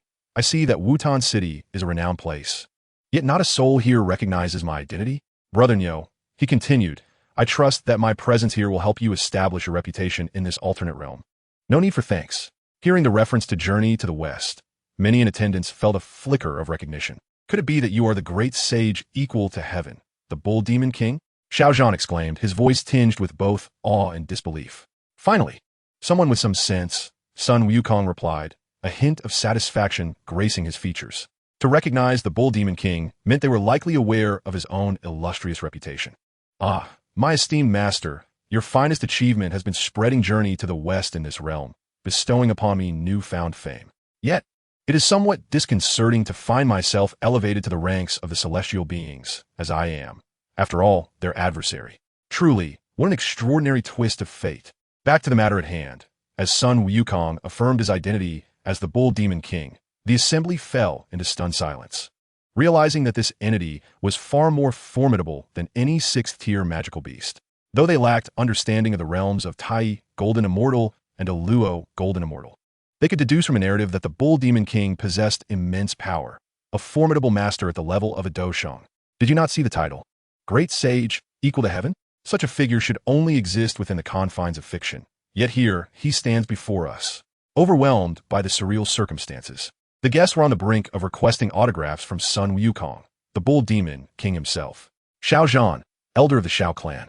I have matters to discuss with you. Follow me. Successfully obscuring his true identity under the guise of the Bull Demon King, Sun Wukong seized them by the shoulders and, with a swift motion, soared into the sky, leaving behind the magical prison. As for the others, they were left behind, for until Sun Wukong completed his business, none would be permitted to leave. The barrier remained intact, and all were still imprisoned within the Xiao clan's grounds. Xiao Yan and the elder were whisked aloft by the icy winds, their faces twitching from the chill. Though they yearned to one day ascend to the level of Do Wang and soar through the heavens, this was certainly not how they envisioned their ascent. Like chicks being seized, panic and fear gripped their hearts. Who will come to our rescue? Chapter 65. What I desire is your family's heirloom. Though both had read Journey to the West, a novel that had recently captivated the entirety of the Gamma Empire and held a deep respect for its characters, including the Bull Demon King. The experience of encountering such a powerful figure in reality, one who had physically captured them and lifted them to the skies, was altogether different. Fear and helplessness surged within them, and had they not been leaders of a faction, they might have soiled themselves. The great sage equal to heaven, the Bull Demon King, a being capable of treading the void, who could withstand such might? Before long, they reached a sufficiently high cloud, where Sun Wukong cast a minor spell, solidifying the cloud beneath them, and then unceremoniously tossed them onto its surface. Ow! They tumbled onto the cloud, pain shooting through them, eliciting cries of distress. Sun Wukong, smacking his forehead in disbelief, thought, was that really necessary? It was merely a toss. Indeed, they were merely weaklings, incapable of viewing the world through the lens of strength that he possessed. Hey, don't play dead. I brought you here for a serious discussion. Noticing they remained sprawled on the cloud, Sun Wukong raised an eyebrow, pointing his mixed iron fork at them, his tone icy. Why, yes. Seeing the menacing fork aimed at their heads, Xiao Yan and the elder broke into a cold sweat, hastily responding as they painfully crawled up from the cloud. Lord Bull Demon King, what is your command? Though our strength is meager, we shall certainly comply. Under the eaves, one must bow their head. As they rose, Xiao Yan and the Grand Elder of the Xiao clan exchanged a knowing glance before both respectfully clasping their fists toward Sun Wukong, their sincerity palpable. When confronted by an intruder, if the opponent's strength surpasses theirs, yet only slightly, they would not exhibit such humility. After all, you may be marginally stronger, but we are not without our chances to surpass you. If a conflict were to ensue, would you truly risk your life just to extinguish us? Unlikely. So why should we prostrate ourselves before you, accepting your every word as law? However, if one's strength reaches heights unattainable in their lifetime, the oppressed would not harbor such defiance. They would resign themselves to fate and might even seek to appease the oppressor. Such is human nature. Ah, you two are surprisingly astute, Sun Wukong remarked, raising an eyebrow at the humility displayed by the pair. He found a reverence with which they treated him quite agreeable. Nevertheless, he had matters to attend to. Clearing his throat, he raised his palm and executed a technique from the 72 transformations, seizing the moon. Instantly, the moon in the sky vanished, replaced by a small orb of light in his hand. This technique was one he dared not employ in his own realm, for those on the planet of the moon could easily overpower him. Yet here, he wielded the power to make the moon disappear at will, plunging the night into darkness. Nevertheless, Xiao Yan and the Grand Elder's vision remained untouched by the shadows, for the orb in Sun Wukong's grasp radiated a luminous moonlight. This distinction highlighted the divergence between the fantastical realm and the technological world. In the former, the moon emitted its own light, unlike in the latter, where it merely reflected the sun's rays. As the sky above darkened, and the glowing orb in Sun Wukong's hand captured their attention, Xiao Yan and the Grand Elder, though no words were spoken, began to fathom the significance of what had transpired. Could this be what I, the old ox, desire? Surely, you comprehend the nature of what I hold. Sun Wukong inquired, clearly pleased with their expressions. Master, could this be the moon from the heavens? After a moment of shared astonishment, Xiao Yan swallowed hard and ventured a response. Indeed. Boom! Sun Wukong's words struck deep within their hearts like a heavy hammer. To pluck the moon from the sky. How formidable that would be. It was no wonder they harbored no doubts. The moon's disappearance was not akin to being obscured by clouds. It was a total absence of light. At the very moment of its vanishing, a glowing orb had appeared in the hands of the Bull Demon King. How could they possibly question such a display? Behold, what I, the old ox, covet, I shall acquire, even if it is the moon from the heavens. Who dares deny me? I shall eradicate those who stand in my way. What does it matter if I defy heaven? What can the heavens do to me? Sun Wukong proclaimed with vigorous fervor, eliciting wide-eyed astonishment from Xiao Yan and the Grand Elder. Your words ring true, master, they replied, bowing deeply in respect. What could they say? This bull was indeed exceptionally formidable. Do you also agree with the wisdom of my words? With a simple gesture, the glowing orb vanished, and the moon reappeared in the sky, bathing the land once more in its silvery light. Sun Wukong inquired nonchalantly, and the sight left both Xiao Yan and the Grand Elder utterly speechless. They nodded repeatedly, acknowledging the immense power the master possessed, capable of obtaining whatever he desired. Who would dare oppose him? Excellent. Now, I, the old ox, have my sights set on a certain treasured heirloom of yours. I must have it. So, tell me, can I obtain it? Of course you can. Xiao Yan and the Grand Elder broke into a cold sweat. What could they say to deny him? Huh, how astute indeed. Who would have thought that amidst the inept, two of you would stand out as remarkable? Sun Wukong laughed heartily, realizing he could not rely on illusion, but rather intimidation to procure the ancient jade heirloom from them. Your praise is an honor, master, they responded, feeling a mix of emotions at the compliment. Since you are so perceptive, I shall not keep you in suspense. What I desire is your family's heirloom, said to contain the sole imprints of generations of the Xiao clan's leaders. Now hand it over to me. With that, Sun Wukong extended his palm toward them. Xiao Yan and the Grand Elder exchanged incredulous glances, their shock evident. The esteemed great sage had set his sights on their family's treasured heirloom. What an extraordinary honor. Indeed, it was an honor beyond compare. Imagine being a beggar, and one day a millionaire takes an interest in your bowl used for alms. Would you feel resentment? Certainly not. For in your mind, bestowing your humble bowl upon them would be a form of insult. Yet unexpectedly, they not only appreciate your worn bowl, but find it quite appealing. How could one not feel honored? The disparity in strength and status breeds a myriad of emotions. After the initial shock, Xiao Yan and the Grand Elder began to ponder the unique qualities of their heirloom. What made it so special that even the family of Sun coveted it? Not to mention the great sage, who previously seemed a mere myth. Could it be that it harbored powerful techniques? It was understandable for them to speculate. After all, Xiao Yan's mastery of the absorbing palm technique had originated from a mere scrap of iron. When they inquired about its source, he had willingly divulged the information. If a mere iron shard could conceal such techniques, then surely the jade pendant could as well. This line of reasoning ignited a reluctance within them to relinquish the heirloom to Sun Wukong. What if it truly was a treasure of unparalleled worth? What is this? Just moments ago, you both proclaimed that I, the old ox, could obtain any heirloom I desired. Yet now, when I request it, you hesitate. Are you attempting to deceive me, seeking to bring about your own destruction? Sensing their reluctance, Sun Wukong lightly tapped the iron fork in his hand against their thighs, causing them to collapse under the sudden, overwhelming pressure, utterly defenseless. The mention of their clan's annihilation sent shivers down their spines. They might disregard their own lives, but the legacy of their ancestors was something they could never forsake. If this bull demon king indeed followed through on his threat, they would become eternal pariahs in their family history. This was utterly unacceptable. Upon reaching this juncture, Xiao Yan steeled himself, gritting his teeth. After a moment of hesitation, he ultimately extended his hand to retrieve a translucent, verdant jade pendant from his bosom. As the narrative had yet to progress to the scene where Yunling assaults the Xiao family, and with Yunling deceased, it was likely that such a plot would not unfold again. Thus, the ancient jade of the Xiao clan remained in Xiao Zhan's possession rather than in the hands of the clan's elder.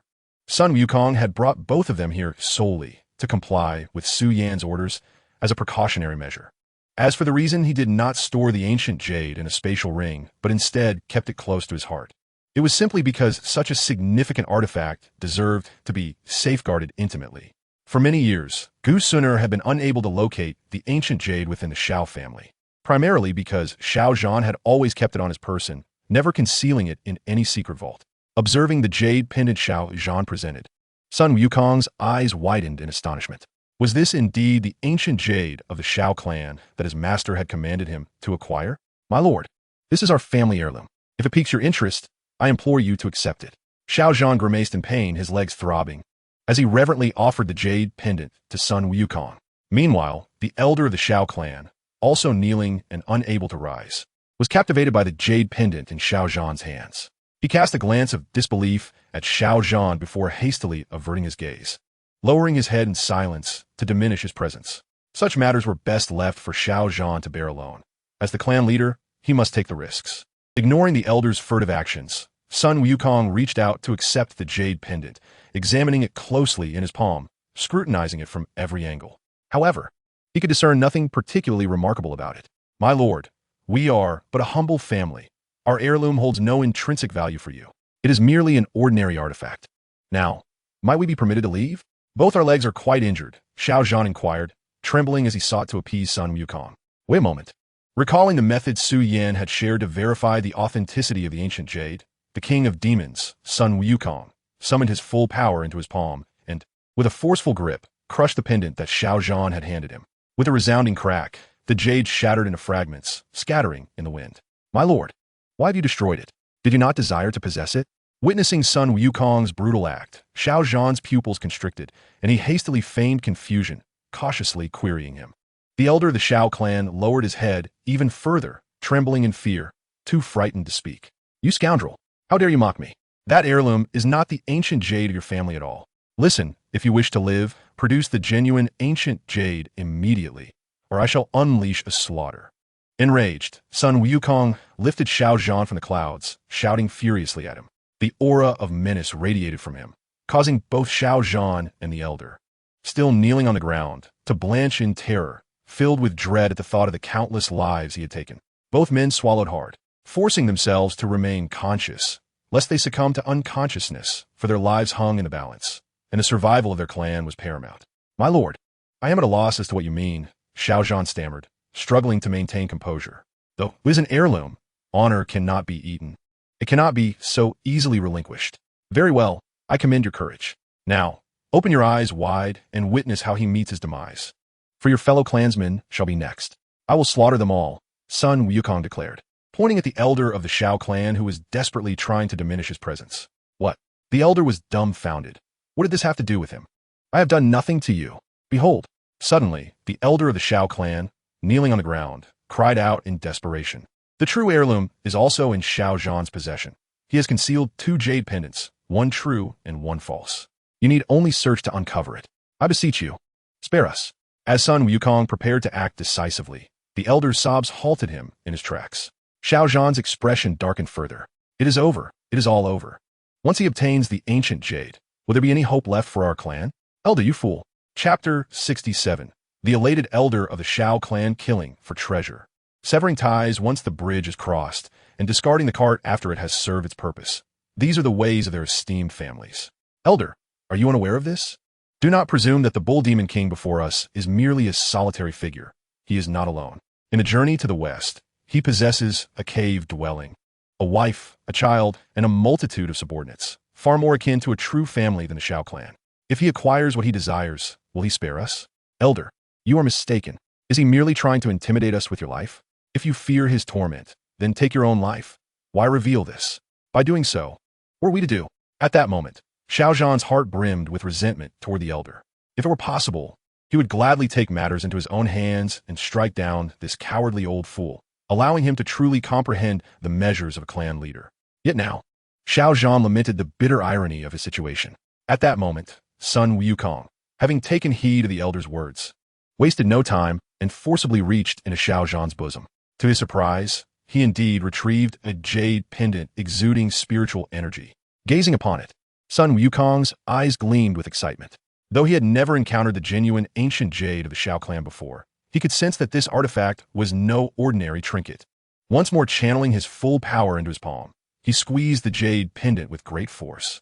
Remarkably, regardless of how hard he pressed or how dazzling the light emanated from it, the pendant remained intact. It was indeed the genuine ancient jade the master desired. Sun Wukong's inability to shatter the ancient jade had been anticipated by Xiao Yan when he proposed this verification method. For this monkey was not the most formidable of his kind from the journey to the west, but rather a theatrical monkey from the world of Journey to the West, conquering the demons, limited by the constraints of his realm, and possessing only a fraction of his true abilities. Furthermore, having been sealed by the Buddha's light, he could only muster power comparable to a 2-star Do zone, rendering him incapable of crushing the ancient jade. Even at full strength, he would still struggle to do so. Had it been a Sun Wukong from another world, such as the original Journey to the West or its sequels, the outcome would have been vastly different. He could have obliterated not just the ancient jade, but even the very doors of the ancient emperor's cave. In conclusion, the fact that Sun Wukong could not shatter the jade pendant clarified for him that this elder, kneeling in the clouds, had not deceived him. This was indeed their family's authentic heirloom. It was clever of their clan leader to keep the genuine item close, while also concealing a counterfeit beside it. Anyone unable to discern the true from the false would hardly suspect that what he retrieved from such a hidden place was anything but genuine. Even amidst doubt, one would never question the coexistence of truth and illusion in the same realm. Instead, attention is diverted elsewhere, wasting energy in futile pursuits. It is no wonder that those with a modicum of intelligence fail to ascend to leadership. This assertion holds considerable merit. As for Xiao Yan, despite being a mere wretch with combat prowess barely above 0, I find a peculiar admiration for his wit and audacity to play tricks before me, the great Sun Wukong. Alas, such admiration cannot quell my impulse to extinguish his life. With a feigned sigh, Sun Wukong tightened his grasp, preparing to snuff out Xiao Yan's existence. The very thing Xiao Yan most feared had come to pass. Clutched by the neck and hoisted above the clouds, he felt the immense constriction around his throat, causing his face to flush a deep crimson as he emitted pitiful whimpers. Desperately, he hurled his fists at Sun Wukong's body, engaging in the most primal struggle. Ordinarily, one would employ both hands and feet, but his legs had been rendered immobile by a gentle tap from the golden staff, resembling a mixed iron fork. Left with no choice, he could only rely on his hands. Regrettably, whether by hand or foot, his fate was already sealed. It was unfortunate that he was so utterly ineffectual. At his age, he was merely a grand fighter. Faced with the murderous intent of Sun Wukong, a 2-star Do zone, he stood no chance. Soon, the descendant of the Xiao clan and the current leader, Xiao Yan, met his untimely demise. With a resounding thud, despite enduring countless blows, he felt no pain. Sun Wukong released his grip, allowing the now lifeless Xiao Yan to plummet from the clouds, effortlessly pocketing the Tuasha ancient emperor jade into his ring. As the most ferocious and ruthless Sun Wukong, he knew not the meaning of mercy. When he wished to kill, he would do so without hesitation. Who could dare to stop him? Of course, save for his master, clan leader. Upon witnessing Xiao Yan's brutal death, the elder of the Xiao family was momentarily stunned, before erupting into a heart-wrenching wail. Though he and Xiao Yan had often clashed, they were nonetheless cousins, old friends who had labored together for the future of the Xiao clan. To see him perish before his eyes was unbearable grief. Above all, Witnessing Xiao Yan's fate instilled a chilling premonition within him. He feared he too would meet a similarly grim end. How could one not feel sorrow? How could one not grieve? My heart aches with anguish. Cease your weeping. I shan't harm you. Sun Wukong's sudden declaration silenced the elder's cries in an instant. Why didn't you say so sooner? You had me in such despair. Thank you, my lord. Thank you. The elder, believing himself to have narrowly escaped death, repeatedly bowed in gratitude. When you return, merely state that Xiao Yan met his end at my hands. Do not mention the matter of your family heirloom being taken. Furthermore, from this day forth, this heirloom shall belong to your clan. Keep it close, for it must not be lost. Do you understand? Ignoring the elder's thanks, Sun Wukong plucked a hair from his own body, gently blowing upon it, transforming it into the likeness of the Tuasha ancient Emperor Jade through his transformation technique. The elder, having witnessed this, gasped in astonishment. Before the tale of Journey to the West spread, he had never encountered such a wondrous skill. Now, I shall allow you to return. However, should I discover you have failed to follow my instructions, prepare for the annihilation of your entire family. He tossed the transformed hair to the elder and gently patted his shoulder, imparting a hidden power into the elder's being. In no more than 3 days, this old fool would meet his demise.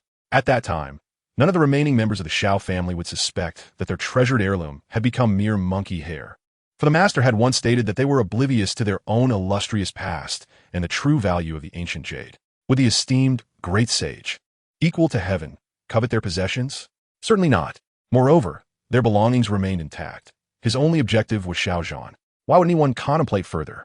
Even if the master spoke of some ancient clan seeking retribution, the ancient jade still rested within the Xiao family's grasp, and they would naturally harbor no suspicions.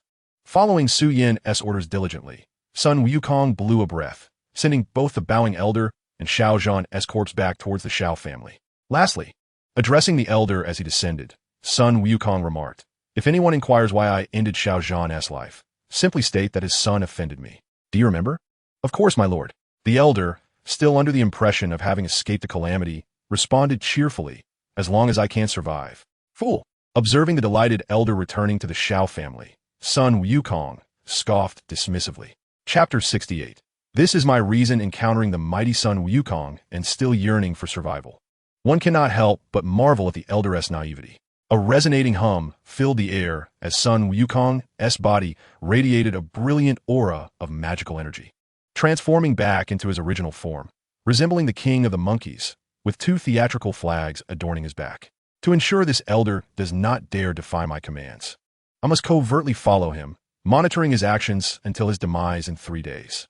Sun Wukong shrank his golden staff back into its original size and tucked it away, stroking his chin thoughtfully. Then, he circled above the clouds, morphing into an inconspicuous little bird, soaring towards the Xiao family below. The barrier he had cast upon the clan's territory dissipated the moment the elder returned with Xiao Yan's corpse, rendering the entrance of a bird entirely unremarkable. Having successfully completed Su Yan's mission to procure the Tuasha ancient Emperor Jade, Sun Wukong was now attending to the final details. Meanwhile, Su Yan and Orochimaru, having set forth to confront the Yunlin sect, arrived at the foot of Yunlin Mountain. Yunlin sect was established upon the mountains, aptly named after its lofty peaks. Thus, the first-generation patriarch named the sect Yunlin.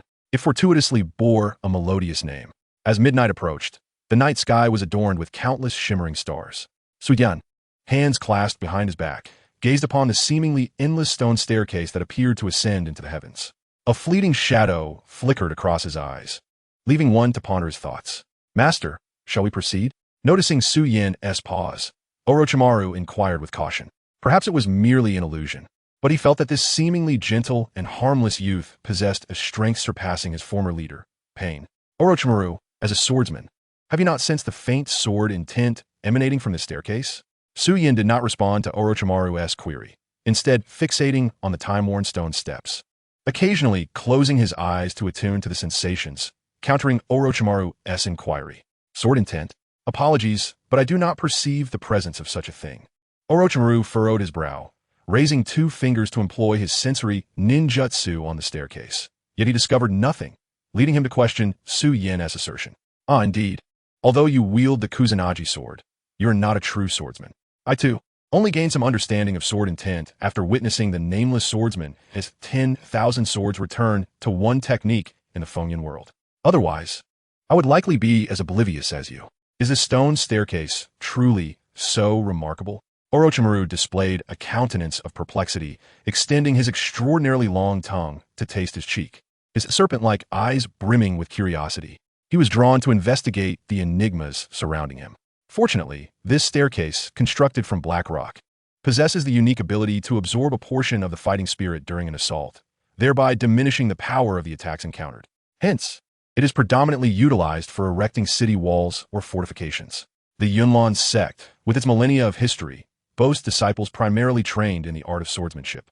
Rumor has it that their training regimen includes weighted mountain climbing, suggesting that countless disciples, over the centuries, have traversed this path, inadvertently releasing their essence, which the stone staircase has gradually absorbed, transforming into its current formidable state, nearing the level of a heavenly sword.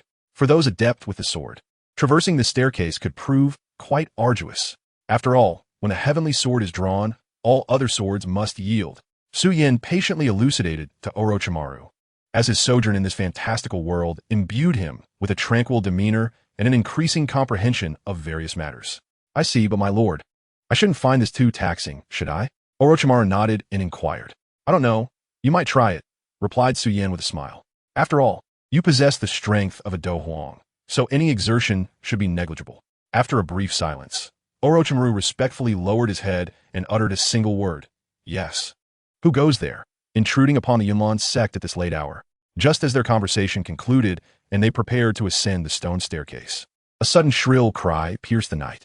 A peculiar large bird swooped down swiftly from the mountainside, upon which several young men and women clad in pale moon-white robes, wielding long swords, stood. From their elevated position, they addressed Xiao Yan and Orochimaru, clearly identifying themselves as disciples of the Yunlan sect. It was evident that even at this late hour, patrols were being conducted, which spoke volumes about the sect's commendable discipline. My lord, shall I take care of this? Orochimaru whispered to Xiao Yan from behind. No need. We are civilized individuals, and we must appeal to reason. Xiao Yan gestured dismissively, addressing the group of disciples. Pray tell, who are you, and do you not know where you are? This is the Yunlan sect, and you cannot simply barge in. If you have business here, state your identities and the purpose of your visit, so we may report accordingly. Among the group of young disciples atop the large bird, the most powerful among them was merely a Do Shi, their strength lacking, yet their arrogance palpable, as they pressed Xiao Yan and Orochimaru for answers once more. In stark contrast, Xiao Yan suddenly felt inadequate, realizing that despite being urged by the system to strive for greatness across various realms, he was still overshadowed by their hubris. Am I too understated? With such formidable prowess, I find myself lacking compared to these ants. Is this a form of cowardice? Perhaps it is. What should I do? Naturally, I must appeal to reason. Boom! A vast azure radiance suddenly illuminated the base of Yunlan Mountain, only to extinguish in an instant. Then, with a flourish of his sleeve, Xiao Yan stepped confidently onto the stone staircase, which had borne the weight of a millennium's storms, and called back to the still-dazed Orochimaru. Follow me.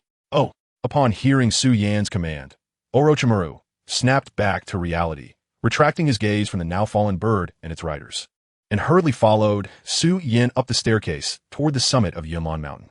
My lord, did you not say we should appeal to reason? Why are we proceeding? Orochimaru hesitated, but ultimately voiced his query. I am appealing to reason, Xiao Yan replied, raising his arm, his fist clenched. He glanced back at Orochimaru and added, This is my reasoning. Orochimaru, how domineering. I like this demeanor. My lord speaks wisely. Orochimaru licked his cheek in approval, grinning wickedly. It is far too exhausting to argue with words. Employing one's fists is far more effortless. Life should be lived with ease. Chapter 69. Preparations for the cloud smoke over sun formation. Within the Leifeng Tower, Queen Medusa, engrossed in reciting scriptures, suddenly halted, instinctively glancing out the window at the scenery. Notably, the Ioa that had spared her life, rather than extinguishing her, had one commendable trait. It did not restrict her view of the external world, allowing her to gaze outside and alleviate her boredom. Though confined within, she found herself feeling less stifled, and thanks to the scriptures, her heart had grown remarkably tranquil, dissipating many of her former negative emotions. A cultivator's journey involves not only the accumulation of energy, but also the cultivation of one's state of mind. Queen Medusa's fighting spirit had long reached the pinnacle, poised to shatter her current limitations as a Douhuang. The only barriers preventing her ascent to Do Zone were her innate talents and her mental state. In recent times, her mind had quieted significantly, allowing her to understand many previously perplexing issues. Thus, she sensed that her breakthrough to Do Zone was imminent, enabling her to suppress the entire Gamma Empire. Upon achieving the rank of Do Zone, she could lead her serpent people out of the Tagar Desert, seeking a land within the Gamma Empire suitable for their habitation. The Gamma Empire, with only 3 visible Douhuangs, would be utterly powerless against her might, ensuring her success. This was why she had swiftly mobilized the Misha tribe to attack Shimo City upon discovering Xiao Yan's whereabouts. Initially, she had sought to evolve through the Ea to ascend to Do Zone, but regrettably, she encountered Xiao Yan, a formidable being who withstood over 100 of her strikes without faltering, ultimately leading to her defeat. Now, evolution through Ea was unnecessary. She could become a Do Zone on her own merit. Once she achieved that status, she believed this peculiar tower would no longer confine her, granting her freedom once more. Just a little longer, that day was not far off. Unbeknownst to her, even as she ascended to Do Zone, she would still be unable to break free from the confines of Leifeng Tower. Queen Medusa, with a haughty demeanor, murmured to herself. Then, her expression shifted abruptly. What is this place? Through the window of Leifeng Tower, she gazed outside, and the profoundly familiar scene caused her demeanor to grow serious. Yet, inexplicably, a smile tugged at her lips. Is this not the Yunlan sect? Well, that Yoa recently eliminated their elder and chief alchemist, and now it appears they have come to their doorstep, intent on dismantling the Yunlan sect. Excellent work. I commend you. As the queen of the serpent people, she recalled leading her army against the Gamma Empire, during which the Yunlan sect had frequently interfered. Both their previous sect master, Yun Shan, and the current one, Yun Yun, have been her adversaries. Now, with Eva targeting the Yunlan sect, Queen Medusa found it to be a most delightful turn of events. A smirk graced her lips as she waved her arm, conjuring a chair formed from fighting spirit, and settled down by the window of Leifeng Tower. Preparing to witness the EO accomplish what she had long desired, certainly, it would annihilate the Yunlan sect. Meanwhile, outside, Xiao Yan and Orochimaru ascended the stone staircase toward Yunlan Mountain. They could have chosen to fly, but that would lack the grandeur of their current approach, each step resonating with sound, instilling fear in those atop the mountain and showcasing true power to the 50,000 Imperial troops stationed below. As an individual bound to the multiverse overlord system, Xiao Yan understood that his endeavors must possess a certain flair. After all, why was it only he who had bound himself to such a system? It is precisely because I am different from others. Xiao Yan realized that his actions had grown increasingly audacious, and this sensation was truly delightful. On Yunlan Mountain, the resounding footsteps that reverberated throughout the peak caused a wave of panic among the members of the Yunlan sect, led by the second elder, Yun Fan. What could they do? Their sect leader had yet to make an appearance. The Grand Elder was dead, and no one could summon the old sect leader, Yun Shan, from his retreat. According to the news gathered by the disciples, the 2 unwelcome visitors included the one who had cruelly slain their Grand Elder and chief alchemist, Dan Wanguhi, at the Middle Auction House. How could they dare to invade their mountain stronghold after their sect leader had gone missing? Or were they plotting? Heavens! Second Elder, those 2 are about to reach the stone steps and arrive at Yunlan Square. You must think of a solution, judging by the sound of their footsteps. An anxious elder within the Yunlan Great Hall spoke urgently to Yun Fan, the current overseer of the sect. Think of a solution? Even our sect leader and Grand Elder went to confront him and ended up missing. What can I possibly do? Yun Fan replied bitterly, a mere 6-star Douhuang. I am indeed limited in capability. Are we to simply allow those 2 to ascend the sect and act as they please? Another elder exclaimed in indignation, stamping his foot. As the mightiest force in the Jaimar Empire, when has the Yunlan sect ever suffered such humiliation? Of course not. Yun Fan instinctively responded. Second Elder, what do you propose we do? The aggrieved elder inquired. Yun Fan retorted, one after another, you all ask me what to do. Are you all dead? Incapable of thinking for yourselves? Alas, Second Elder, given the circumstances, I believe we must fight to the death. We shall immediately ring the Yun Bell, summon all elders and disciples, and prepare the Yun Yin covering sun formation. Let us gather the full strength of the Yunlan sect. Perhaps we can contend with the invaders. Just as the elders of the Yunlan sect were consumed by anxiety, one elder, standing slightly to the side, suddenly spoke up, causing the others' eyes to brighten. Indeed, we still have the protective formation, the Yun Yin covering sun formation. Although the sect leader is absent, if the second elder presides over this great formation, We should be able to handle an ordinary Douhuang. But are our enemies merely ordinary Douhuang? Even our Yun sect leader and the royal family's grand elder are not their match. Their strength must have reached ozone. The previous intelligence was erroneous. Alas. Second elder, this is the only trump card we have left. Unless you have a way to summon the old sect leader. The elder who proposed this suggestion sighed, seeing the worry etched on everyone's faces. Upon hearing this, Yun Fan and the other elders also sighed heavily. Yun Fan then commanded, "Very well, let us proceed. Ring the Yun bell immediately. Summon all elders, stewards, and disciples, and prepare the Yun Yin covering sun formation." At this moment of life and death for the sect, all the elders of the Yunlan sect set aside their personal grievances and responded in unison. Chapter 70. War. The Yunlan sect has begun to take action. Still leisurely ascending the stone steps, with hands clasped behind his back and the evening breeze brushing against him, Su Yin smiled faintly upon hearing the bell that echoed across Yunlan Mountain. "My lord, I do not comprehend why we are granting them time to prepare. Would it not be better to seize the moment and storm in, slay them all, and turn the Yunlan sect into our possession?" Following closely behind Su Yin, Orochimaru questioned, perplexed by his lord's approach. In his view, such actions only increased unnecessary risks. What if allies of the Yunlan sect arrived during this process? In truth, Orochimaru was not entirely mistaken. He merely overlooked one crucial point. Su Yan's objective was not the annihilation of the Yunlan sect. While he intended to do so, it was not his ultimate goal, but merely a means to an end. His true ambition was to use the Yunlan sect as a stepping stone to dominate the entire empire. Thus, in this process, he sought to provide those who might rise to thwart his ambitions an opportunity to witness his power firsthand, serving as a deterrent to prevent future interruptions from lurking in the shadows. Unlike Orochimaru, who founded the Sound Ninja Village merely for convenience and research, Su Yan desired to extract taxes from the entire nation to secure ample resources for his cultivation. The scope of their aspirations differed greatly, and naturally, their thoughts diverged as well. However, Su Yan was confident that in due time, Orochimaru would undergo a transformation, acquiring a vision and ambition comparable to his own, becoming an invaluable ally. To let them see, Su Yan succinctly explained to Orochimaru. "Now I understand," Orochimaru replied, his eyes sparkling with realization. After hearing Su Yan's explanation, he inclined his head slightly, offering his respect. 5 minutes later, the two ascended to the summit of Yunlan Mountain, which, though termed a summit, had long been leveled and now boasted a vast square and an impressive array of buildings, exuding grandeur. In such an environment, the founding sect leader, Yin Petion, certainly was an ambitious figure. Regrettably, his disciples had proven inept. They could not even reach Dozun without the assistance of the Soul Palace, bringing shame upon their ancestors. Su Yin felt a pang of sentiment, but as a unique flame and a being of eternal life, he had no such concerns. He required no successors. His existence was eternal. Returning to the matter at hand, as Su Yin and Orochimaru set foot on the square of the Yunlan sect, numerous members of the sect had already taken their positions, swords drawn, simultaneously shouting in unison.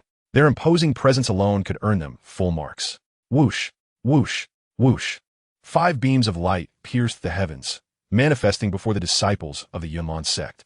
These 5 elders had all achieved the realm of Douwang, their wings of dough chi shimmering brilliantly behind them. Yunlan sect has stood for a millennium, rooted in the Jaiamar Empire, always committed to safeguarding the safety of the empire's people. Today, you two, relying on brute force, have forcibly invaded our Yunlan sect. Do you intend to challenge the entire Jaiamar Empire? The elder, Yun Fan, declared. "I assure you, if you withdraw now, we shall erase past grievances, and you will be considered friends of the Yunlan sect from this day forward. What say you?" Yun Fan stepped forward among the 5, bowing respectfully to Su Yin and Orochimaru. Although all elders, stewards, and numerous disciples have been urgently summoned and were ready to activate the Yun Yin covering sun formation, Yun Fan was still reluctant to confront a figure capable of causing the disappearance of both Yun Yun and Grand Elder Jia. To be honest, he harbored little confidence that the formation he presided over could withstand such a formidable opponent. However, he had no choice. He could not simply allow the adversaries to act as they pleased. Indeed, you are fond of boasting, likening your actions against us to a challenge against the entire Jaiamar Empire. You overestimate yourselves. I doubt even the royal family would dare utter such words, Su Yin scoffed, shaking his head in disbelief at the audacity of the elder's claims. Though he recognized the elder's attempt to leverage the weight of the entire empire against him, he felt no trepidation. Do you truly wish to engage in a life-and-death struggle with the Yunlan sect? Recognizing the profound implications in Xiao Yan's tone, Yun Fan placed his hand upon the long sword at his waist and solemnly declared his overwhelming hatred for the now deceased Gu He and Yunling. Though they had passed, their actions had summoned a significant calamity upon the Yunlan sect, complicating matters considerably. Could they possibly secure victory? With an unyielding resolve, he scoffed. You, a mere Yunlan sect, are but a second-rate power on this continent, and yet you dare to speak to me in such a manner? Catching sight of several beams of energy transformed into wings of fighting spirit, descending from the imperial capital and the surrounding forests, Xiao Yan's smile gradually faded, replaced by a demeanor of cold indifference and disdain. Adjusting the headband on his forehead, he coldly remarked to Yun Fan, "You shall not insult my sect." Xiao Yan's contemptuous words incited immediate fury among Yun Fan and the disciples of the Yunlan sect. One elder, unable to contain himself, leapt over Yun Fan and shouted at Xiao Yan. At that moment, the beams of light landed upon the great trees at the edge of the Yunlan Plaza. Yet they did not intervene, but rather observed from a distance, evidently waiting to ascertain the developments before deciding their course of action. Observing this, Orochimaru licked his cheek and mused, just as the master foretold. This indeed presents a splendid opportunity to demonstrate a lesson. Oh, are you addressing me? Upon hearing the elder's outcry, Xiao Yan narrowed his eyes and turned his gaze toward him. In a mere blink, an explosion echoed as a surge of azure flames erupted from beneath his feet, obliterating the Yunlan sect's elder before he could even scream, leaving no trace behind. The innate ability of the azure lotus earth heart fire endowed Xiao Yan with the power to manipulate this infernal flame, enabling him to summon it from the depths of the earth like a sudden spike, catching his foes off guard. And to his surprise, he discovered that the Yunlan mountain was, in fact, an active volcano, an exhilarating revelation. Yun Fan, esteemed elder, your methods are rather ruthless. Witnessing the untimely demise of one of his comrades before the battle had even commenced, Yun Fan's wrath surged forth, drawing his long sword and pointing it at Xiao Yan, exclaiming loudly, "Enough talk. Even if you hurl all the filth upon me, claiming that it was not you, but the Yunlan sect who instigated this conflict, what of it? Will they come to your aid? At your age, do not remain so naive. Self-reliance is paramount. Come, let me witness the defensive formation of a Yunlan sect." Xiao Yan waved his hand, interrupting the elder's tirade, his impatience evident as he declared, "The monkeys have already arrived. Let the fated chickens be slaughtered without further ado." Such insolence! Very well, since you are so obstinate, the Yunlan sect shall accompany you to the death. Disciples, elders, heed my command, form the cloud smoke sun covering formation. Realizing that further dialogue would be futile, as this individual would not retreat regardless, Yun Fan gritted his teeth, inhaled deeply, and commanded his comrades, "Yes." Cloud smoke sun covering formation. In an instant, over 1,000 disciples of the Yunlan sect sprang into action, unleashing a multitude of fighting spirit beams that surged skyward, creating an awe-inspiring spectacle, a formidable display of might. Oh, this is intriguing. Observing the scene, Xiao Yan raised an eyebrow, murmuring to himself, while slightly flexing his hand joints, producing a series of crackling sounds. Chapter 71, quite impressive. Xiao Yan was not particularly well-versed in formations. In fact, one might say he was entirely ignorant of them. However, the ability to sense energy levels had been bestowed upon him upon his rebirth, as the disciples of the Yunlan sect commenced their actions. Sending countless beams of fighting spirit skyward, he could distinctly perceive the escalating energy emanating from his opponents, their momentum becoming increasingly formidable. They had surpassed the Do Huang level, reaching the realm of Do Huang, and not just any Do Huang, but one perilously close to the pinnacle of the 5-star Do Huang. No wonder in the original tale, the returning Do Huang, Hai Bo Dong, alongside the 7-colored devouring python, controlled by the soul of Queen Medusa, could not contend with this formation. It required Ling Ying to dismantle it. This formation indeed possesses some merit. As he continued to flex his hand joints, Xiao Yan cast a sidelong glance at the brilliant light rapidly approaching from outside Yunlan Mountain. Unlike the Do Huang experts perched upon the trees, this new arrival was a genuine Do Huang. With Xingtian and Yunyun missing, they were likely dealt with by the king of monsters, Sun Wukong, whom he had dispatched. The Jiama Empire publicly acknowledged only 3 Do Huang experts, and with the Ice Emperor Hai Bo Dong still merely a Do Ling. This newcomer was undoubtedly the president of the Jiama Empire's Alchemist Guild, the 5th-tier alchemist, Fama. Speaking of Fama, he was quite the opposite of Gu He. Where Gu He was a 6th-tier alchemist at the Do Huang level, Fama was a 5th-tier alchemist at the Do Huang level. each possessing their own strengths.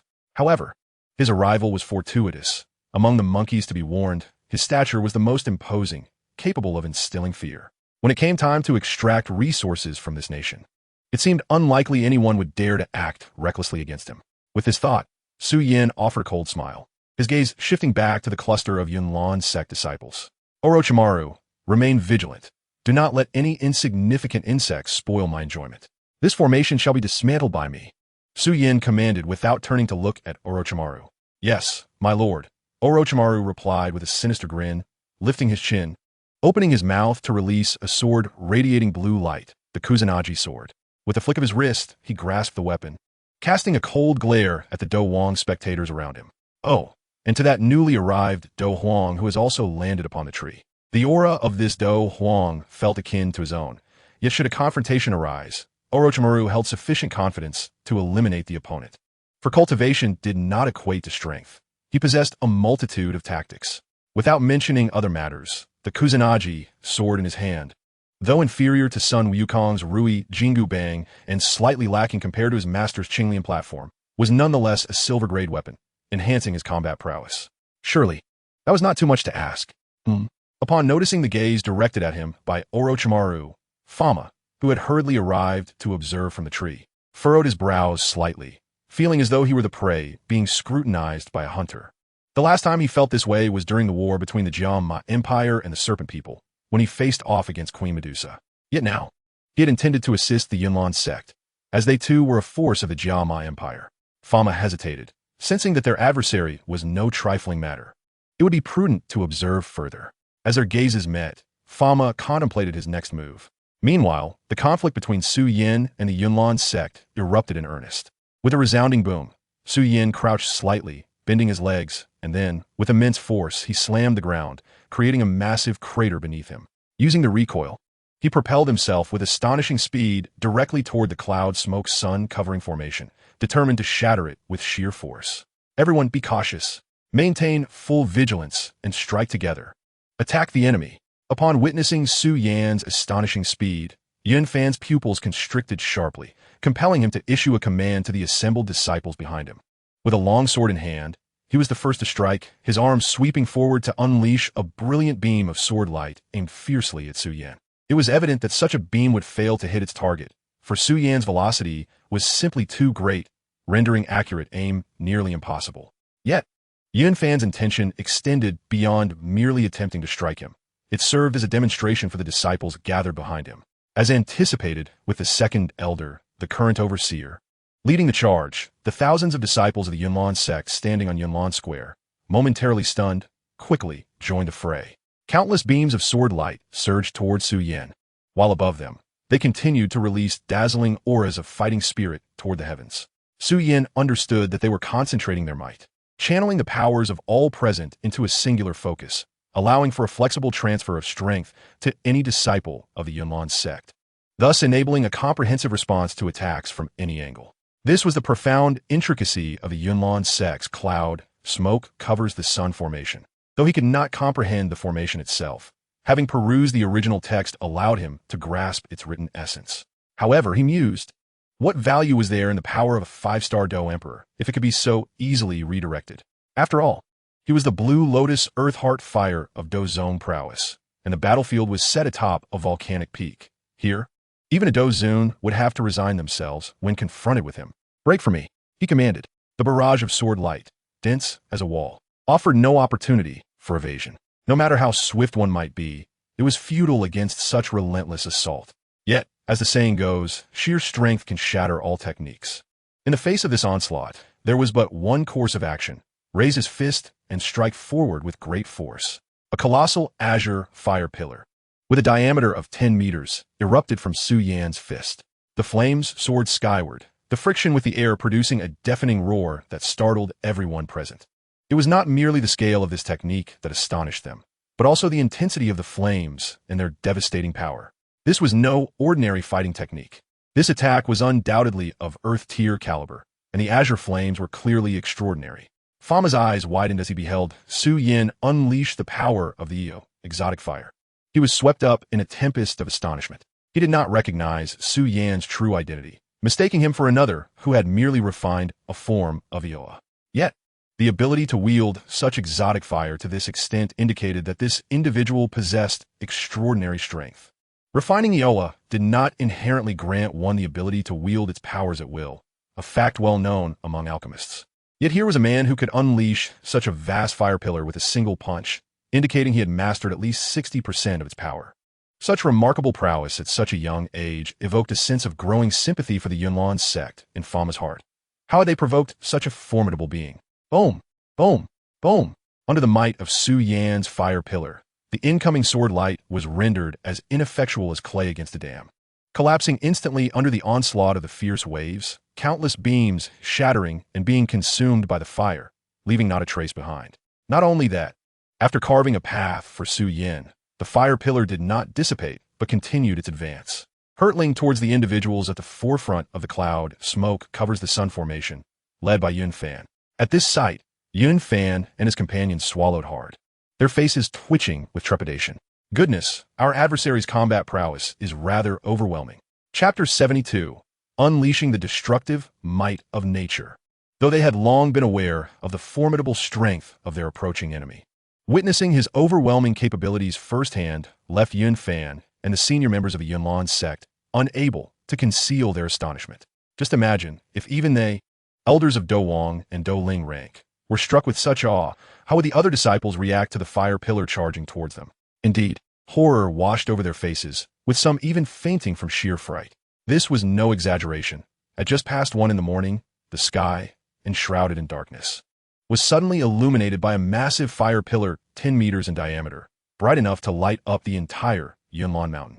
The heat emanating from it, palpable even hundreds of meters away, made those with Douqi protective barriers break into a sweat, shattering the combined might of over 1,000 disciples' sword light. The colossal visual impact of the fire pillar, compounded by these factors, would surely overwhelm any resolve. If the 1,000 disciples of the Yunlan sect managed to maintain their composure and courageously face this threat without a single one succumbing to fear, it would indeed reflect the extraordinary caliber of talent within their ranks. In a future ripe with opportunity, unifying the continent would not seem far-fetched. But could they truly remain unshaken? The disciples, attendants, and elders rallied with all their strength, their resolve solidified. After the initial shock subsided, Yun Fan's countenance darkened considerably.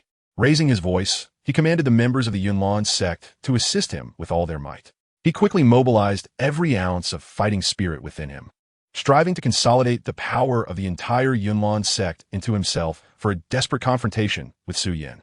The remaining disciples who had not yet fallen, upon hearing the second elder's orders, inhaled deeply and gritted their teeth, following his commands as they realized there were no other options available to them. The numbers still exceeded 1,000, and they swiftly formed intricate hand seals. Concurrently, the cloud sea, formed by the fighting spirit released by all Yunlan sect disciples, began to descend towards the earth.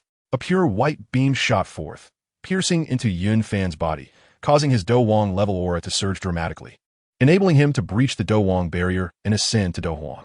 Now, his cultivation had reached 5-star Do Huang, truly embodying the combined strength of all present. Moreover, being within the cloud, smoke covers the sun formation. With over 1,000 disciples behind him, the aura he exuded even faintly approached the threshold of Do Zone. This aura, while not a direct offensive measure in battles of such caliber, could influence the confidence of opponents, indirectly affecting their performance. But would this faint brush with Do Zone power impact Xiao Yan? If he were merely an ordinary 5- or 6-star Do Huang, perhaps he might have been intimidated, causing his confidence to waver and limiting his capabilities to a mere 60 or 70%, ultimately leading to his downfall. Yet, alas, he was not a mere 5- or 6-star Do Huang. He possessed a clear understanding and preliminary mastery of his own power. Thus, such a tactic held no sway over him. Not only he, but even Medusa, trapped within the Lei Foam Tower, remained unfazed by this aura. Would a peak Do Huang truly fear an aura merely brushing against the threshold of Do Zone? Preposterous. You may be a millionaire, but I am a person with a savings of 999,000. How could I ever feel like a pauper in your presence? It is an impossibility. You lack the qualifications to approach the Do Zone threshold. Ultimately, you remain on the other side of an insurmountable ocean, far removed from that threshold. Moreover, Xiao Yan, am not a peak Do Huang like the charming serpent. I am, without doubt, the Do Zone Blue Lotus Earth Heart Fire. With a flash of fierce azure light in his eyes, Xiao Yan spoke softly. Boom. Suddenly, with hands pressed together, he slowly parted them, revealing a series of extraordinary symbols formed by flames that hovered between his palms. These characters seemed to encapsulate profound truths and immense power. In truth, Xiao Yan himself was unaware of what these symbols truly represented. He had merely been tirelessly excavating the strength possessed by the heart of the blue lotus fire during this period, developing his abilities according to his own whims. These characters were simply a manifestation of a skill he had cultivated, emerging alongside its deployment. Xiao Yan could hardly control them, pondering that perhaps they were as immutable as Oscar's soul curse from the Douqi Continent.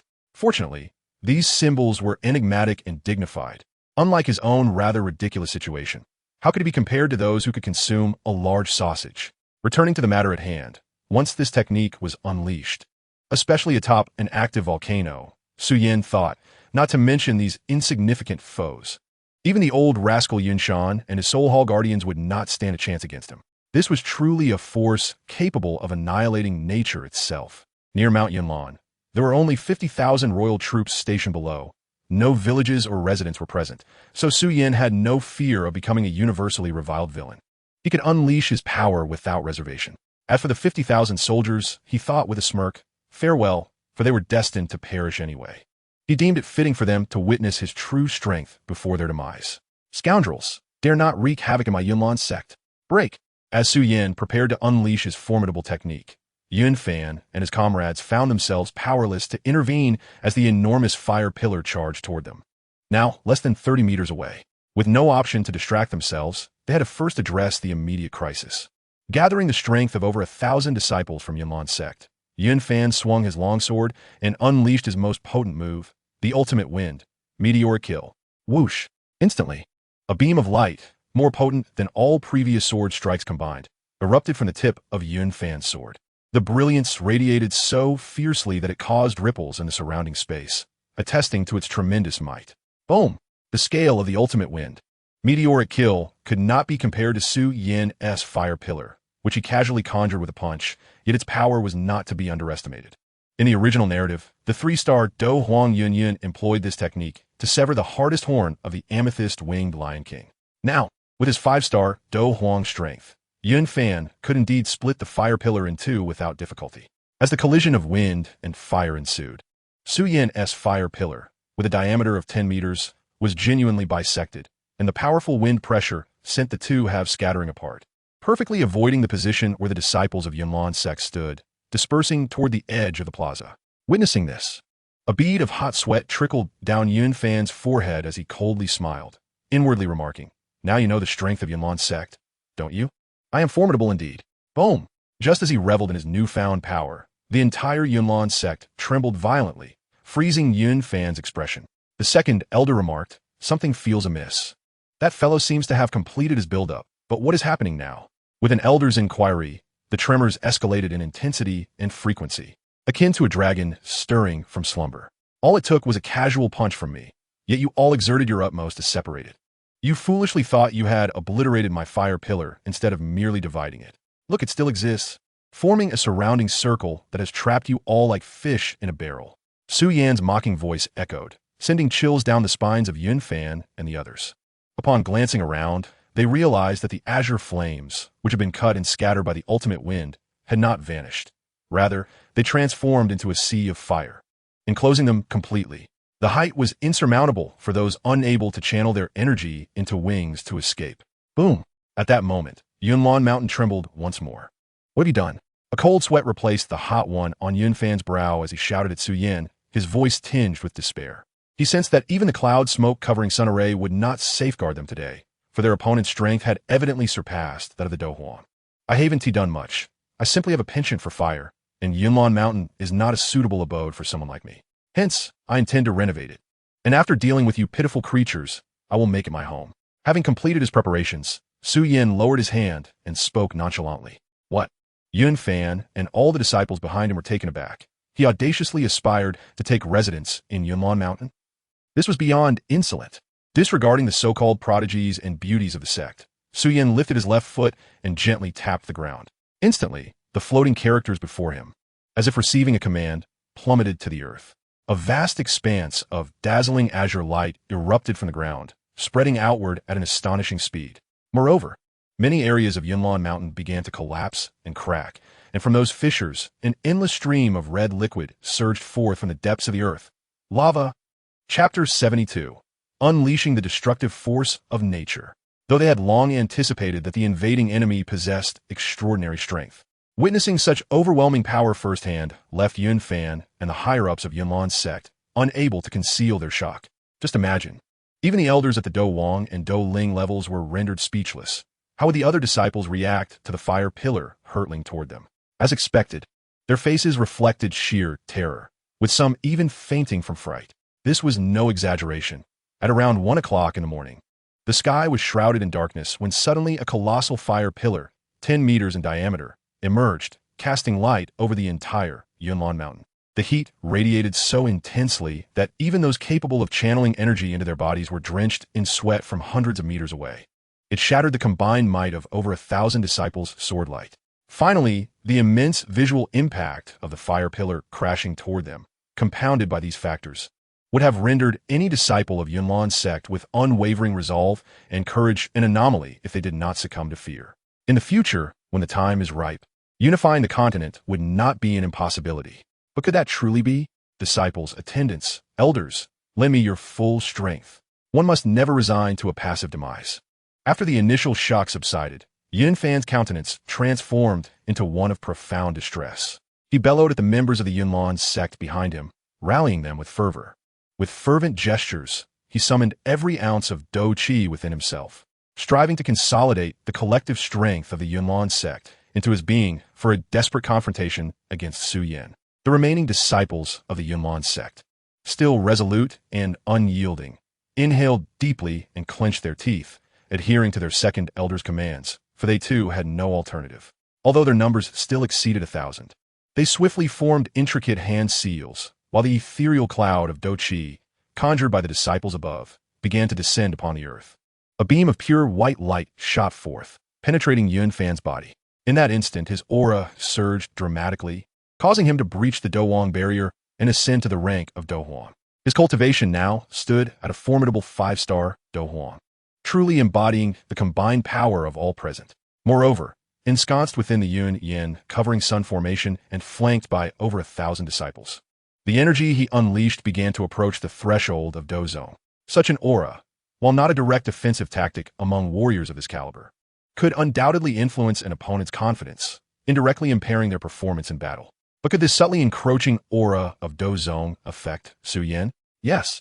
Had he not possessed the Qinglian Earth Heart Fire, and had he not traversed more than a week, gaining a clearer understanding of his own powers, he might have been intimidated by this aura, potentially curtailing his ability to perform at his peak, thus leading to his downfall. However, regrettably, he was not merely a 5- or 6-star Do Huang. He was acutely aware of his strength and had begun to master it. Therefore, such an aura held no sway over him. Not only he, but even Medusa, the queen trapped within the Thunder Peak Tower, was impervious to this pressure. Would a peak Do Huang fear an aura that merely grazed the threshold of Do Zone? Such a notion is preposterous. You may be a millionaire. While I possess a savings of 990,000, would I ever entertain the illusion of being impoverished in your presence? Such a thing is impossible. You lack the qualification to approach the threshold of Do Zone. Ultimately, the chasm between the two is as vast as the Pacific Ocean. Moreover, Xiao Yan am not merely a peak Do Huang like the enchanting Medusa. I am, in fact, a true Do Zone, wielding the Qinglian Earth Heart Fire. To challenge me is akin to a mantis attempting to stop a chariot, utterly lacking in self-awareness. With an ominous glint in his eyes, Xiao Yan spoke softly, bang. He then clasped his hands together before slowly drawing them apart, revealing a series of mystical symbols crafted from flames, suspended between his palms, exuding an aura of profound wisdom and power. In truth, Xiao Yan himself was uncertain of the nature of these symbols. He had merely been exploring the depths of the Qinglian Earth Heartfire's power during this time, and had developed his abilities according to his own design. These symbols represented a skill he had devised, manifesting alongside his incantations. He mused that perhaps they were as immutable as Oscar's soul curse from the Douqi Continent. Fortunately, these symbols were enigmatic and not embarrassing, unlike the gluttonous sausages consumed by others. Returning to the matter at hand, once this technique was unleashed, particularly atop an active volcano. Xiao Yan contemplated that even the likes of Yun Shan and the Soul Temple's guardians would not stand a chance against him. This was a power capable of obliterating the natural world. The vicinity of Yunlan Mountain was devoid of villages or residents, housing only the 50,000 royal troops stationed below. Thus he need not fear becoming a reviled figure, a butcher of the nation. He could unleash his full might without reservation. As for the 50,000 soldiers, he thought with a smirk, "Farewell, for you are destined to perish. May you witness my true strength before your demise. Scoundrel, cease your rampage within my Yunlan sect. Break." While Xiao Yan prepared to unleash his newly developed technique, Yun Fan found himself powerless against the impending colossal fire pillar that hurtled toward them. Now, less than 30 meters away, there was no option to divert their focus. They had no choice but to confront the immediate crisis. Summoning the collective might of the Yunlan sect's disciples, Yun Fan wielded his longsword, executing his most formidable technique, Wind's Extremity. Meteor Strike. Whoosh! Instantly, a beam of light, more potent than all previous sword lights combined, erupted from the tip of Yun Fan's sword, creating ripples in the surrounding space, a testament to its formidable power. Boom! The scale of Wind's Extremity, Meteor Strike, could not be compared to the fire pillar Xiao Yan had casually conjured, yet its potency was undeniable. In the original narrative, the 3-star Do Huang Yun Yun had wielded this technique to sever the hardest horn of the amethyst-winged Lion King. Now, endowed with the strength of a 5-star Do Huang, Yun Fan found it well within his capabilities to cleave the fire pillar in twain.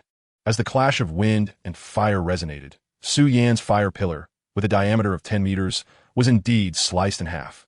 The powerful wind pressure forcing the two halves apart, perfectly avoiding the position of the Yunlan sect disciples and dispersing toward the outskirts of the plaza. Observing this, a bead of hot sweat trickled down Yun Fan's forehead, and he let out a cold smile, inwardly exclaiming, "Now you see the might of my Yunlan sect." Suddenly, the entire Yunlan sect trembled violently, causing Yun Fan's expression to stiffen. "Second Elder, something seems amiss. That fellow appears to have completed his build-up. But what is happening now?" As one elder voiced his concern, the tremors intensified, growing increasingly severe, akin to the upheaval of a dragon. "What a mere display of strength. You think you have obliterated my fire pillar, but all you have done is split it apart.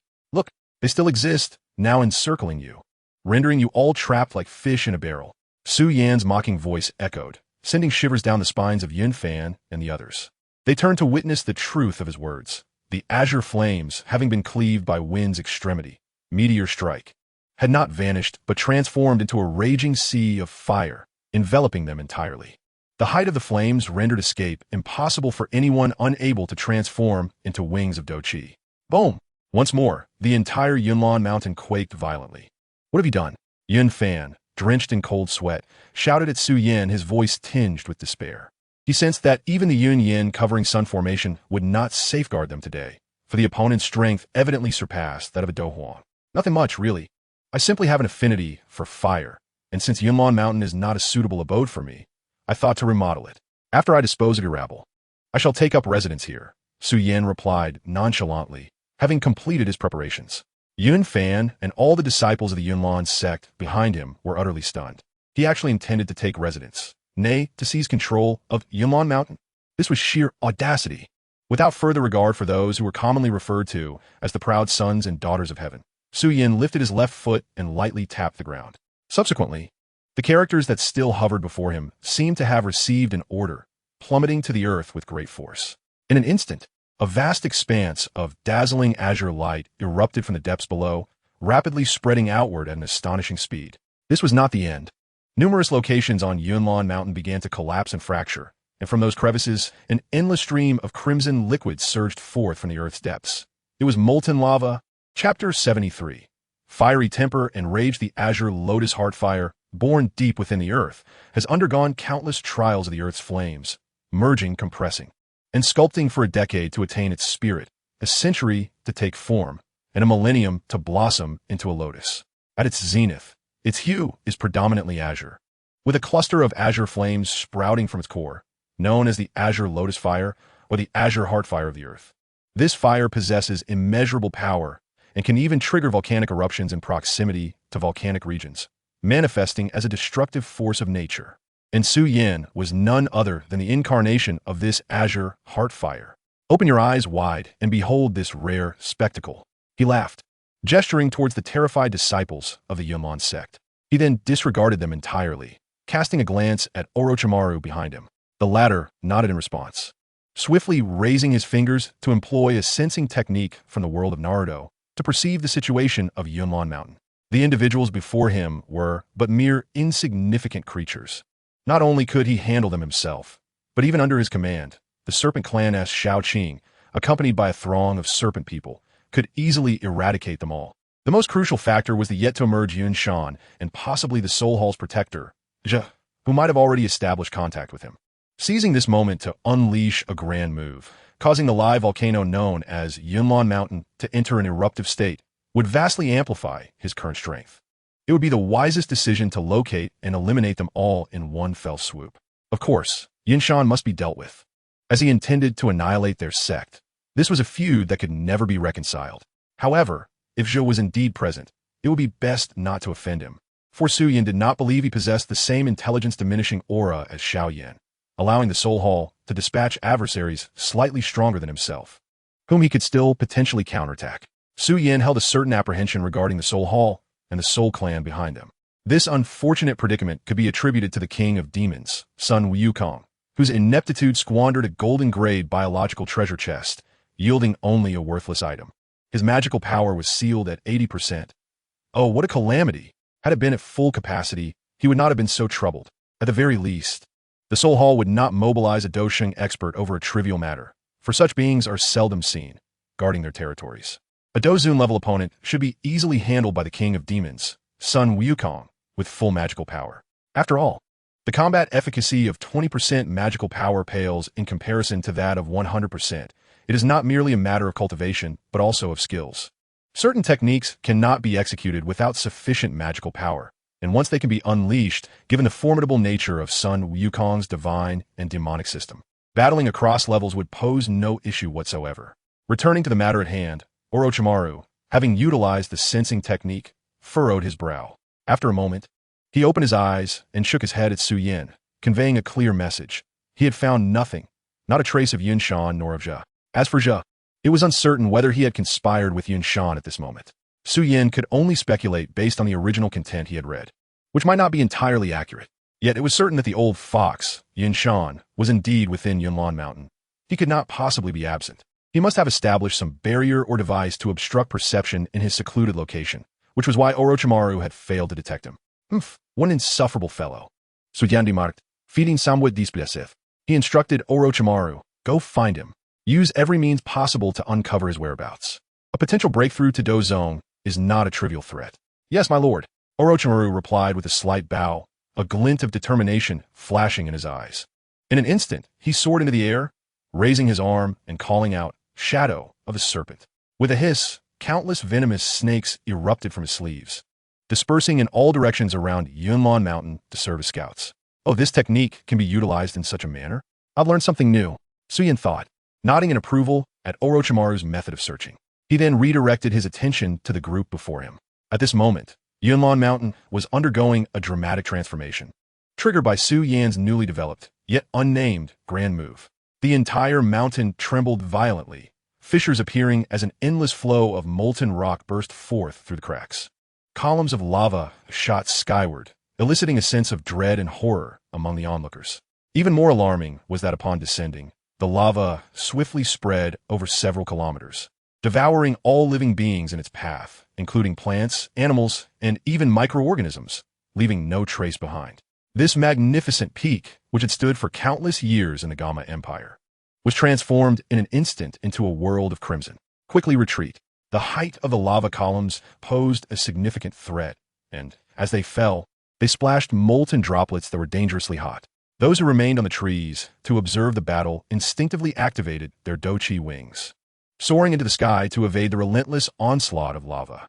Among them were only those of Douwang rank or above, adept in the use of Douqi wings, who, with a bit of caution, could avoid being threatened by the seemingly endless torrent of lava. However, the disciples of the Yunlan sect trailing behind Yun Fan were not so fortunate. Among them, only 5 were Douwang experts, while the remainder barely reached Douling. Under the threat of such a multitude of lava columns, escape was utterly impossible. What have you done? At this moment, The second elder of Yunfan was infuriated to the point of chest pain. Upon witnessing the once picturesque Yunlan Mountain, now nearly two-thirds engulfed by molten rock, his eyes burned with rage as he glared at Xiao Yan, standing approximately 300 meters away. Do you not have eyes to see? This is my doing. I have caused this volcano to erupt. Xiao Yan spread his arms wide, smiling at the disciples of the Yunlan sect who regarded him with hatred. Disciples, lend me your strength. Slay this despicable rogue. With eyes wide open, Yunfan shouted towards the heavens. Raising his long sword and pointing at the cloud formed by the combined Douqi of thousands of Yunlan disciples above them, he then slid the sword downward, unleashing a sword pressure even stronger than his previous wind strike, while the clouds above bore down on Xiao Yan with a menacing force. Ah, anger ignites latent power. Does it? Indeed, but my wrath far exceeds yours. From the day the ancient river set its sights on me, your fates were sealed. Accept your destiny. All swords returned to the sect. As the fervor surged within him, Xiao Yan bellowed, raising his arm to unleash a skill he had learned from observing the battle between Wuming and Zhu Wushan in the world of Fengyun with a swift motion. In an instant, countless long swords, conjured from azure flames, materialized around Xiao Yan.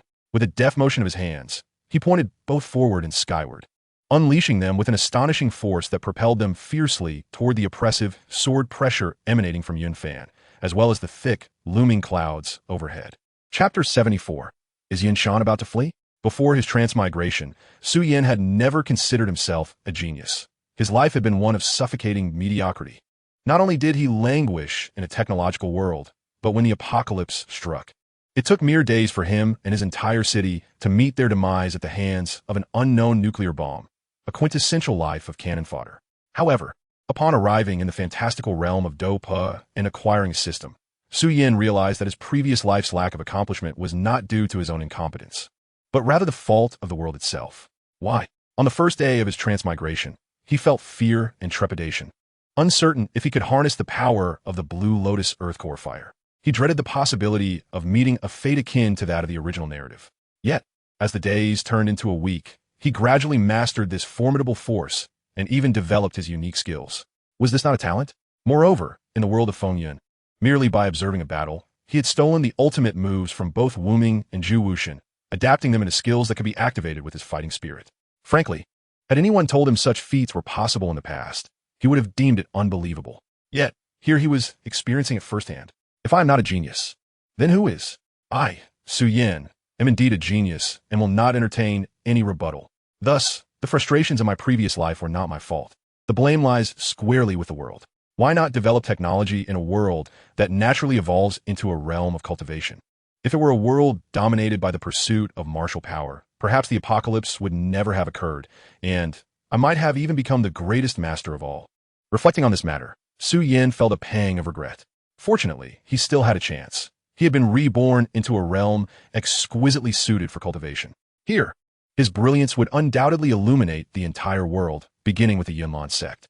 With a swift motion of his arm, he pointed his fingers, and the long swords conjured through the myriad swords returning to one skill surged forth in an instant. Half of them charged toward the sword pressure unleashed by Yunfan, while the other half ascended to confront the oppressive clouds above, meeting their challenges head-on. Boom!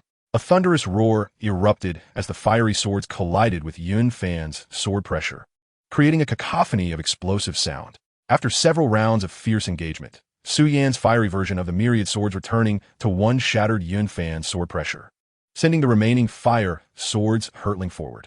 Witnessing this scene, Yunfan's eyes nearly bulged from their sockets. What sorcery was this? His technique had already diverted half of its power to counter their collective might, yet the remaining force had been utterly dismantled. How could this be possible? What level of strength did this individual possess? Perspiration poured from Yunfan's forehead, hot enough to produce steam. Fear gripped him. Even though he could manipulate all the power within the Yunyan covering sun formation at will, he felt overwhelmed. The disparity in strength was insurmountable. While it is true that a multitude of ants can triumph over an elephant, that presupposes an adequate number of ants. With only 1,000 disciples in the Yunlan sect, including merely 5 Dou kings, they could collectively overpower a Dou emperor. Yet the figure before him clearly surpassed the Dou emperor, standing at the level of a Dou zone. Unless they could multiply their numbers by tenfold, they stood no chance. Such an increase existed only in dreams. Thus, they were left to confront this grim reality. Alas, fellow disciples, we must fight to the death. Lacking even a shred of confidence, Yun Fan gazed skyward at the lava-tinged sky and sighed heavily, tears streaming down his blurred vision as he called out to the multitude of Yunlan's sect disciples behind him. Upon hearing their elders' words and witnessing the azure flames that had encircled them, the geysers of lava erupting from various locations on Yunlan Mountain, and the countless fiery long swords advancing toward them, the disciples understood their fate. There was no hope left. Today would mark their final battle and the end of their lives. Their adversary had even deemed it unnecessary to negotiate surrender. His intentions were abundantly clear: to leave no survivors, to annihilate the Yunlan sect entirely. What a ruthless individual! What enmity fueled such a vendetta? Unbeknownst to them, the ancient river sought to seize the and had enlisted several Dou spirits and Dou kings to hinder Xiao Yan. As a result, they were filled with fury toward him. You have slain our grand elder and chief alchemist, leaving our sect leader missing. Is that not enough? Now you seek to obliterate us completely. Your heart is exceedingly cruel, with such cruel methods and a clear intention to leave no one alive. All feelings of fear and trepidation vanished. Upon hearing Yun Fan's words, all remaining standing disciples of the Yunlan sect raised their voices in unison, showcasing their unique abilities to confront Xiao Yan, who had already breached half of Yun Fan's sword pressure with his myriad swords returning to one. Simultaneously, the cloud formation composed of fighting spirit in the sky clashed with the other half of the myriad swords returning to one. Boom! The collision of cloud and fire was far more spectacular than the previous sword pressure confrontation. Those observing from afar could see an enormous cloud near the ground engulfed in azure flames. Thus, the phenomenon of the fiery cloud was born. Countless long swords, transformed from fire, surged toward the cloud, each striking a portion of it, resulting in explosive ruptures. With a multitude of disciples in the Yunlan sect possessing various attributes of fighting spirit, the explosions produced a vibrant array of colors, creating a breathtaking display of fireworks for those in the imperial capital, standing atop towering structures. It was truly a sight to behold. Within this cloud lies a wealth of fighting spirit. Excellent. I shall play with you all for a while longer, and this shall be my reward. The bond between his main body and the subfire was remarkable. Xiao Yan sensed the rich fighting spirit contained within the cloud that his myriad swords had shattered. Understanding dawned upon him. This cloud concentrated the power of thousands from the Yunlan sect, hence the abundant fighting spirit.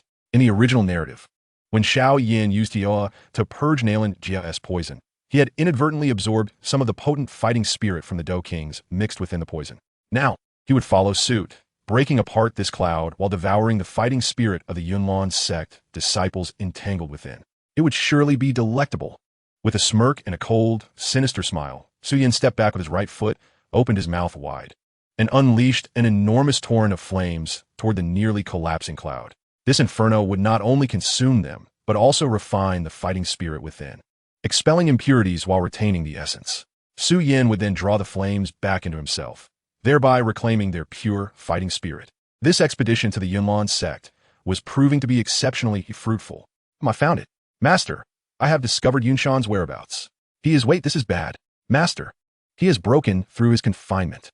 He is attempting to flee. Xiao Yan was smiling, when suddenly, the voice of Orochimaru echoed from the skies. Upon hearing this, Xiao Yan's smile instantly froze. Was that old rascal attempting to flee? Had he abandoned his disciples? Chapter 75. I am only 80 years old. I can afford to wait. The moment Xiao Yan heard Orochimaru's call, his heart was filled with immense shock. He never expected that Yunshan, the unfortunate creature who had pulled the Yunlan sect into a deep pit in the original story, would emerge at this very moment. That was one thing, at worst. He would merely have an additional opponent who might just be at the initial stages of Dou Zong, which was not a significant hurdle for him, merely an inconvenience. However, if that fellow intended to escape, the situation would transform entirely. A Dou Zong expert harboring animosity towards him, lurking in the shadows and refusing to confront him head-on, could indeed spell considerable trouble. After all, Xiao Yan was no longer a solitary figure. He had subordinates, and would have more in the future. Those individuals were practical tools, illuminating his path to strength. If that old man managed to covertly sabotage him, Xiao Yan felt he would be deeply pained. Perhaps, in any case, he could not permit that old fool to leave. Today he must die without question. He was at the peak of Dou Huang, and, as a Dou Zong, he certainly deserved to perish. Orochimaru, stop concerning yourself with others. Now, unleash your full power and eliminate that Yunshan. Xiao Yan shouted upwards, then gestured with his hand. summoning a green lotus platform that transformed into a beam of light and soared towards Orochimaru. This is my Qinglian platform. Take it when needed. Channel your chakra to activate the Earth's core fire contained within. Even a Do zone would suffer greatly upon contact with that flame. Xiao Yan continued to instruct Orochimaru. He had already begun refining and absorbing the Do Qi clouds. Any sudden interruption could lead to a catastrophic explosion, costing him dearly. Moreover, he could not afford to let the thousands of Yunlan's sect disciples escape. If they managed to flee the mountain, who knew what troubles they might bring him in the future?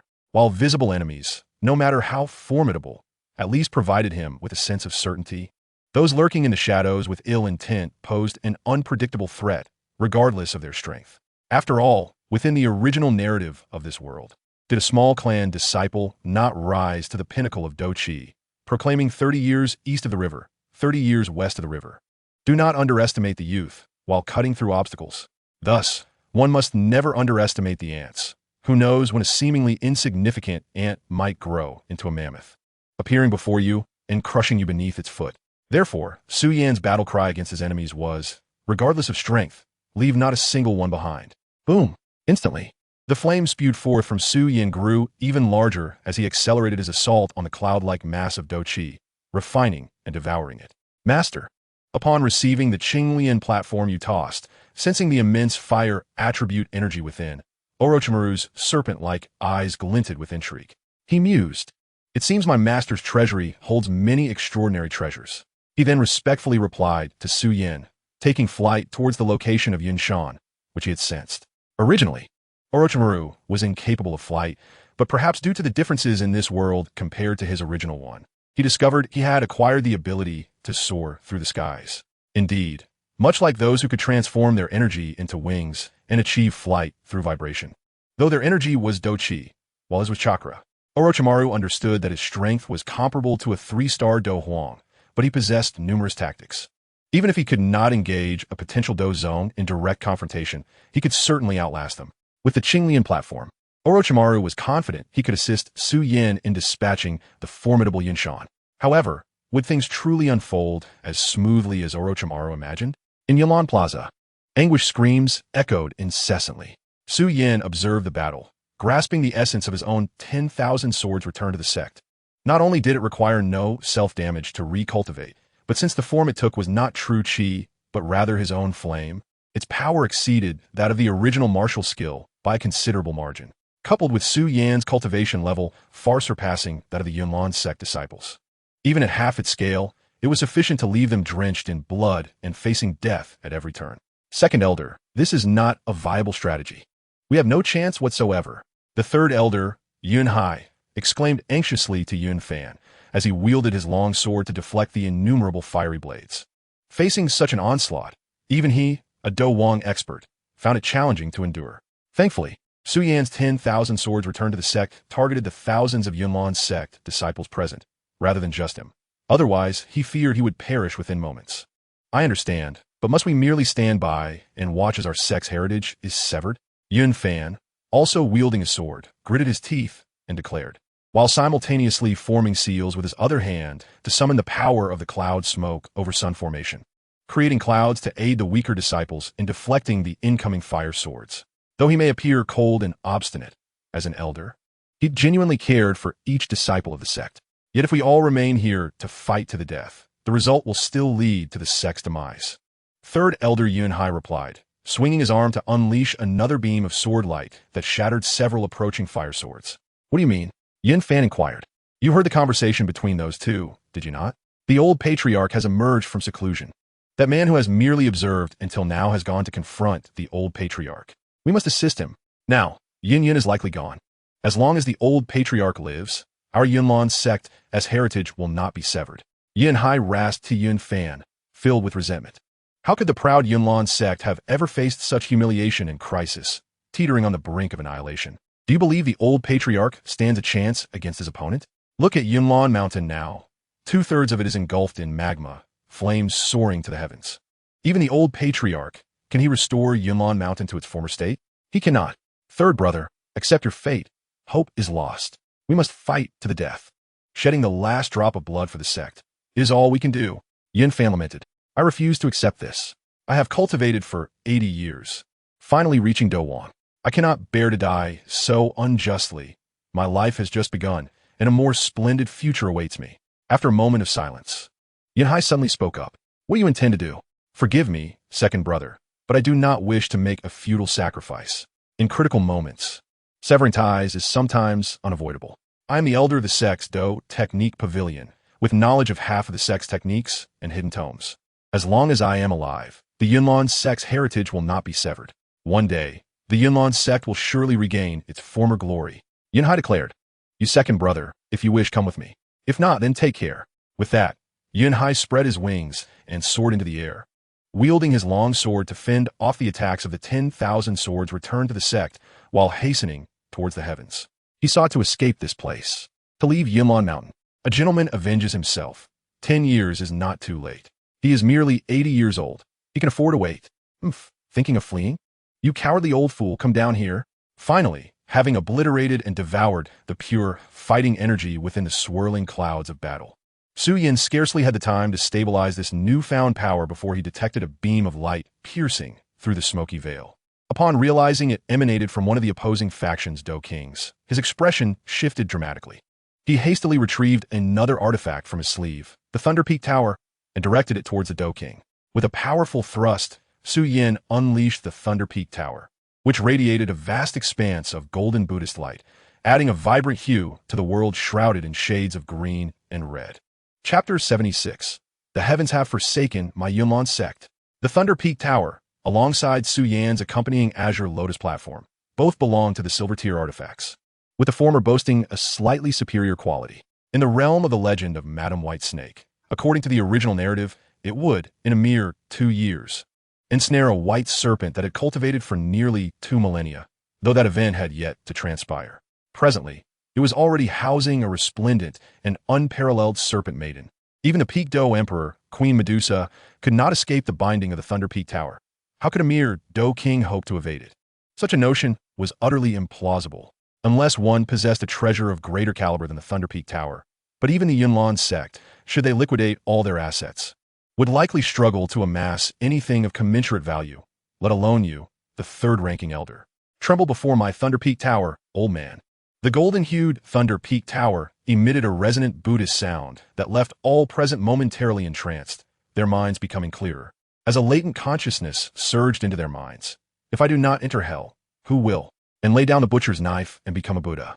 This Buddhist sound was originally tailored to counter individuals like Xiao Yan. However, as the master and wielder of the Thunder Peak Tower, he remained unaffected, leaving only the disciples of the Yunlan sect and onlookers, such as the Alchemist Guild's Pharma, vulnerable to its influence. Of course, the Buddhist sound was merely a minor facet of the Thunder Peak Tower. Its primary function was suppression. What was initially thought to be a swift escape became futile as a blinding golden light appeared. Glancing down, he beheld a luminous tower, rapidly enlarging as it hurtled towards him at an incomprehensible speed. The third elder of the Yunlan sect, Yanhai, stood stupefied, unable to accept the impending doom, and he cried out in horror, Old 3. How infuriating! Noticing the sudden appearance of the colossal tower and recognizing Yanhai's imminent peril, Yunfan, within the protective formation of the cloud smoke covering sun array, struggled to safeguard the weaker disciples, bolstered only by the array's power. He yearned to assist Yanhai, but at that moment, the azure flames that had previously encircled them began to retract, seemingly intent on consuming them all, with no option but to roar in exasperation. Yunfan vented his pent-up frustration and fury.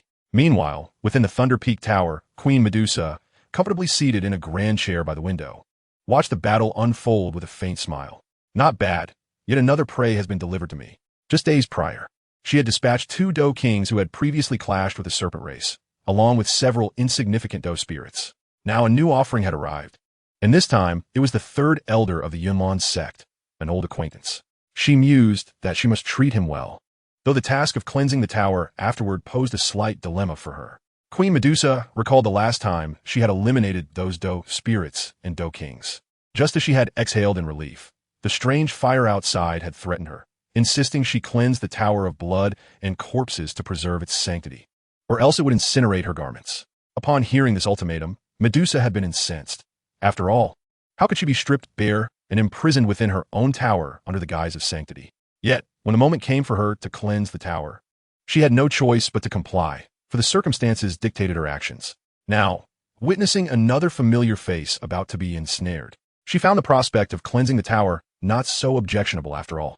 If only they could deliver a few more Dou kings and emperors to her, she wouldn't mind cleansing the tower multiple times. A hint of a smile graced her lips as she tapped her fingers on the armrest of her chair, contemplating whether to dismantle Yunhai's head or his feet first. This posed a question. Bang, bang, bang. Despite being startled, Yunhai, as a Dou king, was not one to simply resign himself to fate. With a face ashen as he raised his sword, he unleashed his most formidable technique, extreme wind, setting sun. Akin to Xiao Yan's 10,000 swords returning to the fold, numerous sword lights erupted forth, colliding fiercely with the oncoming Thunder Peak Tower, producing a cacophony of explosions. Yet, as the dust settled, the Thunder Peak Tower remained undeterred, continuing its relentless approach with overwhelming speed. At that moment, another wave of Buddhist sound resonated, further diminishing Yunhai's will to resist.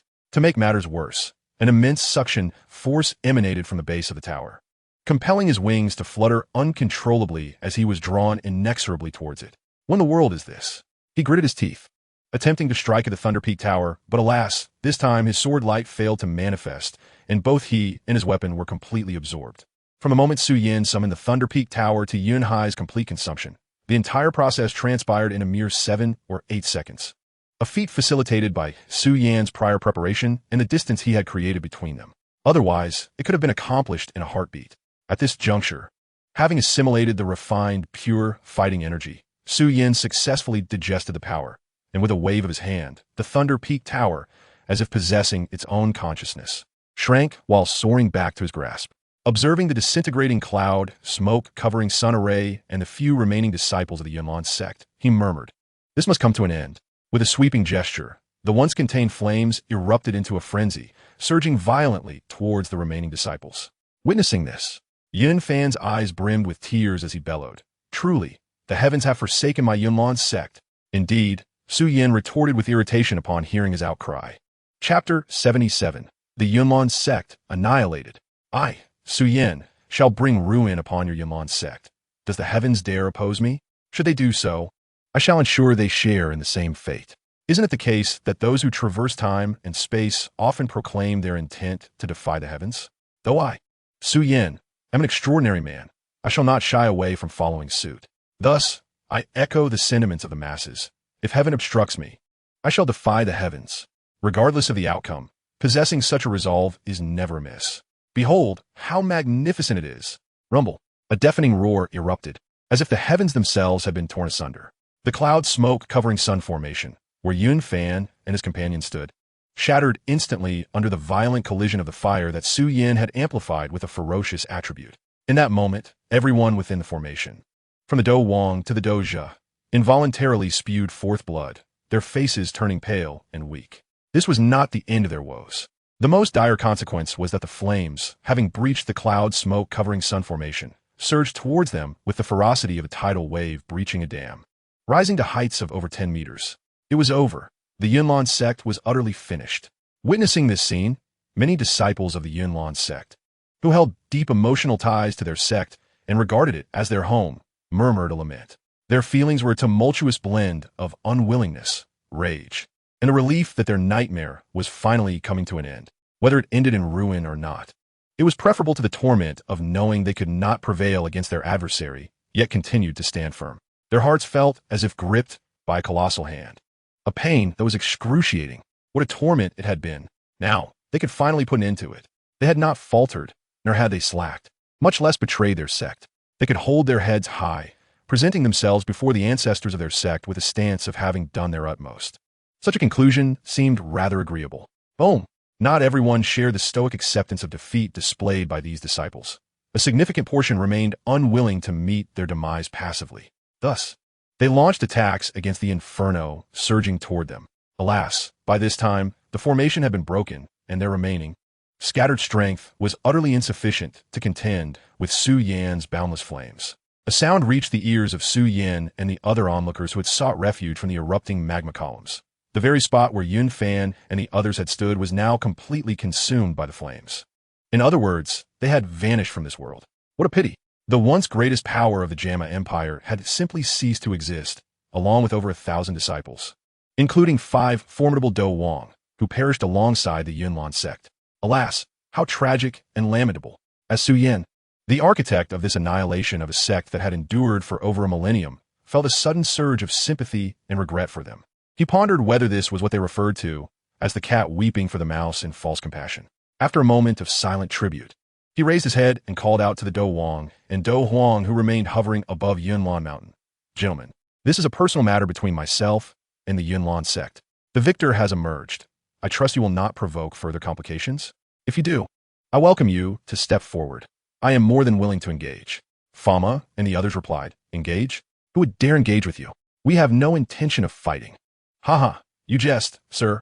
I merely came to witness the spectacle. Now that the spectacle has concluded, I shall take my leave. What complications could possibly arise? I am Fama, the president of the Alchemist Guild. Should you have time, you are welcome to visit our guild. Farewell. The strongest among them, a 5th-tier alchemist, Fama, spoke with a courteous bow, his smile so affable that one might mistake them for longtime friends. Truly, the old adage that the old do not die, for they are thieves holds. These old rogues are quite adept at theatrics. However, Xiao Yan was no novice in the realm of performance. Smiling and feigning camaraderie were hardly daunting challenges. Ah, President Fama, I have indeed heard of your esteemed name. I shall certainly pay a visit to the Alchemist Guild when time permits. And I hope you will not mind my uninvited presence, Xiao Yan replied, returning Fama's smile with his own radiant one. This old man, the president of the Alchemist Guild and a pinnacle 5th-tier alchemist, could prove beneficial as long as he did not provoke trouble. After all, the medicinal pills needed for the forces Xiao Yan planned to cultivate could not all be produced by this prominent figure alone. What sense would there be in exhausting him to the point of having no leisure?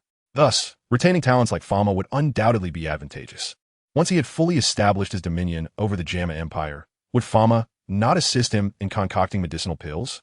Unaware of Xiao Yan's thoughts, Fama felt his tension dissipate as the mysterious Do Zong treated him with relative courtesy. He had feared an unexpected strike might obliterate him alongside the Yunlan sect. From the perspective of the massacre of the sect, this seemingly harmless, somewhat effeminate man possessed a cruelty far surpassing that of those who appeared fierce yet were merely brutish. He was a truly low-profile, yet ruthless and bloody powerhouse. Not all, sir, you flatter me. Should you visit, I shall personally greet you at the door. Farewell. Regardless, Fama was eager to depart this perilous place. With a final smile at Xiao Yan, he flapped his wings and shot towards the capital of the Jamma Empire. After witnessing the destruction of the Yunlan sect, he felt only safety could be found back in his own territory. The man before him was simply too terrifying. Haha, Do Zong, we shall take our leave as well. Farewell, my lord. May we meet again by chance. Seeing Fama lead the retreat, the remaining Do Wang no longer dared to linger. One by one, they bowed respectfully to Xiao Yan and took to the skies, retracing their paths back to the Yunlan sect. Had they emerged victorious, or even achieved a mutual destruction with this Do Zong, they might have considered intervening on behalf of the Yunlan sect, which shared their standing within the Jamma Empire. However, the Yunlan sect had not merely lost. It had been utterly annihilated, without even a hair of theirs touching the enemy. Faced with such a disparity and the overwhelming strength of their opponent, they dared not incite further complications, preferring to focus on their own interests. As Xiao Yan watched these figures flee in disarray, he coldly smiled, reflecting that so-called strong individuals were merely ordinary people possessing a modicum of power. Their panicked retreat resembled that of commoners in past lives. Just then a piercing hiss, reminiscent of a serpent, echoed from a direction behind Yunlan Mountain. Upon hearing this sound, Xiao Yan's brow furrowed, and he turned to gaze in that direction. Was that Orochimaru employing the 8-headed serpent technique? Chapter 78. The escape of Yun Mountain. Orochimaru, acting under his command, had taken the Qinglian platform to eliminate Yun Mountain. Xiao Yan had initially believed that with Orochimaru's abilities combined with the enhancement of the Qinglian platform, success would be effortless. However, it now appeared he had somewhat overestimated Orochimaru's capabilities and underestimated Yun Mountain's strength. After all, he was a peak Do Huang, and it was possible he had already broken through to the Do Zong realm. For Orochimaru, whose strength was comparable to a 3rd-star Do Huang, confronting him was indeed a daunting challenge. It was not merely Orochimaru's combat prowess that earned him respect. It was his mastery of core technologies. However, since Xiao Yan had released him from the treasure chest, Orochimaru had lacked the time to research and invent his advanced technologies, such as the Nine-Tails mechanism. relying solely on his mastery of ninjutsu and forbidden techniques to contend with Yun Mountain seemed somewhat lacking. Although Orochimaru possessed the legendary forbidden technique of Edo Tensei, he had no access to the cells of powerful beings for resurrection in this world of Dopa. Thus, in the face of these limitations, he had no choice but to resort to his strongest eight-headed serpent technique. Yet in the blink of an eye, Xiao Yan's mind connected various dots, and he opened his palm, absorbing the endless sea of flames that had consumed Yun Fan and the others. Instantly, his internal energy surged anew. It seemed that henceforth, he could rely on devouring to grow stronger. Feeling the surge of energy within him, Xiao Yan murmured to himself. Then his feet lifted off the ground as he soared rapidly towards the source of the serpentine cries. Although Yun Fan and his companions were numerous, they were merely a horde of ants, unlikely to achieve great feats. However, Yun Shan was different, having obliterated his sect. A bitter enmity had been forged between them that could not be overlooked. He must ensure that Yun Shan was eradicated in this encounter, lest he become a future calamity. The previously mentioned threat loomed large. The hidden Dozong experts posed a significant danger to him. In another battlefield, Orochimaru, wielding the eight-headed serpent technique, clashed fiercely with the newly emerged Yun Shan.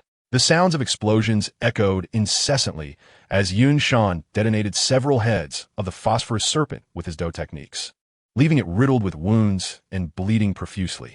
Despite employing the eight-headed serpent technique, Orochimaru found himself at a disadvantage against Yun Shan's overwhelming power. Suspended in midair, Yun Shan's expression was grim.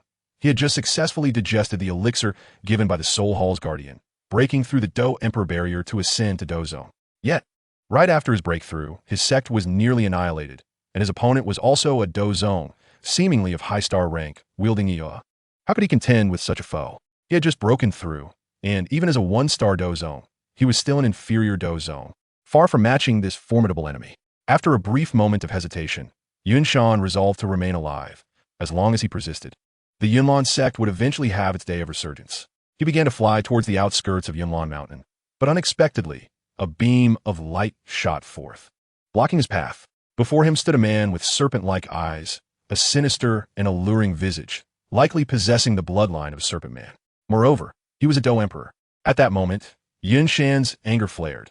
Although he was merely a Dozone without any star rank, he was still a Dozone. How dare a mere Do Emperor obstruct his path? Such arrogance was utterly contemptible, and so, with his sect doomed to destruction, a displeased Yun Shan resolved to use ruthless measures to eliminate a Do Emperor and vent his frustrations. He unleashed a wind's extreme destruction technique, swiftly eliminating the Do Emperor. Orochimaru, with a cold snort, continued his flight towards Yunlon Mountain. However, to everyone's astonishment, from the seemingly lifeless body of the fallen foe, another Orochimaru crawled out, emerging from the very mouth of his previous form. When the world was happening, Yun Shan was momentarily dumbfounded, but this was just the beginning of his bewilderment. He swiftly dispatched his opponent, only for them to repeatedly reappear as if possessing an immortal essence. No matter how relentlessly he fought, he could not extinguish this foe, who seemed to have gauged his own abilities and began to unleash formidable techniques in retaliation. Although still under pressure from Yun Shan's might, Orochimaru's skills were incredibly esoteric. On one occasion, Yun Shan struck him solidly, only for Orochimaru to inexplicably transform into a wooden figure, appearing behind him with a green lotus platform to attack. A green lotus platform as a weapon? How intriguing! Yun Shan scoffed, executing a great grief wind tear technique, which inadvertently clashed with the core of the lotus platform, releasing a surge of earth's fire that breached his attack, scorching his hand. Had he not quickly suppressed the flames with Douqi, he might have lost his entire arm or even his life. This snake man possessed extraordinary treasures.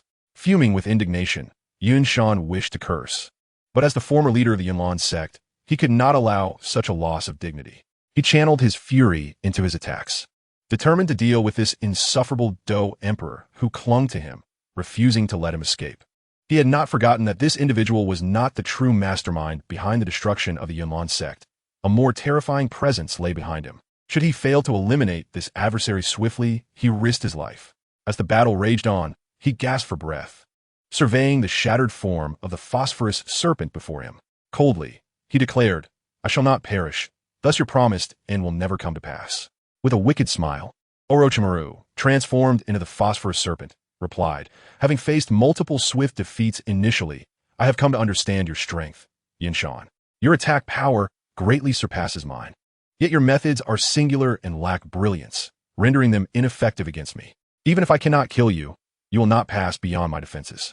Before Orochimaru could complete his internal monologue, Yinshan suddenly extended his palm towards him, exclaiming loudly. Instantly, an invisible force was exerted upon the phosphorus serpent, rendering it immobile as if being crushed in a vice. Orochimaru's calm demeanor shattered as he realized this was an entirely different power, spatial energy. At last, I can successfully wield this power, he thought, but alas, had I been given 2 more days, I could have mastered it fully. Then, I would not be in impasse with you. Accept your fate, Serpent Man. Today you wait. Another dose zone is approaching. Just as he was about to annihilate Orochimaru with spatial force, Yinshan sensed something amiss. Furrowing his brow, he forcefully tossed the immobilized Orochimaru aside and hastily employed the wind attribute Do technique of the Yunlon sect, descending towards the ground where the vegetation was dense enough to conceal his presence. Facing an adversary whose speed clearly exceeded his own, he could not afford to remain airborne. Otherwise, he would undoubtedly be discovered and pursued. Moments after Yinshan had hurled Orochimaru away, a flash of azure light zipped through the air, revealing Xiao Yan above the battlefield. He gazed down at the mangled phosphorus serpent, his brow furrowed with an ominous premonition. In the mountain of beasts, Yun had summoned Orochimaru to eliminate Yinshan. Yet now Yinshan was missing, with the battered form of the phosphorus serpent lying on the ground. What did this signify? It indicated that the very scenario Xiao Yan had dreaded had come to pass. Orochimaru had failed, and Yinshan had escaped with his life. Perhaps he was even accompanied by the Soul Hall's guardian, a troubling predicament indeed. Tudo Zong, hiding in the shadows, bore a grudge against him. A considerable threat to Xiao Yan at present, especially considering that behind the guardian stood a formidable Do saint of the Soul Hall. Even if the king of beasts, Sun Wukong, had fully regained his powers, he might struggle to contend with them. If it were another version of the monkey, he might have had a chance to overpower them, but for now, he would have to devise his own solutions. Suddenly, from the depths of the phosphorus serpent, a blinding white light erupted and a figure shot forth, rapidly approaching Xiao Yan. It was Orochimaru. Indeed, as expected of Orochimaru, although his combat prowess was not particularly strong, his vitality was as tenacious as a cockroach that refused to die. Despite being battered to such an extent, he still clung to life. However, that was fortuitous. Should Orochimaru perish, Xiao Yan would be left grieving. Forgive me, master. I failed to accomplish the task you entrusted to me. Yinshan has mastered spatial energy. I'm not his match. With both hands cradling the azure lotus platform lent to him by Xiao Yan, Orochimaru lowered his head in remorse and spoke to Xiao Yan. As the esteemed leader of the legendary Sannin, Orochimaru had amassed countless glorious achievements in battle. Yet, he never anticipated that his inaugural confrontation in this new realm would culminate in a resounding defeat. For one with such a robust sense of pride, this was undoubtedly a profound humiliation. Had his chakra reserves not been nearly depleted, he would have undoubtedly charged forth once more to demonstrate his true prowess to Yinshan. However, before that, he needed to excavate a few graves of formidable opponents. Xiao Yan extended his hand to accept the blue lotus platform that Orochimaru offered. This platform was a manifestation of his very essence, imbued with a rich core of earth fire. Although it was not classified as a strange fire, its potency was undeniably formidable. Yet, it could only unleash its full potential in his hands, and the intensity of the flames depended on the strength of the wielder. Orochimaru's capabilities, being merely at the 3-star Do Huang level, fell short. If it were Senju Hashirama, perhaps he could have triumphed over Yinshan without even the aid of the Azure Lotus platform. Never mind, I shall not cast blame upon you. It was my misjudgment. So, has Yinshan managed to escape? Although he already suspected the answer, Xiao Yan could not refrain from inquiring once more. Indeed, he chose to flee from a location close to the ground, shrouded by dense vegetation that obscured his path. Given his speed as a wind, a tribute Do zone, he has likely already evaded Yunlon Mountain, Orochimaru replied in a somber tone. Allowing a Do zone to escape, while the master would not reproach him, still weighed heavily on his conscience. How could I, Orochimaru, allow this to happen? He lamented. Was he alone? Did he have anyone accompanying him? Sununtai yon presidon. No, came the reply. Ah, I see. In that case, we need not worry about the Soul Palace for the time being. Although the situation has not unfolded perfectly, there remains room for redemption. Contemplating Orochimaru's response while stroking his chin, Xiao Yan mused, if the Guardian had been present and engaged Orochimaru, it would have created a rift between myself and the Soul Palace. However, with him absent, I believe he would not choose to oppose me for the sake of Yinshan, now reduced to a stray dog. It is entirely possible he might forsake Yinshan and seek an alliance with me instead. Yinshan's escape, while posing a threat to Xiao Yan's overt influence, was not overly concerning. Presently, he possessed little in the way of visible power. Shaoqing had ventured to the Tegel Desert to oversee the Serpent Tribe, while the King of Beasts' son Wukong had taken dominion over the Beast Mountain Range. Aside from himself, Qing Lin, and Orochimaru, no one was privy to their connections. Thus, the only individual Yinshan could potentially use against him was Qing Lin. As for Orochimaru, he would not be a hindrance. Instead, he would concentrate on his research, crafting the Nine Tails mechanism, and digging up the graves of more Do Zong experts to facilitate the use of the impure world reincarnation technique. Should Yinshan attempt to trouble him from the shadows, Xiao Yan would welcome it, eager to demonstrate the might of the deceased. Let us set that matter aside for now. I will find a way to deal with him later. For the present, we shall take control of the Yunlan sect. With a grand gesture, Xiao Yan infused a purifying surge of Do Qi into Orochimaru, aiding in the healing of his wounds. While he spoke, "Yes, my lord." Feeling a flicker of gratitude, Orochimaru bowed his head in acknowledgement as the two soared towards the grand hall of the Yunlan sect. Under Xiao Yan's intentional guidance, both lava and flames elegantly veered away from the majestic hall, which he envisioned as his new abode. As for the rest of Yunlan Mountain, 2/3 was molten lava, while 1/3 was lush greenery. This was the environmental plan envisioned by Xiao Yan. Meanwhile, within the Beast Mountain Range, in a cave previously ravaged by a manifestation of the King of Beasts, son Wukong, Yun, in a state of disarray, had been forced to retreat into the mountains to recuperate from her injuries. Suddenly, her brow furrowed in concern, her heart racing as she sensed something momentous occurring outside. I wonder how the Yunlan sect is faring. After disappearing for so many days, they must think I have met with misfortune. And what a Jialao! Can he escape the clutches of that Dozong expert? Sitting cross-legged in the cave, she closed her eyes to channel her healing energy, slowly opening them again, revealing a glimmer of worry. This Jama Empire is merely a small nation in the northwest of the continent, and now a Dozong-level powerhouse has emerged, attacking both me and the royal protector, Jiaxing Tian. This is dire news for both the Jama Empire and the Yunlan sect. A moment's carelessness could lead to the enmity of a Dozong expert. With a deep sigh, Yun reflected on her recent battle with the King of Beasts. Having experienced firsthand the disparity between Do Huang and Dozong, she felt utterly at a loss. Initially, she had not given it much thought during their confrontation, but while recuperating, she had ruminated on many matters, particularly the identity of the enigmatic Dozong who had assaulted her and Jiaxing Tian, individuals he had no previous acquaintance with. After much contemplation, only one possibility emerged. He was likely the alchemist who possessed strange fire and had slain Gu He and Yun Ling, perhaps even an ally of theirs. If that were the case, the sheer magnitude of his power posed a substantial threat, especially since they had made an enemy of him. Now, burdened with grievous wounds and not yet fully healed, Yun felt an overwhelming sense of trepidation. Who goes there? Suddenly alert to a noise, she called out toward the cave entrance, unleashing a formidable aura that startled anyone who had intended to enter and rest.